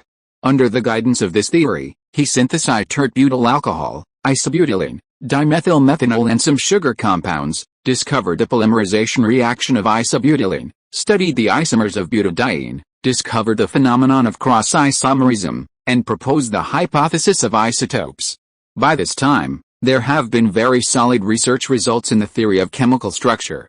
But on the other hand, due to the limitation of instrument accuracy, which is simply the industrial level, the chemical industry is still superficial in the application of technology, guarding the treasure mountain but unable to mine it. This is like an old driver who has watched countless movies, but in reality he is a poor guy who doesn't even have a girlfriend. No matter how many sex positions you see in the movies, you can't successfully apply them in reality, even if you have a lot of theories in your hands. However, in the face of Wang Yuan's words, Yu Yongzhong shook his head again and gave another point of view. Mr. Wang, I have a different opinion on your words. First of all, as you said, the production of all nitrogen compounds is indeed very difficult. I also admit that it is difficult for us to achieve its production in terms of technology, let alone mass production. Even the hope of landing in the laboratory is slim. But, what if we take a step back? Wang Yuan was stunned for a moment and asked in confusion. Take a step back? What does this mean? Look, Yu Yongzhong pursed his dry lips excitedly, pointed to the structural formula he wrote, and explained, from the type of structural formula, there should be several combinations of nitrogen cluster compounds that may exist. Among them, all nitrogen compounds are obviously the most powerful. This thing is just as the name implies, it only contains N5 groups. In terms of type, I guess there should be two types of yin and yang, but this issue is not important for the time being, so we can put it aside for discussion. The point I want to make is that in addition to all nitrogen compounds, there are also two categories of diazo compounds and azide compounds. For example, azide compounds, if I remember correctly, aryl pentazoles were already produced across the sea in 1956, and we have mastered the relevant technology not long ago. That is to say, as long as we can get the sodium azide solution, theoretically this compound should be possible to synthesize. Hearing this, a flash of lightning suddenly flashed through Su Yun's mind. Yes, why didn't I think of it? Between Cl20 and N5 all nitrogen anion salts, there are two unstable but stable substances, namely diazo compound N2 and azide compound N3. Just like the precursor of N5 is aryl pentazole, azide compounds also have a precursor, which is aryl tetrazole. The raw material for the synthesis of aryl tetrazole is sodium azide, which can be prepared by the reaction of sodium nitride and hydrazine hydrate. Dissolve hydrazine hydrate in anhydrous ether, add a mixed solution of sodium hydroxide and ethyl nitride under water cooling, and react under ice cooling. After the reaction is completed, slowly heat it to restore it to room temperature. Then, crystals are precipitated, filtered, and taken out, washed with methanol and ether, and then recrystallized in water to obtain sodium azide, C2H5ONO plus NH2, NH2, H2O plus neonin 3 plus C2H5O plus 3H2O. As for hydrazine, it was first separated by Curtius as early as 1887. In 1907, Rasch invented a method for preparing hydrazine hydrate by reacting ammonia and sodium hypochlorite. Neon began to produce hydrazine hydrate at Otsuka Pharmaceutical Factory in 1939. In the 1950s, Yanjing, Shanghai and other places in my country also began to produce hydrazine hydrate, so hydrazine hydrate is not a rare thing. Wait until the sodium azide solution is generated. As long as the quaternary ammonium resin is washed with DMF, ethanol and deionized water, it is added to it, and then rinsed with methanol and ether several times, the polyazide compound can be extracted by vacuum filtration. This step is relatively safe. It will not explode in the drop hammer test, and the wet product is relatively stable. Of course, the content below cannot be said. In short, from a technological point of view, Yu Yongzhong's idea does seem to have a certain degree of feasibility. Oh my god. If the rabbits can really make N3, it will be a lot of fun. After all, this is the middle of the 20th century. Indeed, Yu Yongzhong's idea is only feasible. Su Yun is not sure whether it can be implemented and how long it will take to implement it. But if everything goes well, even if it is only successfully produced in the laboratory, N3 can still be used in the rabbit's nuclear weapon test explosion. After all, the detonation of a complete atomic bomb is about 2,000 kilograms, which is converted into N5, which is about 200 kilograms of all nitrogen anion salt, about 600 kilograms of Cl20, and N3 is estimated to be about 400 kilograms. Even if this amount of explosives is taken into account for the consumption of cold explosion experiments, it will not exceed 1.5 tons. The research and development cost of 1.5 tons of N3 is an unaffordable figure for any individual in this era, but in front of the huge machine of the country, it is not a particularly high expenditure. Of course, if the rabbits are really determined to develop N3, Su Yun will definitely have to think of some ways to add some more technology, which is actually a difficult point. First, he must ensure that when he shows the technology, he will not go too far beyond the scope, otherwise it will be easy to expose his extremely perfect identity of Han Li.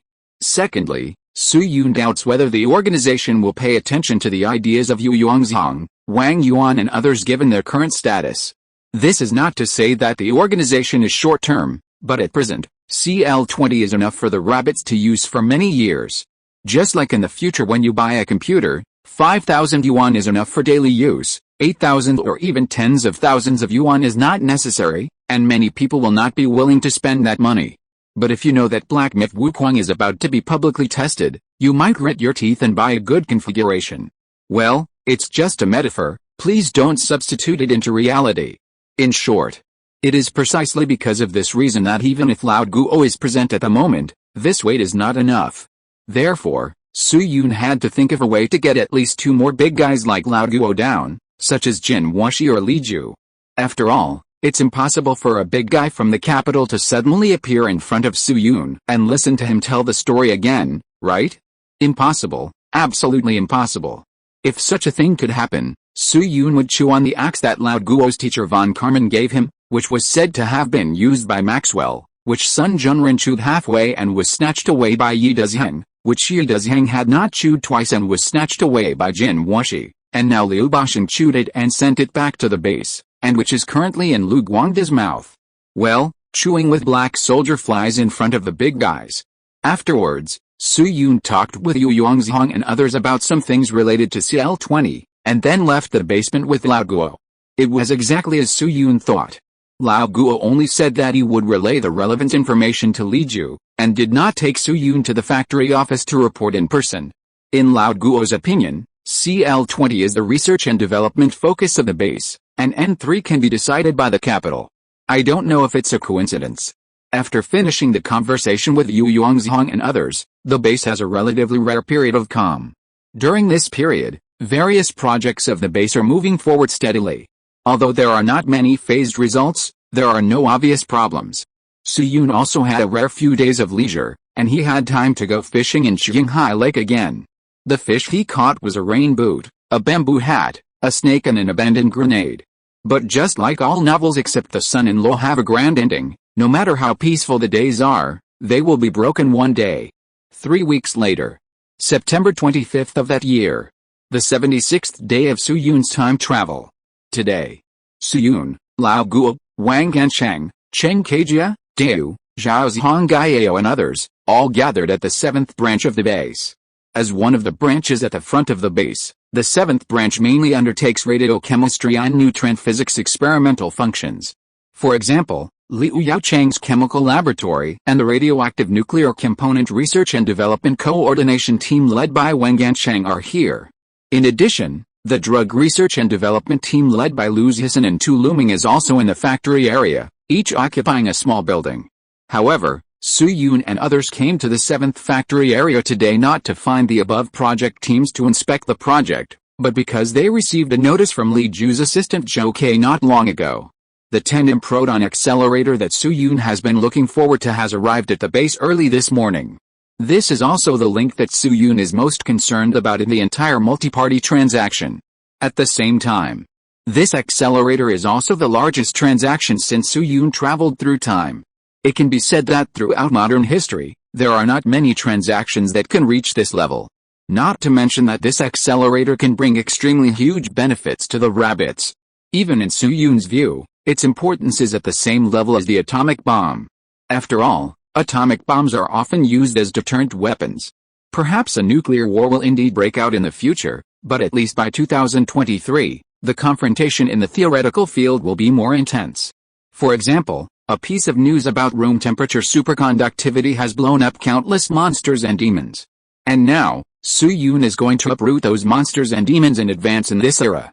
Then, under the leadership of Zhou Ke, Su Yun, Lao Guo and his party soon came to the outside of a building. This building covers an area of about 1,000 square meters, which is obviously larger than other buildings, but the height is only 1 floor. Seeing Zhou Ke step forward and open the door, Lao Guo took the opportunity to turn his head and whispered to Su Yun, "Xiao Han, this was originally a warehouse for the 7th branch to store materials, such as the special cement used before. This time the tandem accelerator came a little suddenly, and the base didn't have time to dig the underground laboratory, so they vacated this warehouse first." Su Yun nodded in understanding. So that's it. He was wondering when such a building appeared in the base. So that's what happened. The special cement that Lao Guo mentioned is not a high-strength quick-setting cement that everyone knows in later generations, but the special material used in the construction of the explosion test site. That special cement was mixed by Liu Yaocheng's laboratory and divided into wet materials that need to be applied quickly and dry materials that can be stored for a certain period of time. Needless to say, the wet materials will be scrapped if they are not used for a period of time, and the dry materials are placed in this warehouse and will not be used until it stops raining. More than a month has passed since Su Yun proposed the transaction plan. This time is obviously not enough for the base to build another underground laboratory. In addition, the U-2 reconnaissance aircraft can no longer fly to the mainland. So the base temporarily put the tandem accelerator in this warehouse. A few minutes later, Zhou Ke, who had confirmed the situation with the inside, returned to the crowd and said, "Leaders, the tandem accelerator has been assembled according to the drawings given by the British. You can enter the compartment for a visit as long as you put on shoe covers." Hearing this, including Zhao's Honggao and Cheng Kejia, the faces of the leaders of the base could not help but reveal an eager look. This is an enigmatic accelerator. Then, with the cooperation of several experimental staff, more than a dozen leaders put on shoe covers and walked into this low building. Note, LK99 Chinese Academy of Sciences has published a paper, Arxiv, 2308.04353, and we have to work all night to retest it. I suddenly found that I, a bystander, seemed to have become a coolie. Chapter 623, No Good Intentions. To be honest, due to the limitations of the concepts and technology of this era, the processes of many laboratories in the 221 base are not standardized. For example, the biochemical laboratory in charge of Liu Yaocheng. In addition to studying donkey hair and apocrine secretions, that laboratory is usually responsible for various complex and even high-risk research projects. For example, the research and development and synthesis of flammable and explosive materials, highly corrosive or highly toxic substances, etc. But even for those high-risk projects, Liu Yaocheng and his team's protective equipment is just a mask and a cotton lab coat. There are no other protective equipment such as goggles and high-clean rooms. Once Su Yun even saw Liu Yaocheng carrying cigarettes and matches in his pocket. If this behavior was put in the future, it would be estimated that graduate students would not be able to graduate. There is no way. Although this time point has been separated from the category of modern times, it is still different from the real modern concept. Because of this, Su Yun originally thought that the warehouse of the tandem electrostatic accelerator would be similar to Liu Yaocheng's laboratory, but after entering the laboratory, he found that he seemed to have thought wrong. After entering the factory, what appeared in front of Su Yun and others was not the operating table of the serial accelerator, but a special ventilation room. There were 2 fans on both sides of the ventilation room. Every base leader who entered the factory had to be blown through before entering the next location. This mode is somewhat similar to the air shower room in later generations. Although there is no equipment like rotating spray balls, the principle is very close. After passing through this youth version of the air shower room, the base also equipped latex gloves and white work clothes, with a strong smell of disinfectant on the work clothes. 84 had not been produced in this year, so this thing should be Lysol. Lysol is also known as Cresol soap or coal-phenol soap. It is a medium-acting disinfectant. The name comes from the transliteration of Lysol. Lysol is a real rare commodity these days. Even the frequency of use in the staff hospital is not high. This is probably the most sophisticated cleaning process Su-Yun has seen since he traveled through time. In a sense, it already has some of the prototypes required by the laboratory in later generations. This is undoubtedly a good thing. Although these processes are a bit complicated and cumbersome, they are actually indispensable processes. More than 10 minutes later, after Su-Yun, Lao Guo and others were dressed, they were put into a standard room. The area of this room is about 80 square meters, and the layout is a standard rectangle. It is about 4x20. At the same time, the room is divided into left and right sides with a door as the central axis. On the ground of both sides, there is a set of military green operating tables. The height of the operating tables is about 1 meter, and many buttons and indicator lights can be seen on them.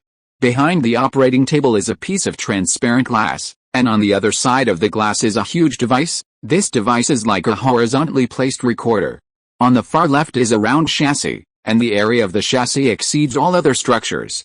To the right of the chassis is a cylinder about 3 meters high. The bottom of the cylinder is connected to a more than 10-meter long round pipe with a diameter of about 1.5 meters. A large number of silver-white coils are wrapped around the pipe. At the far right end of the pipe is a large number of reading meters and square iron boxes. In addition, some hydraulic equipment similar to water pipes can be seen.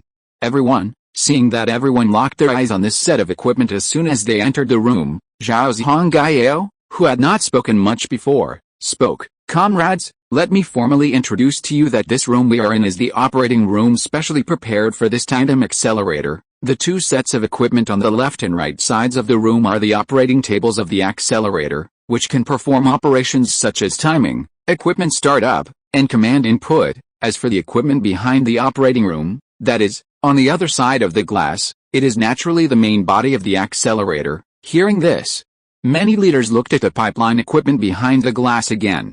These eyes were inquiring, expectant, confused, but also questioning. After all, particle accelerators are really unpopular concepts these days, and related researchers are even fewer than scholars working on nuclear weapons. When Zhang Zhongjing was working on the electrostatic accelerator, even the leaders in charge of the ministries and commissions thought that this was an enhanced version of power transmission equipment that could use static electricity to generate electricity.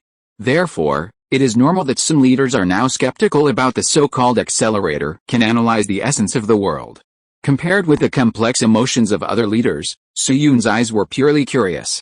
As a practitioner of particle physics in his previous life, Su-Yun had heard a lot about the name of this tandem electrostatic accelerator, named PIC by Cambridge University because it was so special. It was mentioned earlier. Particle accelerators can be divided into two categories: rotary accelerators and linear accelerators. Rotary accelerators are also called cyclotron accelerators. They accelerate particles through electromagnetic fields. The orbit is a circle.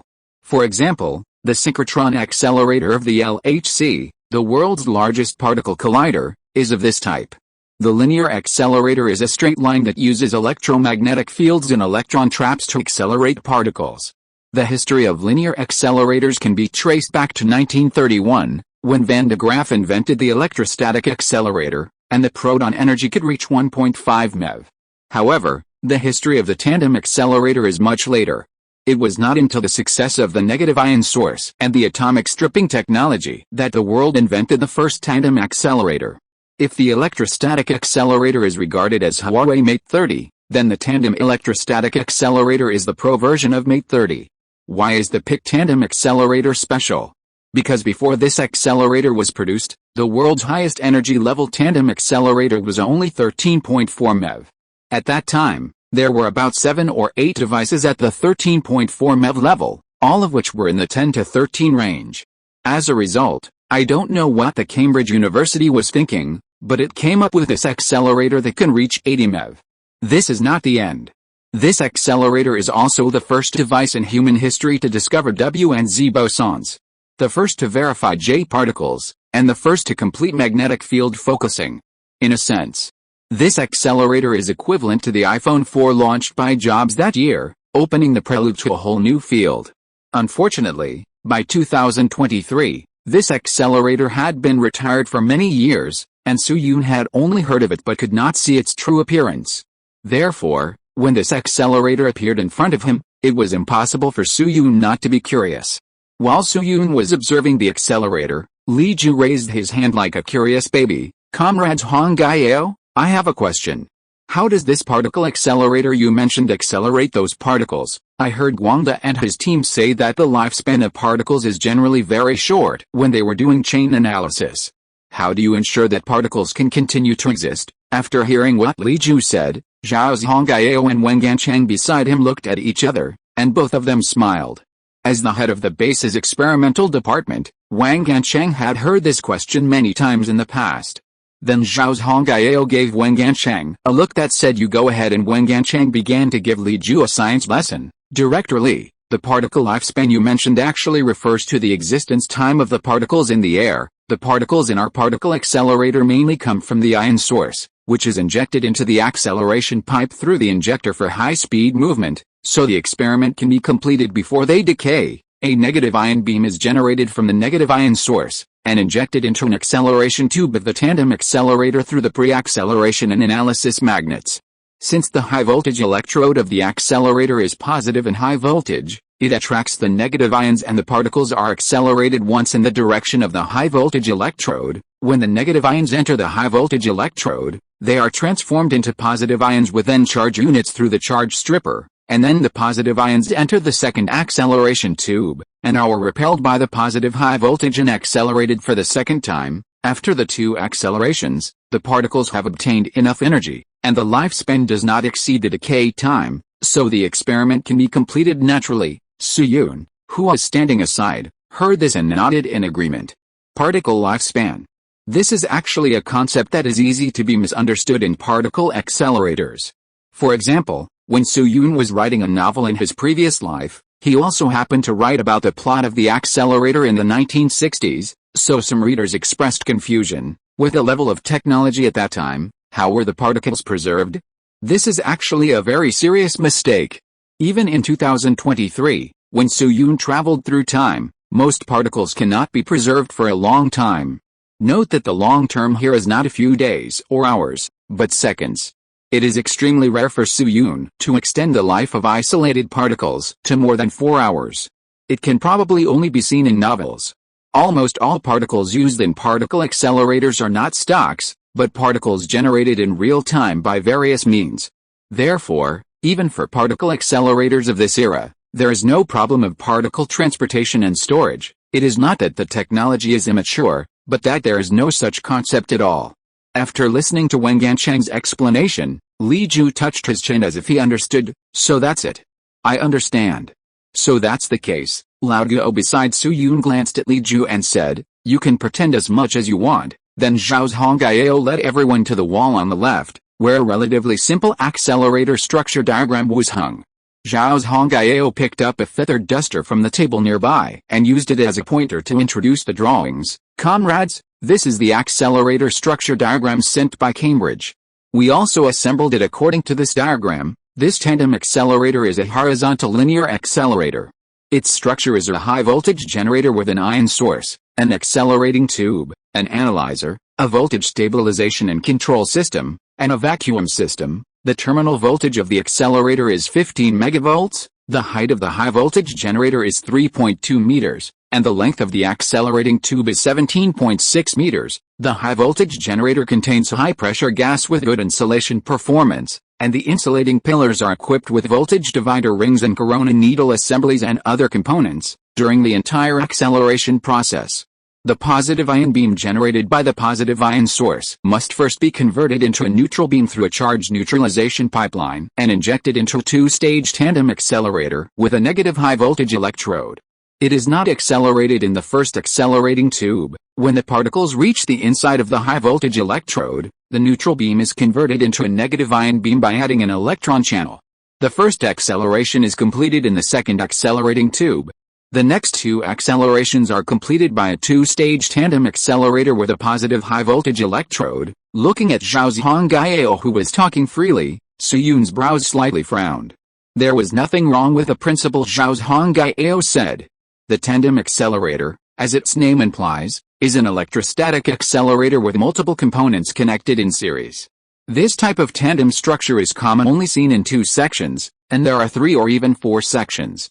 In terms of architecture, the 2 ends of the tandem accelerator are at ground potential, and the power transmission chain driven by the motor transports the positive charge to the high-voltage electrode. The negative ions generated by the ion source are accelerated in the acceleration tube, and when they reach the charge exchange chamber at the high-voltage end, they are stripped of their charges and turned into positive ions, which can then continue to be accelerated in another acceleration tube. In general, the total equivalent acceleration voltage can be several times higher than that of an ordinary electrostatic accelerator. But for some reason, Suyun always felt that something was strange, but he couldn't quite put his finger on it for a while. After a while, Zhang Zhongjing finally finished introducing the structure of the tandem electrostatic accelerator. Except for Li Feiyu, most of the bigwigs at the scene had some intersection with theoretical physics, so most people understood what Zhang Zhongjing said and had a general understanding of this tandem electrostatic accelerator.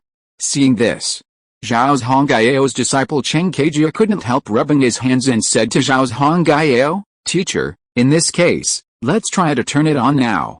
Zhang Zhongjing turned his head and looked at Li Feiyu. After getting Li Feiju's approval, he nodded. "Okay, the purpose of inviting everyone here today is to try this equipment. Now that everything that should be introduced has been introduced, let's start the trial run. Zhao Wang, get ready and turn it on in 20 minutes. Wang Gansheng nodded after hearing this. Understood. After that, he turned around and prepared to leave the room from the air shower room and go to the equipment room opposite the glass to prepare. Just as Wang Gansheng walked to the side of the air shower room, looking at the whirring fan in the air shower room, a flash of lightning suddenly flashed through Suyun's mind.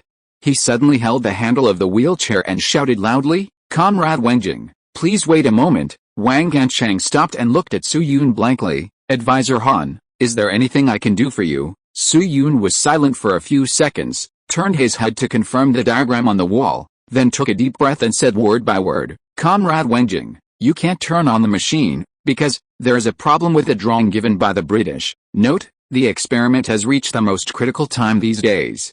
10 sets of materials have been sintered, so the update may be unstable. I hope everyone will forgive me. It should be back to normal in a few days." Chapter 624, A Vicious Plot. "There's something wrong with the blueprint the British gave me." Suyun's words were extremely clear in the empty and quiet operation room, making the already quiet scene even quieter. The expressions of bigwigs like Wang Gansheng, Lao Guo, Cheng Kejia, etc., who were originally expecting the accelerator to be turned on, also froze on their faces at the same time. More than 10 seconds passed. Zhao Zhongjing, who was not far from Suyun, rolled his eyes twice, came back to his senses, and quickly looked at Suyun to confirm, "Comrade Han Li, what did you say?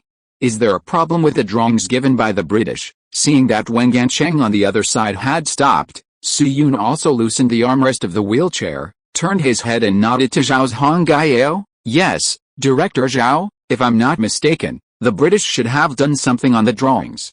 Or dug a trap." Zhao Zhongjing stammered a few times, and his originally kind and friendly face was full of unbelievable dark color. "But this is unlikely. Zhao Han, these equipment were checked once in Hong Kong, and even went through 3 rounds of hands when they came to our base. If there was a problem, it should have been discovered long ago. In the past 2 days, Gansheng and I have personally checked these parts, and not even a screw was left out. How could there be a problem?" Zhao Zhongjing's tone was full of confusion, and he shook his head subconsciously while speaking. It has been mentioned before. The transaction of this tandem electrostatic accelerator is a big deal even in the history of the Republic, and it is well-deserved number 1 in the field of scientific research. Although the rabbits of this year are not yet a powerful country, the character of the rabbits is still the same as in later generations. The price of the goods depends on the negotiation skills, but for the transaction that has been agreed upon, the rabbits ask themselves that they will not do anything to the relevant data.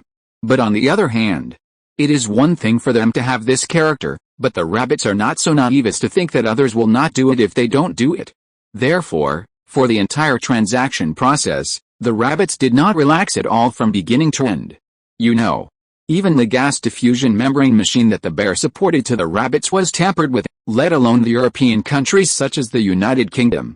It is risky for those who are not their own people.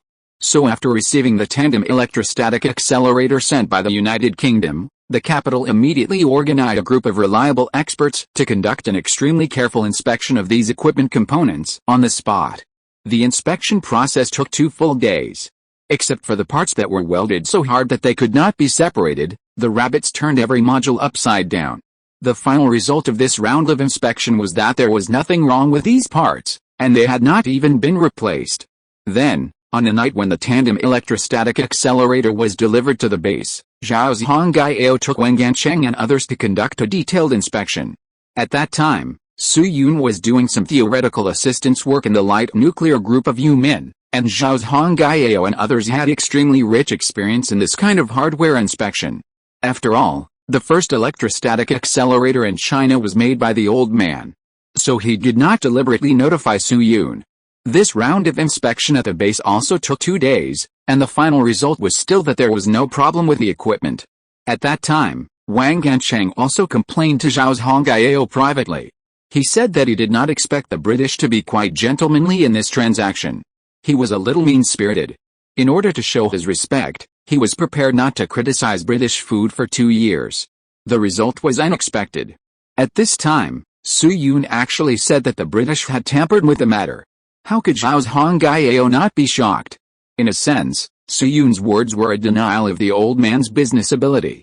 Fortunately, Su Yun, who was standing by, also realized this very quickly, so he quickly explained before Zhao Zhongjing could doubt himself. Ahem, Director Zhao, maybe I spoke too hastily and didn't make you fully understand my idea. What I meant was that there was nothing wrong with the parts of this accelerator, but some additional operating steps were tampered with. Zhao Zhongjing was stunned. Operation steps. Su Yun nodded at him, and asked Lao Guo to push his wheelchair to the wall where the schematic diagram was hung, pointing to the schematic diagram and saying, "Look here." Zhao Zhongjing followed him to the wall and looked in the direction Su Yun pointed. "This is shielding gas." Su Yun took a deep breath, nodded, and said, "Yes, the shielding gas was tampered with." Zhao Zhongjing's face showed a trace of surprise again when he heard this. It can be seen that this big man must be quite surprised at this time. He thought that there might be something wrong with the ion source, or that the beam tube parameters were changed, and even whether the wires were overpressured, but he didn't think about the shielding gas. It was mentioned earlier. The structure of the serial electrostatic accelerator has a total of 7 modules: high voltage generator, ion source, accelerator tube, analyzer, voltage stabilization and control system, and vacuum system. Among them, the high voltage generator is a starting module, and its main function is to supply the negative and positive poles of the X-ray tube with DC high voltage and filament heating voltage. It is mainly composed of high voltage transformer, X-ray tube filament transformer, high voltage rectifier, transformer box, high voltage socket and other components. Of course, there is no need to understand the specific functions of these components. Just the word high voltage in it can easily make you think of another thing. This kind of equipment must be equipped with high pressure gas with strong insulation during operation. According to the operating specifications given by the British, the high pressure gas required by the high voltage generator is argon, which is also a rare gas with a wide range of industrial applications. Unlike nitrogen, which is very active at high temperatures and easily reacts with some metals, argon is a very reliable inert protective gas that can neither burn nor support combustion. This thing is very common in aerospace and industrial production. The so-called argon arc welding of arc welding uses argon. The rabbits have a high degree of knowledge and understanding of the use of argon, so after receiving the operating specifications from the British, neither the experts in the capital nor the 221 base raised any questions. But now it seems that there is something wrong with argon? Then, under the gaze of Zhao Zhongjing, Su Yun couldn't help but take a deep breath and said, "Director Zhao, argon is indeed a very ideal protective gas under general conditions. The ideal conditions here do not only refer to ordinary industries, but also cover special fields such as aerospace and missiles. But in the accelerator, especially the high-voltage accelerator, argon actually has a very huge safety hazard, hidden danger." Zhao Zhongjing raised his eyebrows slightly and subconsciously said, "What hidden danger?" Su Yun glanced at him and slowly gave an answer, When the gradient of the high-voltage electrode exceeds a certain number, argon will reduce the voltage factor of the axial insulation, thereby losing the lateral protection effect. After that, Soo-yoon also wiped the cold sweat from his forehead. I have to admit that the British are really poisonous. Students who were high-voltage accelerators in their previous lives should all know. High-voltage accelerators are one of the few equipments where argon cannot be used as a protective gas. Because unlike other scenarios, high-voltage accelerators have two parameters, namely the gradient of the high-voltage electrode and the gradient of the insulating column. Under the action of these two gradients, argon will have a characteristic called under-barrier fusion or coupling. This coupling will cause the change of the barrier height and increase the barrier penetration probability, thus affecting the emission of the beam flow. The principle of the tandem accelerator was mentioned earlier. This thing is a series mode. The negative ions generated by the ion source will be stripped of charge in the charge exchange chamber after being accelerated in the accelerator tube and become positive ions. Once this stripping process is changed, the barrier penetration probability. Let's take an example. There are three one-way two-lane roads A, B, and C on the road. They intersect at a certain position to form a one-way four-lane road. Originally, the Traffic Control Bureau could achieve smooth scheduling through the cycle of traffic lights, that is, when A is green, C is red, or when A is red, BC is green. As a result, one day the traffic light, that is, the barrier penetration probability, was changed. If it is two red and one green, it is okay. At most, the efficiency is a little slower and two lanes are wasted. But if all three lights are green, it will be a lot of fun. Traffic jams are a minor matter. In serious cases, there may be car accidents, because the speed of these lanes, beam tubes, is very high. No one will stop you at 180 kilometers per hour. If more and more cars pile up and accidents become more serious, then the road facilities will naturally be affected next. Swish, thinking of this. A row of thick beads of sweat suddenly appeared on Zhao Zhongji's forehead. The location and operation of the tandem accelerator are separated by a layer of glass. Theoretically, if an accident occurs in the equipment, it is not certain whether people will die, but at least the harm is much lower than the explosion of explosives in the detonation test site. But unlike the explosive formula, which can be developed again if it is wrong, once there is a problem with the tandem accelerator, it cannot even be repaired. Nowadays, due to the limitations of industrial means, the rabbits can probably only produce 1/10 of the parts of this accelerator. If this equipment, which the rabbits paid a huge price for, fails for this reason, even if the organization does not punish him at that time, Zhao Zhongji will definitely not be able to forgive himself. And it is different from other failures. The pipes inside the tandem accelerator have a certain load strength, which means that under normal circumstances, it will take at least a few times of use before problems occur. With a parts inspection report in front of them, the rabbits will only think that there are irregularities in their own operation links, and will not reflect on the British.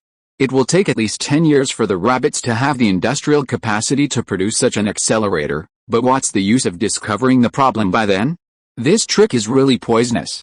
Thinking of this, Lao Guo couldn't help but take a deep breath and said to Zhao Zhongjiao, "Lao Zhao, I remember that there should be similar high-pressure containers here at the 7th branch.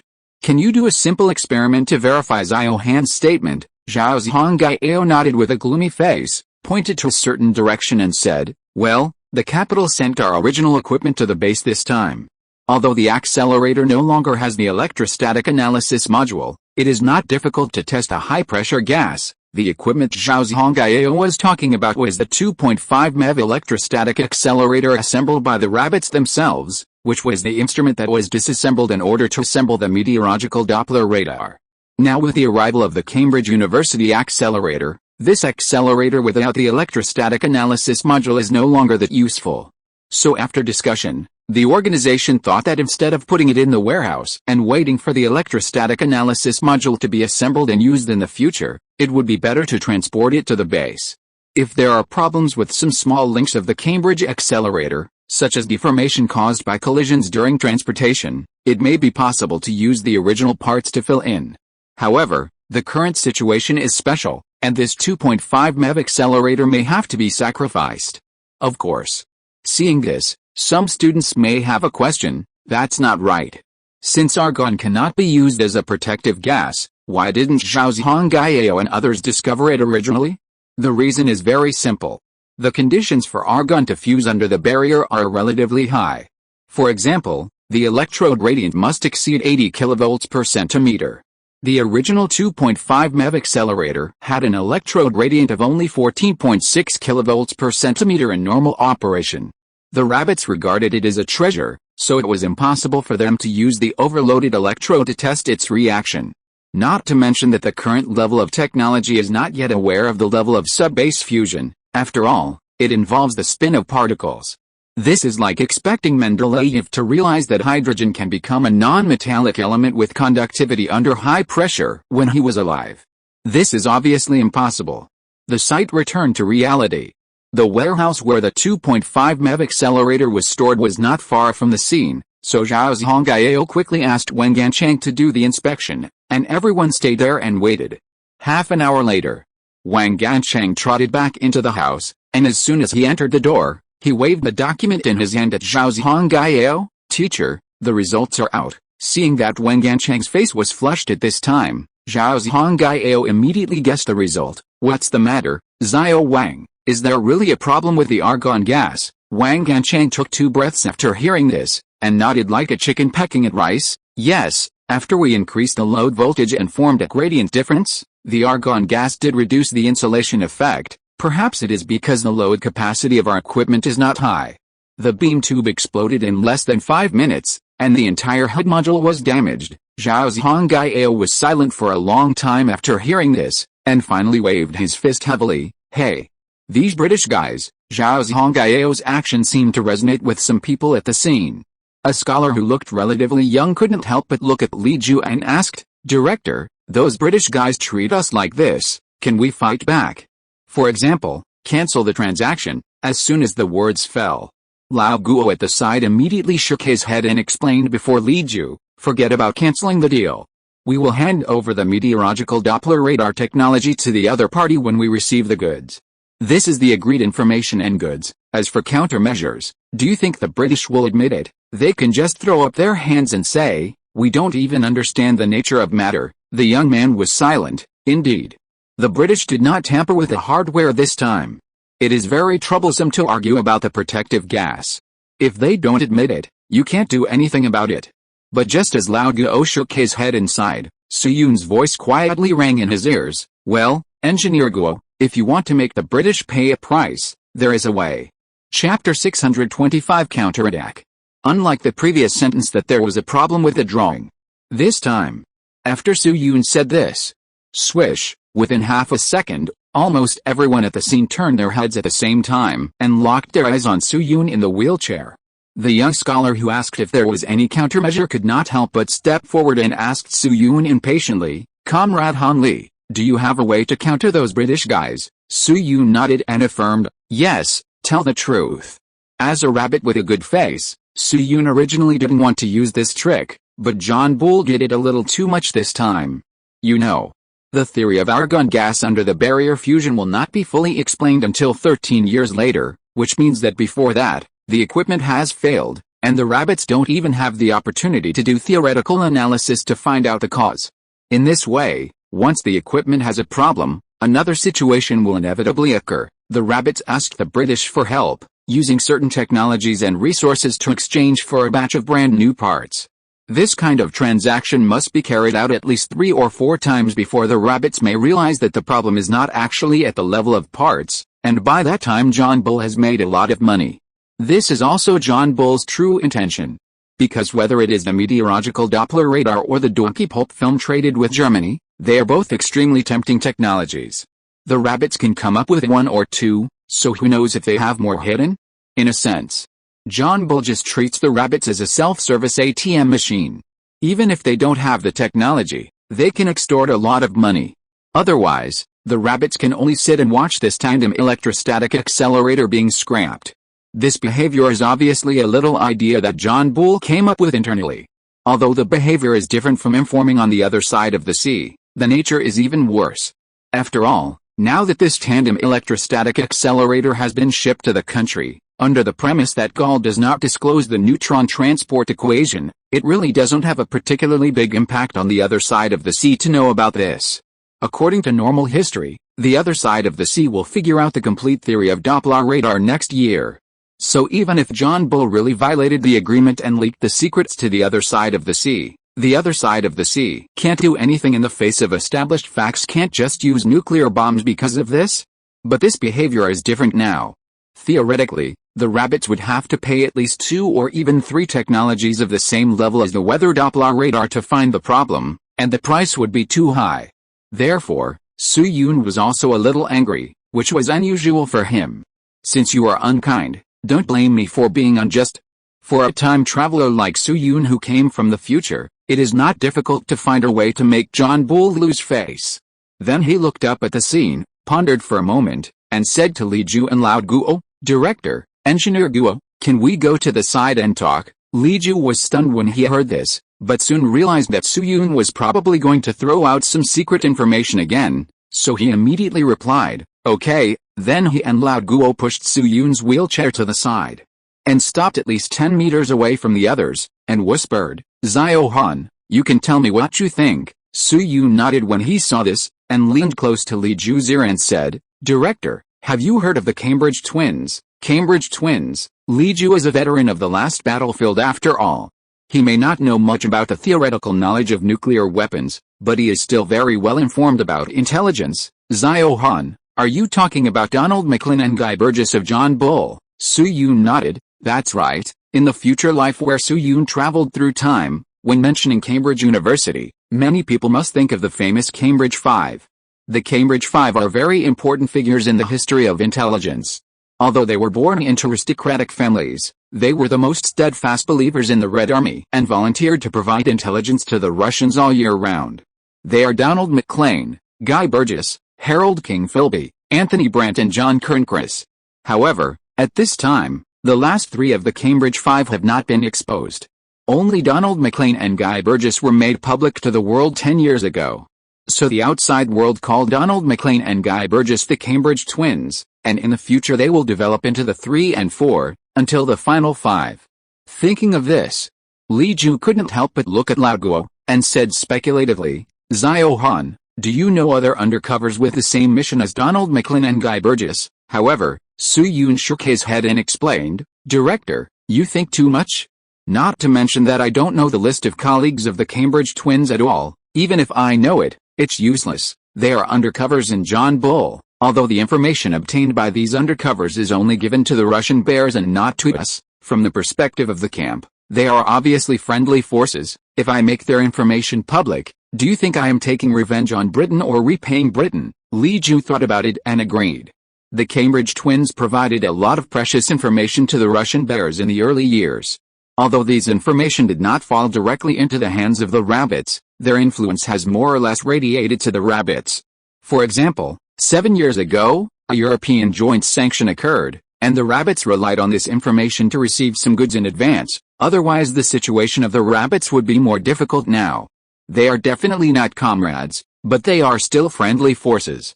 Therefore, even if Su Yun wanted to give John Bull a ruthless blow, he would never start with the Cambridge twins. Since they were not the Cambridge twins, what was Su Yun's intention in giving this example? Suddenly, Li Ju seemed to realize something. He looked at Su Yun abruptly and said word by word, "Xiao Han, do you know an undercover agent who is as valuable as the Cambridge twins but works for John Bull?" Snap. Su Yun snapped his fingers at Li Ju and smiled. "Yes, you guess it." Hearing this, Li Ju's breathing suddenly became a little faster, and the corners of his mouth were trembling slightly. Damn. Can Su Yun really find out the undercover agent who works for John Bull? You know, for some reason, there will definitely be no foreign undercover agents in China these days. Although the remaining enemy agents exist, they basically work for the other side. That is to say, if the undercover stole the intelligence of the rabbits, then Su Yun's statement must be, enemy spy on the other side, not John Bull's undercover. In addition to the adjective of equal value to Cambridge University, the target of this enemy spy's lurking is obvious. It can't be other countries in the Red Camp, it can only be the big brother next door. If this is true, then the value of this intelligence will be immeasurable. The rabbits can use this intelligence to exchange a large amount of benefits from the next door. Not to mention the loss that will be caused to John Bull after this undercover is exposed. Even the bear can set up a trap first, pass some false information to John Bull, and then close the net after the trap is made. As for the authenticity of this news, a week ago, Li Ju and Lao Guo were informed of a certain news by Jin Washi, and now the number of people in the base who know the news has expanded to 3. Therefore, Li Ju's heart did not have any doubts at this time, but was full of excitement. Then he took a deep breath, forced himself to calm his thoughts, and asked Su Yun, "Xiao Han, what is the name of the undercover you know?" Seeing this, Su Yun looked up at Li Ju, and a doubt emerged in his heart. Hey! Why did Li Ju believe it so quickly this time? He had thought of a lot of past interactions between Cambridge University and the undercover, trying to make his content more acceptable. However, this thought was only fleeting in Su Yun's mind, and he soon thought of a suitable explanation. What he had done before had already gained a high degree of trust from the organization. In the words of later generations, it was an inspection-free product. It was normal for Li Ju to ask this question.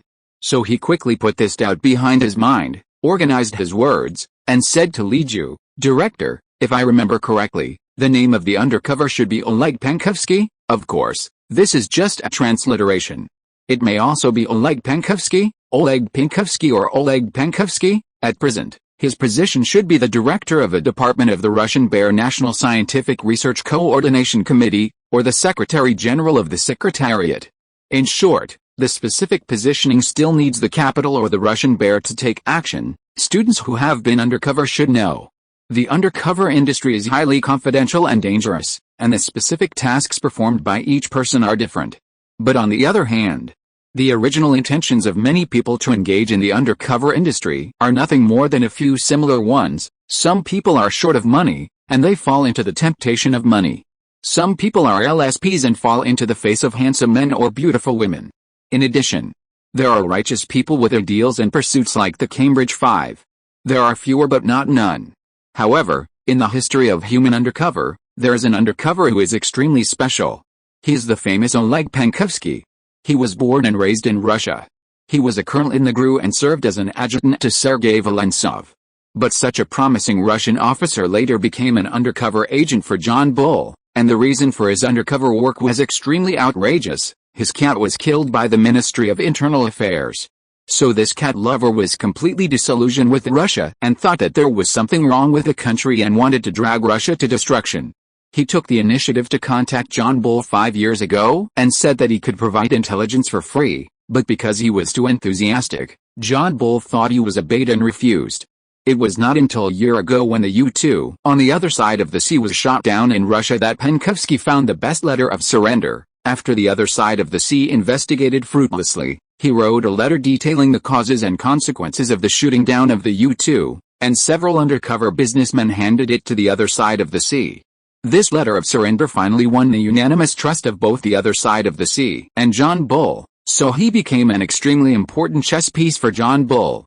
In the next 2 years, he used a Minix micro camera to shoot 111 rolls of film, including photos of 5,500 pages of documents, exposing the information of 600 Russian intelligence personnel. The subsequent missile crisis and the explosion of the Baikonur rocket base were all from Penkovsky. In addition, a considerable part of the intelligence about the rabbit's nuclear weapons was leaked by him, and this person is used to adding fuel to the fire, adding a lot of his own fabricated and exaggerated information to the intelligence. For example, he once claimed that the rabbits were working on the miniaturization of hydrogen bombs, although this matter later became true by accident. It is not an exaggeration to say that the relationship between the East and the West later became so tense, and a large part of it was the result of this person's jumping up and down. It's just that Penkovsky had already leaked all the information related to the rabbits before, and digging them out would not help the rabbits much, but it would help the Russians a lot. But Su Yun's view on Moshling has always been more subtle. It's not that he can't help, but he doesn't want to do anything that is not beneficial to the rabbit. To put it bluntly, he has to pay more.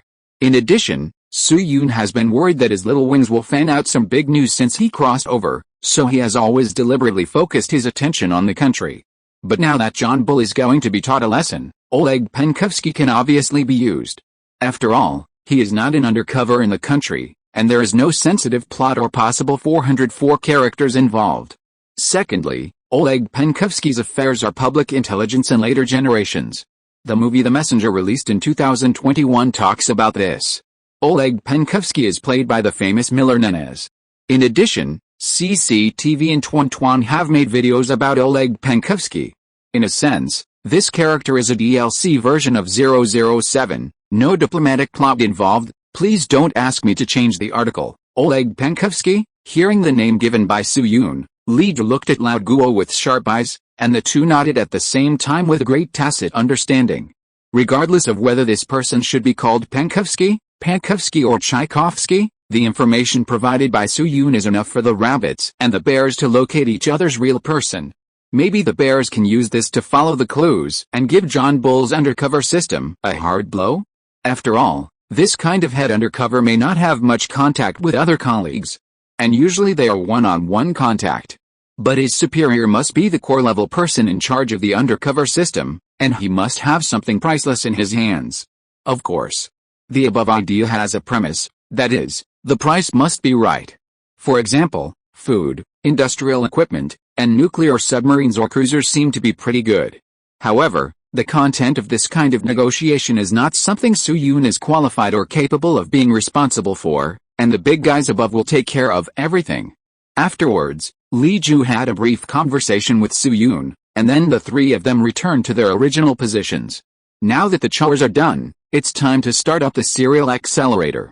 I wonder if anything interesting will be discovered during this trial run? Note, sometimes I really have to sigh at the strangeness of fate. On August 12th, 10 years ago, something happened that directly led to my leaving my original unit.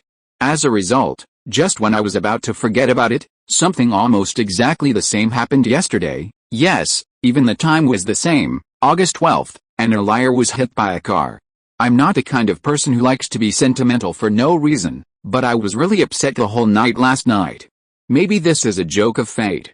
The coincidence is so bizarre that I still can't believe it. End of this chapter.